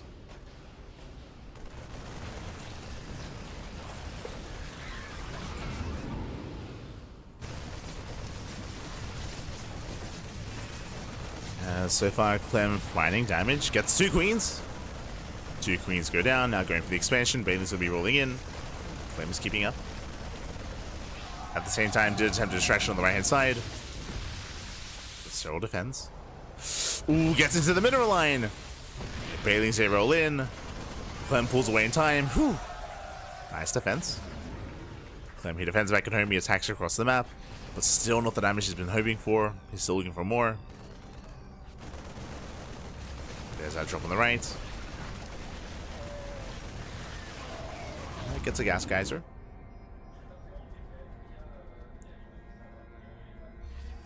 Here come the reinforcements.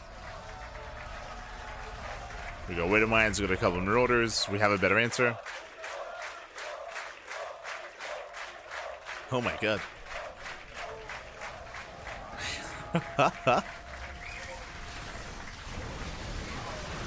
Oh my god, what is happening? We missed the fight. The room was flashing, Pappy.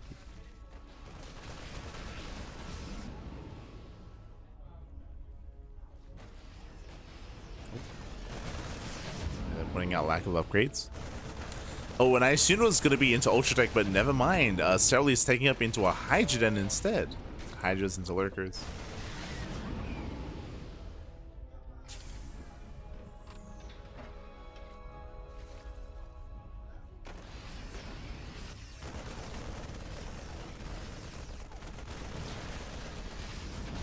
Clem, he's looking to finally move out. Fungal's not quite connecting. But again, with this Serral, he can potentially take up into Lurkers. Ling's attempt to run by. Oof, the brutal connections. Once again, this entire series, Widow Mines have been brutal.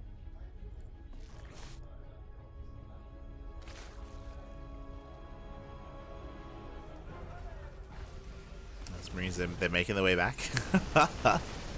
And they made it.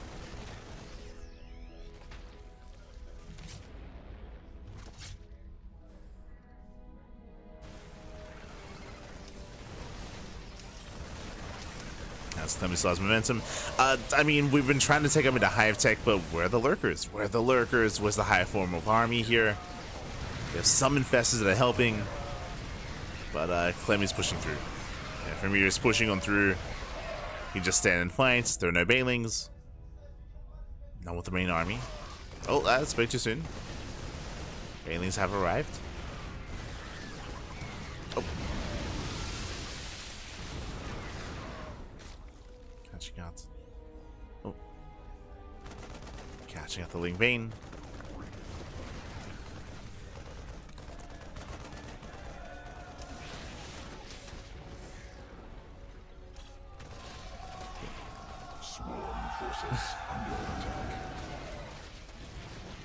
Yes, Clem is maxed. Yeah, he's maxed out. It's still just Ling Bane Hydra. A bit of a more subpar army here from Serral. Breaking through though. Again, Clem's army is split. Clem fighting with only half his army. The other half is top right.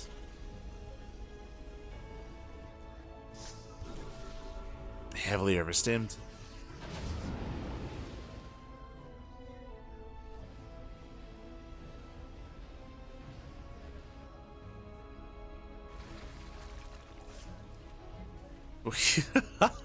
I didn't know what they were cheering for. They caught me off guard. I didn't know. Unless I missed something.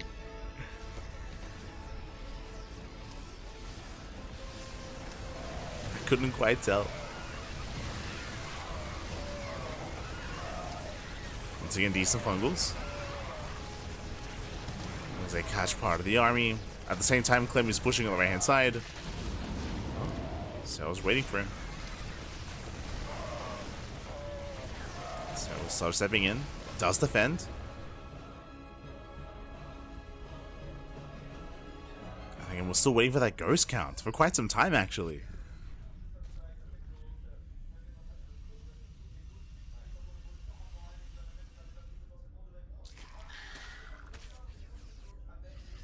Clem just focusing on more of his expansions.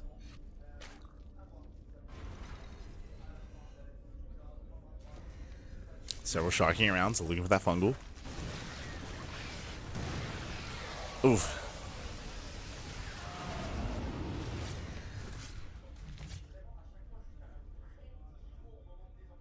Clem has to pull away. I mean, there's been a lot of engagements, and so far neither player really has any kind of bank to work with. I mean, a little bit more so for Serral, I suppose.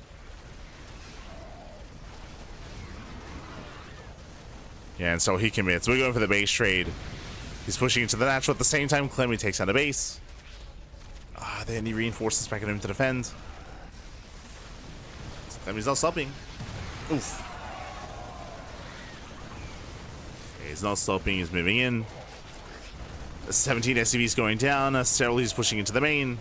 And on top of the ramp here, there's no tanks. There are a couple of Widow Mines, no Liberators currently either.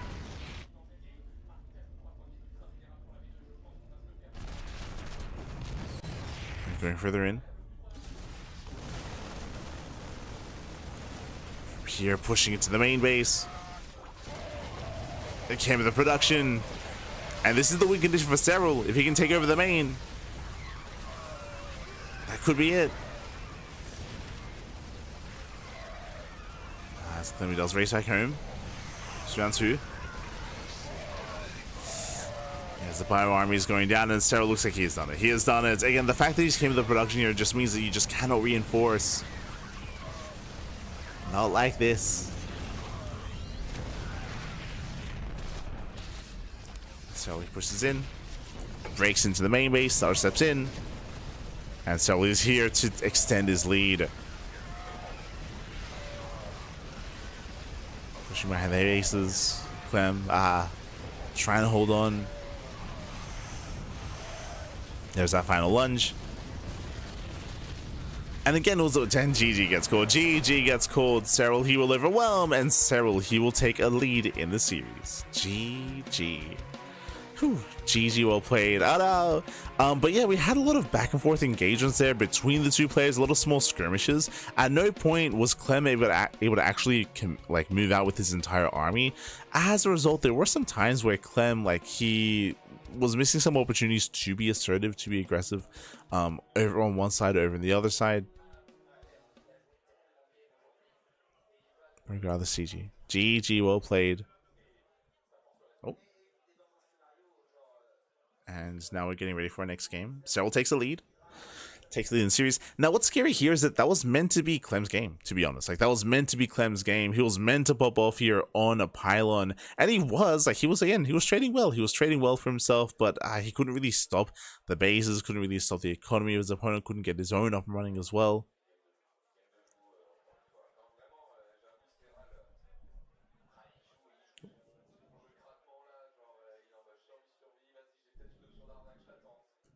But the players, they might be asking for a moment. Might be asking for a moment here. We'll see.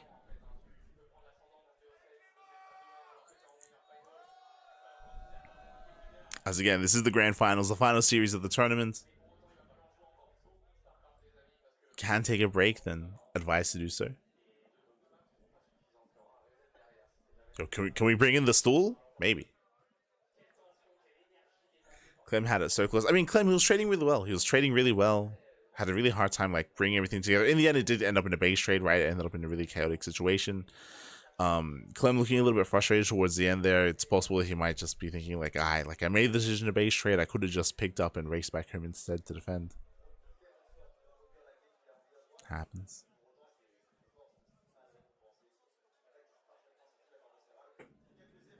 Oh. As we're just going straight in. Okay, never mind. As we're getting straight into our next game, we're going to be loading into Golden Wall. Let's go.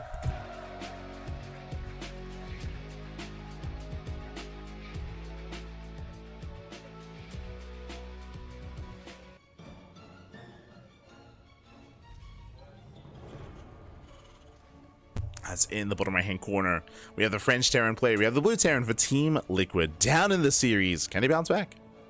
Pressure is on. It is Clem.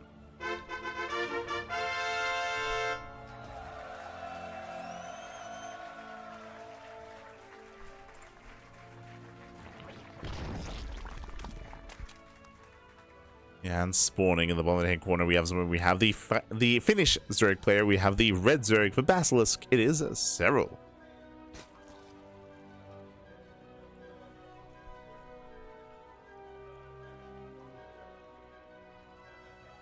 Ooh, going gasless. Okay.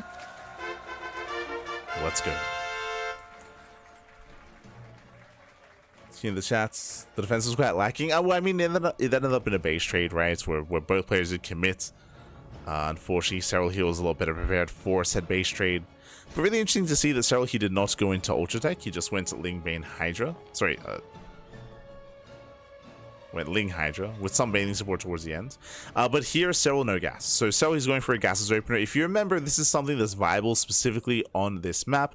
The reasoning for this is that how do you punish a gases opener? Well, typically with Hellion Harass. But specifically on this map, especially if your opponent does not mine out the southern mineral walls, then it can be very difficult to actually get your Hellions into the natural or into the main base, specifically because of the terrain. This is one of the few maps where there is a ramp coming into the natural. There's a ramp, so you can wall that up.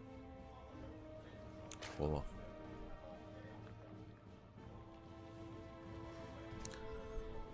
So due to the terrain, it can be quite difficult to confirm what exactly is going on.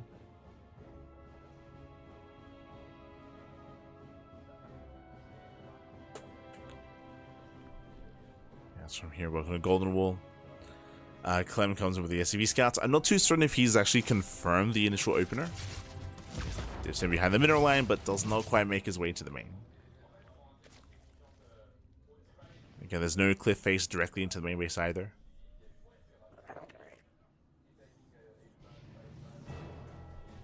So Clem is locked out. Behind this, going for a third CT. Economic opener.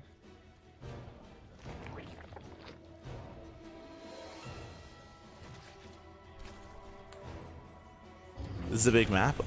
True. I mean, there's a lot of quirkiness in this map. Like, you can just rush into the gold base and go for an all-in. That's what Clem did against Reynor, of course. You can just 8 racks with a gold.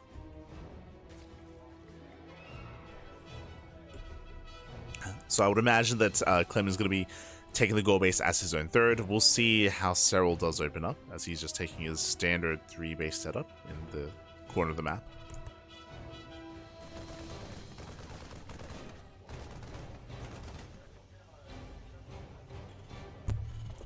And there it is, with a gasless opener, you do open Roach. The reasoning for this is because you're skipping link speed. You're delaying your skipping link speed, so may as well get into Roaches as quickly as you can. You can see the SimCity as well as a part of the ramp is fully rolling off. So it doesn't have to worry about run-bys or counterattacks. I say that, Clem does open up the southern half of the map. Uh-oh. Does open it up.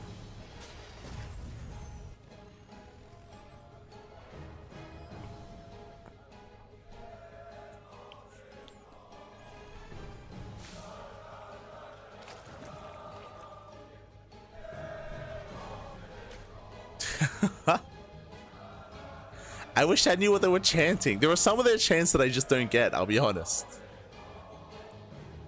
Oh. They're pointing out a faster add-on swap. Okay, 2-on-1. Oh, my apologies. Okay, 3CC 2-on-1. So a faster add-on swap out of Hellions. This is going to be an earlier sim timing. An earlier and much more aggressive sim timing here out of Clem. My apologies.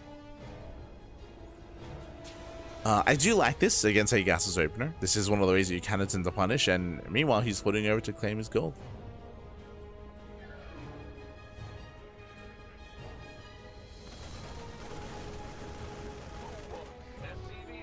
As the CC's floating over, Lair is on the way for Serral.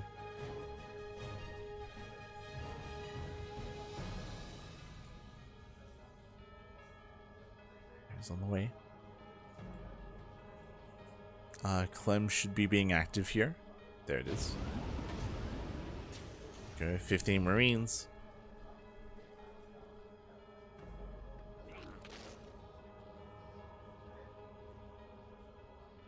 Clem moves out, but Serral should be ready for this. He should have seen enough.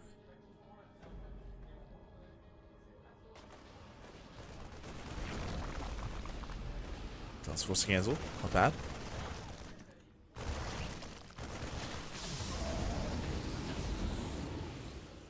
So denying bases, being active, nothing major there. Again, that's the strength of something like a Roche Space Opener. It should be relatively safe. Invitation is on the way in towards Hive, towards Ultras.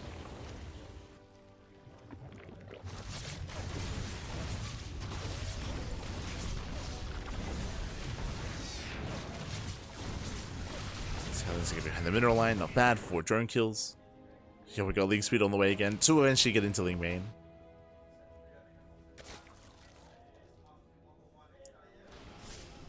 Working on that.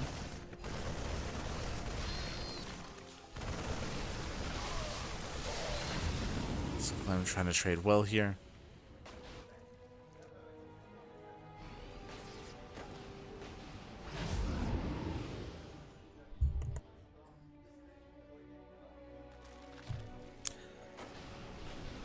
Now, with the help of the gold base, Clem, he still does have that boosted economy that he can make use of to be more assertive.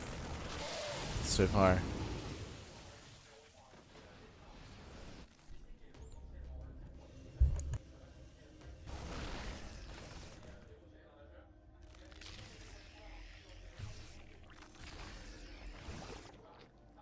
As Clem's still applying pressure, he has to respect these investors. Oh no! He has to respect the investors. Gets caught by the fungal. Better catch for Serral.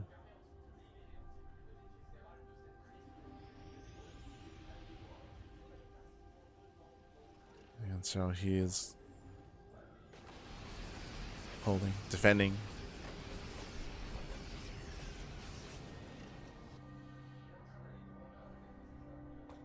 He's building up, getting more bases.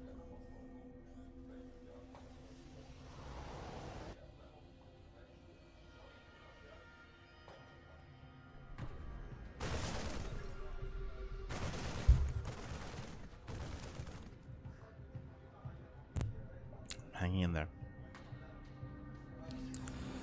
And Serral, he shouldn't really be attacking. Like, the win condition for Serral is just defend. Unfortunately, that's kind of what the Gasless Opener entails, is just to be very defensive. Kind of absorb these blows, keep up with the drops.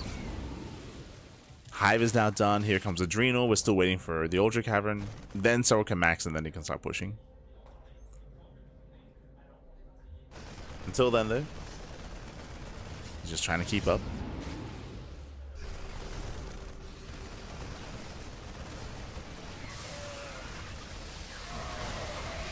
Yeah, with that so far, decent. The Fungals like raise the army, decent Bailey connections. Tank's gonna be bowed down. Clem breaking through. Oof. So far, so good. Oh, nice target firing on the Bailings. Clem trades well. Finally getting into the base. And the Vipers, they need time. Speaking of blinding clouds here on the tanks. Ravagers. Oh, They do pile. Does push forward. GG gets called. And in the end, Clem, he breaks through. He breaks through that defensive line. And Clem, he will tie up the series 2-2. GG. Aye. GG, well played. Whew, he was barely able to break through. Again, there was, I mean, we were working towards Hive Tech, working towards Vipers at least Adrenal was still on the way. Ultra Tech was still on the way as well. Still on the horizon. Didn't quite get there. GG. We have that back and forth. Quickly checking here the Wikipedia page. What was the veto process? What's after Golden Wall? Alright, Sandworm. Getting the Sandworm, Maganatha, and a Tokamak. Sandworm is going to be another one of these potentially aggressive maps available to Clem to be aggressive like this. I'm curious to see if we mix things up. So far, every game has been relatively similar, I'll be honest. Like, so far we've been seeing a lot of cut corners trying to rush into Hive Tech, like for example this game here. This was different. We did go gasless, so Serral did mix it up a little bit, but for the most part this entire series has been played out in a similar fashion of cutting corners early, or trying to get away with faster Hive Tech. That has been the go-to for every game so far in this series, at least out of Serral. And it's been on Clem to try to punish that.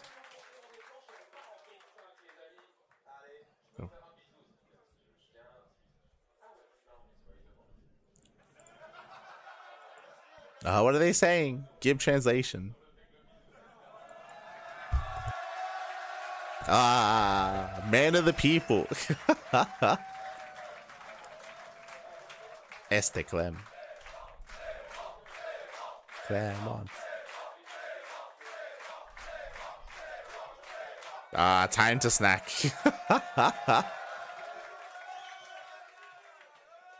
Time to snack, papi.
Alright, we're locking back in.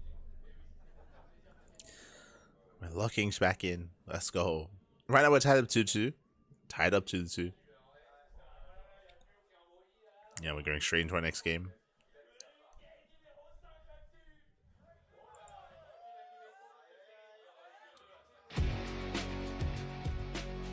Imagine having people cheer for you eating. Yeah.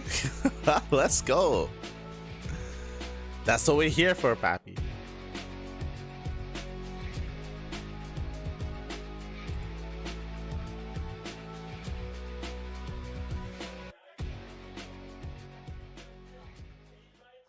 Here we go. We're going to be loading into Sandworm.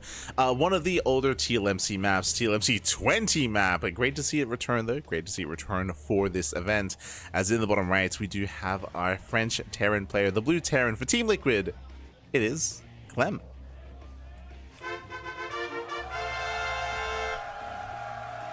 Let's go.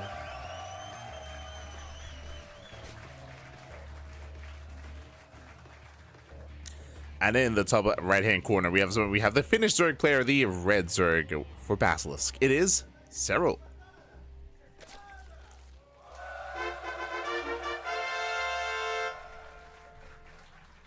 Protoss OP. The cheerful in the background. Let's go. But here we go. We are going to be loading in a Sandworm. And again, I'm curious to see how our players will adjust throughout the course of this series. For the most part, it's been quite similar. Like, Serral has been going for the same overall play style. The builds have been varying a little bit here and there. That is true. But overall, the end goal has been to get into Hive Tech, right? To get into Hive Tech, to get in towards Ultras as well. We did see a game where we saw Lingbane Hydra instead. Last game, we saw Vipers, but we didn't quite get towards that proper Ultra Tech. And it's been on Clem to try to break him and try to punish him and be aggressive in the mid game. With mixed results, right? With mixed results. The rush distance on Sandworm is going to be a little bit shorter, that is true. But the center expansions are a little bit more, I should say, defendable. There is that center goal base, which Clem can take. You can take it to the third, that takes it to the fourth. We'll see where he takes us.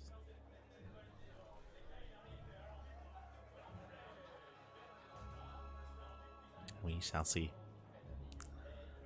As of now, standard opener, this time hatch gas pool, nothing gasless, not this time. It's something that's more viable on Golden Wall just because it's easier to wall up and wall off, because half the map is sealed off. Oh, as he does not get the drone. Not this time. Drone survives.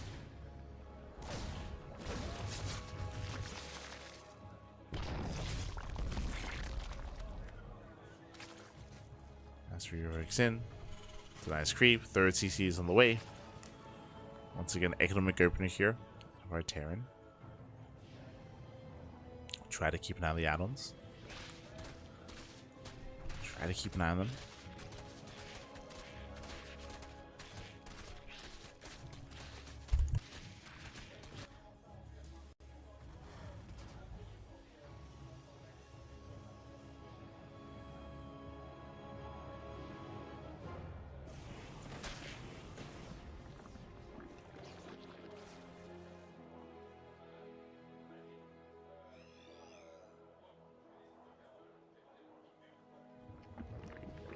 Oh, and we do have a Roach opener at a Serral. Okay. I'm curious as to, I mean, it could just be because the map is a little bit smaller here, but it is going to be Roaches.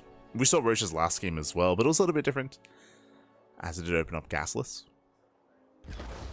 With this Serral, he will have the option to be more aggressive as nice sniper the Tumor.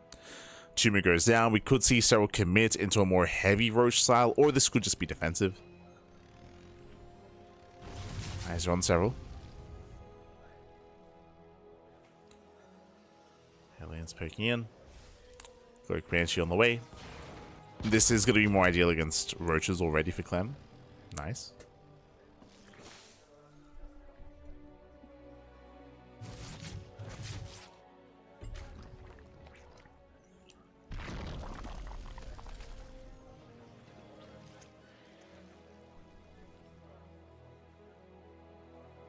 So he does poke in.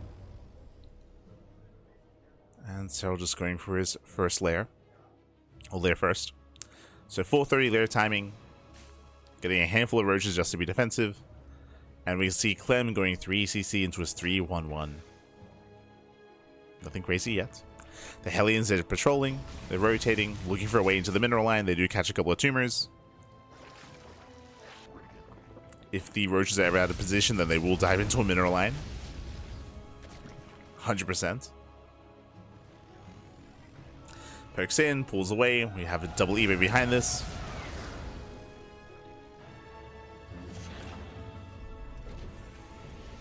And we do see Serral going for a +1 carapace. We shouldn't be investing into +1 range here. Should be carapace into Lingbane, but we'll keep an eye on Serral.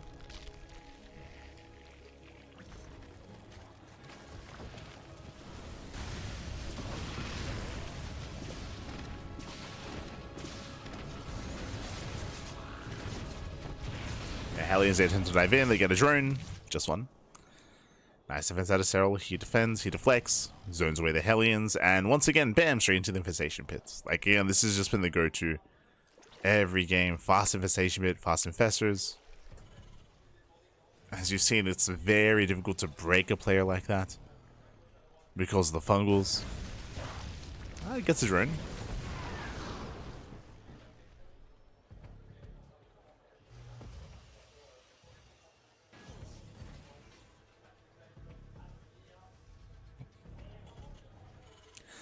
Yeah, there it is. So we have melee on the way, not range. So it looks like the Roach opener was just an opener. Just an opener, just to be safe. And switching into Lingbane, Infestor. It's getting there. Until then, there's going to be a window of opportunity to be aggressive. Clem throws down 3 more Raxes. I believe that is the 8-Rax setup. Yeah. So he's getting up to 8 Raxes, but he is getting a Gas Geyser at the 4th base. It is only 1. But the gas is being taken.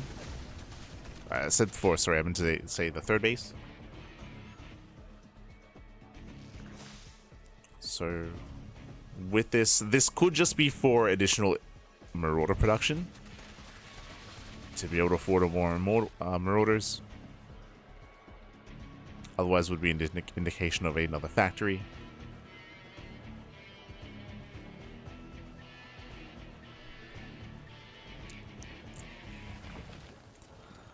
As the Hive is almost done for Serral. Okay, the Hive tech getting into, again, most likely Ultra tech. Clem, he's pushing. Remember, Clem is 8-Raxing his 3-base all in. The goal for Clem is to break Serral before he gets into the Hive, or into, like, the Hive tech. How many Infestors are there? It's at least 2.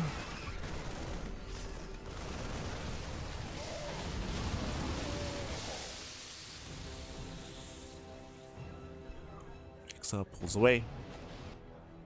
There's that Ultra Cavern. Clem is rallying. Yeah, one way or another, the game is about to end. It starts at 4 CC, never mind. Oh, it did cancel, actually. But there it is. 4 CC's on the way. Here comes the main push. Clem, can he break the gold? He's no longer all in, but still very committed. Tanks are laid to siege. Nice wiles. Oof. Wiles connect. Ultra Cavern's done. So he's almost there. He's almost there. Tanks are pushing forward.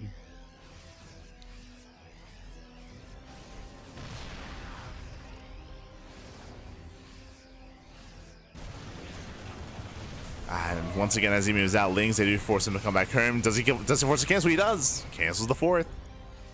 And so he's forcing him all in. Clem's been, that's the 2nd time now the 4th base has been cancelled. So again, Fungals. Don't connect. Infestor goes down. Uh-oh. How many Infestors left? 1? Fungal does connect. The chain Fungal even. Oh my god. Yeah, Marines, they just melt. The Marines melt. There's barely a standing army. Brutal Fungals. And so he's holding. Files on the final tank. Marines, they just took so many Fungals to the face. Too many.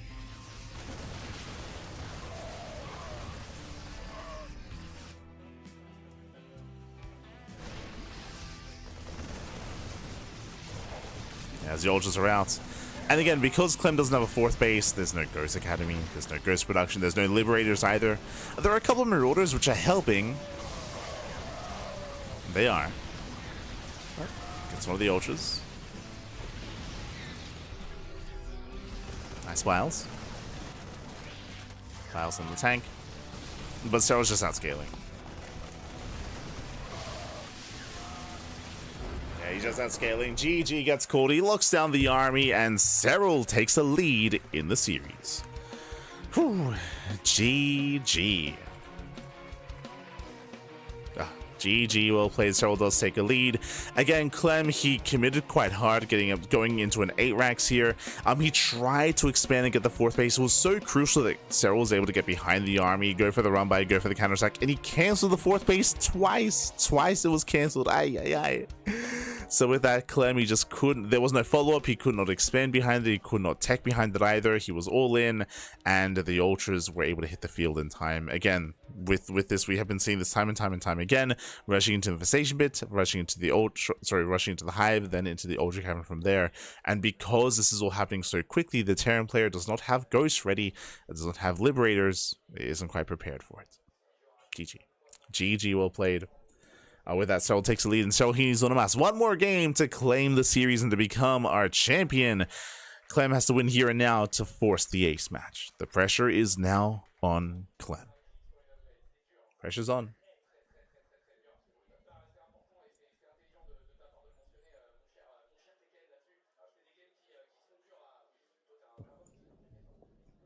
Here we go. And true, the goal base also factored in, right? Also meant that center base was that much more valuable. But here we go. Loading into our next game.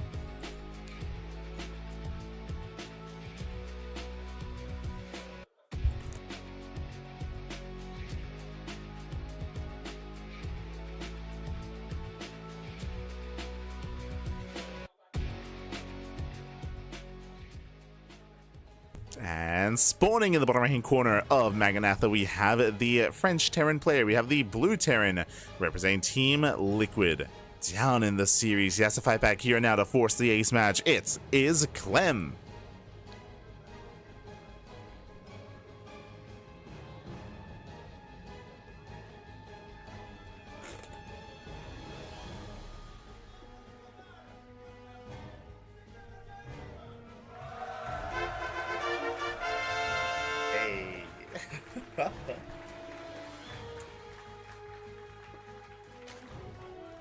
And spawning in the top left-hand corner, we have the finished Zerg player. We have the red Zerg for Basilisk. One game away from claiming the series. It is a Serral.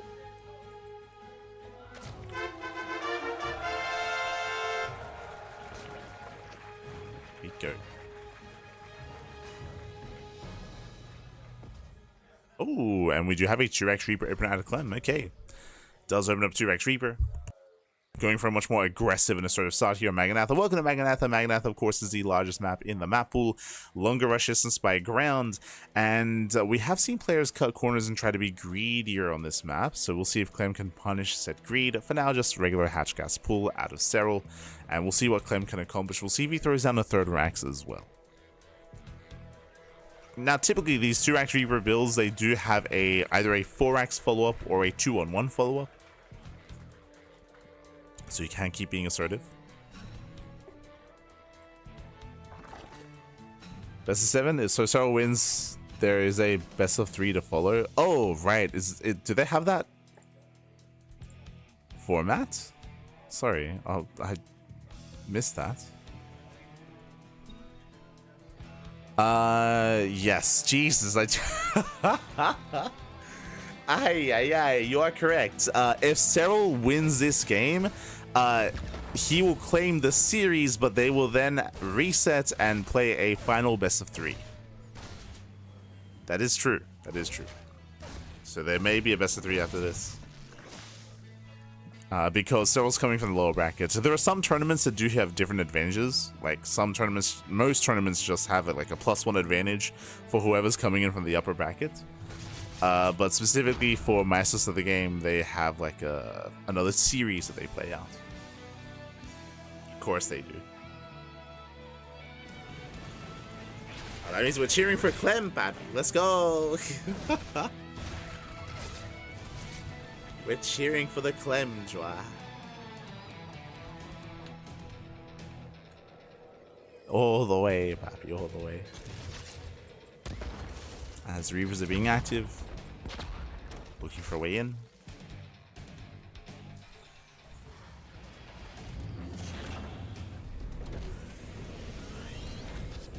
See in the chat. And if Serral wins that, then there'll be a best of 69. More time, baby. Oh no. It's now 7 a.m. in the morning. We started at 11. Back. Oh no.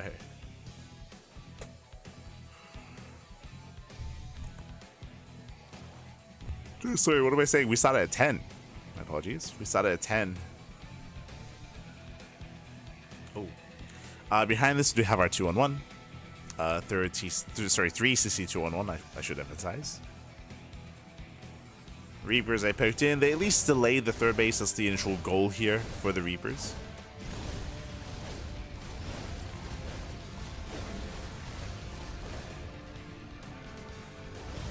It's delayed. Behind this, not going into Banshee play, going into Hellion Liberator. And once again, we have Serral going for the fast Evo Chamber. That should be for +1 carapace.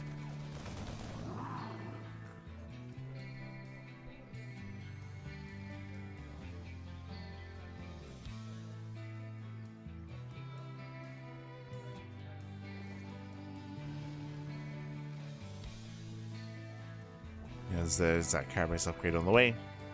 Again, crucial when it comes to playing against Bio. And we'll see if Clem can find a way in. He's looking. Shocking around.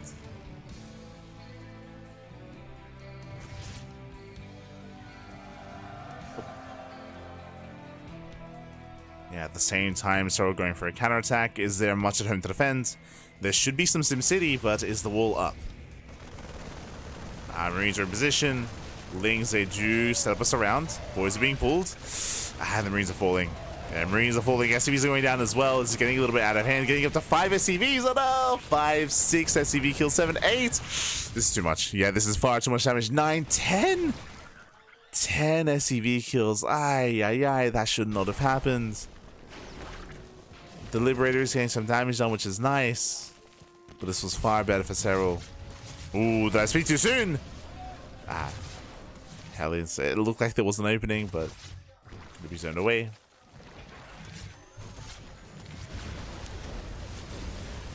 It's gonna be zoned. Does get a queen, does get 7 drones. That does help. But this should have been giving Clem a lead. Really, this is Clem trying to even things up.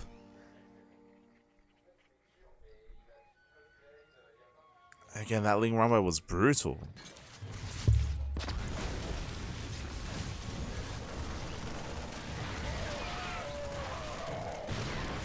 Oof. As long as they counterattack, they kill the Marines. They delay mining.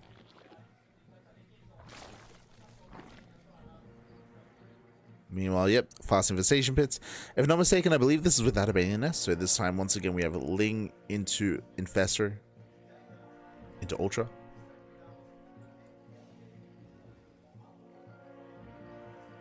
So we're seeing this once again out of Serral.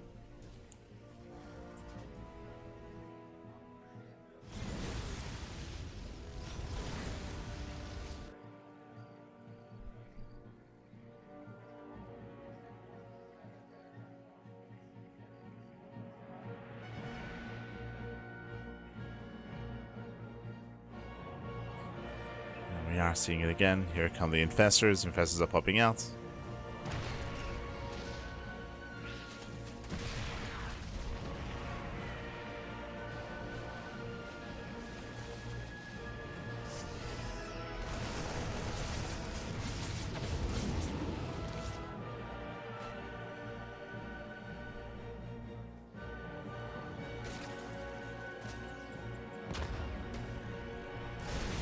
Clem doesn't find a way in. Gets surrounded, gets locked down. So he locks them down. Hive is halfway done. Fungal connects. Ooh, does overextend though. Bit of miscontrol there by Serral. Does miscontrol.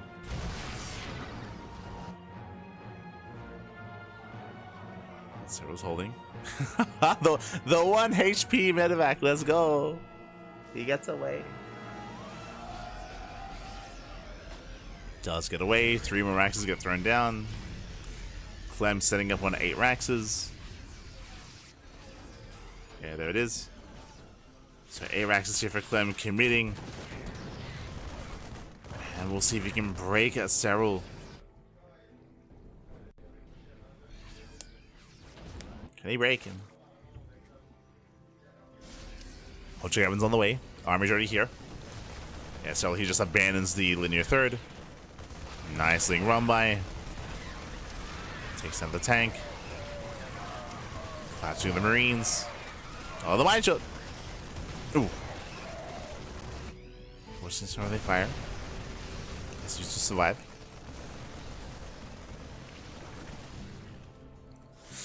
When here come the Fungals. A nice mind connection. Fungal does still connect though. Tank goes down.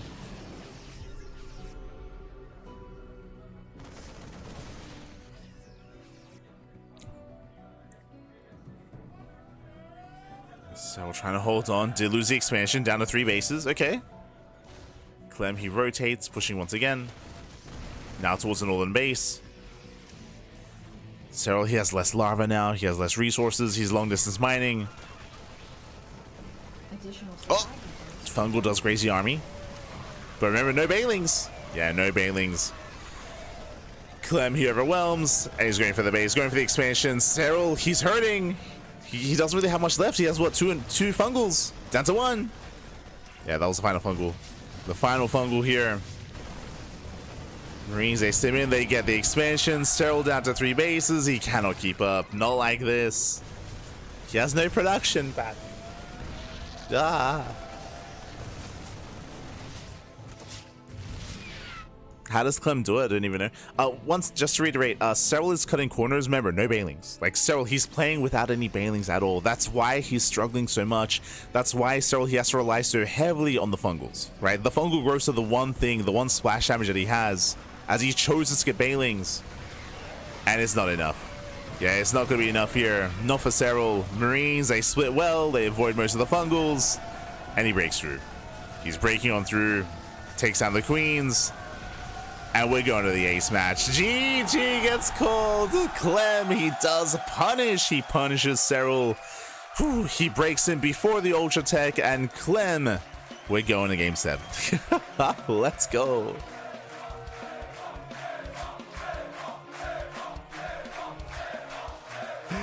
GG, well played. Clem, he is getting better and better at trying to break this style and punishing Serral. Once again, this is a style that Reynor popularized, or that he popularized relatively recently, and I'm surprised to see that Serral's doing it here as well. As you can see, it is very risky. It's a really greedy style.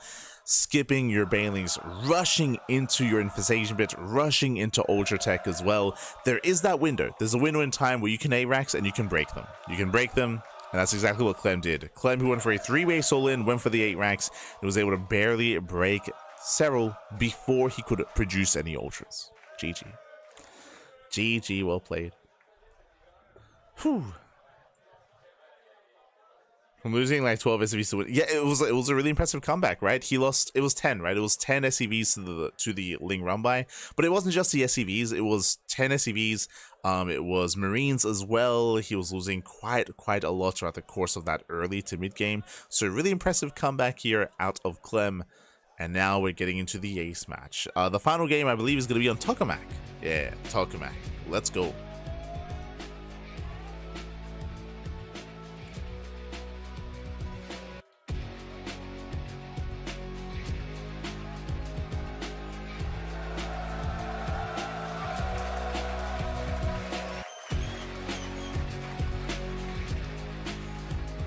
This is it, the final game of this series. Let's go. If our Zerg player takes this, then we will have another series. If Clem, the Terran, takes it, then it's all over here and now. In the bottom left-hand corner, we have the French Terran player, the blue Terran for Team Liquid. It is Clem.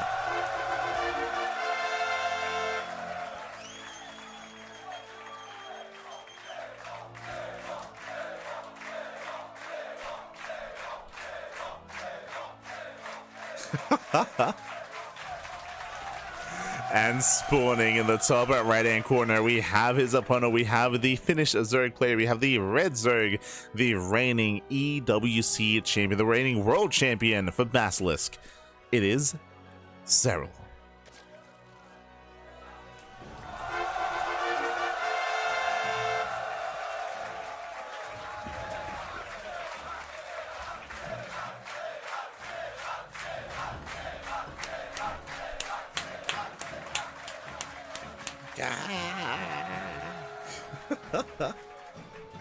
As we this time have a standard opener. Standard opener here, there's no 2-Rax Reaper out of Clem. Likewise, Serral going Hatch Gas Pool, not going Gasless. We have seen some players attempt Gasless play on Tokamak, but not here, not out of Clem. Sorry, not out of Serral. As we are going to be settling in. Settling into our game. Whew. Aye, aye, aye.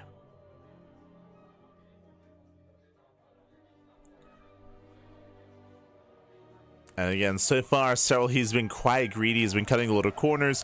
I will say, though, that I do favor Serral here. The reason why I go into that is because if Serral were to once again try to be hyper greedy and rush into tech, well, I would say it's more difficult to punish that on Tokamak. I would say that there is a greater defender's advantage than on Maganatha, so it is difficult to conduct these all-ins. We'll see if Clem will attempt it nonetheless. As Clem does force the unnatural natural. Sorry, what? He does force the linear third base instead of the triangular third. So he will delay the third expansion. You can see him camping the gas geyser as well. Ooh, and he will get a kill. Kills a drone.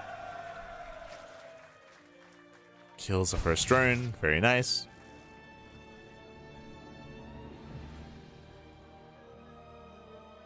See in chat, did you once cast a Kirktown chat brawl? I did not. Did not. Did not happen.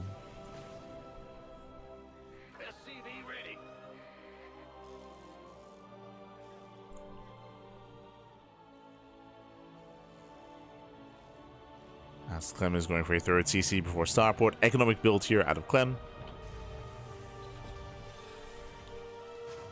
Into what should be add-on sub into Banshee play.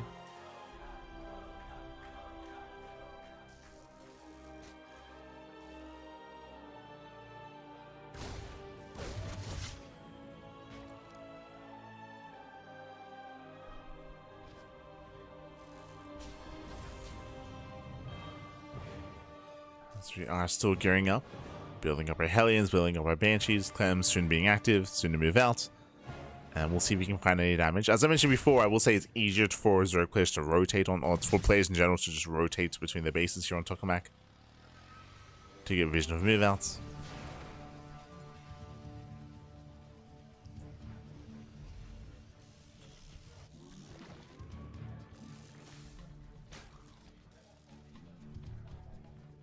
And we'll see if Serral does open Roach. Again, I would say that Roach-based openers are safer. It's safer to get into Ultras in such a way, but Serral, he has been going for a lot of just pure Ling. Speaking of, does go lair first. So 4:30 lair timing.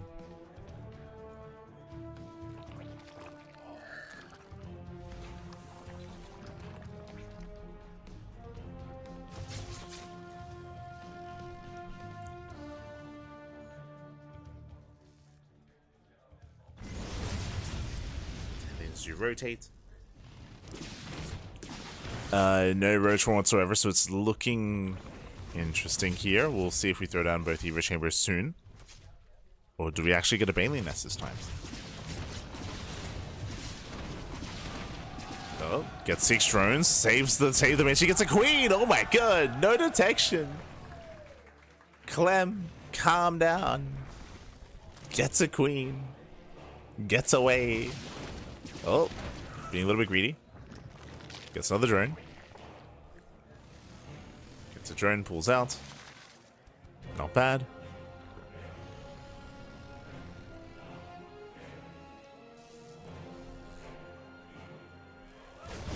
Ooh.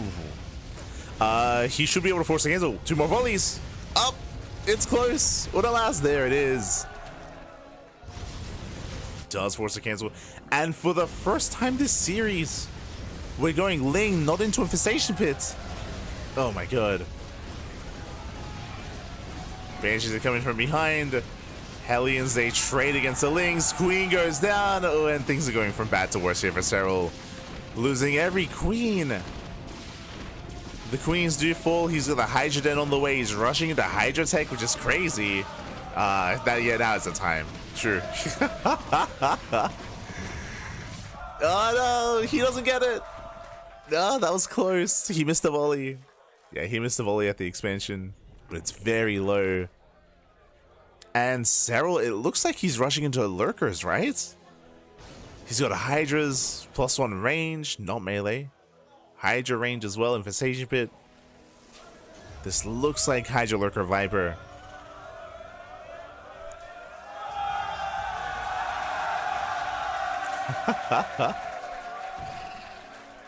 And he's pushing. Stim is done. Stim is done, and we'll see what Clem can get done. He's going for the base. I mean, the base is almost dead.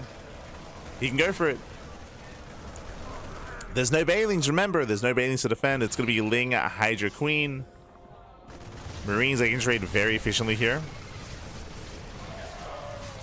Oh, has to respect the High Queen count, though. Safety Infestors on the way.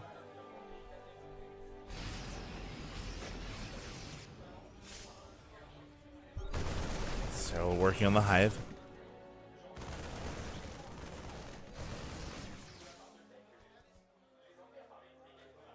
Oh. Yeah, now Clem has to get the hell out of here. Pulls away. Does pull back, does pull away.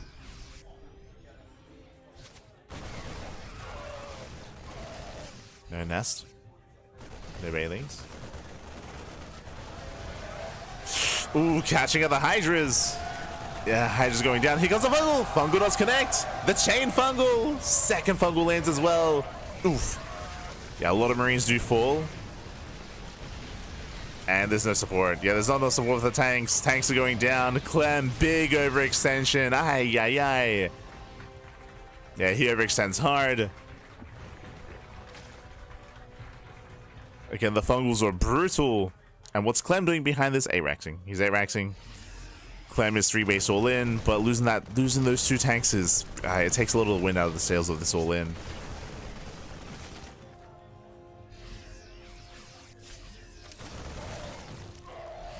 Clem, he lost a lot of momentum. But can he still break through though? He's trading efficiently, which is nice, but he needs to get on top of those Hydras. Remember, the hive is done. Lurker Den is almost complete. Un poquito más. And once Serral gets into lurkers, he's gonna have a massive power spike. Unfortunately, remember Clem, he went for an ARAX. He went for an ARAX, so he just doesn't really have the tech to build and work against lurkers.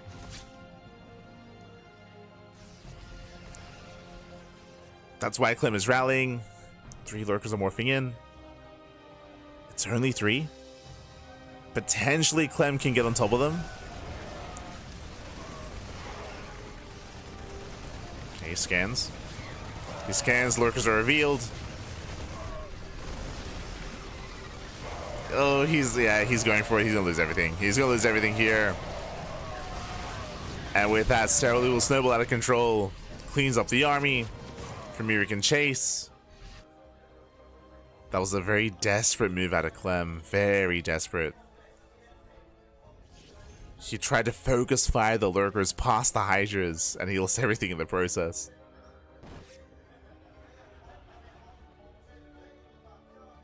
That basically confirms that, again, because Clem was all in, like he doesn't really have like a longer game plan.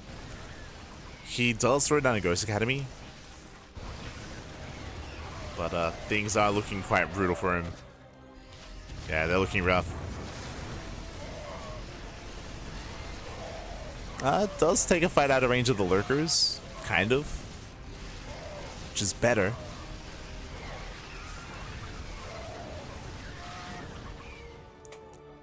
But again, Serral is outscaling. Serral has an economy. Mineral field depleted. So he can just keep moving out. Catching out the drop.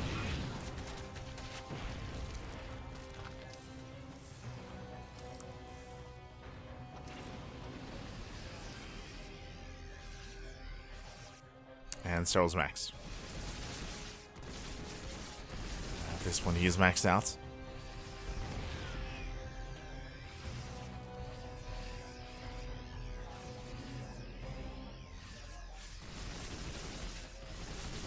Now, if Clem can slow the game down, I will say that it's a little bit easier to do that on Tokamak, but against Mass Lurker, I don't see it happening.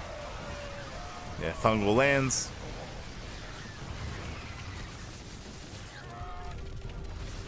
Clem taking the best fight he can. Nice snipe. Gets one. Okay. Ooh, we'll lose some ghosts in the process, though. Yeah, as Clem, he should be broken here. Serral going for the kill, pushing into the bases. Does deny the third.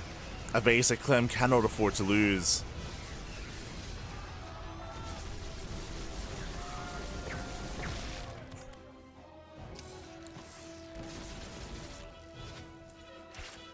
Yeah, in the chat, those Fungals recruit. I mean, those Fungals won Serral the game. Referring to like before this, before Serral had his hive, before he had his lurkers.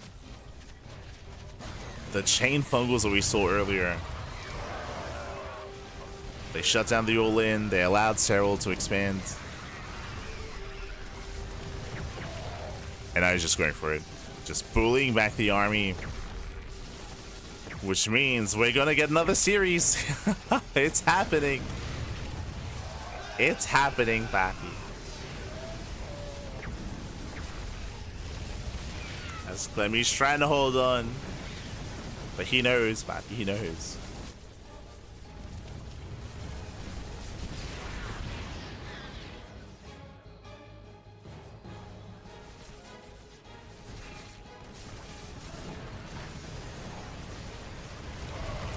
Yeah, so he lunges in, takes on 2 more libs. 2 more Liberators, pulling the army further back into the natural.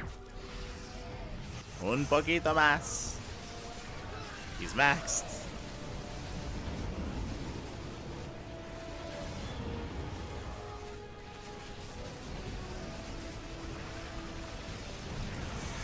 Ooh, yeah, and down goes one of the last, if not the last mining base here for Clem.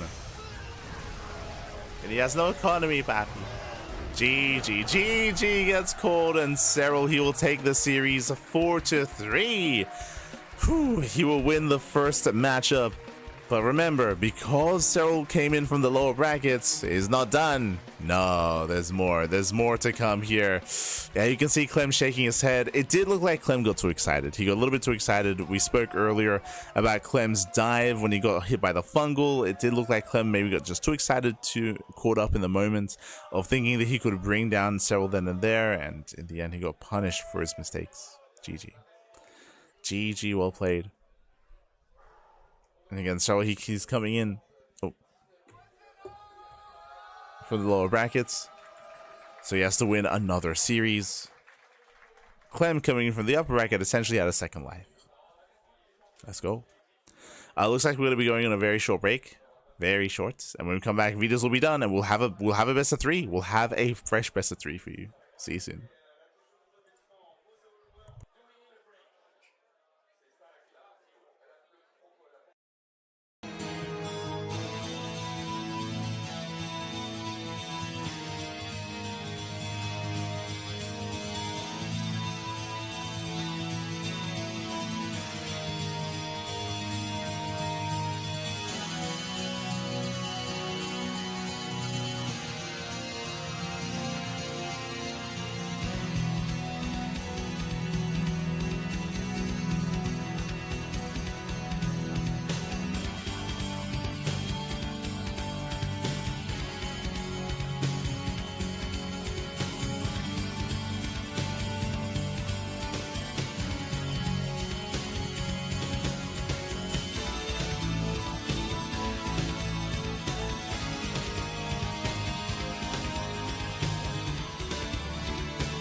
Guess we're just jumping in.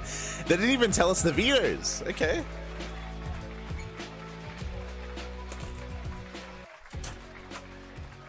Jumping back in, we have a fresh best of 3. Welcome back here to the grand finals, the grand finale of the Masters of the game. Ooh, we are back with Serral versus Clem. That we just wrapped up a best of 7, which Serral did win. Serral did win the best of 7, but Clem has a second life. We got the defib out. We have zapped Clem. He has returned to us. And in the bottom left-hand corner, we do have the blue Zerg player. We have Helena Finland. For Basilisk, it is Serral.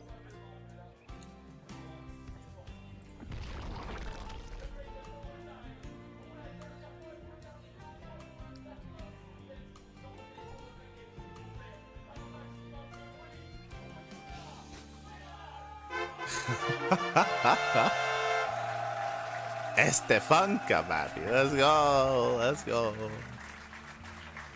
And in the bottom right hand corner, we have the Red Terran player, the Red Terran himself, representing Team Liquid, the best player in all of France, the best Terran in the world. It is Clem.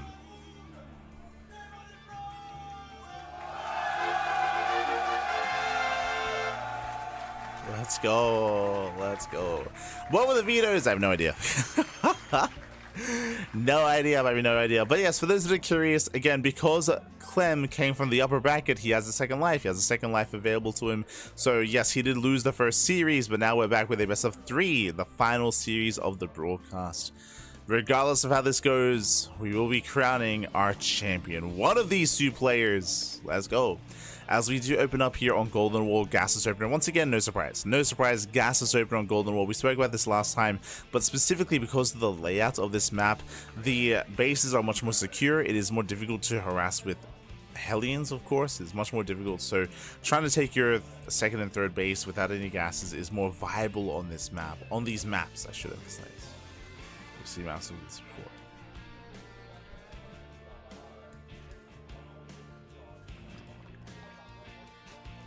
As we do see, Serral cutting corners. Once again, does cut corners, and once again, it's going to be on Clem to punish those corners being cut. Punish him back. Punish him. Oh, also, before I forget, Gamba time. Gamba time predictions are open. Place your bets on who you think will claim the series or who you think will be our champion. Best of luck in the chat. Didn't we just see them play against each other? Yes, sorry, I do apologize if I did not make it clear, but yes, they just played. And yes, Serral did just beat Clem, but remember, Clem came from the upper bracket, Serral came from the lower bracket. Serral already lost earlier in the tournament to Reynor. Like, he already lost. Like, Serral, he already lost once. Clem has yet to lose. That's why we have another series, because Clem has a second life. If Clem won that previous series, then it would have just been over, and Clem would have been the champion. But because Serral won, it means that we do have another series right after the last one.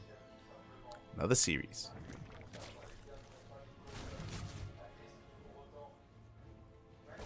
Play until Clem wins. True, true. So again, this is the final best of 3. Final best of 3.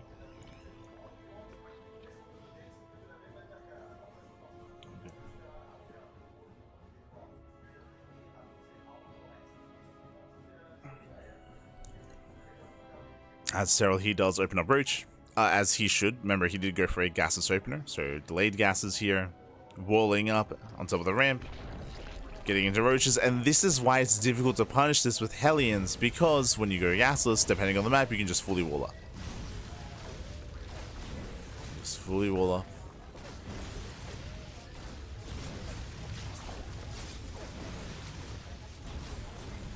As the wall is solid, Hellions will not find a way in.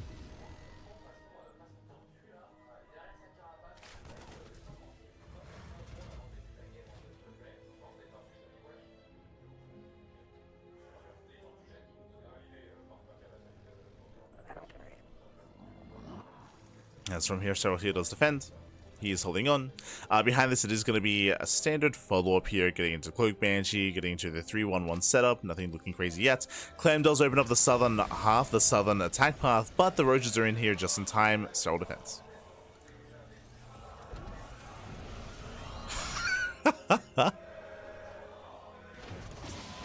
Shout out to the crowd.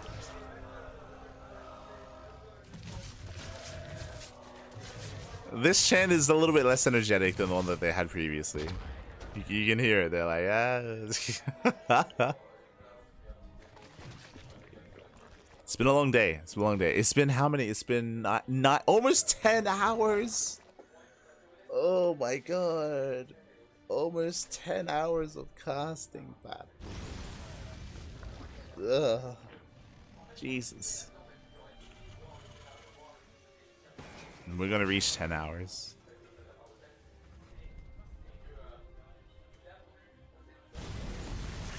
We've been up for 24 hours, Bobby. Let's go. Let's go. Behind this, we have the bio follow-up, of course, getting to 1-1 upgrade into Sim. Again, the mantra here has been from Clem to try to punish Serral as he gets into this setup.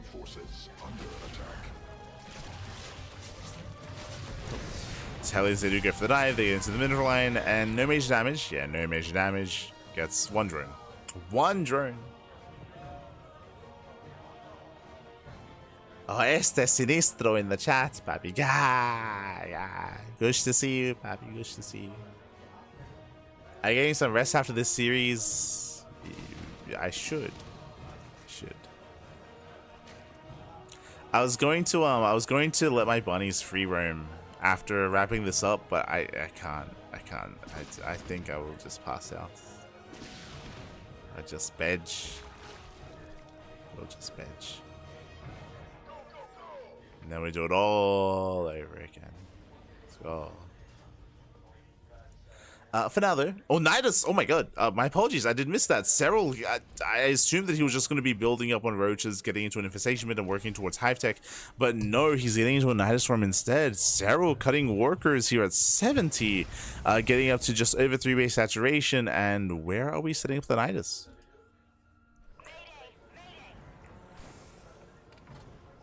There's an overload in between the bases. Overseer into the main. There's the Nidus behind the main base. And Clem, does he notice? Does he know? He does. Yeah, he does notice the Nidus. The boys are being pulled. Tank is moving in. Roaches, they force a cancel on the 4th base. Oof. Yeah, it does force a cancel. Roaches, they bust into the main. They get a tank. Tank goes down. Massive pickoff. And Clem is being pulled apart. It's out of position. SCV's going down.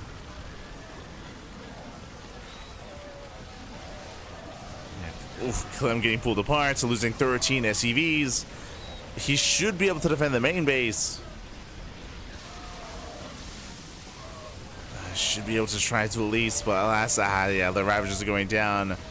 Clem, he's holding onto the main. For 17 SCVs.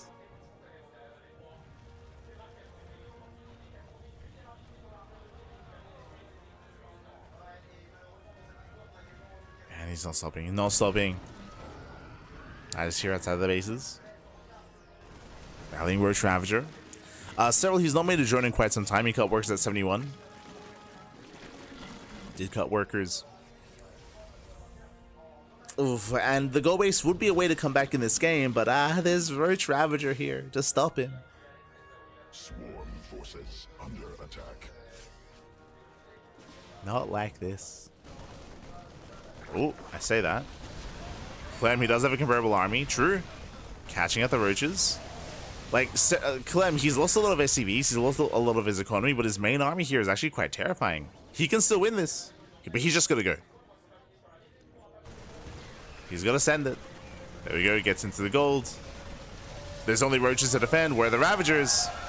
Yeah, the base is gonna go down. He sims in. Ravagers are coming in from behind, setting up for surround. Uh-oh. Clem, he wins one fight.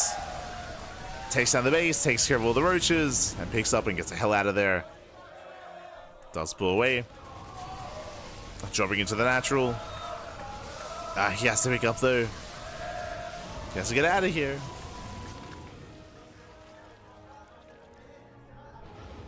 Does pick up, does pull away. But again, did snipe the gold. And he's got his own. True. He's got his own gold base up and running.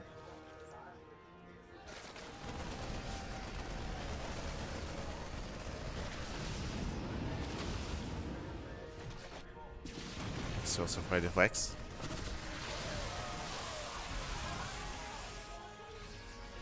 And so far does deflect, but Clem, he's on the chase. He can still take this. Clem. Ooh. He'll have to consolidate though. Getting within range, tanks are sieged. Yeah, and he should force the cancel. There's no saving this expansion. There it is. There's a cancellation. Serral cannot expand. Queen swarm forces under attack. Another Nidus. Another Nidus into the main base. Cheeky moves. Oh. Yeah, the crowd is having fun. He gets in. Ooh, and Clem's out of position. He's racing all the way back home.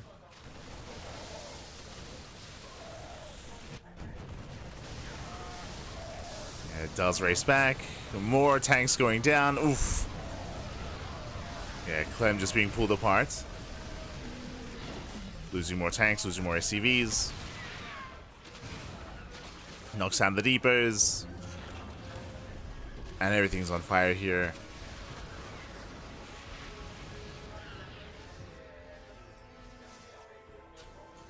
Again, valiant effort here out of Clem.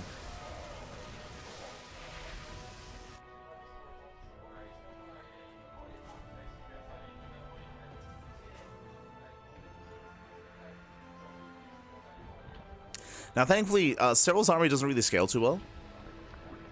It doesn't really scale too well into a longer game yet, as he's stuck with Roach Ravager. But it's still huge. On top of that, Serral, he does get another base up and running. He's already on 4 bases. He's double expanding, actually. Oh, sorry, he's getting a 5th base.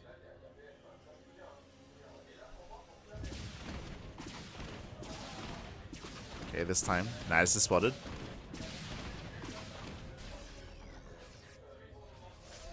Oh. Ooh, a bit of miscontrol. Serral throwing away some roaches. Nidus in the main gets shut down. Okay.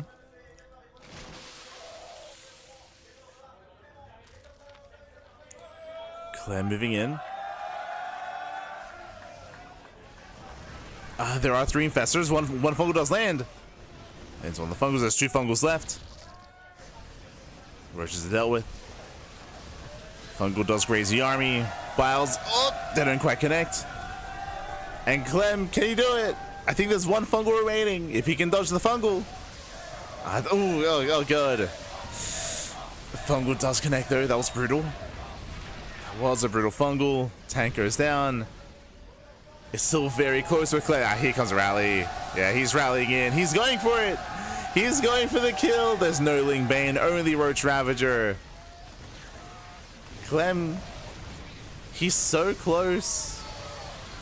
So close, Pappy. Oh, God. He does take the biles to the face. Does take the biles, but he breaks through the roaches. Sims in. GG gets called, and Clem, he takes game number 1. Whew. GG. That was a very intense back and forth, by the way. Very intense. I mean, we saw it go one way, then the other.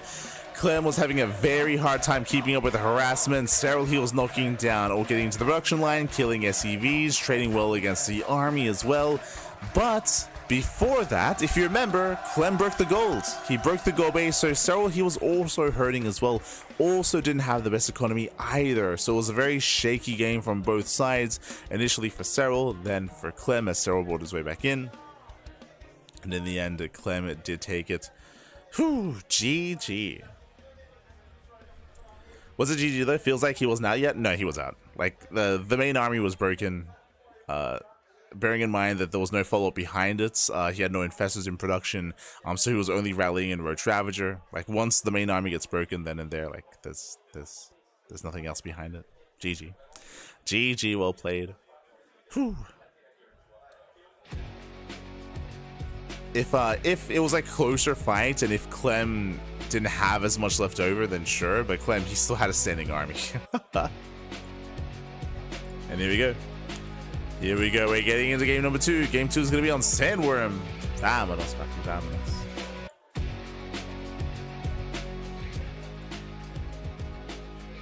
Back on Sandworm. And in the bottom left-hand corner, we have the French Terran player. We have the blue Terran. He may have just gone down earlier, but now he's leading the series 1-0. Una más. One more game is all he needs to be the very first Maestros of the Game champion. For Team Liquid. For France, Clem.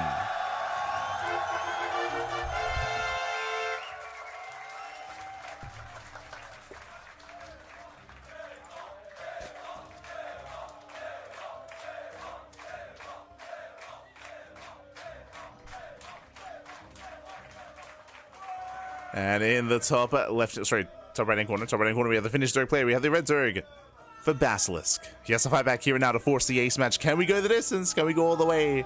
Serral.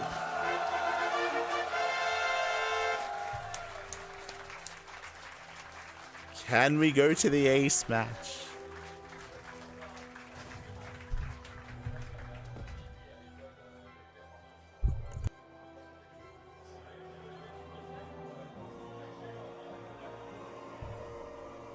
Let's go. For now, Hatch Gas Pool, standard opener.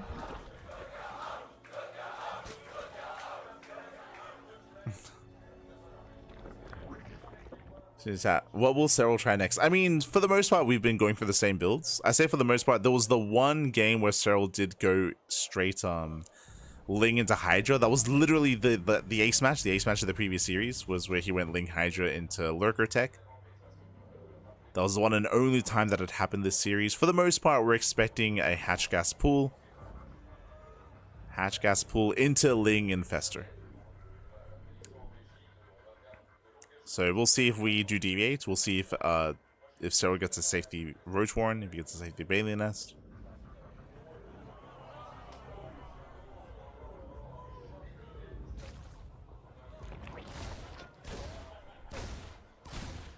The Reaper does once again find the drone. Solid play there out of Clem.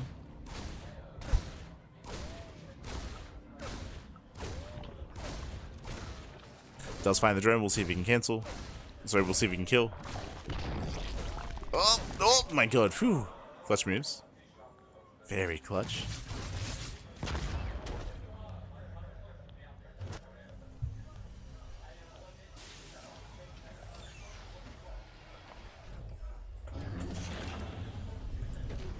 And behind this third Z before Starport, economic follow-up here out of Clem.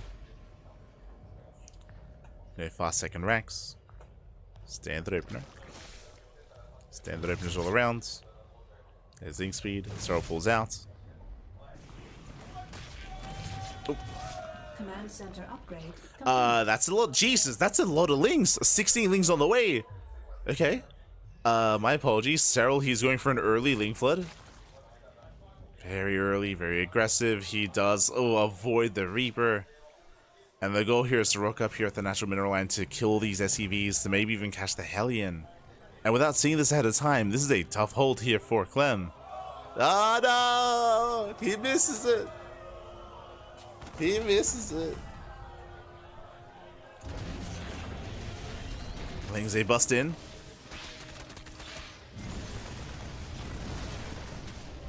Bust in, getting on top of the Hellions.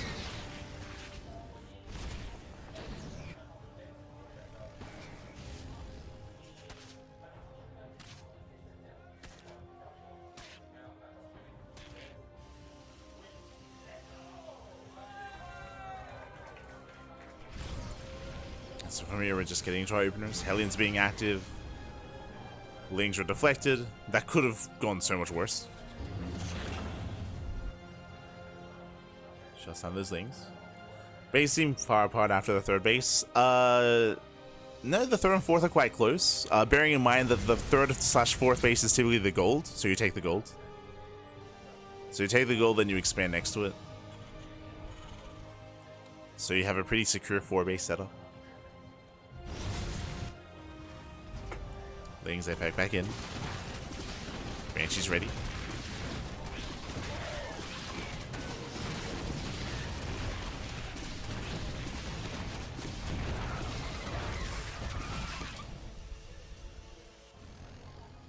So far, there's going to be 6 SCV kills. I mean, not a bad start for Serral.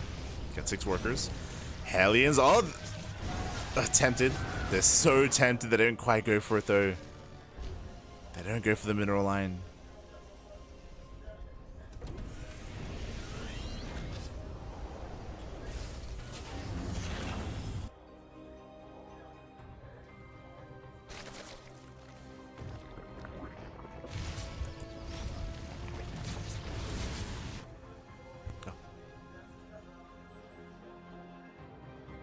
And once again, we do have our layer on the way.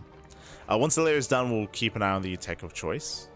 Second Eva Chamber, +1 Carapace, +1 Melee. This does once again looks like Ling into Infestor into Hive Tech, into Ultras.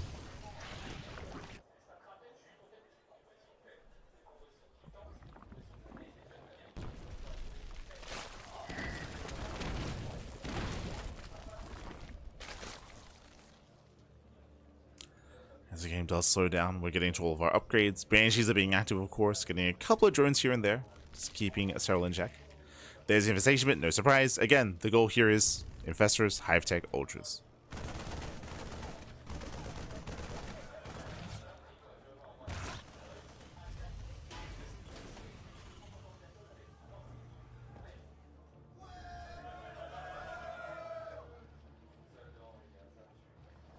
No. So far, not bad. You know, the 5 drones are slowly stacking up here in favor of Clem. And we should be A-Raxing. We should be A-Raxing. Ah, never mind, the second factory. Clem, he's going to be applying some pressure, but for the most part, he's switching out of this.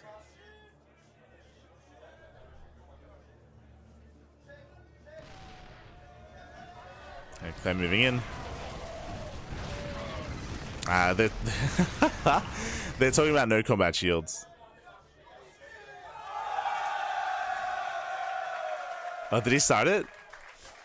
I didn't see the production tab. Did he start it? Yeah, he started.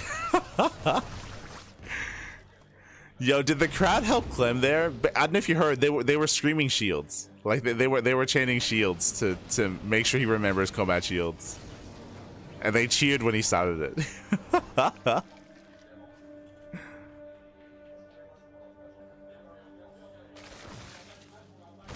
Oh, Sim's in.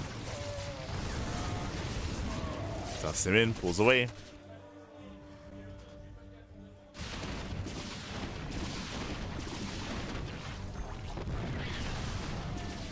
Yeah, the home count advantage is pretty good.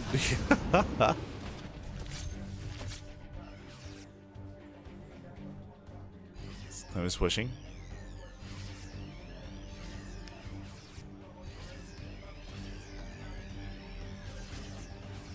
We'll see how far I can go. Once again, he's on a timer. The Ultra Cavern's on the way. Hive is done. Once the Ultras pop out, Clem will be outscaled. He's got to break through. Jesus, that's what, 5 Infestors? That's a lot of fungal. Yeah, a lot of fungal growths. First one does connect. No fall off though. Tanks are spread. Second one grazes the army. Lings, they collapse in. They come in for the surround. And Clem has to get the hell out of here. Yeah, he picks up, he pulls away at the same time. Does get an expansion. Very nice drop. He will lose his tanks, but he will get a base. It's nice damage. Oh, dropping into the main. Can he snipe the Ultra Cavern? Nah, no shot. That would be huge, though. But Serral's all over this.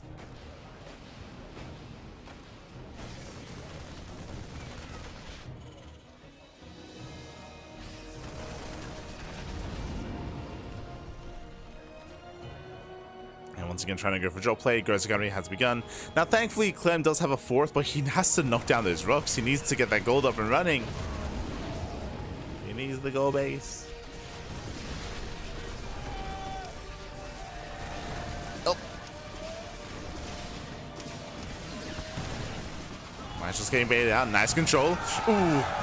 Fungal doesn't quite connect. Better Widowmine connections. And Serral gets punished. Oh my god. Snipes the Infestor. That's a lot of Ling Bane going down for Serral.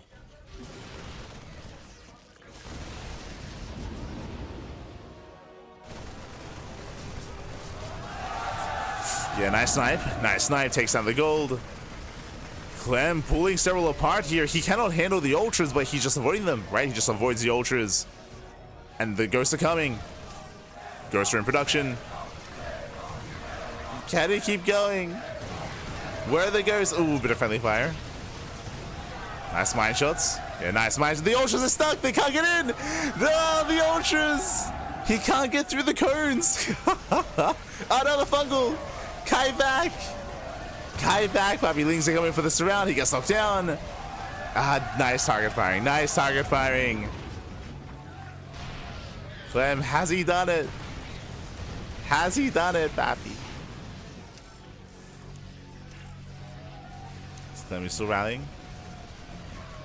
Still rallying across.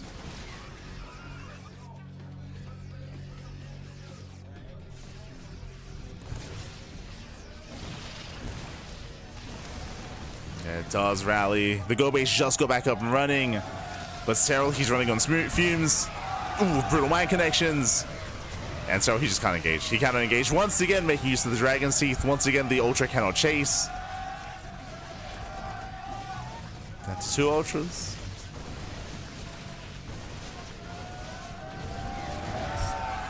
Yeah, once again, kiting into the minefield, and Serral is getting desperate. Serral, he's getting desperate. Clem, he's done it. He's done it by this point. We have still, what, 4 Ultras. But where's the support? Oh, the flanking. Oh, the flank. The fungal. Picks up, boosts away, does avoid it. Does avoid the fungal, drops on the right-hand side. I could have sworn the Ghost Academy's done. I'm still waiting for the Ghost. Am I crazy? I mean, Clem, he's strapped for cash. Like, he does not have a bang. Ooh, fungal connects. Yeah, the chain fungal. Oh, the snipes, though. Gets both Infestors. Just barely snipe both Infestors. Nice connections. Better connections for Clem.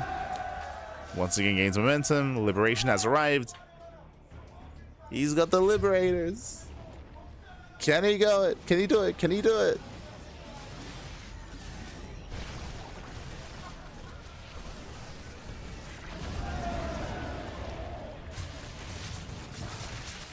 Oh, how do we get here? Drops into the gold. Dune drops into the main.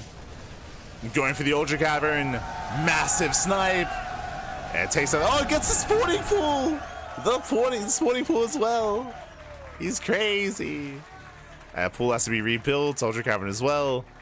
What you see is what you get. And again, like Clem, he has broken Serral. It's already happened.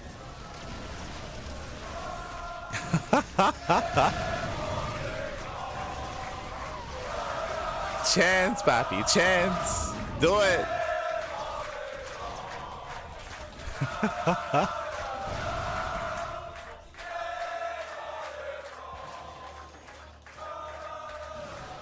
Don't falter. Believe, Pappy, believe. Yes, there are a lot of Ultras. That's true, but it's mainly only Ultra.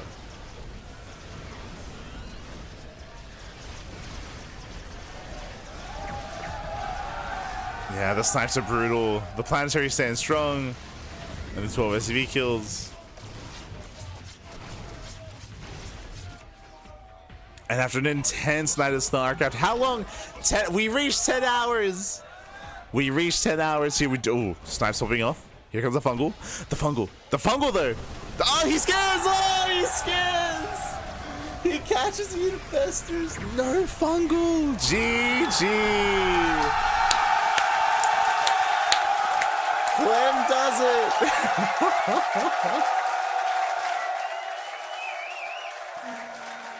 GG, well played, Clem. He does it. He does break through. He overwhelms. He overpowers. We got into the ghost towards the end. He was pulling a Serral apart. Couldn't keep up, Pappy. GG. We have our Maestros of the Game champion. It's Clem, the hometown hero.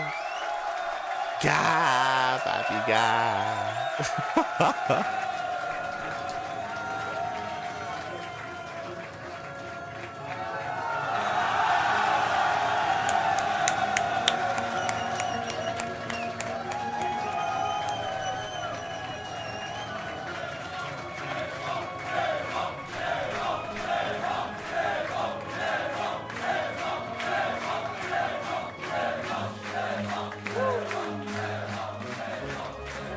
Quelle journée, Clément.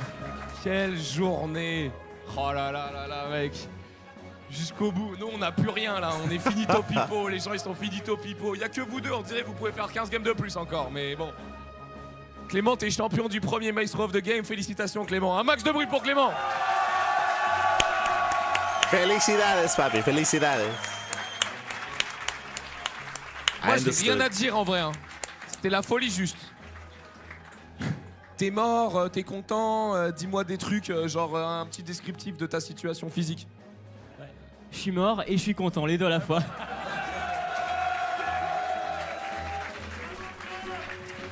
Bah, je pense qu'en vrai, il y a, à part si t'en as beaucoup, je pense qu'il y a une question qui est pertinente.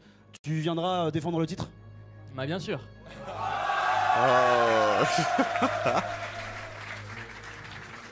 Non, je sais pas, j'ai peut-être une question un peu chiante, un peu prom dog, mais genre il t'a reset. Il t'a reset ce bâtard, genre je suis désolé. Et je le dis avec tout l'amour que j'ai pour lui, hein, genre c'est un ouf. Serral il fait une journée de maboule et il te reset. Et ce BO7 il est super tight, je pense que j'ai l'impression de voir dans tes yeux le mec qui sait qu'il aurait pu gagner enfin terminer ce BO7. Il t'amène en BO3 reset et là... T'as un peu le pool qui va bien, genre moi je suis très surpris des maps et tout, il t'amène sur des trucs et puis bon voilà tu commences à la outplay, genre comment tu ressens ce truc là, qu'est-ce qui talking about the series, he was talking about how close the first best of 7 was. Je pensais que t'allais pouvoir gagner BO7. Il y avait tellement de games que j'aurais pu gagner je pense sur le premier BO7 mais il s'est arraché et puis il meurt jamais, tu sais Serral, je suis là, je l'ai dans les cordes et puis je tente de le finir mais il meurt jamais puis après il fait un fungle, un deuxième fungle et d'un coup je commence à perdre et je suis là en mode mais attends mais qu'est-ce qui se passe C'est quoi ce jeu de merde? Je sais pas, le dernier truc, mec, genre tu nous as envoyé tellement de hype, tellement de love, les gens ils te kiffent ici, alors ils kiffent tout le monde, hein, genre vous êtes un public de maboule. Mais là tout de suite maintenant parce que on en a beaucoup parlé.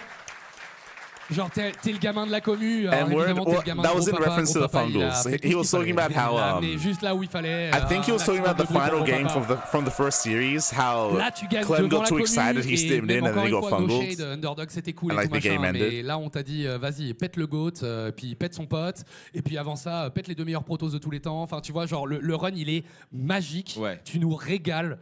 Est-ce qu'il y a une question là-dedans? Je suis pas sûr. Non, en vrai, good games, mec. Pas mal, franchement, propre. Good games, non, mais gros. c'est vrai, ça fait 10 ans plus qu'on regarde tes games, qu'on casse tes matchs. Oui, voilà. Il y a eu le reportage sur YouTube. Ça y est. Serral never died. Oh, thank you for the translations in the chat. Qui était trop jeune pour la DreamHack Tour et tout. Give translation. Et là, tu vois, c'est un public à donf en France qui te regarde soulever un trophée en battant le GOAT du jeu. C'est tout ça d'un coup pour nous. Donc c'est la folie. C'est ça. Donc et du coup, qu'est-ce que ça te fait? Qu'est-ce que tu as envie de leur dire, j'imagine? Qu'est-ce que ça te fait, voilà, d'enfin accomplir la prophétie, tu vois? C'est incroyable, c'est incroyable. Merci tout le monde. Clément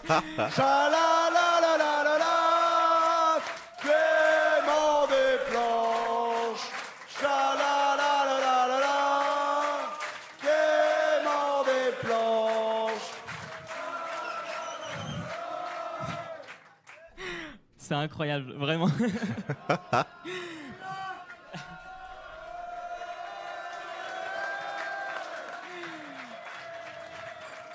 Quel boss, putain. Mais je pense que vous avez montré à tout le monde que le public français c'est le meilleur en fait.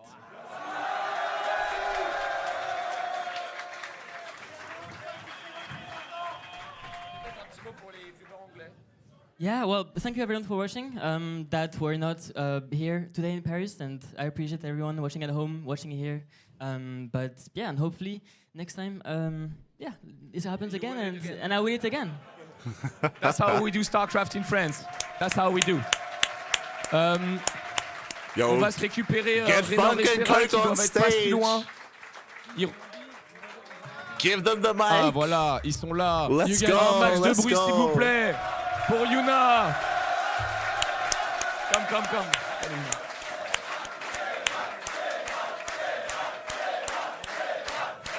They're chanting Serral.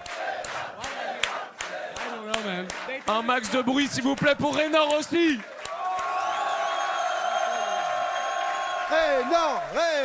Reynor. Where's herO? Is he sleeping? Is he in bed? Where's herO? I mean, I know this is always hard, but I don't feel like you're that mad about it. I think you're feeling probably exhausted after this crazy final. You made it to the fucking reset. Like, how do you do this, man? Like, I actually love you and hate you for it, you know, at the same time. That's why you're here on stage. It's to hold this microphone. The mic holder. So, like, honestly, any question would be a dumb question, but how the fuck did you do that? And obviously, I'm guessing you're a little bit disappointed, but you made it to the reset, then it was the 2-0 and whatever, but like, it was such a great StarCraft 2 series. Like, do you have anything you want to just like get out of your chest because of the stage or the scene and the crowd, whatever? Well, that's a lot of questions in one. Yes, I know. So I'm not sure which one to start. Okay, give it. Tell me anything. Yeah, I mean, it was an exhausting series. After I just finished, I had to take the sweat off. It was quite the match, but it's a little bit of a disappointment, obviously. But at the same time, I knew that this one was a very hard one. So just getting already the 4-3 win in the first series made me really happy. And yeah, I think it's really nice that Clem gets the win in front of the French crowd, even though I wouldn't like to get it.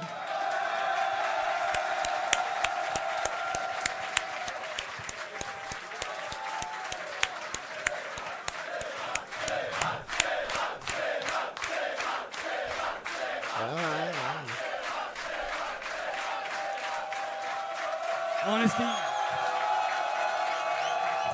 there's nothing more to say. Just like, thank you so much for participating. I almost fell. Thank you so much for participating and being such good sports. Like, you guys have been amazing. herO as well. Everybody that played online. Thank you so much for like believing in us and participating.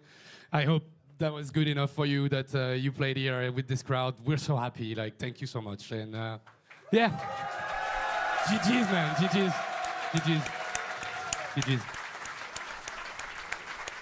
Merci à tous. C'était le Maestro of the Game 2025. On vous envoie un max de love, le petit générique de fin pour dire merci à tous ceux qui ont participé au crowdfunding. Et puis on se dit à la prochaine, bon déjà dans le podcast. Regardez les podcasteurs, mais surtout, on se retrouve quand on se retrouve sur les internets. Merci à tous d'avoir suivi cette journée. Merci. Bisous. Bye bye.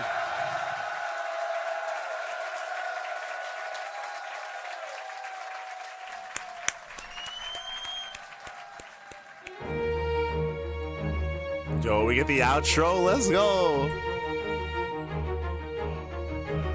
Oh my god. Merci. Shout out to all the sponsors. Big shout out, man. Big shout out. Crazy tournament, by the way. Crazy tournament. Whew, went the distance here. 10 hours. Over 10 hours, Papi. And again, I do apologize for losing a little bit of steam, losing energy during the ZVZ. I think that was rock bottom for me. I think I hit rock bottom with Reynor versus Serral like towards the end of that series, and likewise even here like part in some of the moments between Clem and Serral as well. So I do apologize again. 10 hours. I've been up 24 hours.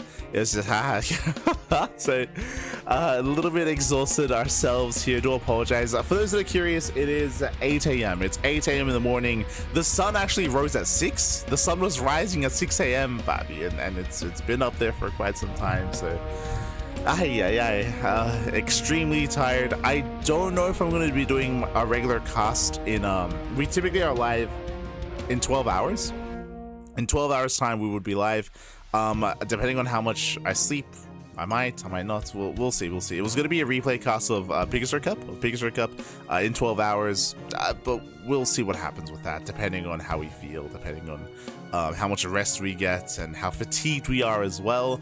We might sleep, we might rest, and then it's like, it's just too much. It's like we'll see. But otherwise, I hope you guys had a great time. It was an amazing tournament. It was a great vibe as well, seeing the crowd get so hyped.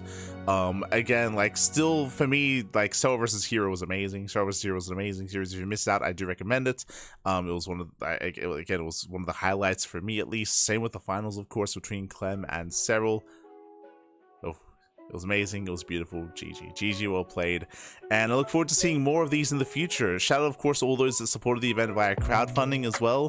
There was a crowdfunding campaign. I believe Comeback TV, they do have a Ko-Fi account, sorry, a Ko-Fi page as well. For those who are curious, what is Ko-Fi? Ko-Fi is like Patreon. It's like Patreon. Yeah, I got you.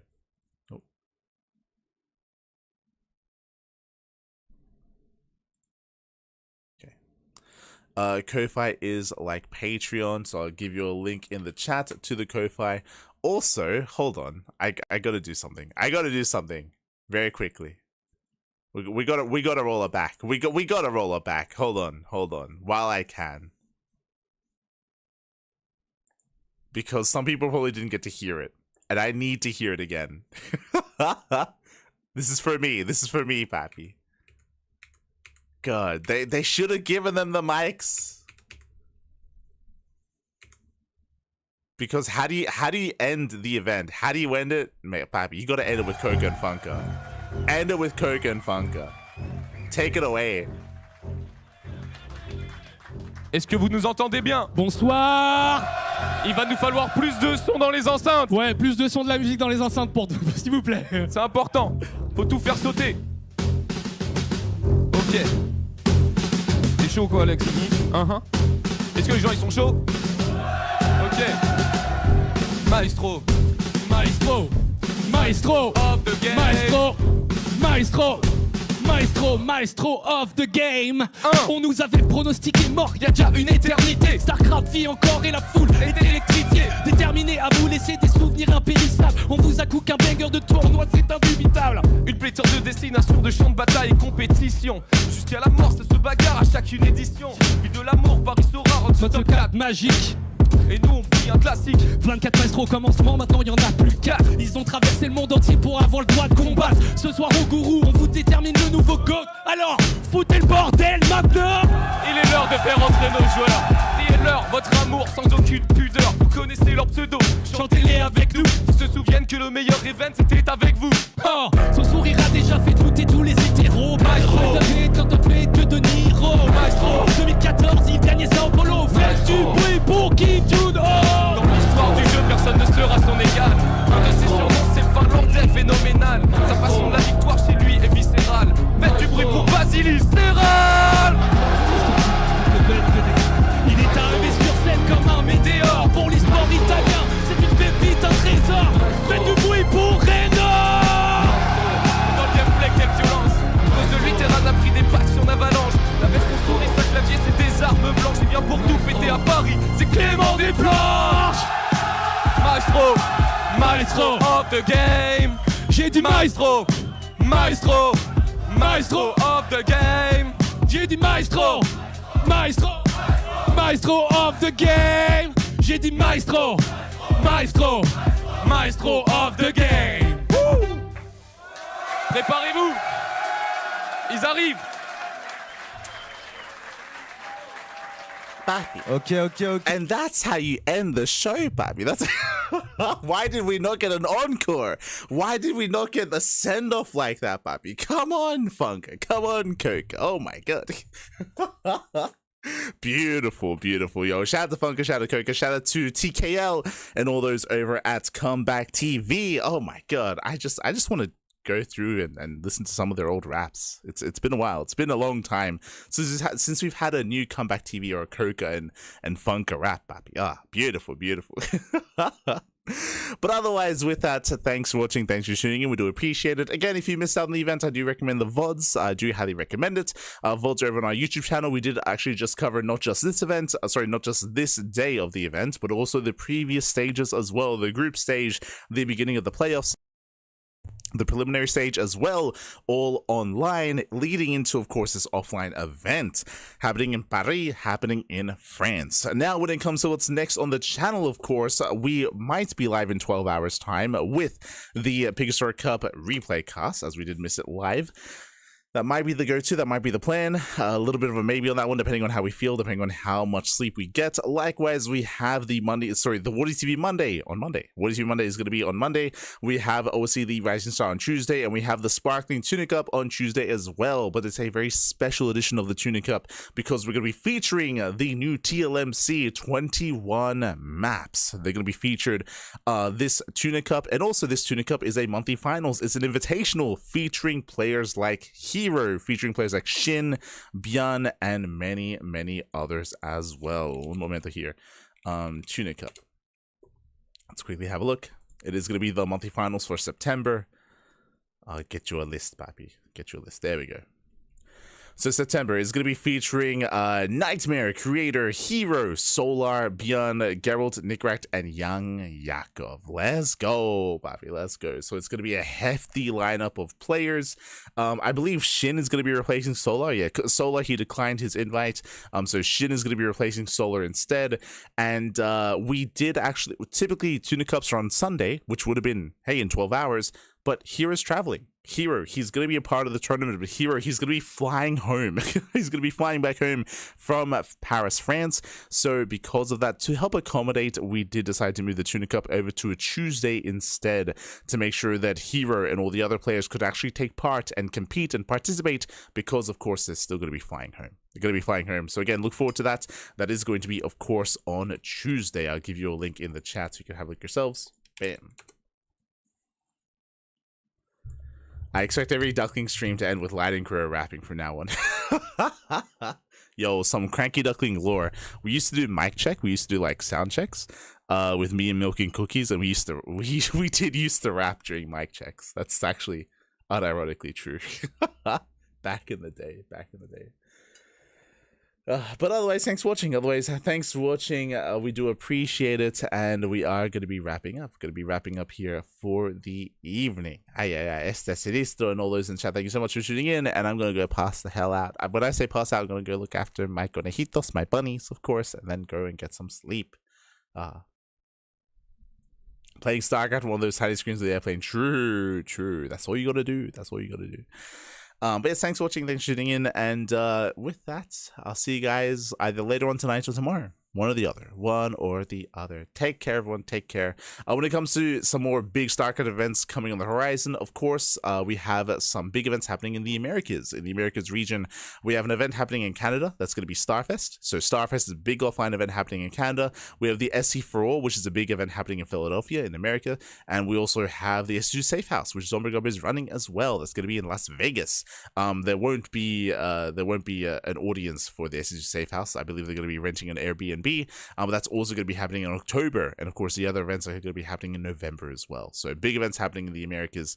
Look forward to it coming into October/November. Otherwise, hasta luego, papi. It's time for bed.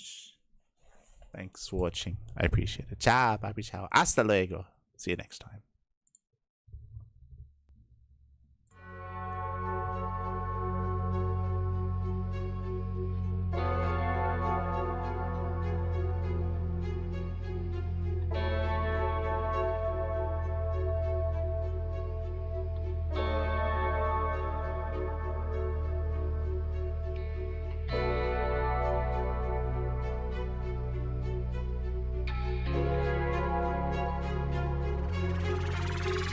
Thank you.